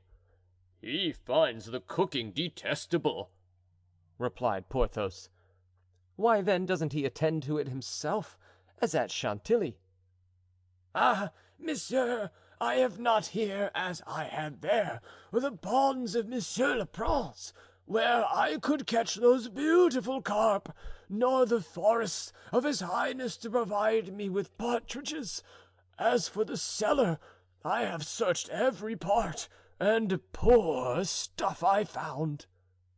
"Monsieur Mouston," said D'Artagnan, "I should indeed condole with you had I not at this moment something very pressing to attend to." Then taking Porthos aside, "My dear Du Vallon," he said, "here you are in full dress, most fortunately, for I am going to take you to the cardinal's." "Gracious me! Really?" exclaimed Porthos, opening his great wondering eyes. "Yes, my friend." "A presentation? Indeed." "Does that alarm you?" "No, but it agitates me." "Oh, don't be distressed. You have to deal with a cardinal of another kind. This one will not oppress you by his dignity." "'Tis the same thing. You understand me, D'Artagnan. A court." "There's no court now, alas." "The queen?" I was going to say there's no longer a queen. The queen! Rest assured we shall not see her." "And you say that we are going from here to the Palais Royal?" "Immediately, only that there may be no delay, I shall borrow one of your horses." "Certainly, all the four are at your service." "Oh, I need only one of them for the time being." "Shall we take our valets?" "Yes, you may as well take Mousqueton. As to Planchet, he has certain reasons for not going to court." "And what are they?" "Oh, he doesn't stand well with his eminence." "Mouston," said Porthos, "saddle Vulcan and Bayard." "And for myself, monsieur, shall I saddle Rustaud?" "No, take a more stylish horse, Phoebus or Superbe. We are going with some ceremony." "Ah," said Mousqueton, breathing more freely, "you are only going, then, to make a visit?" "Oh, yes, of course, Mouston, nothing else. But to avoid risk, put the pistols in the holsters. You will find mine on the saddle, already loaded." Mouston breathed a sigh. He could not understand visits of ceremony made under arms. "Indeed," said Porthos, looking complacently at his old lackey as he went away. "You are right, D'Artagnan.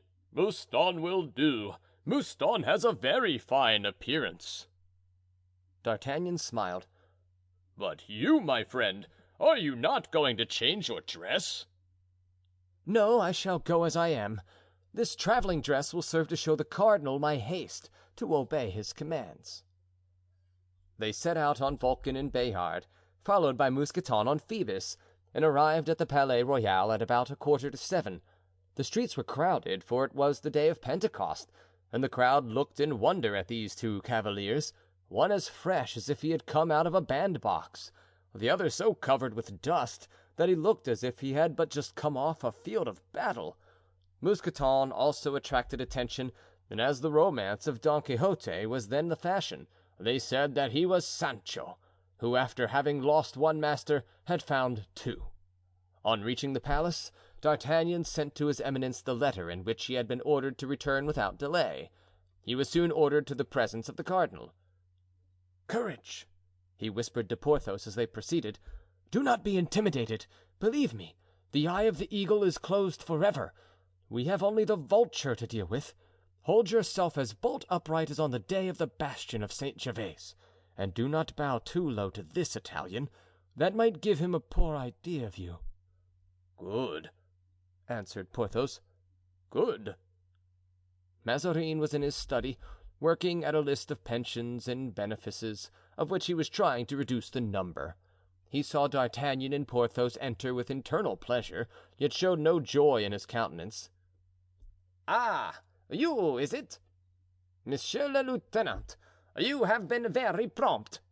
'Tis well. Welcome to ye." "Thanks, my lord. Here I am at your eminence's service, as well as Monsieur du Vallon, one of my old friends, who used to conceal his nobility under the name of Porthos." Porthos bowed to the cardinal. "A magnificent cavalier," remarked Mazarin. Porthos turned his head to the right and to the left, and drew himself up with a movement full of dignity. "The best swordsman in the kingdom, my lord," said D'Artagnan. Porthos bowed to his friend. Mazarin was as fond of fine soldiers as, in later times, Frederick of Prussia used to be. He admired the strong hands, the broad shoulders, and the steady eye of Porthos. He seemed to see before him the salvation of his administration and of the kingdom, sculptured in flesh and bone.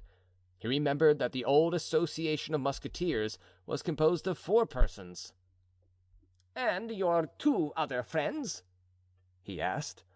Porthos opened his mouth, thinking it a good opportunity to put in a word in his turn. D'Artagnan checked him by a glance from the corner of his eye. "They are prevented at this moment, but will join us later." Mazarin coughed a little. "And this gentleman, being disengaged, takes to the service willingly?" he asked. "Yes, my lord, and from pure devotion to the cause, for Monsieur de Bracieux is rich." "Rich!" said Mazarin, whom that single word always inspired with a great respect. 50,000 francs a year," said Porthos. These were the first words he had spoken. "From pure zeal," resumed Mazarin with his artful smile. "From pure zeal and devotion, then." "My lord has perhaps no faith in these words?" said D'Artagnan. "Have you, Monsieur le Gascon?" asked Mazarin, supporting his elbows on his desk and his chin on his hands. "I?" replied the Gascon. "I believe in devotion as a word at one's baptism, for instance, which naturally comes before one's proper name. Everyone is naturally more or less devout, certainly, but there should be at the end of one's devotion something to gain." "And your friend, for instance, what does he expect to have at the end of his devotion?" "Well, my lord, my friend has 3 magnificent estates: that of Vallon at Corbeil, that of Bracieux in the Soissonnais, and that of Pierrefonds in the Valois. Now, my lord, he would like to have one of these 3 estates erected into a barony." "Only that?" said Mazarin, his eyes twinkling with joy on seeing that he could pay for Porthos's devotion without opening his purse. "Only that? That can be managed." "I shall be a baron," exclaimed Porthos, stepping forward. "I told you so," said D'Artagnan, checking him with his hand, "and now his eminence confirms it." "And you, Monsieur D'Artagnan, what do you want?" "My lord," said D'Artagnan, "it is 20 years since Cardinal de Richelieu made me lieutenant." "Yes, and you would be gratified if Cardinal Mazarin should make you captain?" D'Artagnan bowed. "Well, that is not impossible. We will see, gentlemen, we will see. Now, Monsieur du Vallon," said Mazarin, "what service do you prefer, in the town or in the country?" Porthos opened his mouth to reply. "My lord," said D'Artagnan, "Monsieur de Vallon is like me. He prefers service extraordinary, that is to say, enterprises that are considered mad and impossible." That boastfulness was not displeasing to Mazarin. He fell into meditation. "And yet," he said, "I must admit that I sent for you to appoint you to quiet service. I have certain apprehensions. Well, what is the meaning of that?" In fact, a great noise was heard in the antechamber. At the same time the door of the study was burst open, and a man covered with dust rushed into it, exclaiming, "My lord the cardinal! My lord the cardinal!" Mazarin thought that someone was going to assassinate him, and he drew back, pushing his chair on the casters. D'Artagnan and Porthos moved so as to plant themselves between the person entering and the cardinal. "Well, sir," exclaimed Mazarin, "what's the matter? And why do you rush in here as if you were about to penetrate a crowded marketplace?" "My lord," replied the messenger, "I wish to speak to your eminence in secret. I am Monsieur Dupont, an officer in the guards on duty at the donjon of Vincennes." Mazarin, perceiving by the paleness and agitation of the messenger that he had something of importance to say, made a sign that D'Artagnan and Porthos should give place. D'Artagnan and Porthos withdrew to a corner of the cabinet. "Speak, monsieur, speak at once," said Mazarin. "What is the matter?" "The matter is, my lord, that the Duc de Beaufort has contrived to escape from the chateau of Vincennes." Mazarin uttered a cry and became paler than the man who had brought the news. He fell back, almost fainting in his chair. "Escaped? Monsieur de Beaufort escaped?" "My lord, I saw him run off from the top of the terrace." "And you did not fire on him?" "He was out of range." "Monsieur de Chavigny, where was he?" "Absent." "And La Ramee?" "Was found locked up in the prisoner's room, a gag in his mouth and a poniard near him." "But the man who was under him?" "Was an accomplice of the duke's, and escaped along with him." Mazarin groaned. "My lord," said D'Artagnan, advancing toward the cardinal, "it seems to me that your eminence is losing precious time. It may still be possible to overtake the prisoner. France is large. The nearest frontier is 60 leagues distant." "And who is to pursue him?" cried Mazarin. "I, pardieu." "And you would arrest him?" "Why not?" "You would arrest the Duc de Beaufort armed in the field?" "If your eminence should order me to arrest the devil, I would seize him by the horns and would bring him in." "So would I," said Porthos. "So would you?" said Mazarin, looking with astonishment at these two men. "But the duke will not yield himself without a furious battle." "Very well," said D'Artagnan, his eyes aflame. "Battle! It is a long time since we have had a battle, eh, Porthos?" "Battle!" cried Porthos. "And you think you can catch him?" "Yes, if we are better mounted than he." "Go then, take what guards you find here, and pursue him." "You command us, my lord, to do so?" "And I sign my orders," said Mazarin, taking a piece of paper and writing some lines. "Monsieur de Vallon, your barony is on the back of the Duc de Beaufort's horse. You have nothing to do but to overtake it. As for you, my dear lieutenant, I promise you nothing; but if you bring him back to me, dead or alive, you may ask all you wish." "To horse, Porthos!" said D'Artagnan, taking his friend by the hand. "Here I am," smiled Porthos with his sublime composure. They descended the staircase, taking with them all the guards they found on their road, and crying out, "To arms! To arms!" and immediately put spur to horse, which set off along the Rue Saint Honore with the speed of the whirlwind. "Well, Baron, I promise you some good exercise," said the Gascon. "Yes, my captain."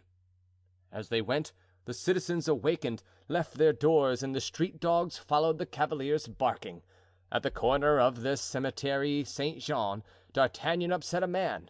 It was too insignificant an occurrence to delay people so eager to get on. The troop continued its course as though their steeds had wings. Alas, there are no unimportant events in this world, and we shall see that this apparently slight incident came near endangering the monarchy.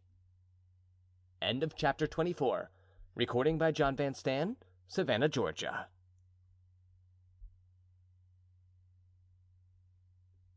An adventure on the high road. The musketeers rode the whole length of the Faubourg Saint-Antoine and of the road to Vincennes, and soon found themselves out of the town, then in a forest, and then within sight of a village. The horses seemed to become more lively with each successive step. Their nostrils reddened like glowing furnaces.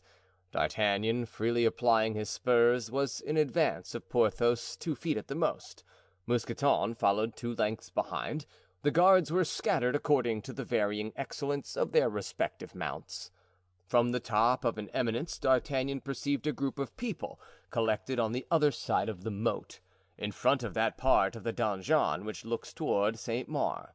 He rode on, convinced that in this direction he would gain intelligence of the fugitive. In 5 minutes he had arrived at the place, where the guards joined him, coming up one by one. The several members of that group were much excited. They looked at the cord, still hanging from the loophole and broken at about 20 feet from the ground. Their eyes measured the height and they exchanged conjectures. On the top of the wall sentinels went and came with a frightened air. A few soldiers, commanded by a sergeant, drove away idlers from the place where the duke had mounted his horse. D'Artagnan went straight to the sergeant. "My officer," said the sergeant, "is not permitted to stop here." "That prohibition is not for me," said D'Artagnan. "Have the fugitives been pursued?" "Yes, my officer. Unfortunately, they are well mounted." "How many are there?" 4, and a fifth whom they carried away wounded." "4?" said D'Artagnan, looking at Porthos. "Do you hear, Baron? They are only 4." A joyous smile lighted Porthos's face. "How long a start have they?" 2 hours and a quarter, my officer." 2 hours and a quarter? That is nothing. We are well mounted, are we not, Porthos?" Porthos breathed a sigh. He thought of what was in store for his poor horses. "Very good," said D'Artagnan. "And now in what direction did they set out?" "That I am forbidden to tell." D'Artagnan drew from his pocket a paper. "Order of the king," he said. "Speak to the governor, then." "And where is the governor?" "In the country." Anger mounted to D'Artagnan's face. He frowned and his cheeks were colored. "Ah, you scoundrel!" he said to the sergeant. "I believe you are impudent to me. Wait!" He unfolded the paper, presented it to the sergeant with one hand, and with the other took a pistol from his holsters and cocked it. "Order of the king, I tell you! Read and answer, or I will blow out your brains." The sergeant saw that D'Artagnan was in earnest. "The Vendomois road," he replied. "And by what gate did they go out?" "By the Saint-Marc gate." "If you are deceiving me, rascal, you will be hanged tomorrow." "And if you catch up with them, you won't come back to hang me," murmured the sergeant. D'Artagnan shrugged his shoulders, made a sign to his escort, and started. "This way, gentlemen, this way!" he cried, directing his course toward the gate that had been pointed out. But now that the duke had escaped, the concierge had seen fit to fasten the gate with a double lock. It was necessary to compel him to open it, as the sergeant had been compelled to speak, and this took another 10 minutes. This last obstacle having been overcome, the troop pursued their course with their accustomed ardor. But some of the horses could no longer sustain this pace. 3 of them stopped after an hour's gallop, and 1 fell down. D'Artagnan, who never turned his head, did not perceive it. Porthos told him of it in his calm manner. "If only we 2 arrive," said D'Artagnan, "it will be enough, since the duke's troops are only 4 in number."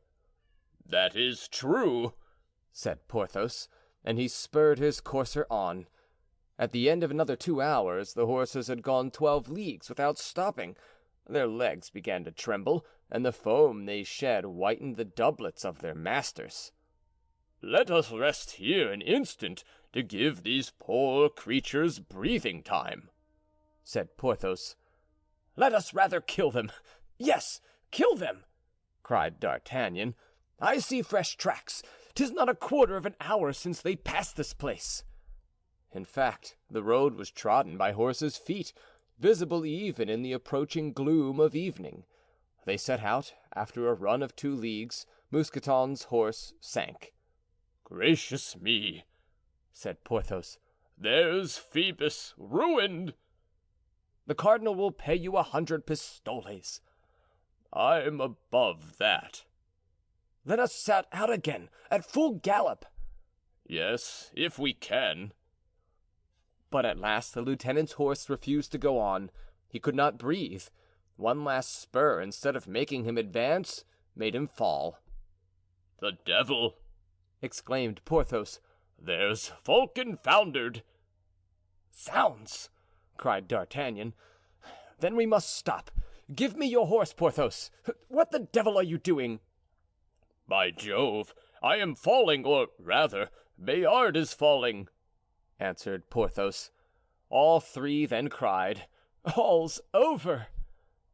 "Hush!" said D'Artagnan. "What is it?" "I hear a horse."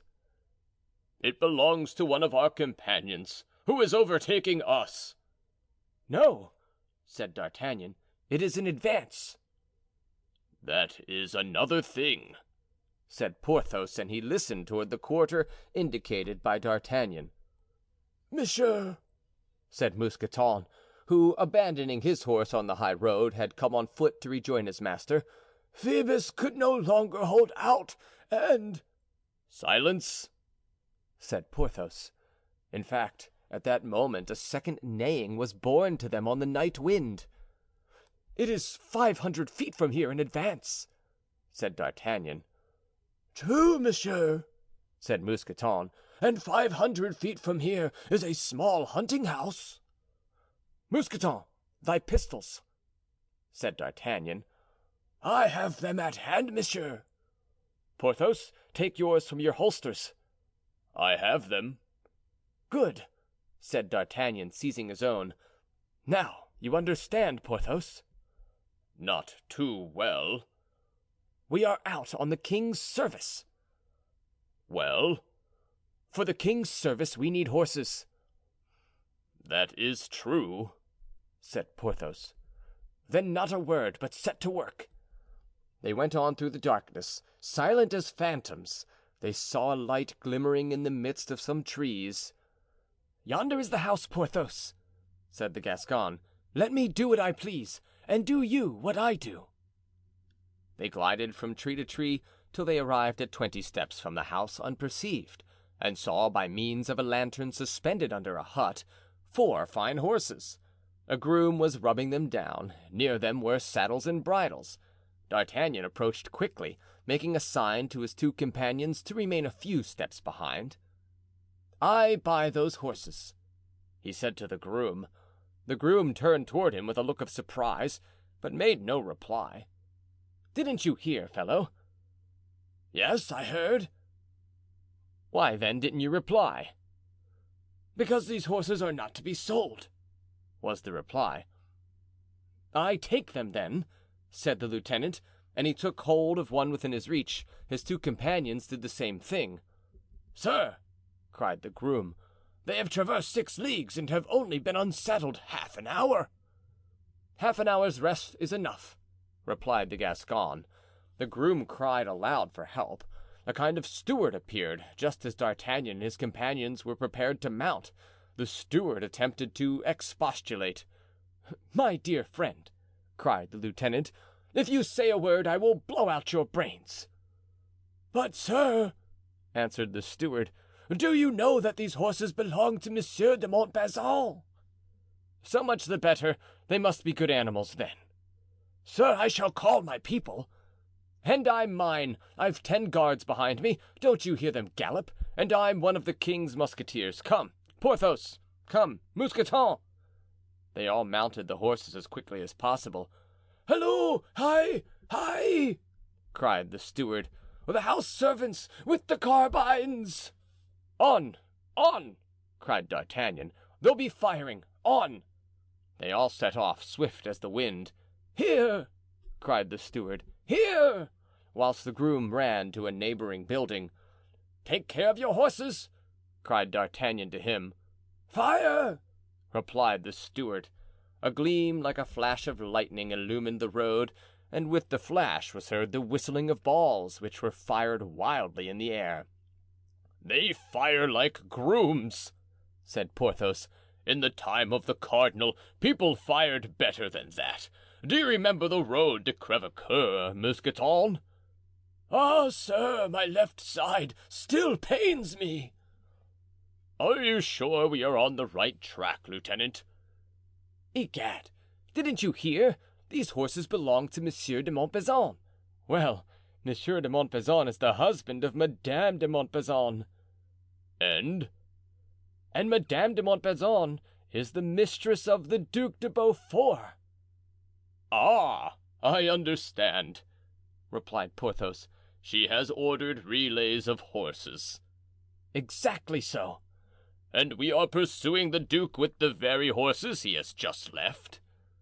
"My dear Porthos, you are really a man of the most superior understanding," said D'Artagnan with a look as if he spoke against his conviction. "Pooh!" replied Porthos. "I am what I am." They rode on for an hour, till the horses were covered with foam and dust. "Zounds!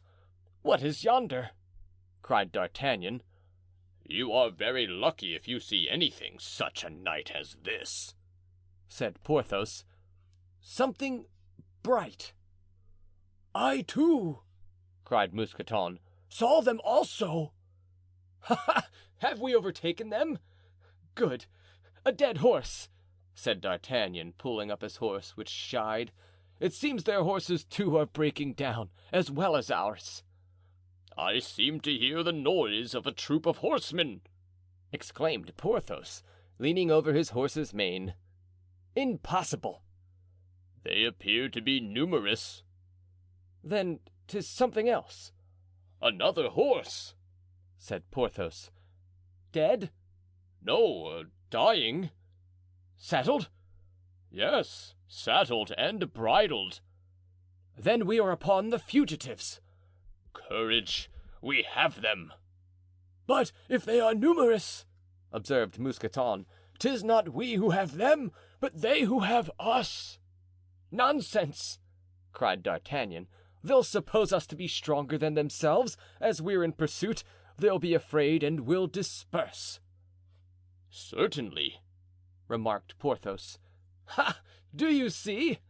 cried the lieutenant. "The lights again! This time I too saw them," said Porthos. "On! On! Forward! Forward!" cried D'Artagnan, in his stentorian voice. "We shall laugh over all this in 5 minutes." And they darted on anew. The horses, excited by pain and emulation, raced over the dark road, in the midst of which was now seen a moving mass, denser and more obscure than the rest of the horizon. End of chapter 25. Recording by John Van Stan, Savannah, Georgia.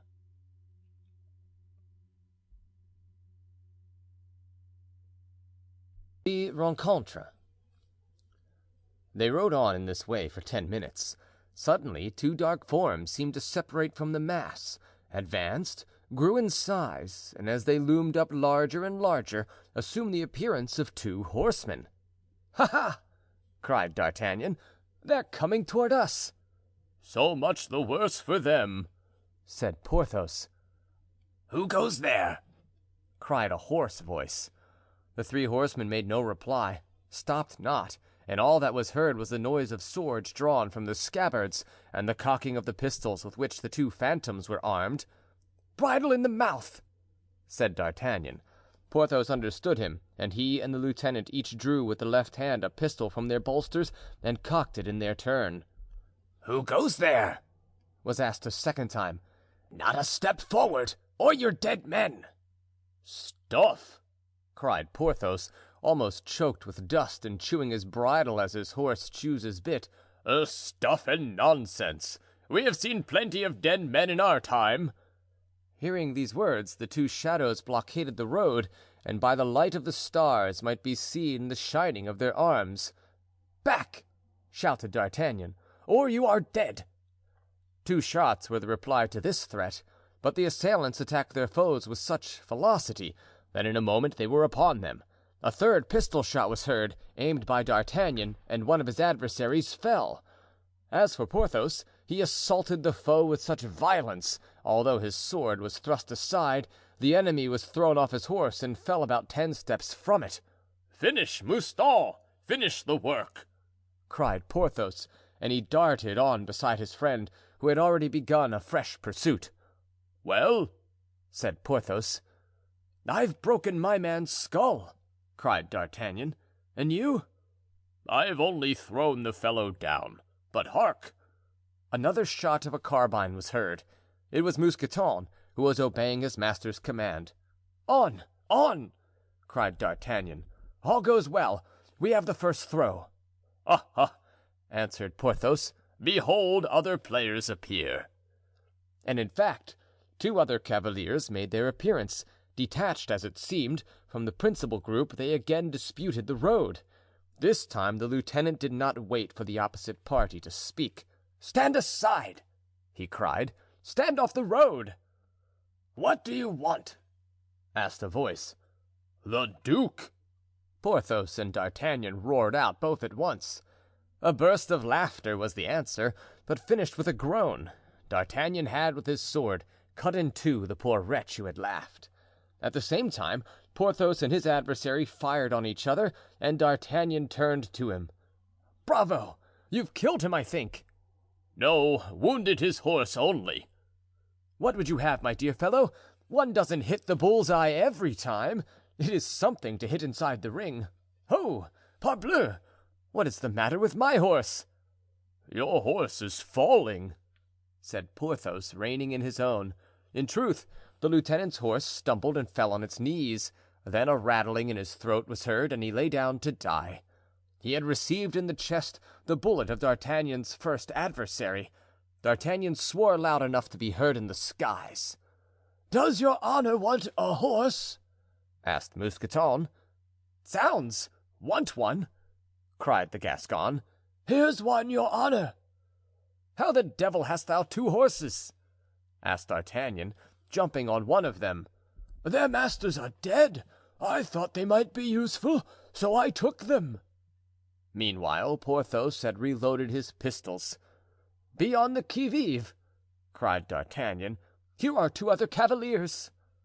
As he spoke, two horsemen advanced at full speed. "Ho, your honor!" cried Mousqueton. "The man you upset is getting up." "Why didn't thou do as thou didst to the first man?" said Porthos. "I held the horses. My hands were full, your honor." A shot was fired that moment. Mousqueton shrieked with pain. "Ah, sir, I am hit on the other side, exactly opposite the other. This hurt is just the fellow of the one I had on the road to Amiens." Porthos turned around like a lion, plunged on the dismounted cavalier who tried to draw his sword, but before it was out of the scabbard, Porthos, with the hilt of his hat, struck him such a terrible blow on the head that he fell like an ox beneath the butcher's knife. Mousqueton, groaning, slipped from his horse. His wound would not allow him to keep the saddle. On perceiving the cavaliers, D'Artagnan had stopped and charged his pistol afresh. Besides his horse, he found he had a carbine on the bow of the saddle. "Here I am!" exclaimed Porthos. "Shall we wait, or shall we charge?" "Let us charge them," answered the Gascon. "Charge!" cried Porthos. They spurred on their horses. The other cavaliers were only 20 steps from them.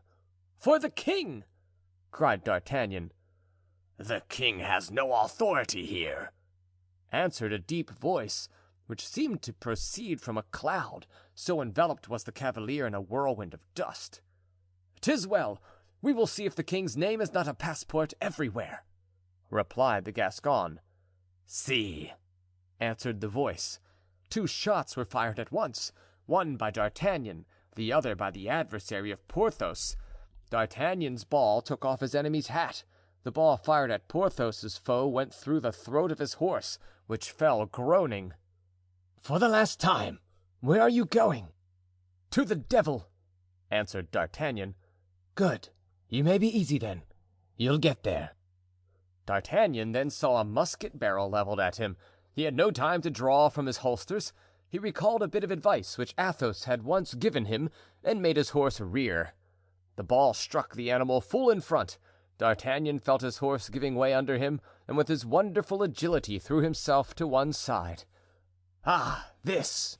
cried the voice, the tone of which was at once polished and jeering. "This is nothing but a butchery of horses, and not a combat between men. To the sword, sir, the sword!" And he jumped off his horse. "To the swords, be it so," replied D'Artagnan. "That is exactly what I want." D'Artagnan, in 2 steps, was engaged with the foe whom, according to custom, he attacked impetuously, but he met this time with a skill and a strength of arm that gave him pause. Twice he was obliged to step back. His opponent stirred not 1 inch. D'Artagnan returned and again attacked him. Twice or thrice thrusts were attempted on both sides without effect. Sparks were emitted from the swords like water spouting forth. At last D'Artagnan thought it was time to try one of his favorite feints in fencing. He brought it to bear, skillfully executed it with the rapidity of lightning, and struck the blow with a force which he fancied would prove irresistible. The blow was parried. "'Sdeath!" he cried with his Gascon accent. At this exclamation his adversary bounded back, and bending his bare head, tried to distinguish in the gloom the features of the lieutenant. As to D'Artagnan, afraid of some feint, he still stood on the defense. "Have a care," cried Porthos to his opponent. "I've still 2 pistols charged." "The more reason you should fire the first," cried his foe.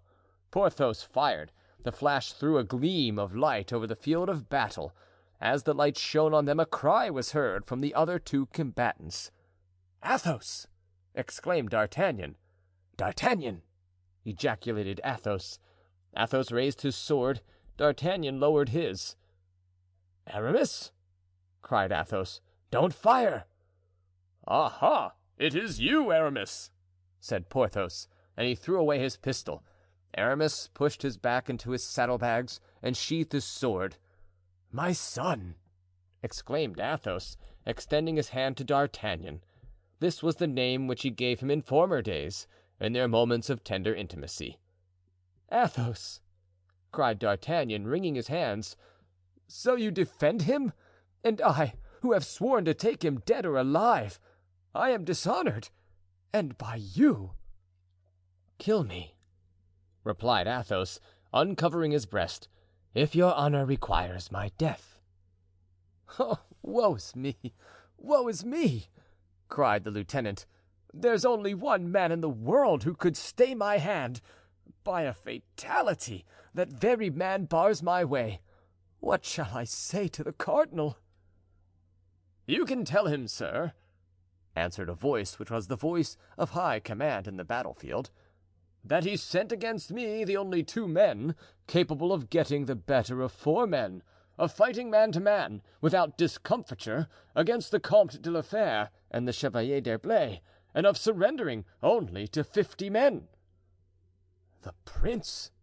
exclaimed at the same moment Athos and Aramis, unmasking as they addressed the Duc de Beaufort, whilst D'Artagnan and Porthos stepped backwards. 50 cavaliers?" cried the Gascon and Porthos. "Look around you, gentlemen, if you doubt the fact," said the duke. The 2 friends looked to the right, to the left. They were encompassed by a troop of horsemen. "Hearing the noise of the fight," resumed the duke, "I fancied you had about 20 men with you, so I came back with those around me, tired of always running away and wishing to draw my sword in my own cause. But you are only 2." "Yes, my lord, but as you have said, 2 that are a match for 20," said Athos. "Come, gentlemen, your swords," said the duke. "Our swords?" cried D'Artagnan, raising his head and regaining his self-possession.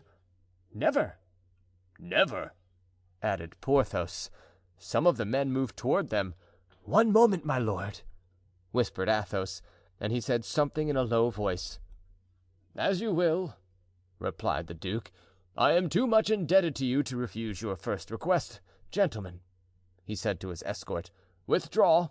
Monsieur d'Artagnan, Monsieur du Vallon, you are free." The order was obeyed. D'Artagnan and Porthos then found themselves in the center of a large circle. "Now, D'Herblay," said Athos, "dismount and come here."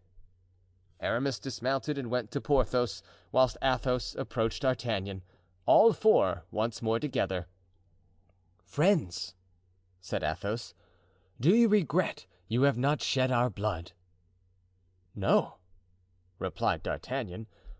"I regret to see that we, hitherto united, are opposed to each other.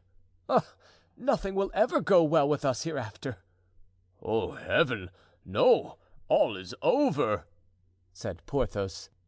"Well, be on our side now," resumed Aramis. "Silence, D'Herblay," cried Athos. "Such proposals are not to be made to gentlemen such as these. 'Tis a matter of conscience with them, as with us." "Meantime, here we are, enemies," said Porthos. "Gramercy, who would ever have thought it?" D'Artagnan only sighed.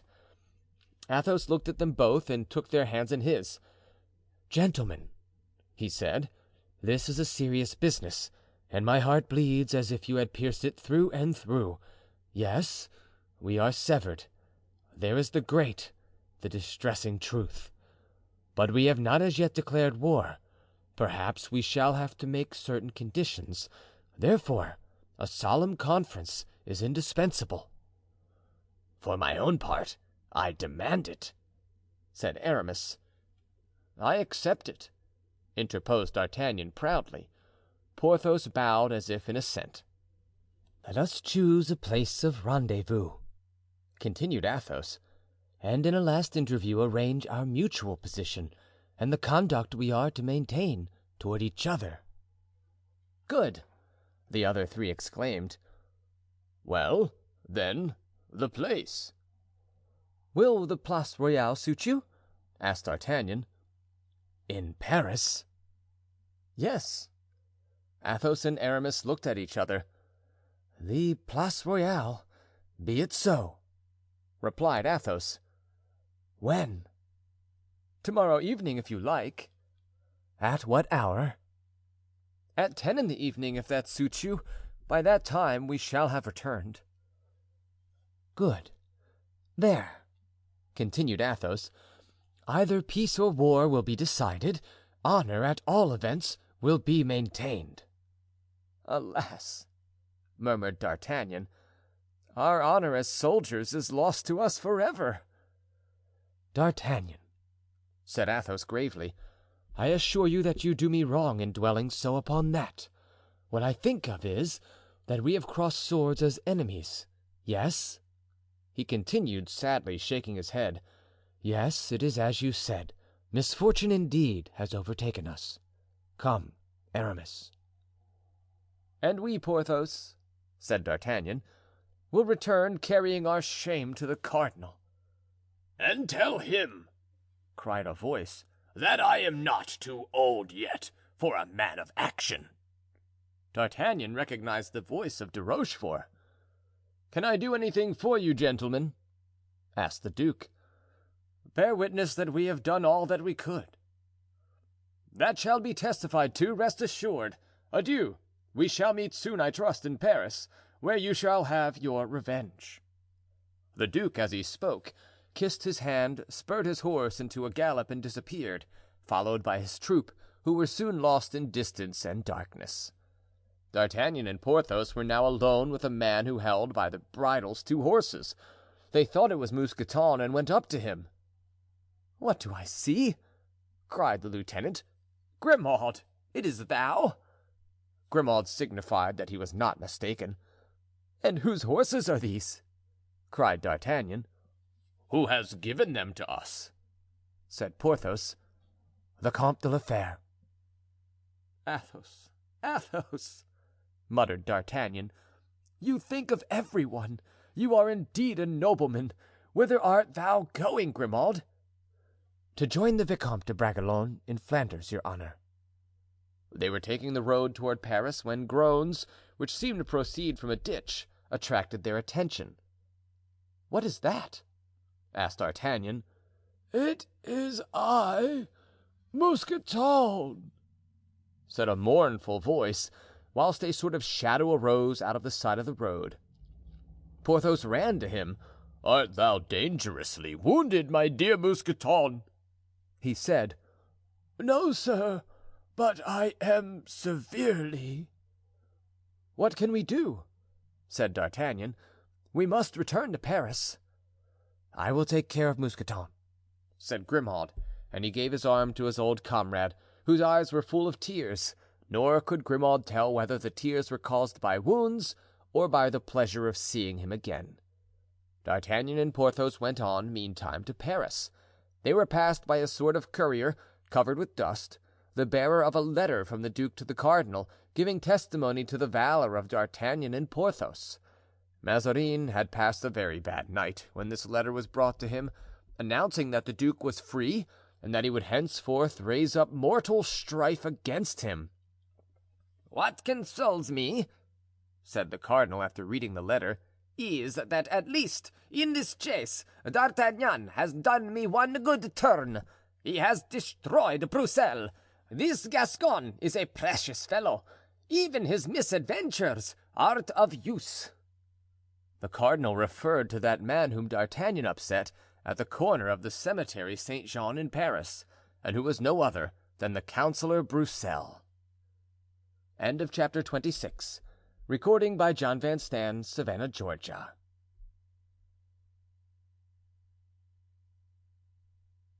four old friends prepare to meet again. Well, said Porthos, seated in the courtyard of the Hotel de la Chevrette to D'Artagnan, who, with a long and melancholy face, had returned from the Palais Royal. did he receive you ungraciously, my dear friend? Faith, yes, a brute, that cardinal. What are you eating there, Porthos? I am dipping a biscuit in a glass of Spanish wine. Do the same. You are right. Gimblou, a glass of wine. Well, how has all gone off? Zounds. You know there's only one way of saying things, so I went in and said, my lord, we were not the strongest party. Yes, I know that, he said. But give me the particulars. You know, Porthos, I could not give him the particulars without naming our friends. To name them would be to commit them to ruin, so I merely said they were 50 and we were 2. There was firing, nevertheless, I heard, he said. And your swords, they saw the light of day, I presume. That is the night, my lord, I answered. Ah, cried the cardinal, I thought you were a Gascon, my friend. I am a Gascon, said I, only when I succeed. The answer pleased him and he laughed. That will teach me, he said, to have my guards provided with better horses. For if they had been able to keep up with you, and if each one of them had done as much as you and your friend, you would have kept your word and would have brought him back to me dead or alive. Well, there's nothing bad in that, it seems to me, said Porthos. Oh, mon Dieu, no, nothing at all. It was the way in which he spoke. It is incredible how these biscuits soak up wine. They are veritable sponges. Gimblou, another bottle. The bottle was brought with a promptness which showed the degree of consideration D'Artagnan enjoyed in the establishment. He continued. So I was going away, but he called me back. You have had 3 horses foundered or killed? He asked me. Yes, my lord. How much were they worth? Why, said Porthos, that was very good of him, it seems to me. 1,000 pistoles, I said. 1,000 pistoles! Porthos exclaimed. Oh, that is a large sum. If he knew anything about horses, he would dispute the price. Faith, he was very much inclined to do so, the contemptible fellow. He made a great start and looked at me. I also looked at him. Then he understood, and putting his hand into a drawer, he took from it a quantity of notes on a bank in Lyons. For 1,000 pistoles? For 1,000 pistoles, just that amount, the beggar, not one too many. And you have them? They are here. Upon my word, I think he acted very generously. Generously? To men who had risked their lives for him, and besides, had done him a great service. A great service? What was that? Why, it seems that I crushed for him a parliament councillor.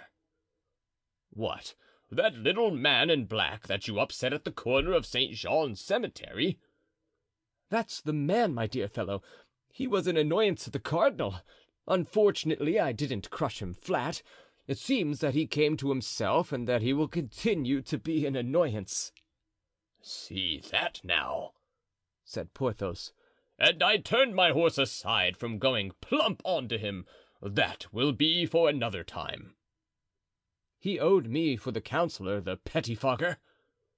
But, said Porthos, if he was not crushed completely— Ah, Monsieur de Richelieu would have said 500 crowns for the councillor.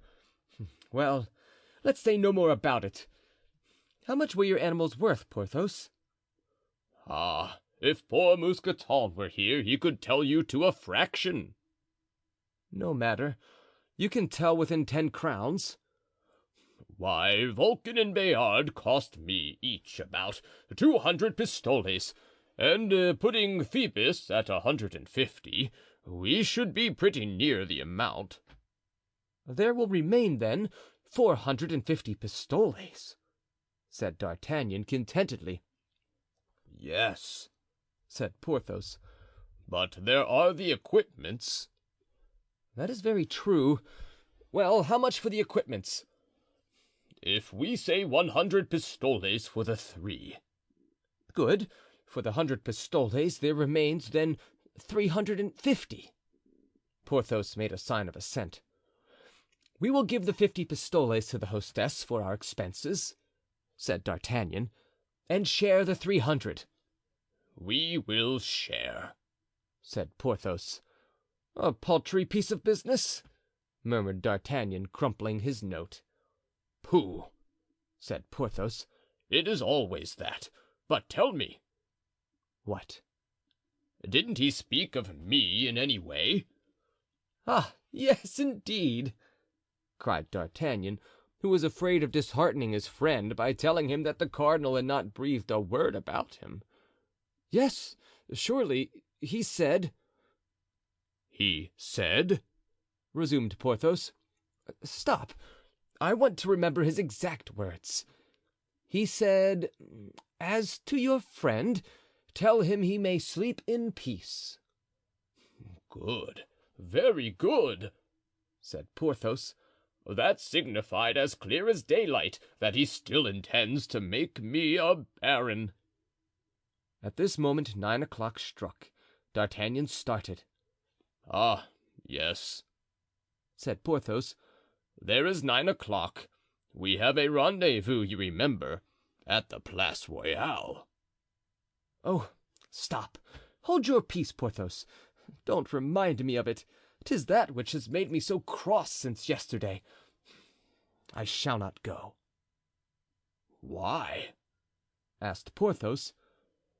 Because it is a grievous thing for me to meet again those 2 men who caused the failure of our enterprise. And yet, said Porthos, neither of them had any advantage over us. I still had a loaded pistol, and you were in full fight, sword in hand. Yes, said D'Artagnan, but what if this rendezvous had some hidden purpose? Oh, said Porthos. You can't think that, D'Artagnan. D'Artagnan did not believe Athos to be capable of a deception, but he sought an excuse for not going to the rendezvous. We must go, said the superb Lord of Bracieux, lest they should say we were afraid. We who have faced 50 foes on the high road can well meet 2 in the Place Royale. Yes, but they took part with the princes without apprising us of it. Athos and Aramis have played a game with me which alarms me. We discovered yesterday the truth. What is the use of going today to learn something else? You really have some distrust, then? said Porthos. Of Aramis? Yes, since he has become an abbé. You can't imagine, my dear fellow, the sort of man he is. He sees us on the road which leads him to a bishopric, and perhaps will not be sorry to get us out of the way. Ah, as regards Aramis, that is another thing, said Porthos, and it wouldn't surprise me at all. Perhaps Monsieur de Beaufort will try in his turn to lay hands on us. Nonsense. He had us in his power and he let us go. Besides, we can be on our guard. Let us take arms. Let Planchet post himself behind us with his carbine. Planchet is a Frondeur, answered D'Artagnan. Devil take these civil wars. One can no more now reckon on one's friends than on one's footmen, said Porthos. Ah, if Mousqueton were here, there's a fellow who will never desert me. So long as you are rich. Ah, my friend, 'tis not civil war that disunites us. It is that we are each of us 20 years older. It is that the honest emotions of youth have given place to suggestions of interest, whispers of ambition, counsels of selfishness. Yes, you are right. Let us go, Porthos, but let us go well armed. Were we not to keep the rendezvous, they would declare we were afraid. Halloo, Planchet, here! Saddle our horses. Take your carbine." "Whom are we going to attack, sir?" "No one. A mere matter of precaution," answered the Gascon. "You know, sir, that they wish to murder that good counselor, Broussel, the father of the people." "Really, did they?" said D'Artagnan. "Yes, but he has been avenged. He was carried home in the arms of the people. His house has been full ever since. He has received visits from the coadjutor, from Madame de Longueville and the Prince de Conti. Madame de Chevreuse and Madame de Vendome has left their names at his door, and now whenever he wishes—" "Well, whenever he wishes." Planchet began to sing: Un vent de front s'est levé ce matin, je crois qu'il gronde contre leur Mazarine. Un vent de front s'est levé ce matin. "It doesn't surprise me," said D'Artagnan in a low tone to Porthos. "That Mazarin would have been much better satisfied had I crushed the life out of his counselor." "You understand, then, monsieur," resumed Planchet, "that if it were for some enterprise like that, undertaken against Monsieur Broussel, that you should ask me to take my carbine." "No, don't be alarmed. But where did you get all these details?" "From a good source, sir. I heard it from Friquet." "From Friquet? I know that name." "A son of Monsieur de Broussel's servant, and a lad that I promise you, in a revolt, will not give away his share to the dogs." "Is he not a singing boy at Notre Dame?" asked D'Artagnan. "Yes, that is the very boy. He's patronized by Bazin." "Ah, yes, I know." "Of what importance is this little reptile to you?" asked Porthos. "Gad!" replied D'Artagnan, "he has already given me good information, and he may do the same again." Whilst all this was going on, Athos and Aramis were entering Paris by the Faubourg Saint-Antoine. They had taken some refreshment of the road and hastened on, that they might not fail at the appointed place. Bazin was their only attendant, for Grimaud had stayed behind to take care of Mousqueton. As they were passing onward, Athos proposed that they should lay aside their arms and military costume and assume a dress more suited to the city. "Oh, no, dear count," cried Aramis. "Is it not a warlike encounter that we are going to?" "What do you mean, Aramis?" "That the Place Royale is the termination to the main road to Vendemois, and nothing else." "What, our friends?" "Are become our most dangerous enemies, Athos. Let us be on our guard." "Oh, my dear D'Herblay." "Who can say whether D'Artagnan may not have betrayed us to the cardinal? Who can tell whether Mazarin may not take advantage of this rendezvous to seize us?" "What, Aramis, you think that D'Artagnan, that Porthos, would lend their hands to such an infamy?" "Among friends, my dear Athos, no, you are right; but among enemies it would be only a stratagem." Athos crossed his arms and bowed his noble head. "What can you expect, Athos? Men are so made, and we are not always 20 years old. We have cruelly wounded, as you know, that personal pride by which D'Artagnan is blindly governed. He has been beaten. Did you not observe his despair on the journey? As to Porthos, his barony was perhaps dependent on that affair. Well, he found us on his road, and will not be baron this time. Perhaps that famous barony, which has something to do with our interview this evening. Let us take our precautions, Athos." "But suppose they come armed? What a disgrace to us!" "Oh, never fear. Besides, if they do, we can easily make an excuse. We came straight off a journey, and are insurgents, too." "An excuse for us to meet D'Artagnan with a false excuse. to have to make a false excuse to Porthos.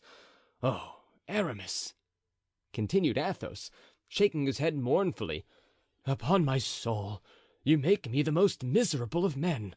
You disenchant a heart not wholly dead to friendship. Go in whatever guise you choose.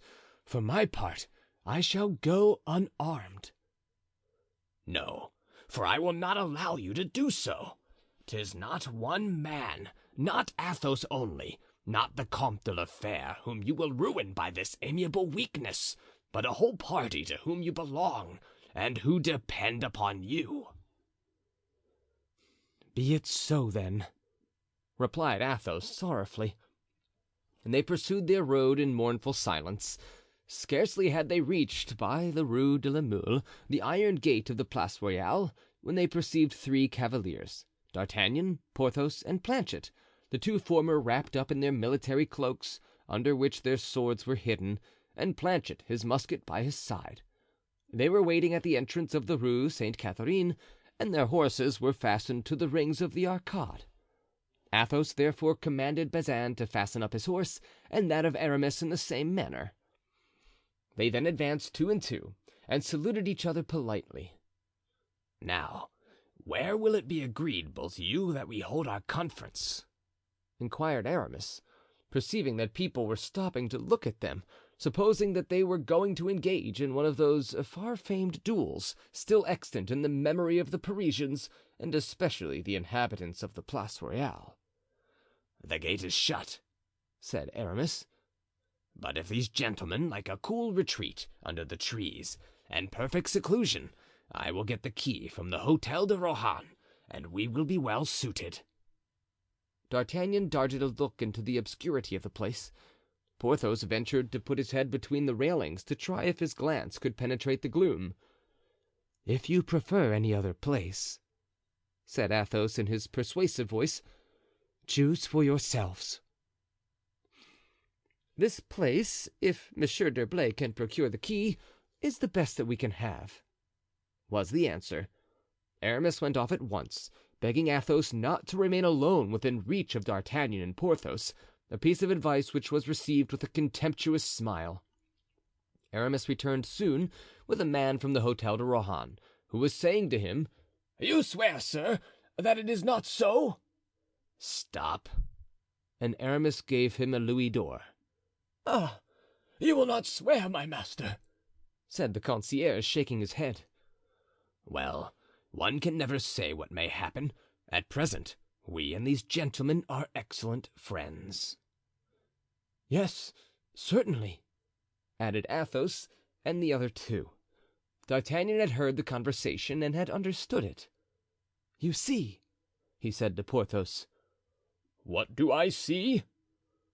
"That he wouldn't swear." "Swear what?" "That a man wanted Aramis to swear that we are not going to the Place Royale to fight." "And Aramis wouldn't swear?" "No." "Attention, then." Athos did not lose sight of the two speakers. Aramis opened the gate and faced around in order that D'Artagnan and Porthos might enter. In passing through the gate, the hilt of the lieutenant's sword was caught in the grating and he was obliged to pull off his cloak. In doing so he showed the butt end of his pistols, and a ray of the moon was reflected on the shining metal. "Do you see?" whispered Aramis to Athos, touching his shoulder with one hand and pointing with the other to the arms which the Gascon wore under his belt. "Alas, I do," replied Athos with a deep sigh. He entered third, and Aramis, who shut the gate after him, last.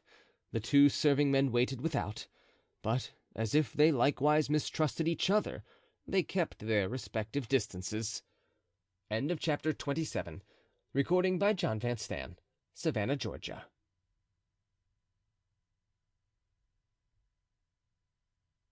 The Place Royale. They proceeded silently to the center of the place, but as at this very moment the moon had just emerged from behind a cloud, they thought they might be observed if they remained on that spot and therefore regained the shade of the lime trees. There were benches here and there. The four gentlemen stopped near them. At a sign from Athos, Porthos and D'Artagnan sat down. The two others stood in front of them. After a few minutes of silent embarrassment, Athos spoke. "Gentlemen," he said, "our presence here is the best proof of former friendship. Not one of us has failed the others at this rendezvous. Not one has therefore to reproach himself." "Hear me, count," replied D'Artagnan. "Instead of making compliments to each other, let us explain our conduct to each other, like men of right and honest hearts." "I wish for nothing more. Have you any cause of complaint against me, or Monsieur d'Herblay? If so, speak out," answered Athos. "I have," replied D'Artagnan. "When I saw you at your chateau at Bragelonne, I made certain proposals to you which you perfectly understood. Instead of answering me as a friend, you played with me as a child. The friendship, therefore, that you boast of was not broken yesterday by the shock of swords, but by your dissimulation at your castle." "D'Artagnan," said Athos, reproachfully. "You asked for candor and you have it. You asked what I have against you. I tell you, and I have the same sincerity to show you, if you wish, Monsieur d'Herblay. I acted in a similar way to you, and you also deceived me." "Really, monsieur, you say strange things," said Aramis. "You came seeking me to make certain proposals, but did you make them? No, you sounded me, nothing more. Very well, what did I say to you? That Mazarin was contemptible, and that I wouldn't serve Mazarin, but that is all. Did I tell you that I wouldn't serve any other? On the contrary, I gave you to understand, I think, that I adhered to the princes. We even joked very pleasantly, if I remember rightly, on the very probable contingency of your being charged by the cardinal with my arrest. Were you a party man? There is no doubt of that. Well, why should not we too belong to a party? You had your secret, and we had ours. We didn't exchange them. So much the better. It proves that we know how to keep our secrets." "I do not reproach you, monsieur," said D'Artagnan. "'Tis only because Monsieur de la Fere has spoken of friendship that I question your conduct." "And what do you find in it that is worthy of blame?" asked Aramis, haughtily. The blood mounted instantly to the temples of D'Artagnan, who arose and replied: "I consider it worthy conduct of a pupil of Jesuits." On seeing D'Artagnan rise, Porthos rose also. These four men were therefore all standing at the same time, with a menacing aspect, opposite to each other. Upon hearing D'Artagnan's reply, Aramis seemed about to draw his sword when Athos prevented him. "D'Artagnan," he said, "you are here tonight, still infuriated by yesterday's adventure. I believed your heart noble enough to enable a friendship of 20 years to overcome an affront of a quarter of an hour. Come, do you really think you have anything to say against me? Say it then. If I am in fault, I will avow the error." The grave and harmonious tones of that beloved voice seemed to have still its ancient influence, whilst that of Aramis, which had become harsh and tuneless in his moments of ill humor, irritated him. He answered, therefore: "I think, Monsieur le Comte, that you had something to communicate to me at your chateau of Bragelonne, and that gentleman," he pointed to Aramis, "had also something to tell me when I was in his convent. At that time I was not concerned in the adventure, in the course of which you have so successfully stopped me. However, because I was prudent, you must not take me for a fool. If I had wished to widen the breach between those whom Monsieur d'Herblay chooses to receive with a rope ladder and those whom he receives with a wooden ladder, I could have spoken out." "What are you meddling with?"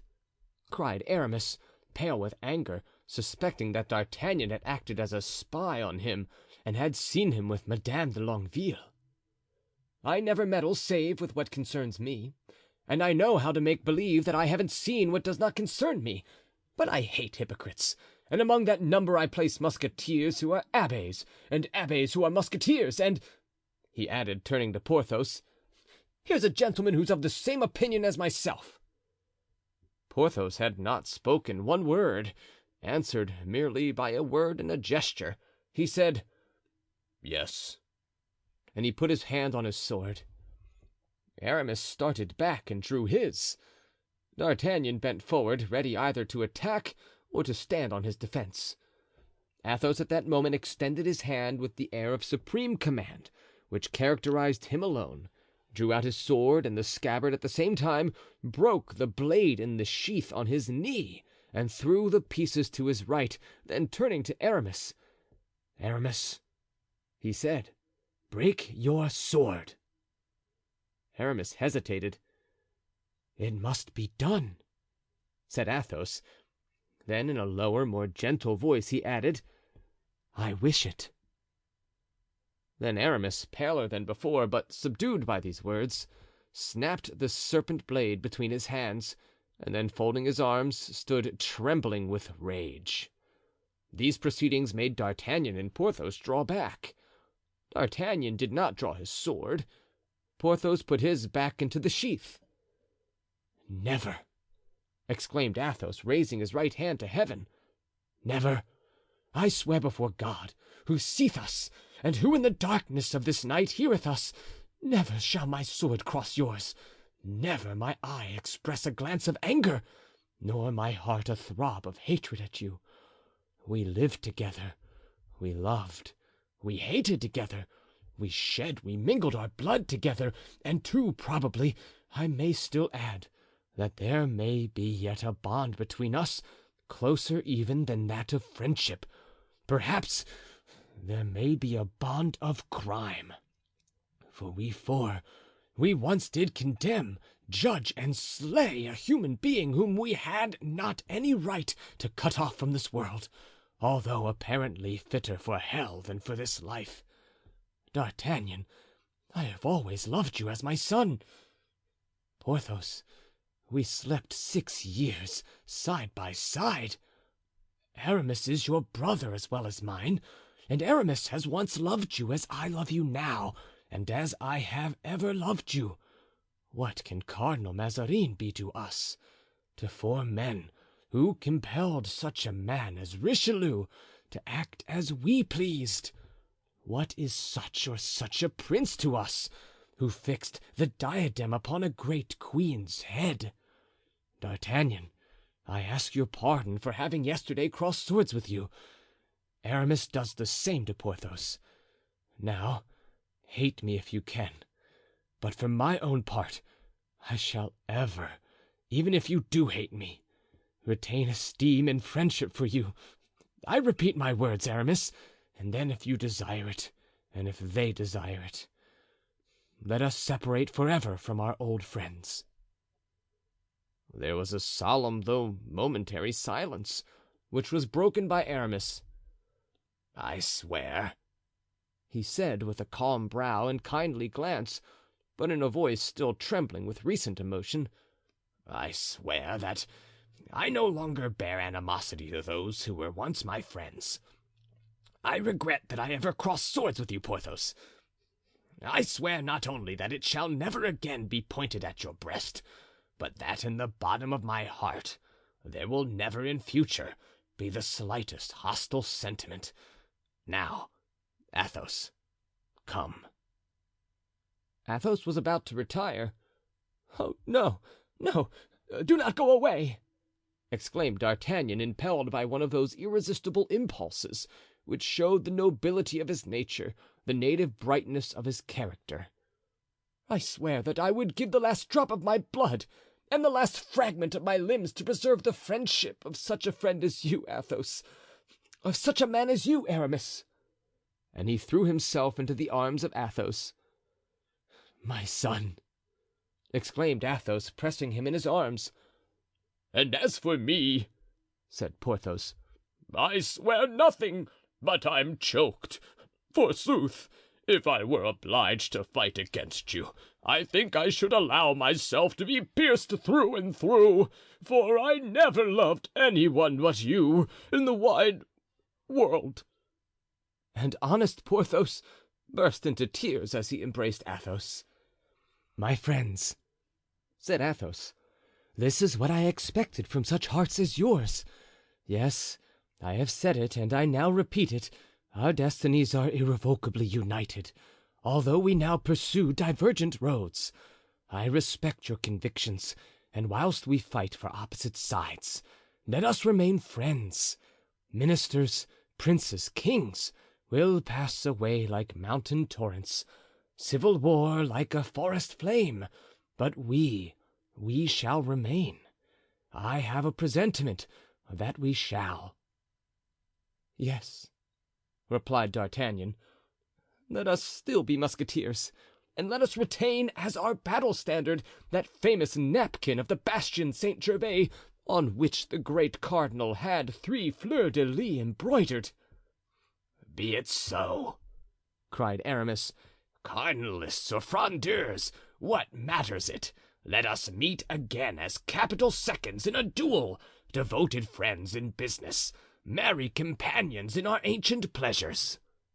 "And whenever," added Athos, "we meet in battle at this word, Place Royale, let us put our swords into our left hands and shake hands with the right, even in the very lust and music of the hottest carnage."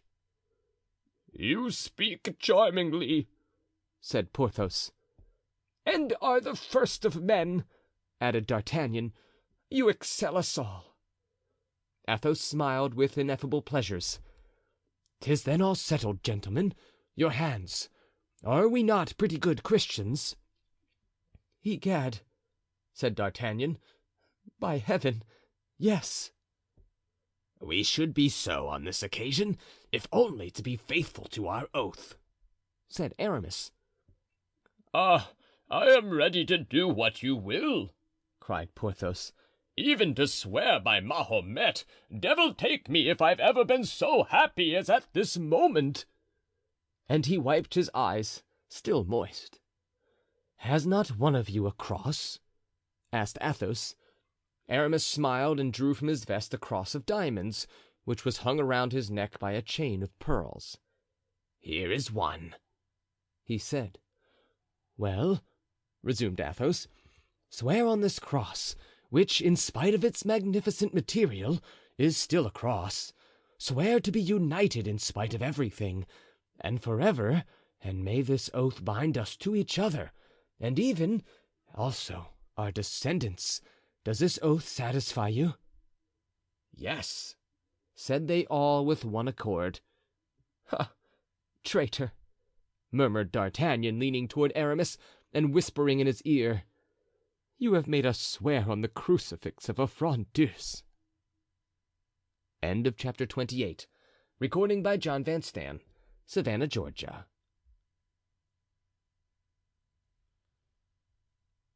The Ferry Across the Oise. We hope that the reader has not quite forgotten the young traveler whom we left on the road to Flanders.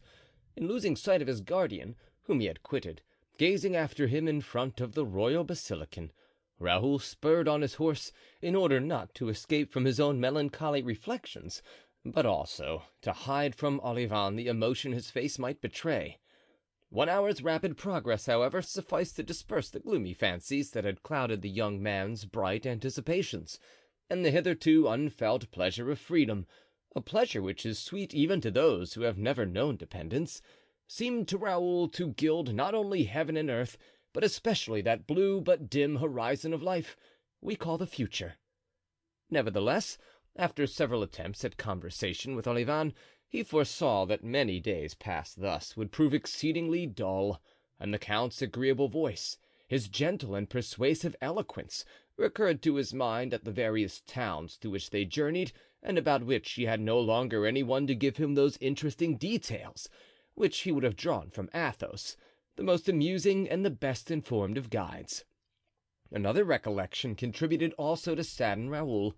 On their arrival at Sonore, he had perceived, hidden behind a screen of poplars, a little chateau which so vividly recalled that of La Valliere to his mind that he halted for nearly 10 minutes to gaze at it, and resumed his journey with a sigh too abstracted even to reply to Olivain's respectful inquiry about the cause of so much fixed attention.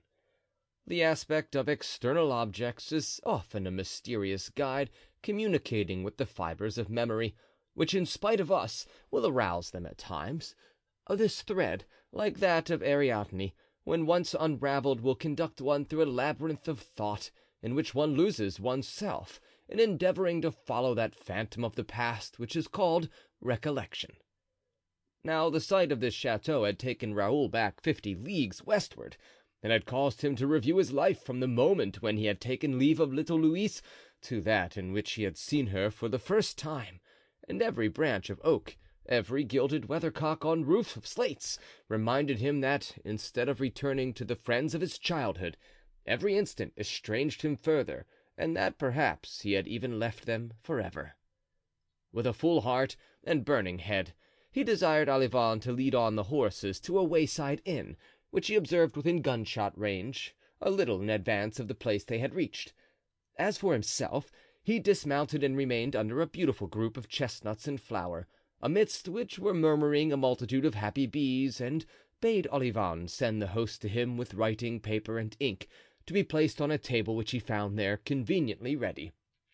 Olivain obeyed and continued on his way, whilst Raoul remained sitting, with his elbow leaning on the table, from time to time gently shaking the flowers from his head, which fell upon him like snow, and gazing vaguely on the charming landscape spread out before him, dotted over with green fields and groups of trees.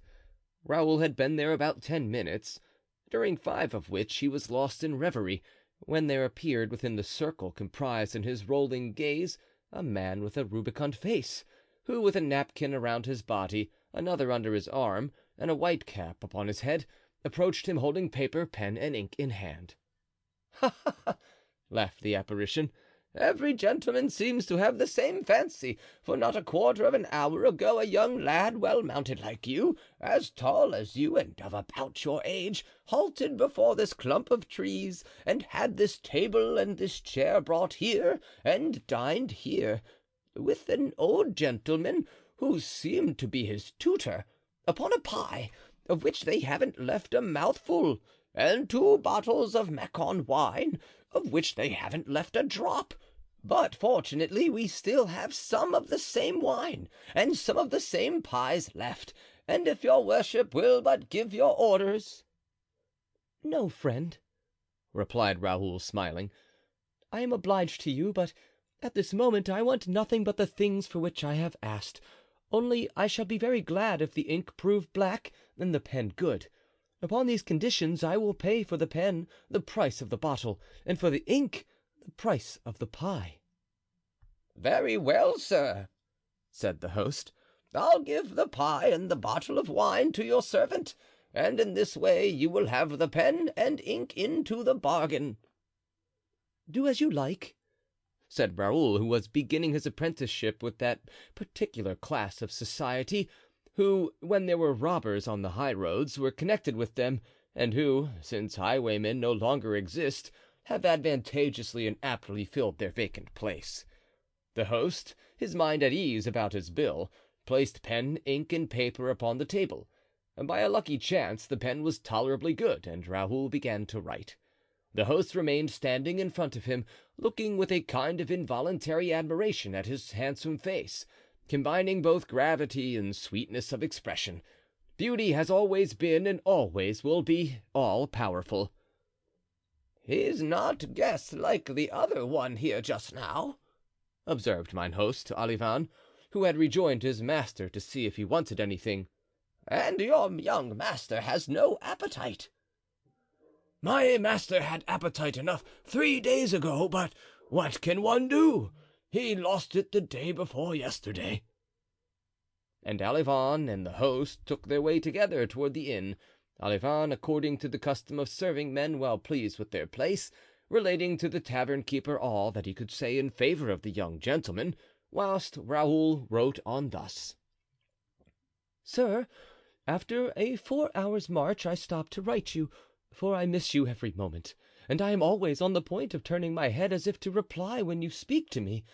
I was so bewildered by your departure and so overcome with grief at our separation that I am sure I was able to but very feebly express all the affection and gratitude I feel toward you. You will forgive me, sir, for your heart is of such a generous nature that you can well understand all that has passed in mine. I entreat you to write to me, for you form a part of my existence, and if I may venture to tell you so, I also feel anxious. It seemed to me as if you were yourself preparing for some dangerous undertaking, about which I did not dare to question you, since you told me nothing. I have therefore, as you see, great need of hearing from you. Now that you are no longer beside me, I am afraid every moment of erring. You sustained me powerfully, sir, and I protest to you that today I feel very lonely. Will you have the goodness, sir, should you receive news from Blois, to send me a few lines about my little friend, Mademoiselle de la Valliere, about whose health, when we left, so much anxiety was felt? You can understand, honored and dear guardian, how precious and indispensable to me is the remembrance of the years that I have passed with you. I hope that you will sometimes, too, think of me, and if at certain hours you should miss me, if you should feel any slight regret at my absence, I shall be overwhelmed with joy at the thought that you appreciate my affection for and my devotion to yourself, and that I have been able to prove them to you whilst I had the happiness of living with you." After finishing this letter, Raoul felt more composed.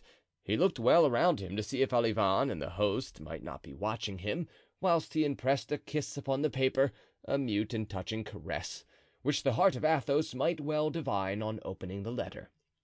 During this time, Olivain had finished his bottle and eaten his pie. The horses were also refreshed. Raoul motioned to the host to approach, threw a crown upon the table, mounted his horse, and posted his letter to Senlis. The rest that had been thus afforded to men and horses enabled them to continue their journey at a good round pace. At Verberie, Raoul desired Olivain to make some inquiry about the young man who was preceding them. He had been observed to pass only 3/4 of an hour previously, but he was well mounted, as the tavern keeper had already said, and rode at a rapid pace. "Let us try and overtake this gentleman," said Raoul to Olivain. "Like ourselves, he is on his way to join the army and may prove agreeable company." It was about 4 o'clock in the afternoon when Raoul arrived at Compiegne. There he dined heartily and again inquired about the young gentleman who was in advance of them. He had stopped, like Raoul, at the Hotel of the Bell and Bottle, the best at Compiegne, and had started again on his journey, saying that he should sleep at Noyon. "Well, let us sleep at Noyon," said Raoul. "Sir," replied Olivain respectfully, "allow me to remark that we have already much fatigued the horses this morning. I think it would be well to sleep here and to start again very early tomorrow. 18 leagues is enough for the first stage." "The Comte de la Fere wished me to hasten on," replied Raoul, "that I might rejoin the prince on the morning of the 4th day. Let us push on, then, to Noyon. It will be a stage similar to those we traveled from Blois to Paris. We shall arrive at 8 o'clock. The horses will have a long night's rest, and at 5 o'clock tomorrow morning we can be again on the road." Olivain dared offer no opposition to this determination, but he followed his master, grumbling. Go on," said he between his teeth. "Expend your ardor the first day. Tomorrow, instead of journeying 20 leagues, you will travel 10, the day after tomorrow 5, and in 3 days you will be in bed. There you must rest. Young people are such braggarts." It was easy to see that Olivain had not been taught in the school of the Planchets and the Grimauds. Raoul felt really tired, but he was desirous of testing his strength, and brought up in the principles of Athos, and certain of having heard him speak 1,000 times of stages of 25 leagues, he did not wish to fall far short of his model. D'Artagnan, the man of iron, who seemed to be made of nerve and muscle only, had struck him with admiration. Therefore, in spite of Olivain's remarks, he continued to urge his steed more and more, and following a pleasant little path leading to a ferry, and which he had been assured shortened the journey by the distance of 1 league, he arrived at the summit of a hill and perceived the river flowing before him. A little troop of men on horseback were waiting on the edge of the stream, ready to embark. Raoul did not doubt this was the gentleman and his escort. He called out to him. but they were too distant to be heard. Then, in spite of the weariness of his beast, he made it gallop, but the rising ground soon deprived him of all sight of the travelers, and when he had again attained a new height, the ferryboat had left the shore and was making for the opposite bank. Raoul, seeing that he could not arrive in time to cross the ferry with the travelers, halted to wait for Olivain. At this moment a shriek was heard that seemed to come from the river. Raoul turned toward the side whence the cry had sounded and shaded his eyes from the glare of the setting sun with his hand. "Olivain!" he exclaimed, "what do I see below there?" A second scream, more piercing than the first, now sounded. "Oh, sir!" cried Olivain, "the rope which holds the ferryboat has broken, and the boat is drifting. But what do I see in the water? Something struggling." "Oh, yes!" exclaimed Raoul, fixing his glance on one point in the stream, splendidly illumined by the setting sun. "A horse, a rider." "They are sinking!" cried Olivain in his turn. It was true, and Raoul was convinced that some accident had happened and that a man was drowning.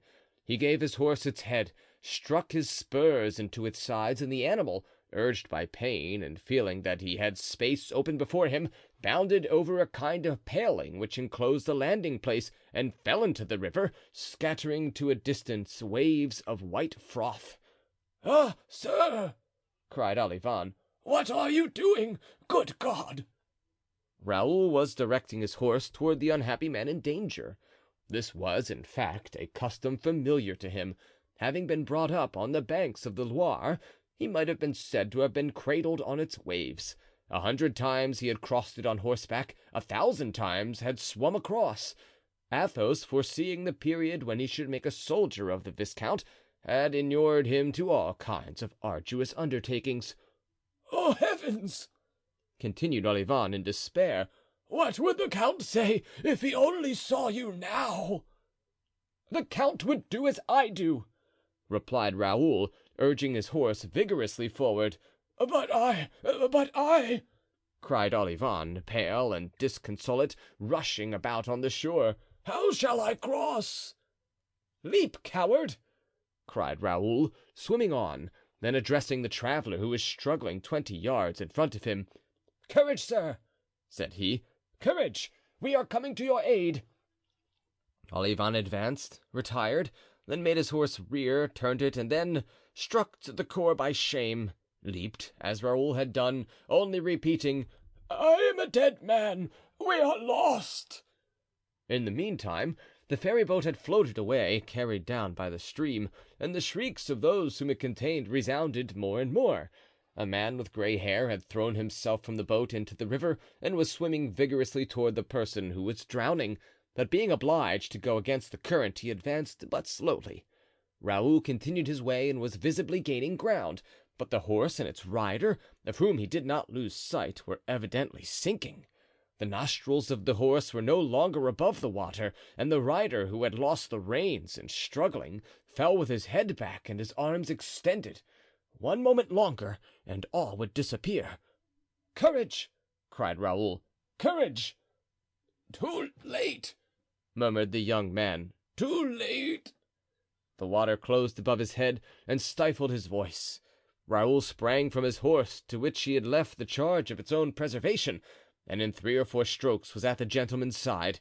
He seized the horse at once by the curb and raised its head above water. The animal began to breathe again, and as if he comprehended that they had come to his aid, redoubled his efforts. Raoul at the same time seized one of the young man's hands and placed it on the mane, which it grasped with the tenacity of a drowning man. Thus, sure that the rider would not release his hold, Raoul now only directed his attention to the horse, which he guided to the opposite bank, helping it to cut through the water and encouraging it with words. All at once the horse stumbled against a ridge and then placed its foot on the sand. "Saved!" exclaimed the man with gray hair, who also touched bottom. "Saved!" mechanically repeated the young gentleman, releasing the mane and sliding from the saddle into Raoul's arms. Raoul was but 10 yards from the shore. There he bore the fainting man, and laying him down upon the grass, unfastened the buttons of his collar and unhooked his doublet. A moment later the gray-headed man was beside him. Olivain managed in his turn to land, after crossing himself repeatedly, and the people in the ferry boat guided themselves as well as they were able toward the bank, with the aid of a pole which chanced to be in the boat. Thanks to the attentions of Raoul and the man who accompanied the young gentleman, the color gradually returned to the pale cheeks of the dying man, who opened his eyes, at first entirely bewildered, but who soon fixed his gaze upon the person who had saved him. "Ah, sir!" he exclaimed, "it was you! Without you I was a dead man, thrice dead." "But one recovers, sir, as you perceive," replied Raoul, "and we have but had a little bath." "Oh, sir, what gratitude I feel!" exclaimed the man with gray hair. "Ah, there you are, my good D'Arminges. I have given you a great fright, have I not? But it is your own fault. You were my tutor. Why did you not teach me to swim?" "Oh, monsieur le comte," replied the old man, "had any misfortune happened to you, I should never have dared to show myself to the marshal again." "But how did the accident happen?" asked Raoul. "Oh, sir, in the most natural way possible," replied he to whom they had given the title of count. "We were about a third of the way across the river when the cord of the ferryboat broke. Alarmed by the cries and gestures of the boatmen, my horse sprang into the water.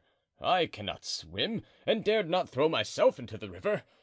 Instead of aiding the movements of my horse, I paralyzed them, and I was just going to drown myself with the best grace in the world, when you arrived just in time to pull me out of the water. Therefore, sir, if you will agree, henceforward we are friends until death." "Sir," replied Raoul, bowing, "I am entirely at your service, I assure you." "I am called the Count de Guiche," continued the young man. "My father is the Marechal de Gramont, and now that you know who I am, do me the honor to inform me who you are." "I am the Viscount de Bragelonne," answered Raoul, blushing at being unable to name his father as the Count de Guiche had done. "Viscount, your countenance, your goodness and your courage incline me toward you. My gratitude is already due. Shake hands. I crave your friendship." "Sir," said Raoul, returning the count's pressure of the hand, "I like you already, from my heart. Pray regard me as a devoted friend, I beseech you." "And now, where are you going, Viscount?" inquired De Guiche. "To join the army, under the prince, count." "And I, too!" exclaimed the young man in a transport of joy. "Oh, so much the better. We will fire the first shot together." "It is well. Be friends," said the tutor. "Young as you both are, you were perhaps born under the same star and were destined to meet. And now," continued he, "you must change your clothes. Your servants, to whom I gave directions the moment they had left the ferry boat, ought to be already at the inn. Linen and wine are both being warmed. Come." The young men had no objection to this proposition. On the contrary, they thought it very timely. They mounted again at once, whilst looks of admiration passed between them. They were indeed two elegant horsemen, with figures slight and upright, noble faces, bright and proud looks, loyal and intelligent smiles. De Guiche might have been about 18 years of age, but he was scarcely taller than Raoul, who was only 15. Chapter 29. Recording by John Van Stan, Savannah, Georgia.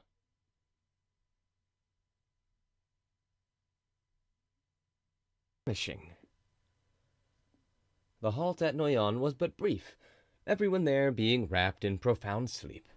Raoul had desired to be awakened should Grimaud arrive, but Grimaud did not arrive. Doubtless, too, the horses on their part appreciated the 8 hours of repose and the abundant stabling which was granted them. The Count de Guiche was awakened at 5 o'clock in the morning by Raoul, who came to wish him good day. They breakfasted in haste, and at 6 o'clock had already gone 10 miles. The young count's conversation was most interesting to Raoul, therefore he listened much, whilst the count talked well and long. Brought up in Paris, where Raoul had been but once, at the court, which Raoul had never seen, his follies as page, 2 duels, which he had already found the means of fighting, in spite of the edicts against them, and more especially in spite of his tutor's vigilance, these things excited the greatest curiosity in Raoul. Raoul had only been at Monsieur Scarron's house. He named to Guiche the people whom he had seen there. Guiche knew everybody: Madame de Noyan, Mademoiselle d'Aubigne, Mademoiselle de Scudery, Mademoiselle Paulet, Madame de Chevreuse. He criticized everybody humorously. Raoul trembled lest he should laugh among the rest at Madame de Chevreuse, for whom he entertained deep and genuine sympathy, but either instinctively or from affection for the duchess, he said everything in her favor. His praises increased Raoul's friendship twofold. Then came the question of gallantry and love affairs. Under this head also Bragelonne had much more to hear than to tell. He listened attentively, and fancied that he discovered through 3 or 4 rather frivolous adventures that the count, like himself, had a secret to hide in the depths of his heart. De Guiche, as we have said before, had been educated at the court, and the intrigues of this court were not unknown to him.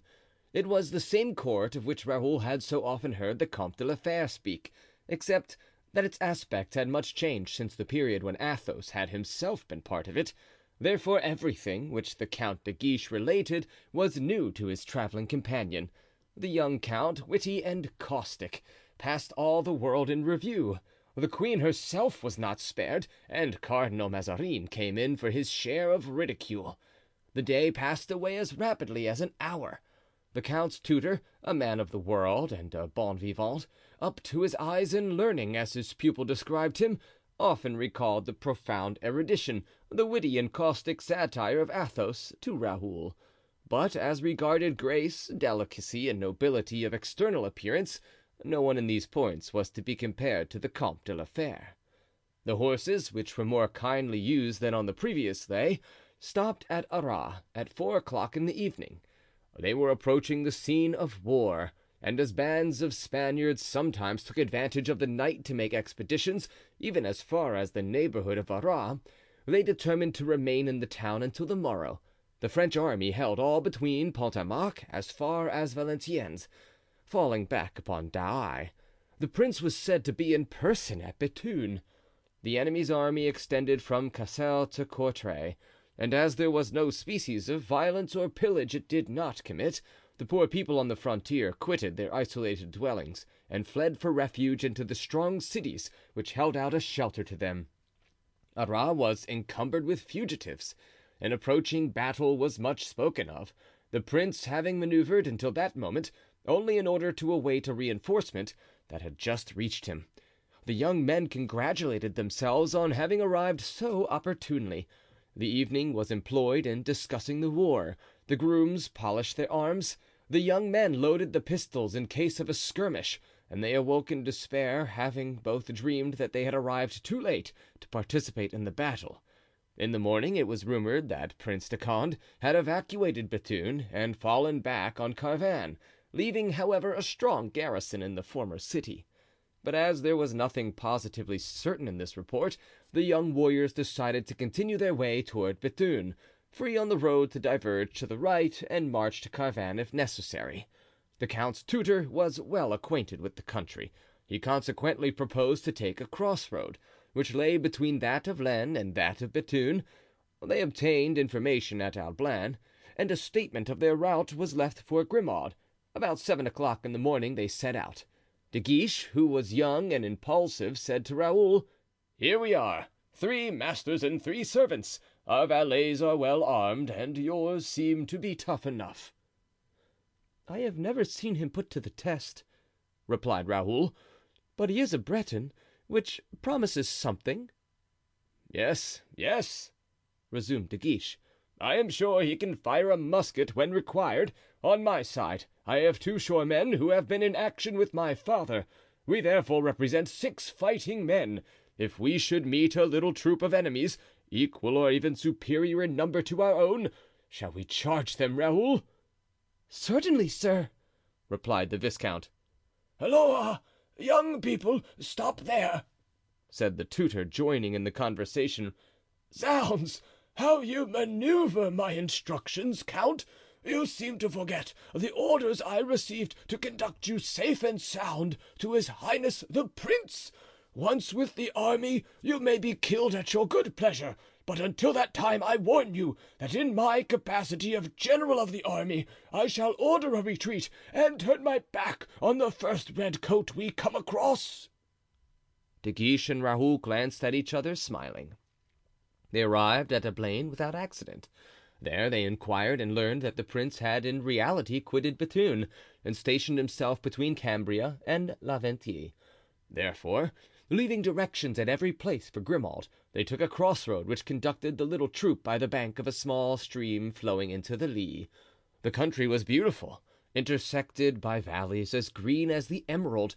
Here and there they passed little copses crossing the path which they were following. In anticipation of some ambuscade in each of these little woods, the tutor placed his 2 servants at the head of the band, thus forming the advance guard. Himself and the 2 young men represented the body of the army, whilst Olivain, with his rifle upon his knee and his eyes upon the watch, protected the rear. They had observed for some time before them, on the horizon, a rather thick wood, and when they had arrived at a distance of 100 steps from it, Monsieur d'Arminges took his usual precautions and sent on in advance the count's 2 grooms. The servants had just disappeared under the trees, followed by the tutor, and the young men were laughing and talking about 100 yards off. Olivain was at the same distance in the rear, when suddenly there resounded 5 or 6 musket shots. The tutor cried "Halt!" The young men obeyed, pulling up their steeds, and at the same moment the 2 valets were seen returning at a gallop. The young men, impatient to learn the cause of the firing, spurred on toward the servants. The tutor followed them. "Were you stopped?" eagerly inquired the 2 youths. "No," replied the servants. "It is even probable that we have not been seen. The shots were fired about 100 paces in advance of us, in the thickest part of the wood, and we returned to ask your advice." "My advice is this," said Monsieur d'Arminges, "and if needs be my will, that we beat a retreat. There may be an ambuscade concealed in this wood." "Did you see nothing there?" asked the count. "I thought I saw," said one of the servants, "horsemen dressed in yellow, creeping along the bed of a stream." "That's it," said the tutor. "We have fallen in with a party of Spaniards. Come back, sirs, back." The 2 youths looked at each other, and at this moment a pistol shot and cries for help were heard.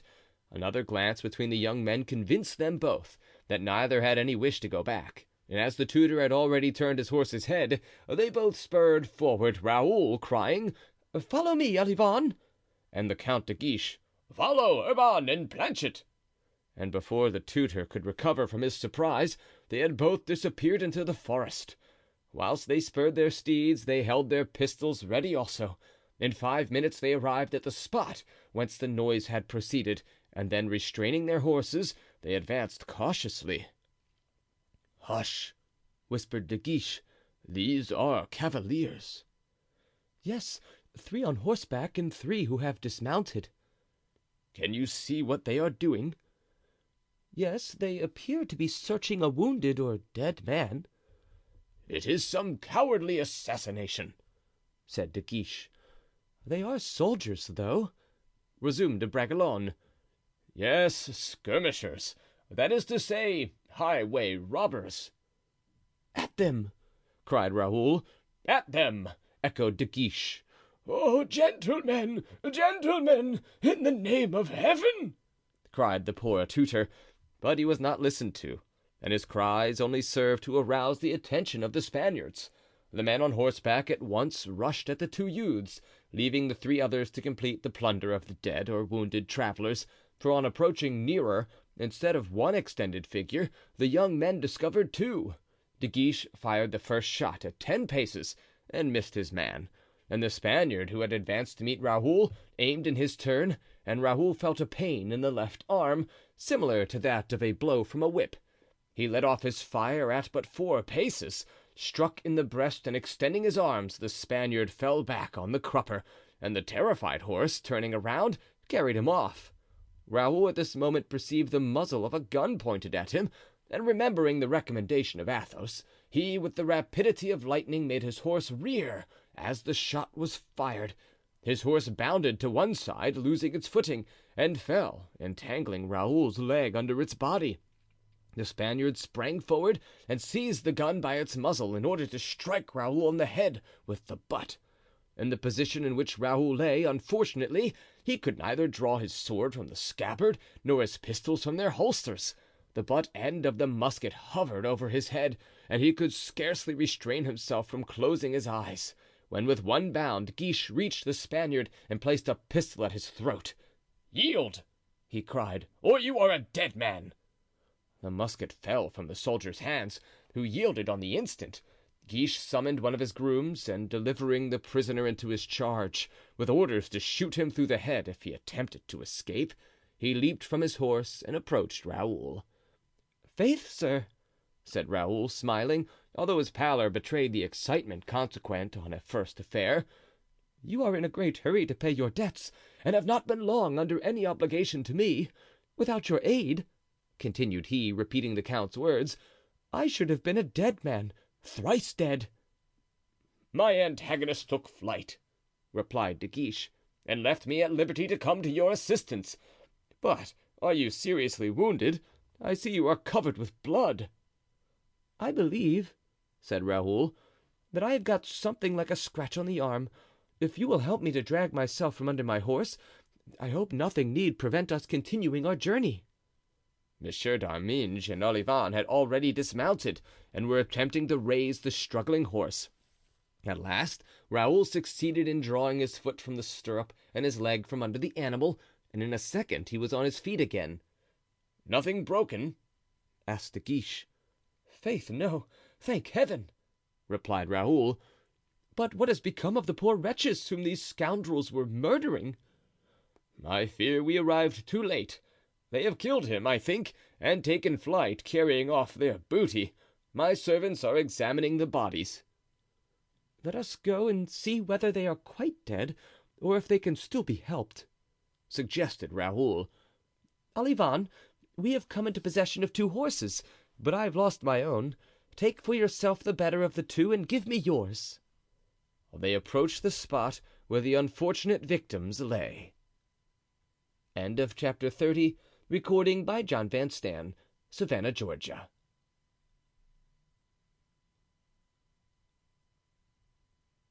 The monk. 2 men lay prone upon the ground, one bathed in blood and motionless, with his face toward the earth. This one was dead. The other leaned against a tree, supported there by the 2 valets, and was praying fervently, with clasped hands and eyes raised to heaven. He had received a ball in his thigh, which had broken the bone. The young men first approached the dead man. "He is a priest," said Bragelonne. "He has worn the tonsure. Oh, the scoundrels, to lift their hands against a minister of God!" "Come here, sir," said Urban, an old soldier who had served under the cardinal duke in all his campaigns. "Come here. There is nothing to be done with him, whilst we may perhaps be able to save the other." The wounded man smiled sadly. "Save me? Oh, no," said he. "But help me to die if you can." "Are you a priest?" asked Raoul. "No, sir." "I ask as your unfortunate companion appeared to me to belong to the church." "He is the curate of Bethune, sir, and was carrying the holy vessels belonging to his church and the treasure of the chapter to a safe place, the prince having abandoned our town yesterday. And as it is known that bands of the enemy were prowling about the country, no one dared to accompany the good man, so I offered to do so. And, sir," continued the wounded man, "I suffer much and would like, if possible, to be carried to some house." "Where you can be relieved?" asked De Guiche. "No, where I can confess." "But perhaps you are not so dangerously wounded as you think," said Raoul. Sir, replied the wounded man, believe me, there is no time to lose. The ball has broken the thigh bone and has entered the intestines. Are you a surgeon? Asked De Guiche. No, but I know a little about wounds, and mine, I know, is mortal. Try, therefore, either to carry me to some place where I may see a priest, or take the trouble to send one to me here. It is my soul that must be saved. As for my body, it is lost. To die whilst doing a good deed, it is impossible. God will help you. Gentlemen, in the name of heaven, said the wounded man, collecting all his forces as if to get up, let us not lose time in useless words. Either help me to gain the nearest village, or swear to me on your salvation that you will send me the first monk, the first curé, the first priest you may meet. But, he added in a despairing tone, perhaps no one will dare to come, for it is known that the Spaniards are ranging through the country, and I shall die without absolution. My God, my God, good God, good God, added the wounded man in an accent of terror which made the young men shudder. You will not allow that. That would be too terrible. Calm yourself, sir, replied De Guiche. I swear to you, you shall receive the consolation that you ask. Only tell us where we shall find a house at which we can demand aid, and a village from which we can fetch a priest. Thank you, and God reward you. About half a mile from this, on the same road, there is an inn, and about a mile further on, after leaving the inn, you will reach the village of Grenay. There you must find the curate, or, if he is not at home, go to the convent of the Augustines, which is the last house on the right, and bring me one of the brothers. Monk or priest, it matters not, provided only that he has received from Holy Church the power of absolving in articulo mortis. Monsieur d'Arminges, said De Guiche, remain beside this unfortunate man, and see that he is removed as gently as possible. The Vicomte and myself will go and find a priest. Go, sir, replied the tutor, but in heaven's name, do not expose yourself to danger. Do not fear. Besides, we are safe for today. You know the axiom, non bis in idem. Courage, sir, said Raoul to the wounded man. We are going to execute your wishes. May heaven prosper you, replied the dying man, with an accent of gratitude impossible to describe.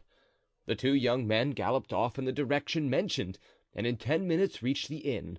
Raoul, without dismounting, called to the host and announced that a wounded man was about to be brought to his house, and begged him in the meantime to prepare everything needful.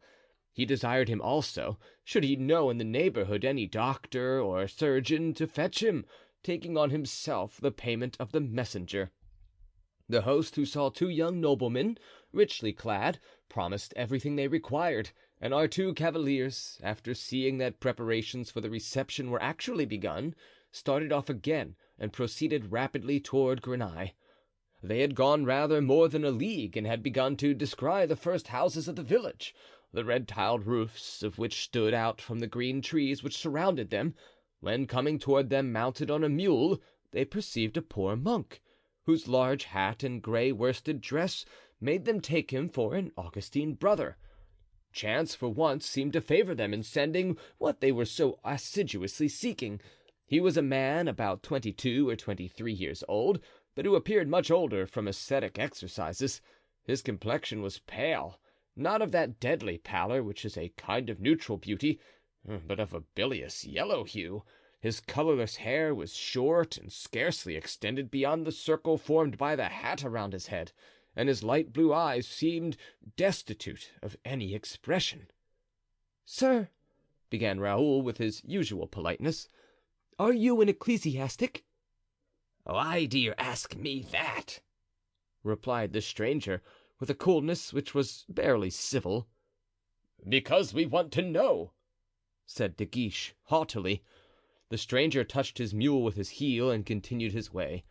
In a second De Guiche had sprung before him and barred his passage. "Answer, sir!" exclaimed he. "You have been asked politely, and every question is worth an answer." "I suppose I am free to say or not to say who I am to two strangers who take a fancy to me." It was with difficulty that De Guiche restrained the intense desire he had of breaking the monk's bones. "In the first place," he said, making an effort to control himself, "we are not people who may be treated anyhow. My friend there is the Viscount of Bragelonne, and I am the Count de Guiche. Nor was it from caprice we asked the question, for there is a wounded and dying man who demands the succor of the church. If you be a priest, I conjure you in the name of humanity to follow me to aid this man. If you be not, it is a different matter, and I warn you in the name of courtesy, of which you appear profoundly ignorant, that I shall chastise you for your insolence." The pale face of the monk became so livid and his smile so strange that Raoul, whose eyes were still fixed upon him, felt as if this smile had struck to his heart like an insult. "He is some Spanish or Flemish spy," said he, putting his hand to a pistol. A glance, threatening and transient as lightning, replied to Raoul. "Well, sir," said De Guiche, "are you going to reply?" "I am a priest," said the young man. "Then, father," said Raoul, forcing himself to convey a respect by speech that did not come from his heart, "if you are a priest you have an opportunity, as my friend has told you, of exercising your vocation. At the next inn you will find a wounded man, now being attended by our servants, who has asked the assistance of a minister of God."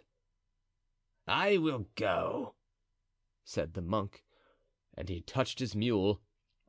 "If you do not go, sir," said De Guiche, "remember that we have two steeds able to catch your mule and the power of having you seized wherever you may be, and then I will swear that your trial will be summary. One can always find a tree and a cord." The monk's eye again flashed, but that was all. He merely repeated his phrase, "I will go," and he went. "Let us follow him," said De Guiche. "It will be the surest plan." "I was about to propose doing so," answered de Bragelonne. In the space of 5 minutes the monk turned around to ascertain whether he was followed or not. "You see," said Raoul, "we have done wisely." "What a horrible face that monk has," said De Guiche. "Horrible," replied Raoul, "especially in expression." "Yes, yes," said De Guiche, "a strange face, but these monks are subject to such degrading practices. Their fasts make them pale, the blows of the discipline make them hypocrites, and their eyes become inflamed through weeping for the good things of this life we common folk enjoy, but they have lost." "Well," said Raoul, "the poor man will get his priest, but by Heaven, the penitent appears to me to have a better conscience than the confessor. I confess I am accustomed to priests of a very different appearance." "Ah!" exclaimed De Guiche, "you must understand that this is one of those wandering brothers who go begging on the high road until some day a benefice falls down from heaven on them. They are mostly foreigners, Scotch, Irish, or Danish. I have seen them before." "As ugly?" "No, but reasonably hideous." "What a misfortune for the wounded man to die under the hands of such a friar." "Pshaw!" said De Guiche, "absolution comes not from him who administers it, but from God. However, for my part, I would rather die unshriven than have anything to say to such a confessor. You are of my opinion, are you not, Viscount? And I see you playing with the pommel of your sword, as if you had a great inclination to break the Holy Father's head." "Yes, count, it is a strange thing, and one which might astonish you, but I feel an indescribable horror at the sight of yonder man. Have you ever seen a snake rise up on your path?" "Never," answered De Guiche. Well, it has happened to me to do so in our Bloisois forests, and I remember that the first time I encountered one with its eyes fixed upon me, curled up, swinging its head and pointing its tongue, I remained fixed, pale, and as though fascinated, until the moment when the Comte de la Fere—" "Your father?" asked De Guiche. "No, my guardian," replied Raoul, blushing. "Very well." "Until the moment when the Comte de la Fere," resumed Raoul, "said, 'Come, Bragelonne, draw your sword.' Then only I rushed upon the reptile and cut it in two, just at the moment when it was rising on its tail and hissing ere it sprang upon me. Well, I vow I felt exactly the same sensation at the sight of that man when he said, 'Why do you ask me that?' and looked so strangely at me." "Then you regret that you did not cut your serpent in two morsels?" "Faith, yes, almost," said Raoul. They had now arrived within sight of the little inn and could see on the opposite side the procession bearing the wounded man and guided by Monsieur d'Arminges. The youth spurred on. "There is the wounded man," said De Guiche, passing close to the Augustine brother. "Be good enough to hurry yourself a little, Monsieur Monk." As for Raoul, he avoided the monk by the whole width of the road and passed him, turning his head away in repulsion. The young men rode up to the wounded man to announce that they were followed by the priest. He raised himself to glance in the direction which they pointed out, saw the monk, and fell back upon the litter, his face illumined by joy. "And now," said the youths, "we have done all we can for you, and as we are in haste to rejoin the prince's army, we must continue our journey. You will excuse us, sir, but we are told that a battle is expected, and we do not wish to arrive the day after it." "Go, my young sirs," said the sick man, "and may you both be blessed for your piety. You have done for me, as you promised, all that you could do. As for me, I can only repeat, may God protect you and all dear to you." "Sir," said De Guiche to his tutor, "we will precede you, and you can rejoin us on the road to Cambrin." The host was at his door and everything was prepared, bed, bandages and lint, and a groom had gone to Lens, the nearest village, for a doctor. "Everything," said he to Raoul, "shall be done as you desire, but you will not stop to have your wound dressed?" "Oh, my wound? Mine? 'Tis nothing," replied the viscount. "It will be time to think about it when we next halt. Only have the goodness, should you see a cavalier who makes inquiries about a young man on a chestnut horse, followed by a servant, to tell him in fact that you have seen me, but that I have continued my journey and intend to dine at Mazingarbe and to stop at Cambrin. This cavalier is my attendant."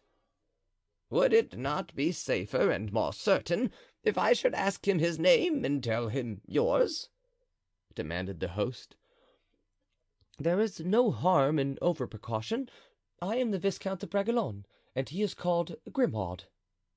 At this moment the wounded man arrived from one direction and the monk from the other, the latter dismounting from his mule and desiring that it should be taken to the stables without being unharnessed. "Sir Monk," said De Guiche, "confess well that brave man, and be not concerned for your expenses or for those of your mule. All is paid." "Thanks, monsieur," said the monk with one of those smiles that made Bragelonne shudder. "Come, count," said Raoul, who seemed instinctively to dislike the vicinity of the Augustine. "Come, I feel ill here." And the two young men spurred on. The litter, borne by two servants, now entered the house. The host and his wife were standing on the steps, whilst the unhappy man seemed to suffer dreadful pain, and yet to be concerned only to know if he was followed by the monk. At sight of this pale, bleeding man, the wife grasped her husband's arm. "Well, what's the matter?" asked the latter. "Are you going to be ill just now?" "No, but look," replied the hostess, pointing to the wounded man. "I ask you if you recognize him?" "That man? Wait a bit."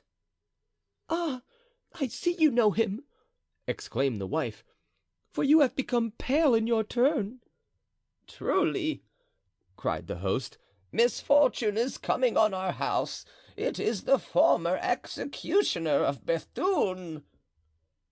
"The former executioner of Bethune?" murmured the young monk, shrinking back and showing on his countenance the feeling of repugnance which his penitent inspired. Monsieur d'Arminges, who was at the door, perceived his hesitation. "Sir monk," said he, "whether he is now or has been an executioner, this unfortunate being is none the less a man. Render to him, then, the last service he can by any possibility ask of you, and your work will be all the more meritorious." The monk made no reply, but silently wended his way to the room where the two valets had deposited the dying man on a bed. D'Arminges and Olivain and the two grooms then mounted their horses, and all four started off at a quick trot to rejoin Raoul and his companion. Just as the tutor and his escort disappeared in their turn, a new traveler stopped on the threshold of the inn. "What does your worship want?" demanded the host, pale and trembling from the discovery he had just made. The traveler made a sign as if he wished to drink, and then pointed to his horse and gesticulated like a man who is brushing something. "Ah, diable!" said the host to himself, "this man seems dumb. And where will your worship drink?" "There," answered the traveler, pointing to the table. "I was mistaken," said the host. "He's not quite dumb. And what else does your worship wish for?" "To know if you have seen a young man pass, 15 years of age, mounted on a chestnut horse and followed by a groom." "The Viscount de Bragelonne?" "Just so." "Then you are called Monsieur Grimaud?" The traveler made a sign of assent. "Well, then," said the host, "your young master was here a quarter of an hour ago.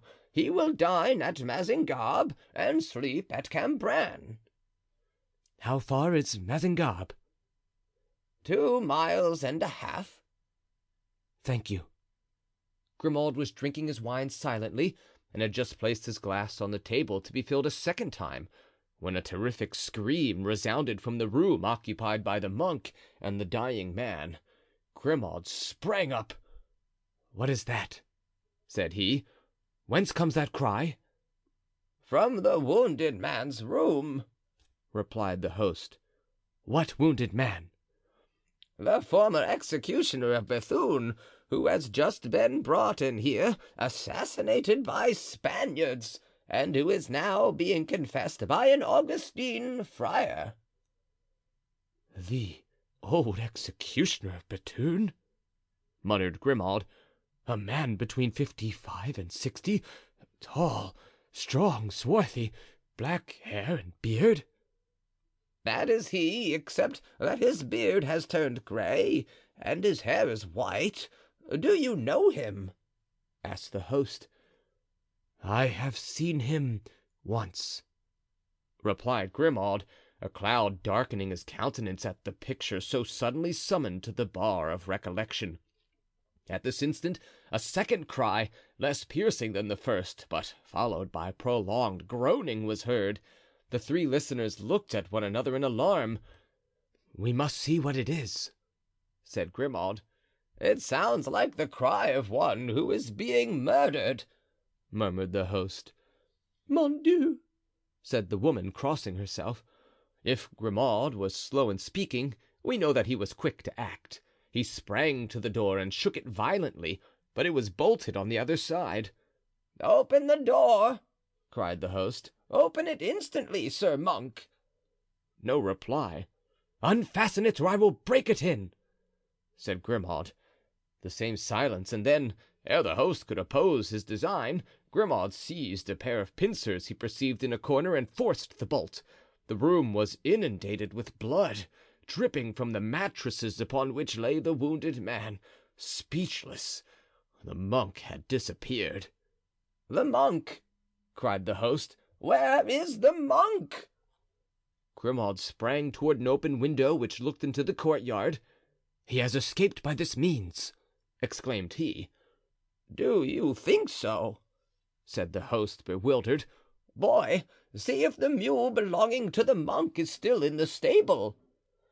"There is no mule," cried he to whom this question was addressed. The host clasped his hands and looked around him suspiciously, whilst Grimaud knit his brows and approached the wounded man, whose worn, hard features awoke in his mind such awful recollections of the past. "There can be no longer any doubt but that it is himself," said he. "Does he still live?" inquired the innkeeper. Making no reply, Grimaud opened the poor man's jacket to feel if the heart beat, whilst the host approached in his turn, but in a moment they both fell back, the host uttering a cry of horror and Grimaud becoming pallid. The blade of a dagger was buried up to the hilt in the left side of the executioner. "Run, run for help!" cried Grimaud, "and I will remain beside him here." The host quitted the room in agitation, and as for his wife, she had fled at the sound of her husband's cries. Chapter 31. Recording by John Van Stan. Savannah, Georgia. The absolution. This is what had taken place. We have seen that it was not of his own free will, but on the contrary, very reluctantly, that the monk attended the wounded man who had been recommended to him in so strange a manner. Perhaps he would have sought to escape by flight had he seen any possibility of doing so. He was restrained by the threats of the two gentlemen and by the presence of their attendants, who doubtless had received their instructions, and besides, he considered it most expedient, without exhibiting too much ill will, to follow to the end his role as confessor. The monk entered the chamber and approached the bed of the wounded man. The executioner searched his face with a quick glance peculiar to those who are about to die and have no time to lose. He made a movement of surprise and said, "Father, you are very young." "Men who bear my robe have no age," replied the monk dryly. "Alas, speak to me more gently, father. In my last moments I need a friend." "Do you suffer much?" asked the monk. "Yes, but in my soul much more than in my body." "We will save your soul," said the young man. "But are you really the executioner of Bethune, as these people say?" "That is to say," eagerly replied the wounded man, who doubtless feared that the name of executioner would take from him the last help that he could claim. "That is to say, I was, but am no longer. It is 15 years since I gave up the office. I still assist at executions, but no longer strike the blow myself. No, indeed." "You have, then, a repugnance for your profession?" "So long as I struck in the name of the law and of justice, my profession allowed me to sleep quietly, sheltered as I was by justice and law. But since that terrible night, when I became an instrument of private vengeance, and when with personal hatred I raised the sword over one of God's creatures, since that day—" The executioner paused and shook his head with an expression of despair. "Tell me about it," said the monk, who, sitting on the foot of the bed, began to be interested in a story so strangely introduced. "Ah!" cried the dying man, with all the effusiveness of a grief declared after long suppression. "Ah! I have sought to stifle remorse by 20 years of good deeds. I have assuaged the natural ferocity of those who shed blood. On every occasion I have exposed my life to save those who were in danger, and I have preserved lives in exchange for that I took away. That is not all. The money gained in the exercise of my profession I have distributed to the poor. I have been assiduous in attending church, and those who formerly fled from me have become accustomed to seeing me. All have forgiven me. Some have even loved me. But I think that God has not pardoned me, for the memory of that execution pursues me constantly, and every night I see that woman's ghost rising before me." "A woman? You have assassinated a woman, then?" cried the monk. "You also!" exclaimed the executioner. "You use that word which sounds ever in my ears, assassinated. I have assassinated, then, and not executed. I am an assassin, then, and not an officer of justice." And he closed his eyes with a groan. The monk doubtless feared that he would die without saying more, for he exclaimed eagerly, "Go on, I know nothing as yet. When you have finished your story, God and I will judge." "Oh, father," continued the executioner without opening his eyes, as if he feared on opening them to see some frightful object, "it is especially when night comes on, and when I have to cross a river, that this terror which I have been unable to conquer comes upon me.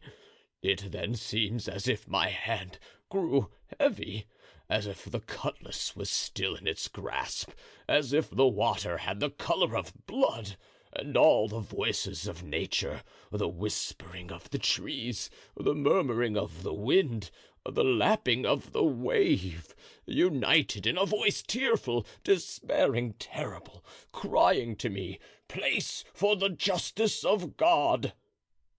"Delirium," murmured the monk, shaking his head. The executioner opened his eyes, turned toward the young man, and grasped his arm. "Delirium," he repeated. "Delirium, do you say? Oh, no, I remember too well. It was evening. I had thrown the body into the river, and those words which my remorse repeats to me are those which I in my pride pronounced. After being the instrument of human justice, I aspired to be that of the justice of God." "But let me see. How was it done? Speak," said the monk. "It was at night. A man came to me and showed me an order, and I followed him. 4 other noblemen awaited me. They led me away masked. I reserved the right of refusing if the office they required of me should seem unjust. We traveled 5 or 6 leagues, serious, silent, and almost without speaking. At length, through the window of a little hut, they showed me a woman sitting, leaning on a table, and said, 'There is the person to be executed.'" "Horrible," said the monk. "And you obeyed?" "Father, that woman was a monster. It was said that she had poisoned her second husband. She had tried to assassinate her brother-in-law. She had just poisoned a young woman who was her rival, and before leaving England she had, it was believed, caused the favorite of the king to be murdered." "Buckingham?" cried the monk. "Yes, Buckingham." "The woman was English, then?" "No, she was French, but she had married in England." The monk turned pale, wiped his brow, and went and bolted the door. The executioner thought he had abandoned him and fell back groaning upon his bed. "No, no, I am here," said the monk, quickly coming back to him. "Go on. Who were those men?" "One of them was a foreigner, English, I think. The 4 others were French and wore the uniform of musketeers." "Their names?" asked the monk. "I don't know them, but the 4 other noblemen called the Englishmen my lord." "Was the woman handsome?" "Young and beautiful. Oh, yes, especially beautiful. I see her now as on her knees at my feet, with her head thrown back, she begged for life. I have never understood how I could have laid low a head so beautiful, with a face so pale." The monk seemed agitated by a strange emotion. He trembled all over. He seemed eager to put a question which yet he dared not ask. At length, with a violent effort at self-control, "The name of that woman," he said. "I don't know what it was. As I have said, she was twice married, once in France, the second time in England." "She was young, you say?" 25 years old. "Beautiful?" "Ravishingly." "Blonde?" "Yes." "Abundance of hair falling over her shoulders?" "Yes." "Eyes of an admirable expression?" "When she chose. Oh, yes, it is she." "A voice of strange sweetness?" "How do you know it?" The executioner raised himself on his elbow and gazed with a frightened air at the monk, who became livid. "And you killed her?" the monk exclaimed. "You were the tool of those cowards who dared not kill her themselves. You had no pity for that youthfulness, that beauty, that weakness. You killed that woman." "Alas, I have already told you, father, that woman, under that angelic appearance, had an infernal soul, and when I saw her, when I recalled all the evil she had done to me—" "To you? What could she have done to you? Come, tell me." "She had seduced and ruined my brother, a priest. She had fled with him from her convent." "With your brother?" "Yes, my brother was her first lover, and she caused his death. Oh, father, do not look in that way at me. Oh, I am guilty, then. You will not pardon me." The monk recovered his usual expression. "Yes, yes," he said. "I will pardon you if you tell me all." "Oh!" cried the executioner. "All! All!" "Answer, then. If she seduced your brother, you said she seduced him, did you not?" "Yes." "If she caused his death, you said that she caused his death?" "Yes," repeated the executioner. "Then you must know what her name was, as a young girl." "Oh, mon Dieu!" cried the executioner. "I think I am dying. Absolution, father, absolution!" "Tell me her name, and I will give it." "Her name was—my God, have pity on me!" murmured the executioner, and he fell back on the bed, pale, trembling, and apparently about to die. "Her name!" repeated the monk, bending over him as if to tear from him the name if he would not utter it. "Her name! Speak, or no absolution!" The dying man collected all his forces. The monk's eyes glittered. "Anne de Boyle," murmured the wounded man. "Anne de Boyle!" cried the monk, standing up and lifting his hands to heaven. "Anne de Boyle! You said Anne de Boyle, did you not?" "Yes, yes, that was her name. And now absolve me, for I am dying." "I absolve you!" cried the priest with a laugh which made the dying man's hair stand on end. "I absolve you? I am not a priest." "You are not a priest!" cried the executioner. "What then are you?" "I am about to tell you, wretched man." "Oh, mon Dieu!" "I am John Francis de Winter." "I do not know you," said the executioner. Wait, Wait, you are going to know me. I am John Francis de Winter," he repeated. "And that woman—" Well, that woman?" "Was my mother." The executioner uttered the first cry, that terrible cry which had been first heard. "Oh, pardon me, pardon me," he murmured.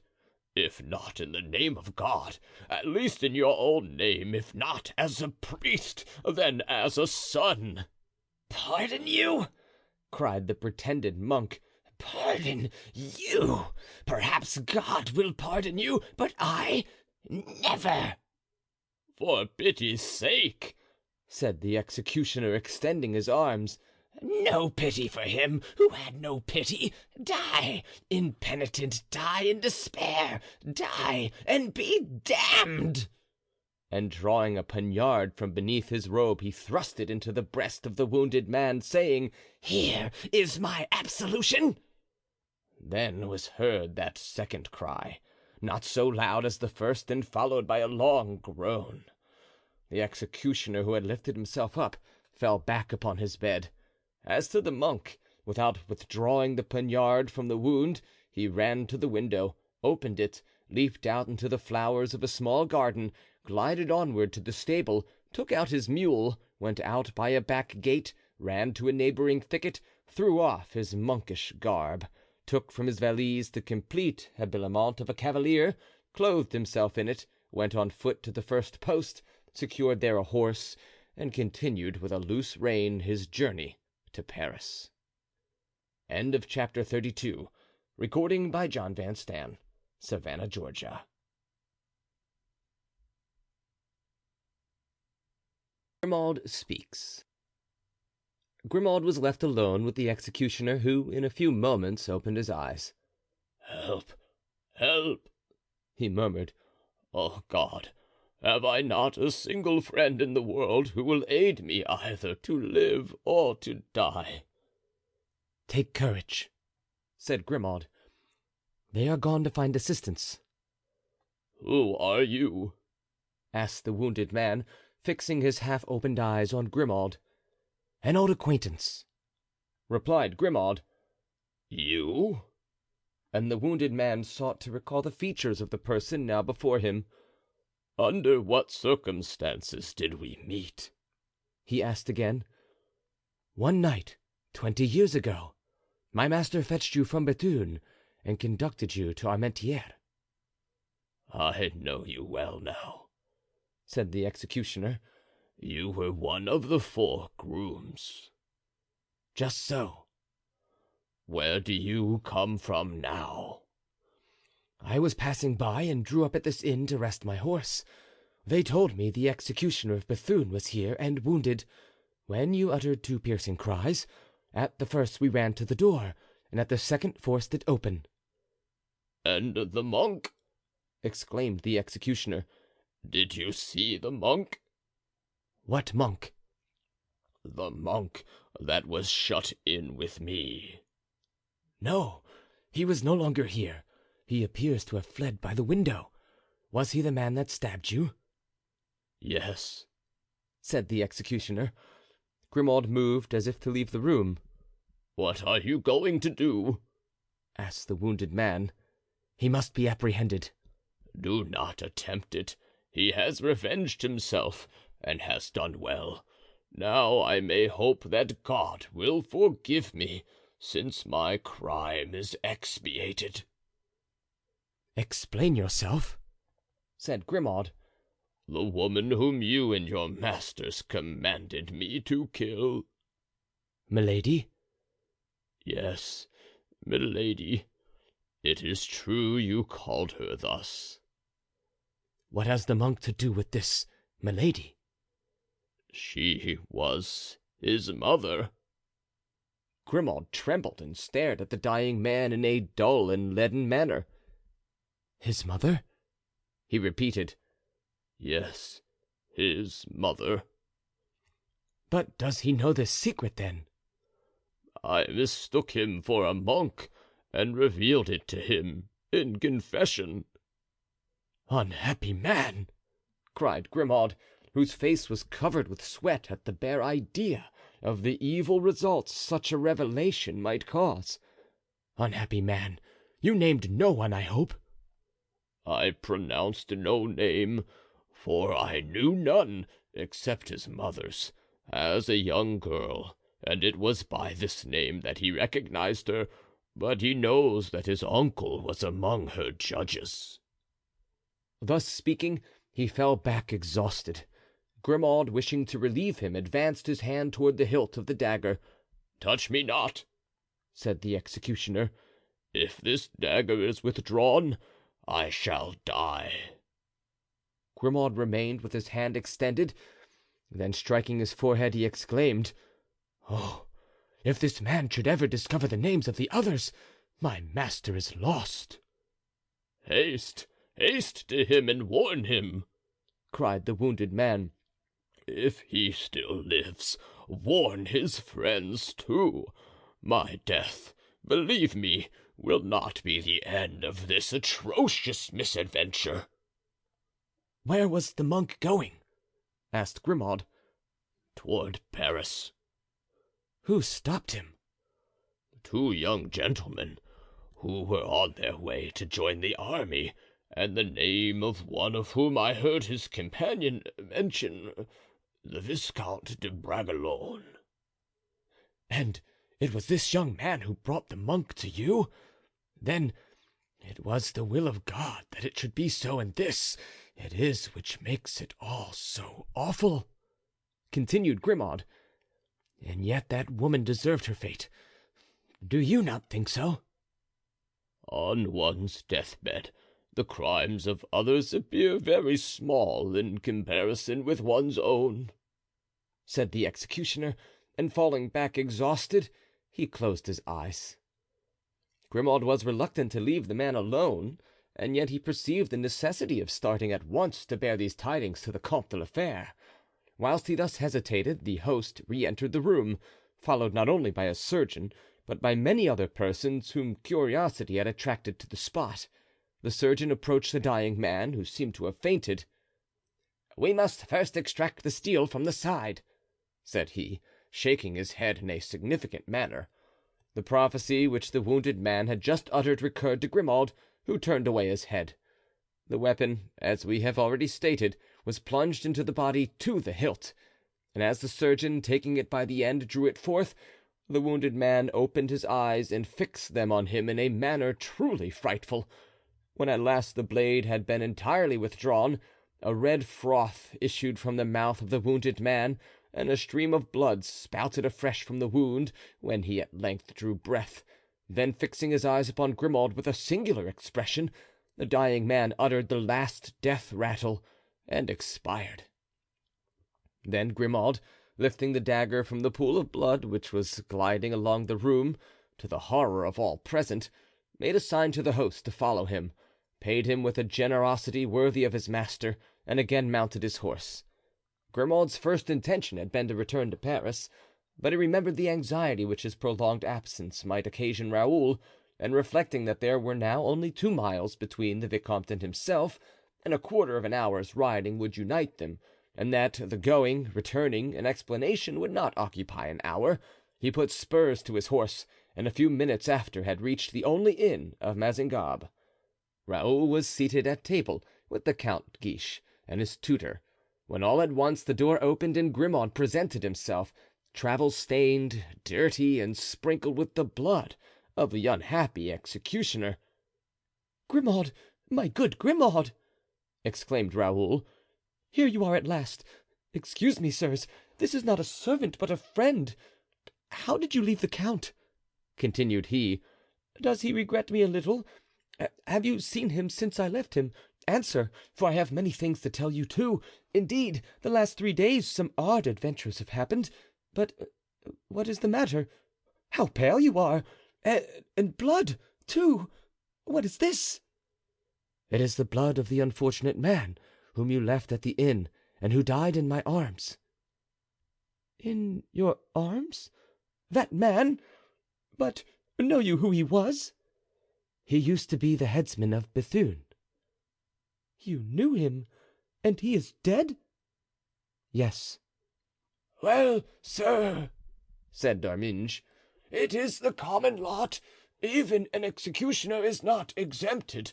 I had a bad opinion of him the moment I saw his wound, and since he asked for a monk, you know that it was his opinion, too, that death would follow." At the mention of the monk, Grimaud became pale. "Come, come," continued D'Arminges, "to dinner." for like most men of his age and generation, he did not allow sentiment or sensibility to interfere with a repast. "You are right, sir," said Raoul. "Come, Grimaud, order dinner for yourself, and when you have rested a little we can talk." "No, sir, no," said Grimaud. "I cannot stop a moment. I must start for Paris again, immediately." "What? You start for Paris? You are mistaken. It is Olivain who leaves me. You are to remain." "On the contrary, Olivain is to stay and I am to go. I have come for nothing else but to tell you so." "But what is the meaning of this change?" "I cannot tell you." "Explain yourself." "I cannot explain myself." Come, tell me, what is this, the joke?" "Monsieur le Vicomte knows that I never joke." "Yes, but I know also that Monsieur le Comte de la Fere arranged that you were to remain with me and that Olivain should return to Paris. I shall follow the count's directions." "Not under present circumstances, monsieur." "Perhaps you mean to disobey me?" "Yes, monsieur, I must." "You persist, then?" "Yes, I am going. May you be happy, monsieur." And Grimaud saluted and turned toward the door to go out. Raoul, angry and at the same time uneasy, ran after him and seized him by the arm. "Grimaud!" he cried, "remain. I wish it." "Then," replied Grimaud, "you wish me to allow Monsieur le Comte to be killed." He saluted and made a movement to depart. "Grimaud, my friend," said the viscount, "will you leave me thus, in such anxiety? Speak, speak, in Heaven's name!" And Raoul fell back trembling upon his chair. "I can tell you but one thing, sir, for the secret you wish to know is not my own. You met a monk, did you not?" "Yes." The young men looked at each other with an expression of fear. "You conducted him to the wounded man, and you had time to observe him, and perhaps you would know him again were you to meet him." "Yes." "Yes," cried both young men. "Very well. If ever you meet him again, wherever it may be, whether on the high road or in the street or in a church, anywhere that he or you may be, put your foot on his neck and crush him without pity, without mercy, as you would crush a viper or a scorpion. Destroy him utterly and quit him not until he is dead. The lives of 5 men are not safe, in my opinion, as long as he is on the earth." And without adding another word, Grimaud, profiting by the astonishment and terror into which he had thrown his auditors, rushed from the room. 2 minutes later the thunder of a horse's hoofs was heard upon the road. It was Grimaud, on his way to Paris. When once in the saddle, Grimaud reflected on 2 things. First, that at the pace he was going his horse would not carry him 10 miles, and secondly, that he had no money. But Grimaud's ingenuity was more prolific than his speech, and therefore, at the first halt, he sold his steed and with the money obtained from the purchase took post horses. End of chapter 33. Recording by John Van Stan. Savannah, Georgia.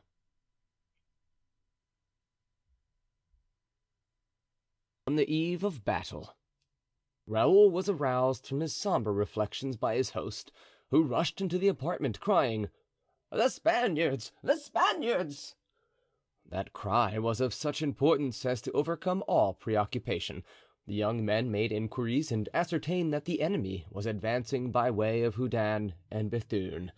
While Monsieur d'Arminges gave orders for the horses to be made ready for departure, the 2 young men ascended to the upper windows of the house and saw in the direction of Marsin and of Lens a large body of infantry and cavalry. This time it was not a wandering troop of partisans, it was an entire army. There was therefore nothing for them to do but to follow the prudent advice of Monsieur d'Arminges and beat a retreat. They quickly went downstairs. Monsieur d'Arminges was already mounted.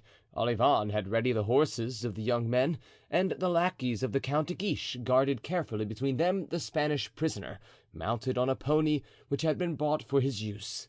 As a further precaution, they had bound his hands. The little company started off at a trot on the road to Cambrin, where they expected to find the prince.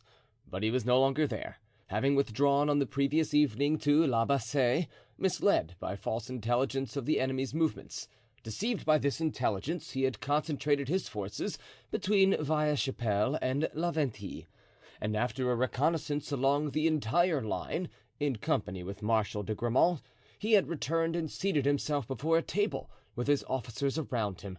He questioned them as to the news they had each been charged to obtain, but nothing positive had been learned. The hostile army had disappeared 2 days before and seemed to have gone out of existence. Now an enemy is never so near and consequently so threatening as when he has completely disappeared. The prince was therefore, contrary to his custom, gloomy and anxious, when an officer entered and announced to Marshal de Gramont that someone wished to see him. The Duc de Gramont received permission from the prince by a glance and went out. The prince followed him with his eyes and continued looking at the door. No one ventured to speak for fear of disturbing him. Suddenly a dull and heavy noise was heard. The prince leaped to his feet, extending his hand in the direction whence came the sound. There was no mistaking it. It was the noise of cannon. Everyone stood up. At that moment the door opened. "Monseigneur," said Marshal de Gramont with a radiant face, "will your highness permit my son, Count de Guiche, and his traveling companion, Viscount de Bragelonne, to come in and give news of the enemy whom they have found while we were looking for him?" "What?" eagerly replied the prince. "Will I permit? I not only permit, I desire. Let them come in." The marshal introduced the two young men and placed them face to face with the prince. "Speak, gentlemen," said the prince, saluting them. "First speak. We shall have time afterwards for the usual compliments. The most urgent thing now is to learn where the enemy is and what he is doing." It fell naturally to the Count de Guiche to make reply. Not only was he the elder, but he had been presented to the prince by his father. Besides, he had long known the prince, whilst Raoul now saw him for the first time. He therefore narrated to the prince what they had seen from the inn at Mazingarbe. Meanwhile, Raoul closely observed the young general, already made so famous by the battles of Rocroi, Fribourg, and Nordlingen. Louis de Bourbon, Prince de Condé, who, since the death of his father, Henry de Bourbon, was called, in accordance with the custom of that period, Monsieur le Prince, was a young man not more than 26 or 27 years old, with the eye of a eagle, agloci graffini, as Dante says, aquiline nose, long, waving hair of medium height, well formed, possessed of all the qualities essential to the successful soldier, that is to say, the rapid glance, quick decision, fabulous courage. At the same time, he was a man of elegant manners and strong mind, so that in addition to the revolution he had made in war, by his new contributions to its methods, he had also made a revolution at Paris, among the young noblemen of the court, whose natural chief he was, and who, in distinction from the social leaders of the ancient court, modeled after Bassompierre, Bellegarde, and the Duc d'Angoulême, were called his petits maîtres. At the first words of the Count de Guiche, the prince, having in mind the direction whence came the sound of cannon, had understood everything. The enemy was marching upon Lens, with the intention, doubtless, of securing possession of that town and separating from France the army of France. But in what force was the enemy? Was it a corps sent out to make a diversion? Was it an entire army? To this question De Guiche could not respond. Now, as these questions involved matters of gravest consequence, it was these to which the prince had especially desired an answer, exact, precise, positive. Raoul conquered the very natural feeling of timidity he experienced, and approaching the prince: "My lord," he said, "will you permit me to hazard a few words on that subject which will perhaps relieve you of your uncertainty." The prince turned and seemed to cover the young man with a single glance. He smiled on perceiving that he was a child, hardly 15 years old. "Certainly, monsieur, speak," he said, softening his stern, accented tones as if he were speaking to a woman. "My lord," said Raoul, blushing, "might examine the Spanish prisoner." "Have you a Spanish prisoner?" cried the prince. "Yes, my lord." "Ah, that is true," said De Guiche. "I had forgotten it." "That is easily understood. It was you who took him, count," said Raoul, smiling. The old marshal turned toward the viscount, grateful for that praise of his son, whilst the prince exclaimed, "The young man is right. Let the prisoner be brought in." Meanwhile, the prince took De Guiche aside and asked him how the prisoner had been taken and who this young man was. "Monsieur," said the prince, turning toward Raoul, "I know that you have a letter from my sister, Madame de Longueville, but I see that you have preferred commending yourself to me by giving me good counsel." "My lord," said Raoul, coloring up, "I did not wish to interrupt your highness in a conversation so important as that in which you were engaged with the count, but here is the letter." "Very well," said the prince, "give it to me later. Here is the prisoner. Let us attend to what is most pressing." The prisoner was one of those military adventurers who sold their blood to whoever would buy, and grew old in stratagems and spoils. Since he had been taken he had not uttered a word, so that it was not known to what country he belonged. The prince looked at him with unspeakable distrust. "Of what country are you?" asked the prince. The prisoner muttered a few words in a foreign tongue. "Ah, it seems that he is a Spaniard. Do you speak Spanish, Grimaud?"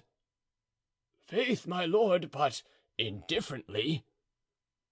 "And I not at all," said the prince, laughing. "Gentlemen," he said, turning to those who were near him, "can any one of you speak Spanish and serve me as interpreter?" "I can, my lord," said Raoul. "Ah, you speak Spanish?" "Enough, I think, to fulfill your highness's wishes on this occasion." Meanwhile the prisoner had remained impassive and as if he had no understanding of what was taking place. "My lord asks of what country you are," said the young man in the purest Castilian. "Ich bin ein Deutscher," replied the prisoner. "What in the devil does he say?" asked the prince. "What new gibberish is that?"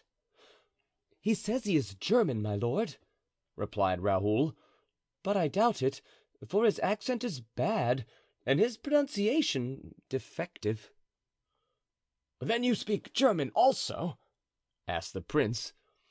"Yes, my lord." "Well, enough to question him in that language?" "Yes, my lord." "Question him, then." Raoul began the examination, but the result justified his opinion. The prisoner did not understand, or seemed not to understand, what Raoul said to him, and Raoul could hardly understand his replies, containing a mixture of Flemish and Alsatian.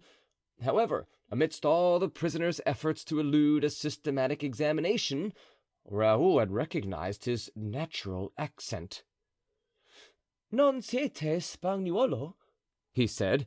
"Non siete Tedesco, siete Italiano." The prisoner started and bit his lips. "Ha! That," said the prince. "I understand that language thoroughly, and since he is Italian, I will myself continue the examination. Thank you, viscount," continued the prince, laughing, "and I appoint you from this moment my interpreter."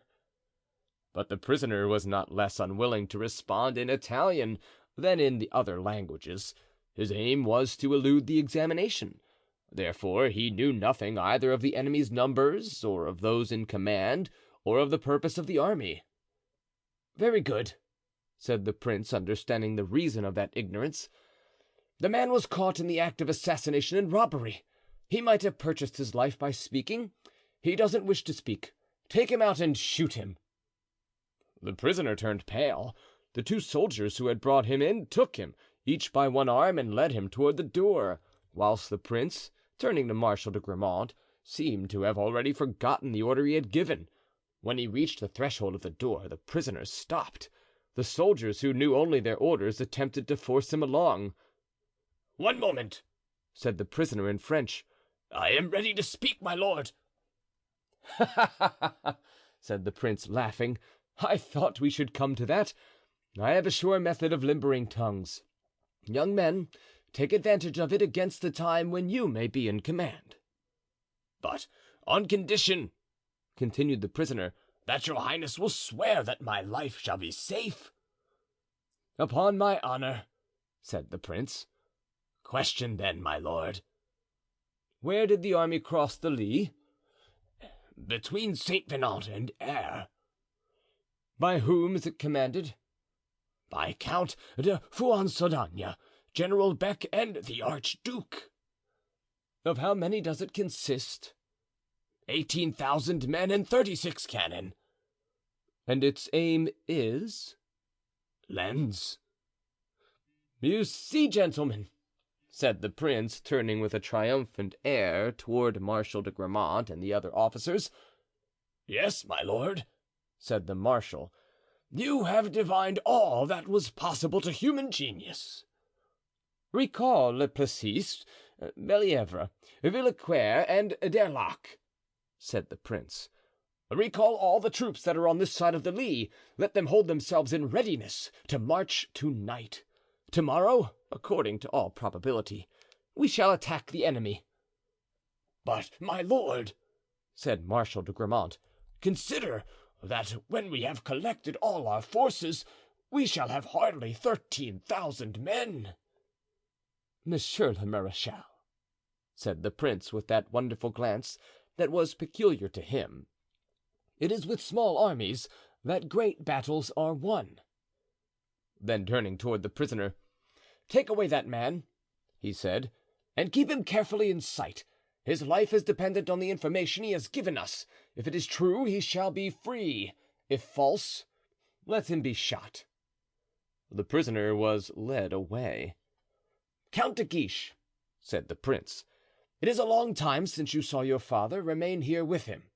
Monsieur," he continued, addressing Raoul, "if you are not too tired, follow me." "To the end of the world, my lord," cried Raoul, feeling an unknown enthusiasm for that young general who seemed to him so worthy of his renown. The prince smiled. He despised flatterers, but he appreciated enthusiasts. "Come, monsieur," he said, "you are good in council, as we have already discovered.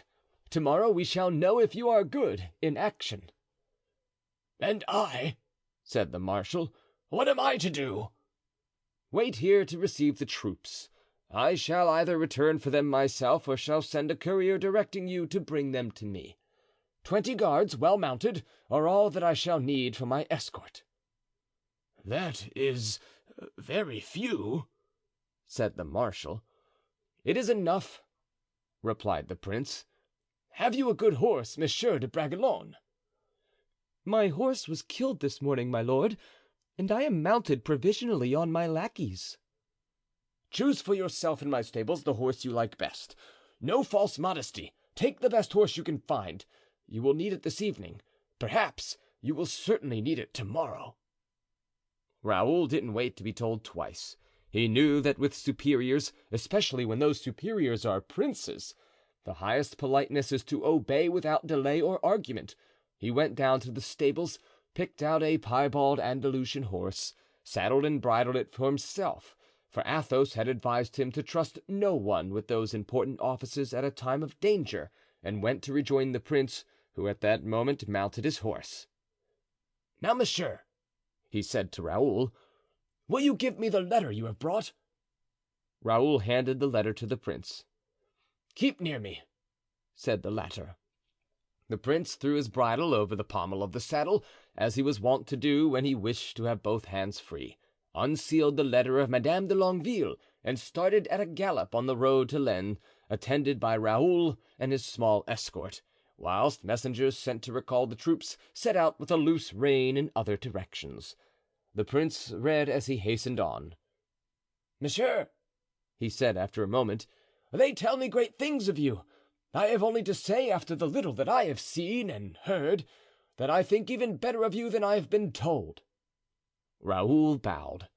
Meanwhile, as the little troop drew nearer to Lens, the noise of the cannon sounded louder. The prince kept his gaze fixed in the direction of the sound with the steadfastness of a bird of prey. One would have said that his gaze could pierce the branches of trees which limited his horizon. From time to time his nostrils dilated, as if eager for the smell of powder, and he panted like a horse. At length they heard the cannon so near that it was evident they were within a league of the field of battle, and at a turn of the road they perceived the little village of Aunay. The peasants were in great commotion. The report of Spanish cruelty had gone out and everyone was frightened. The women had already fled, taking refuge in Vitry. Only a few men remained. On seeing the prince, they hastened to meet him. One of them recognized him. "Ah, my lord," he said, "have you come to drive away those rascal Spaniards and those Lorraine robbers?" "Yes," said the prince, "if you will serve me as guide." "Willingly, my lord.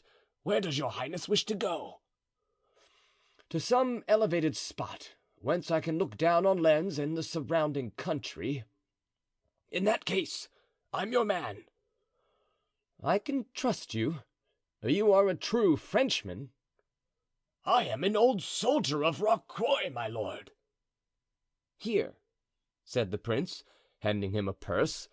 "Here is for Rocroi. Now, do you want a horse or will you go afoot?" "Afoot, my lord. I have served always in the infantry. Besides, I expect to lead your highness into places where you will have to walk." "Come, then," said the prince. "Let us lose no time."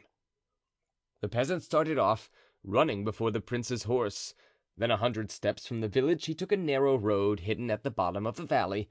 For a half league they proceeded thus, the cannon shot sounding so near that they expected at each discharge to hear the hum of the balls.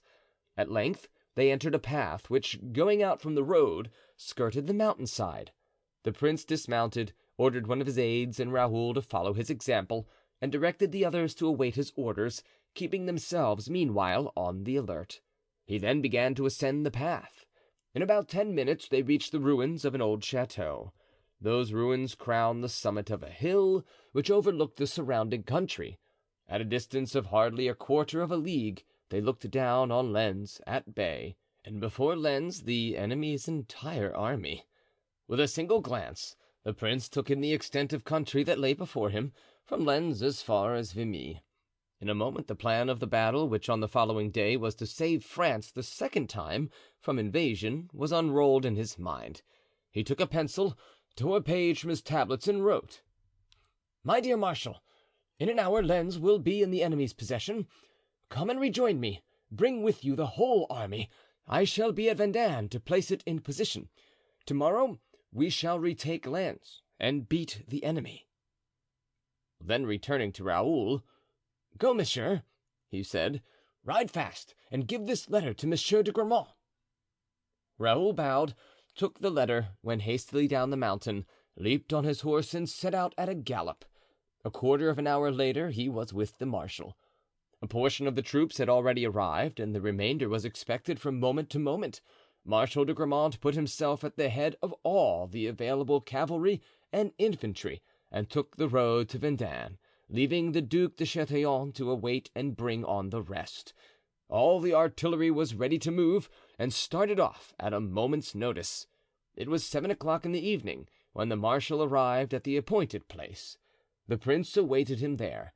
As he had foreseen, Lens had fallen into the hands of the enemy immediately after Raoul's departure. The event was announced by the cessation of the firing. As the shadows of night deepened, the troops summoned by the prince arrived in successive detachments. Orders were given that no drums should be beaten, no trumpets sounded. At 9 o'clock the night had fully come. Still, a last ray of twilight lighted the plain. The army marched silently, the prince at the head of the column. Presently the army came in sight of Lens. 2 or 3 houses were in flames, and a dull noise was heard which indicated what suffering was endured by a town taken by assault. The prince assigned to everyone his post. Marshal de Gramont was to hold the extreme left, resting on Méricourt. The Duc de Chatillon commanded the center.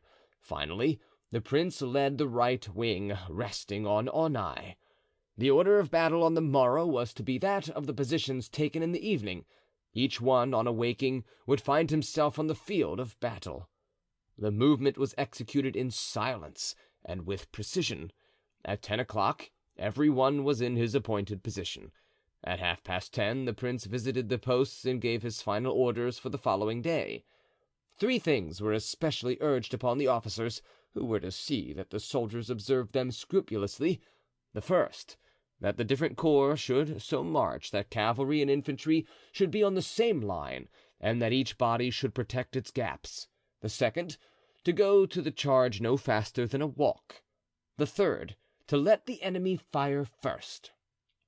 The prince assigned the Count de Guiche to his father and kept Bragelonne near his own person, but the 2 young men sought the privilege of passing the night together, and it was accorded them. A tent was erected for them near that of the marshal. Although the day had been fatiguing, neither of them was inclined to sleep, and besides, even for old soldiers, the evening before a battle is a serious time. It was so with greater reason to 2 young men who were about to witness for the first time that terrible spectacle. On the evening before a battle, one thinks of 1,000 things forgotten till then. Those who are indifferent to one another become friends, and those who are friends become brothers. It need not be said that if in the depths of the heart there is a sentiment more tender, it reaches then, quite naturally, the highest exaltation of which it is capable. Some sentiment of this kind must have been cherished by each one of these 2 friends, for each of them almost immediately sat down by himself at an end of the tent and began to write. The letters were long. The 4 pages were covered with closely written words. The writers sometimes looked up at each other and smiled. They understood without speaking. Their organizations were so delicate and sympathetic. The letters being finished, each put his own into 2 envelopes, so that no one, without tearing the first envelope, could discover to whom the second was addressed. Then they drew near to each other and smilingly exchanged their letters. "In case any evil should happen to me," said Bragelonne. "In case I should be killed," said De Guiche. They then embraced each other like 2 brothers, and each wrapping himself in his cloak, they soon passed into that kindly sleep of youth which is the prerogative of birds, flowers, and infants. Chapter 34. Recording by John Van Stan, Savannah, Georgia. A dinner in the old style. The second interview between the former musketeers was not so formal and threatening as the first. Athos, with his superior understanding, wisely deemed that the supper table would be the most complete and satisfactory point of reunion, and at the moment when his friends, in deference to his deportment and sobriety, dared scarcely speak of some of their former good dinners, he was the first to propose that they should all assemble around some well-spread table and abandon themselves unreservedly to their own natural character and manners, a freedom which had formerly contributed so much to that good understanding between them which gave them the name of the Inseparables. For different reasons this was an agreeable proposition to them all, and it was therefore agreed that each should leave a very exact address, and that upon the request of any of the associates a meeting should be convoked at a famous eating-house in the Rue de la Monnaie, of the sign of the Hermitage. The first rendezvous was fixed for the following Wednesday at 8 o'clock in the evening precisely. On that day, in fact, the 4 friends arrived punctually at the hour, each from his own abode or occupation. Porthos had been trying a new horse. D'Artagnan was on guard at the Louvre. Aramis had been to visit one of his penitents in the neighborhood, and Athos, whose domicile was established in the Rue Guénégaud, found himself close at hand. They were therefore somewhat surprised to meet all together at the door of the Hermitage, Athos starting out from the Pont Neuf, Porthos by the Rue de la Roule, D'Artagnan by the Rue de Fos Saint-Germain-l'Auxerrois, and Aramis by the Rue de Bessy. The first words exchanged between the four friends, on account of the ceremony which each of them mingled with their demonstration, were somewhat forced, and even the repast began with a kind of stiffness. Athos perceived this embarrassment, and by way of supplying an effectual remedy, called for 4 bottles of champagne. At this order, given in Athos's habitually calm manner, the face of the Gascon relaxed, and Porthos's brow grew smooth. Aramis was astonished. He knew that Athos not only never drank, but more, that he had a kind of repugnance to wine. This astonishment was doubled when Aramis saw Athos fill a bumper and toss it off with all his former enthusiasm. His companions followed his example. In a very few minutes the 4 bottles were empty, and this excellent specific succeeded in dissipating even the slightest cloud that might have rested on their spirits. Now the 4 friends began to speak loud, scarcely waiting till one had finished before another began, and each assumed his favorite attitude on or at the table. Soon, strange fact, Aramis undid 2 buttons of his doublet, seeing which Porthos unfastened his entirely. Battles, long journeys, blows given and received sufficed for the first themes of conversation, which turned upon the silent struggles sustained against him who was now called the great cardinal. "Faith," said Aramis, laughing, "we have praised the dead enough. Let us revile the living a little. I should like to say something evil of Mazarin. Is it permissible?" Go on," replied D'Artagnan, laughing heartily. "Relate your story, and I will applaud it if it is a good one." "A great prince," said Aramis, "with whom Mazarin sought an alliance, was invited by him to send him a list of the conditions on which he would do him the honor to negotiate with him. The prince, who had a great repugnance to treat with such an ill-bred fellow, made out a list against the grain and sent it. In this list there were 3 conditions which displeased Mazarin, and he offered the prince 10,000 crowns to renounce them." laughed the 3 friends. "Not a bad bargain, and there was no fear of being taken at his word. What did the prince do then?"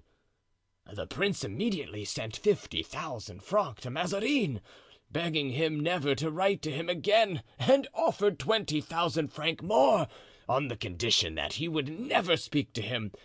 What did Mazarin do?" "Stormed," suggested Athos. "Beat the messenger!" cried Porthos. "Accepted the money," said D'Artagnan. "You have guessed it," answered Aramis, and they all laughed so heartily that the host appeared in order to inquire whether the gentlemen wanted anything. He thought they were fighting. At last their hilarity calmed down, and "Faith!" exclaimed D'Artagnan to the 2 friends, "you may well wish ill to Mazarin, for I assure you on his side he wishes you no good." "Pooh! Really?" asked Athos. "If I thought the fellow knew me by my name, I would be rebaptized, for fear it might be thought I knew him." "He knows you better by your actions than your name. He is quite aware that there are 2 gentlemen who greatly aided the escape of Monsieur de Beaufort, and he has instigated an active search for them. I can answer for it." "By whom?" "By me, and this morning he sent for me to ask me if I had obtained any information." "And what did you reply?" "That I had none as yet, but that I was to dine to day with 2 gentlemen who would be able to give me some." "You told him that?" said Porthos, a broad smile spreading over his honest face. "Bravo! And you are not afraid of that, Athos?" "No," replied Athos, "it is not the search of Mazarin that I fear." "Now," said Aramis, "tell me a little. What do you fear?" "Nothing for the present, at least nothing in good earnest." "And with regard to the past?" asked Porthos. "Oh, the past is another thing," said Athos, sighing. "The past and the future." are you afraid for your young Raoul?" asked Aramis. "Well," said D'Artagnan, "one is never killed in the first engagement." "Nor in the second?" said Aramis. "Nor in the third," returned Porthos. "and even when one is killed, one rises again, the proof of which is that here we are." "No," said Athos, "it is not Raoul about whom I am anxious, for I trust he will conduct himself like a gentleman, and if he is killed, well, he will die bravely. But hold, should such a misfortune happen, well—" Athos passed his hand across his pale brow. "Well?" asked Aramis. "Well, I shall look upon it as an expiation." "Ah!" said D'Artagnan, "I know what you mean." "And I too," added Aramis. "But you must not think of that, Athos. What is past is past." "I don't understand," said Porthos. "The affair at Armentières," whispered D'Artagnan. "The affair at Armentières?" asked he again. "Milady." "Oh, yes," said Porthos. "True, I had forgotten it." Athos looked at him intently. "You have forgotten it, Porthos?" said he. "Faith, yes, it is so long ago," answered Porthos. "This affair does not, then, weigh upon your conscience?" "Faith, no." "And you, D'Artagnan?" I own that when my mind returns to that terrible period, I have no recollection of anything but the rigid corpse of poor Madame Bonacieux. Yes, yes," murmured he, "I have often felt regret for the victim, but never the very slightest remorse for the assassin."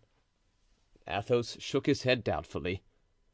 "Consider," said Aramis, "if you admit divine justice and its participation in the things of this world, that woman was punished by the will of Heaven. We were but the instruments, that is all." "But as to free will, Aramis?" "How acts the judge? He has a free will, yet he fearlessly condemns. What does the executioner? He is master of his arm, yet he strikes without remorse." "The executioner," muttered Athos, as if arrested by some recollection. "I know that it is terrible," said D'Artagnan, "but when I reflect that we have killed English, Rochellais, Spaniards, nay, even French, who never did us any other harm but to aim at and to miss us, whose only fault was to cross swords with us and to be unable to ward off our blows, I can, on my honor, find an excuse for my share in the murder of that woman." "As for me," said Porthos, "now that you have reminded me of it, Athos, I have the scene again before me as if I now were there. Milady was there, as it were, where you sit." Athos changed color. I was where D'Artagnan stands. I wore a long sword which cut like a Damascus. You remember it, Aramis, for you always called it Balizarde. Well, I swear to you all three that had the executioner of Bethune, was he not of Bethune? Yes, egad, of Bethune, not been there, I would have cut off the head of that infamous being without thinking of it, or even after thinking of it. She was a most atrocious woman." "And then," said Aramis, with the tone of philosophical indifference which he had assumed since he had belonged to the church, and in which there was more atheism than confidence in God, "what is the use of thinking of it all? At the last hour we must confess this action, and God knows better than we can whether it is a crime, a fault, or a meritorious deed. I repent of it, Egad, no. Upon my honor and by the Holy Cross, I only regret it because she was a woman." "The most satisfactory part of the matter," said D'Artagnan, "is that there remains no trace of it." "She had a son," observed Athos. "Oh, yes, I know that," said D'Artagnan, "and you mentioned it to me, but who knows what has become of him? If the serpent be dead, why not its brood? Do you think his uncle De Winter would have brought up that young viper? De Winter probably condemned the son as he had done the mother." "Then," said Athos, "woe to De Winter, for the child had done no harm." "May the devil take me if the child be not dead," said Porthos. "There is so much fog in that detestable country. At least so D'Artagnan declares." Just as the quaint conclusion reached by Porthos was about to bring back hilarity to faces now more or less clouded, hasty footsteps were heard upon the stair and some one knocked at the door. "Come in," cried Athos. "Please, your honors," said the host, "a person in a great hurry wishes to speak to one of you." "To which of us?" asked all the four friends. "To him who is called the Comte de la Fere." "It is I," said Athos. "And what is the name of the person?" "Grimaud." "Ah!" exclaimed Athos, turning pale. "Back already? What can have happened, then, to Bragelonne?" "Let him enter," cried D'Artagnan. "Let him come up." But Grimaud had already mounted the staircase and was waiting on the last step. So springing into the room, he motioned the host to leave it. The door being closed, the four friends waited in expectation. Grimaud's agitation, his pallor, the sweat which covered his face, the dust which soiled his clothes, all indicated that he was the messenger of some important and terrible news.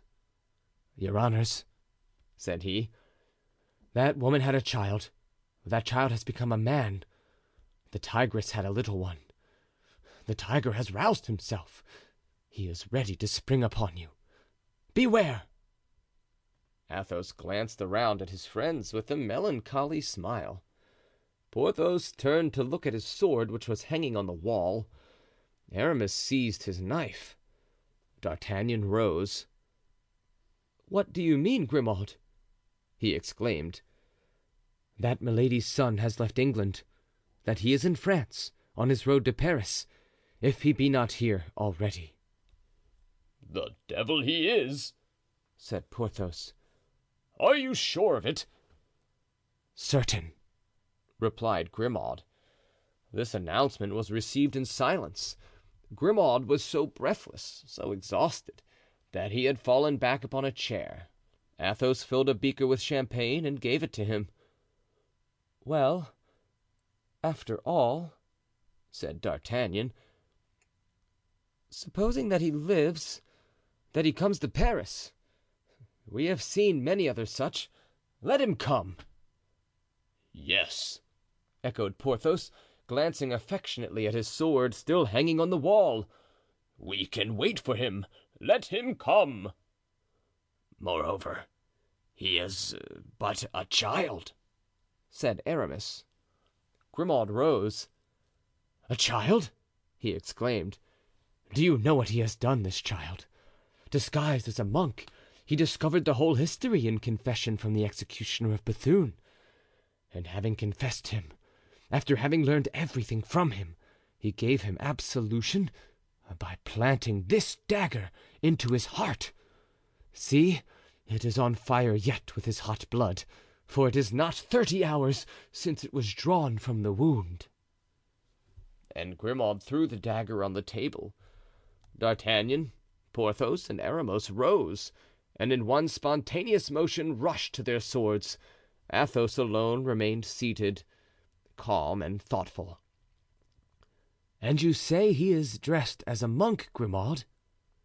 "Yes, as an Augustine monk." "What sized man is he?" "About my height, thin, pale, with light blue eyes, tawny flaxen hair.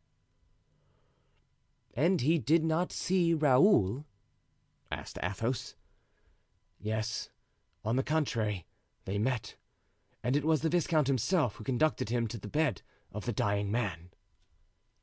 Athos, in his turn, rising without speaking, went and unhooked his sword.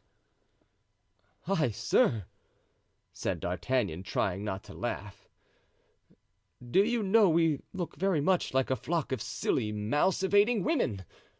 How is it that we, four men who have faced armies without blinking, begin to tremble at the mention of a child?" "It is true," said Athos, "but this child comes in the name of Heaven." And very soon they left the inn. End of chapter 35.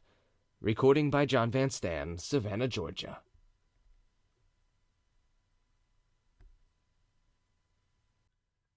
A letter from Charles I. The reader must now cross the Seine with us and follow us to the door of the Carmelite convent in the Rue Saint-Jacques. It is 11 o'clock in the morning, and the pious sisters have just finished saying mass for the success of the armies of King Charles I. Leaving the church, a woman and a young girl dressed in black, the one as a widow and the other as an orphan, have re-entered their cell. The woman kneels on a prie-dieu of painted wood, and at a short distance from her stands the young girl, leaning against a chair, weeping. The woman must have once been handsome, but traces of sorrow have aged her. The young girl is lovely, and her tears only embellish her. The lady appears to be about 40 years of age, the girl about 14. "Oh God," prayed the kneeling suppliant, "protect my husband, guard my son, and take my wretched life instead." "Oh God," murmured the girl, "leave me my mother." "Your mother can be of no use to you in this world, Henrietta," said the lady, turning around. "Your mother has no longer either throne or husband. She has neither son, money, nor friends. The whole world, my poor child, has abandoned your mother." And she fell back, weeping, into her daughter's arms. "Courage, take courage, my dear mother," said the girl. "Ah, 'tis an unfortunate year for kings," said the mother, "and no one thinks of us in this country, for each must think about his own affairs.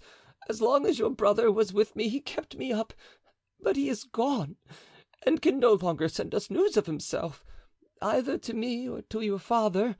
I have pledged my last jewels, soldier clothes, and my own to pay his servants who refuse to accompany him. Unless I made this sacrifice, we are now reduced to live at the expense of these daughters of heaven. We are the poor, succored by God." "But why not address yourself to your sister, the queen?" asked the girl. "Alas, the queen, my sister, is no longer queen, my child. Another reigns in her name. One day you will be able to understand how all this is." "Well, then, to the king, your nephew. Shall I speak to him? You know how much he loves me, my mother." "Alas, my nephew is not yet king, and you know Laporte has told us 20 times that he himself is in need of almost everything." "Then let us pray to Heaven," said the girl. The two women who thus knelt in united prayer were the daughter and granddaughter of Henry IV, the wife and daughter of Charles I. They had just finished their double prayer when a nun softly tapped at the door of the cell. "Enter, my sister," said the queen. "I trust your majesty will pardon this intrusion on her meditations, but a foreign lord has arrived from England and waits in the parlor, demanding the honor of presenting a letter to your majesty." "Oh, a letter from the king, perhaps. News from your father, do you hear, Henrietta? And the name of this lord?" "Lord de Winter." "Lord de Winter!" exclaimed the queen. "The friend of my husband. Oh, bid him enter." and the queen advanced to meet the messenger, whose hand she seized affectionately, whilst he knelt down and presented a letter to her, contained in a case of gold. "Ah, my lord," said the queen, "you bring us three things which we have not seen for a long time: gold, a devoted friend, and a letter from the king, our husband and master." De Winter bowed again, unable to reply from excess of emotion. On their side, the mother and daughter retired into the embrasure of a window to read eagerly the following letter. Dear wife, we have now reached the moment of decision. I have concentrated here at Naseby camp all the resources Heaven has left me, and I write to you in haste from thence. Here I await the army of my rebellious subjects. I am about to struggle for the last time with them. If victorious, I shall continue the struggle. If beaten, I am lost. I shall try in the latter case. Alas, in our position one must provide for everything.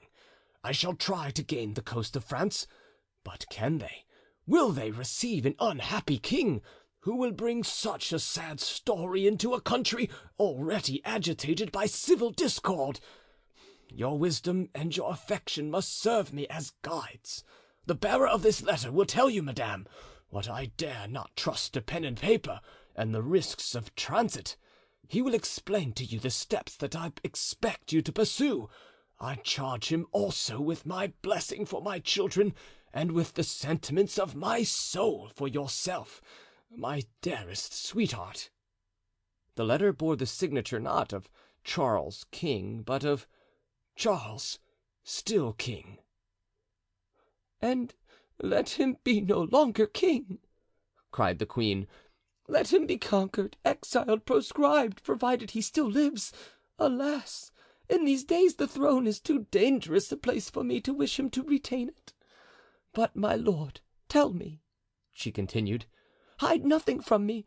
What is in truth the king's position? Is it as hopeless as he thinks?" "Alas, madame, more hopeless than he thinks. His Majesty has so good a heart that he cannot understand hatred, is so loyal that he does not suspect treason. England is torn in twain by a spirit of disturbance, which, I greatly fear, blood alone can exorcise." "But Lord Montrose," replied the queen, "I have heard of his great and rapid successes, of battles gained. I heard it said that he was marching to the frontier to join the king." "Yes, madame, but on the frontier he was met by Leslie.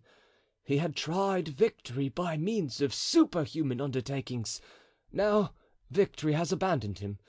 Montrose, beaten at Philiphaugh, was obliged to disperse the remains of his army and to fly, disguised as a servant. He is at Bergen, in Norway." "Heaven preserve him!" said the queen. "It is at least a consolation to know that someone who has so often risked their lives for us is safe. And now, my lord, that I see how hopeless the position of the king is, tell me, with what are you charged on the part of my royal husband?"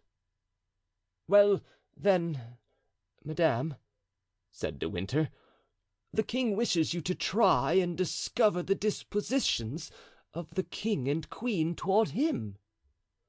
"Alas, you know that even now the king is but a child, and the queen a woman weak enough. Here, Monsieur Mazarin is everything."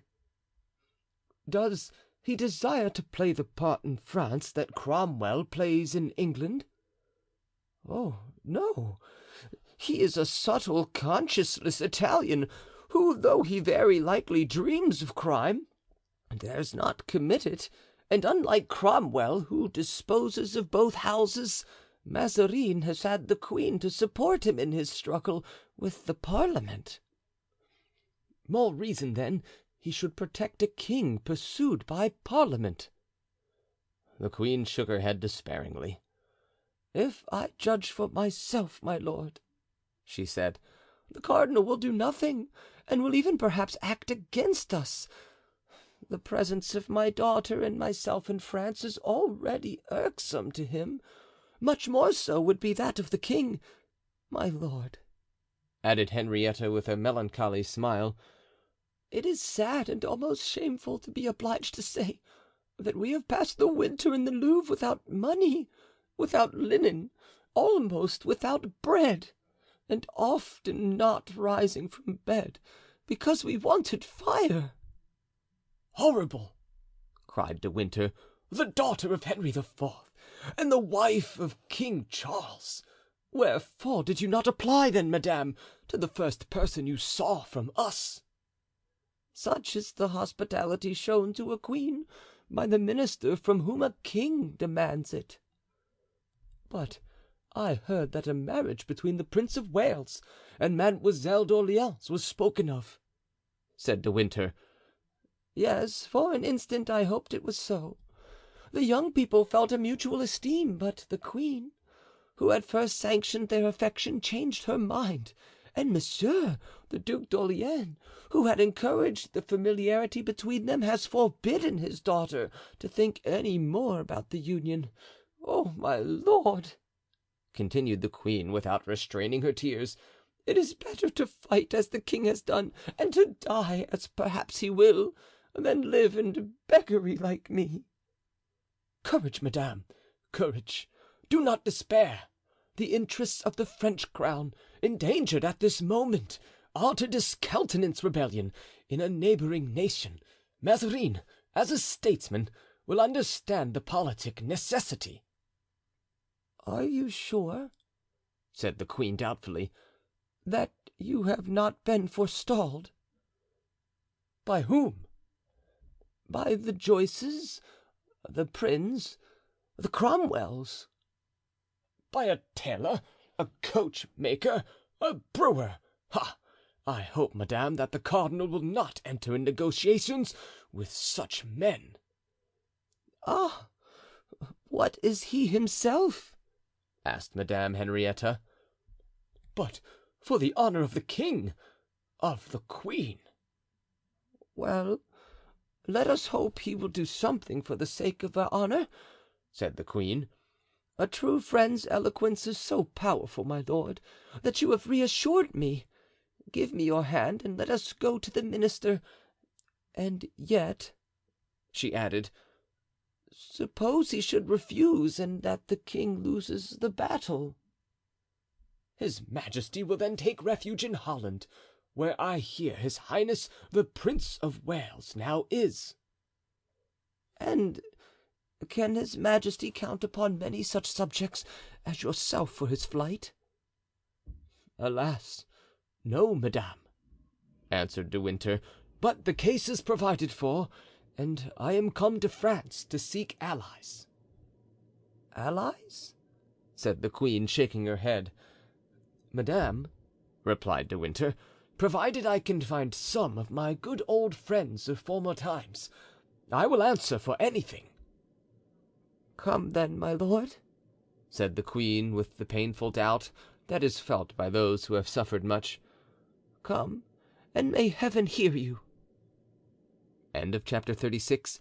Recording by John Van Stan. Savannah, Georgia.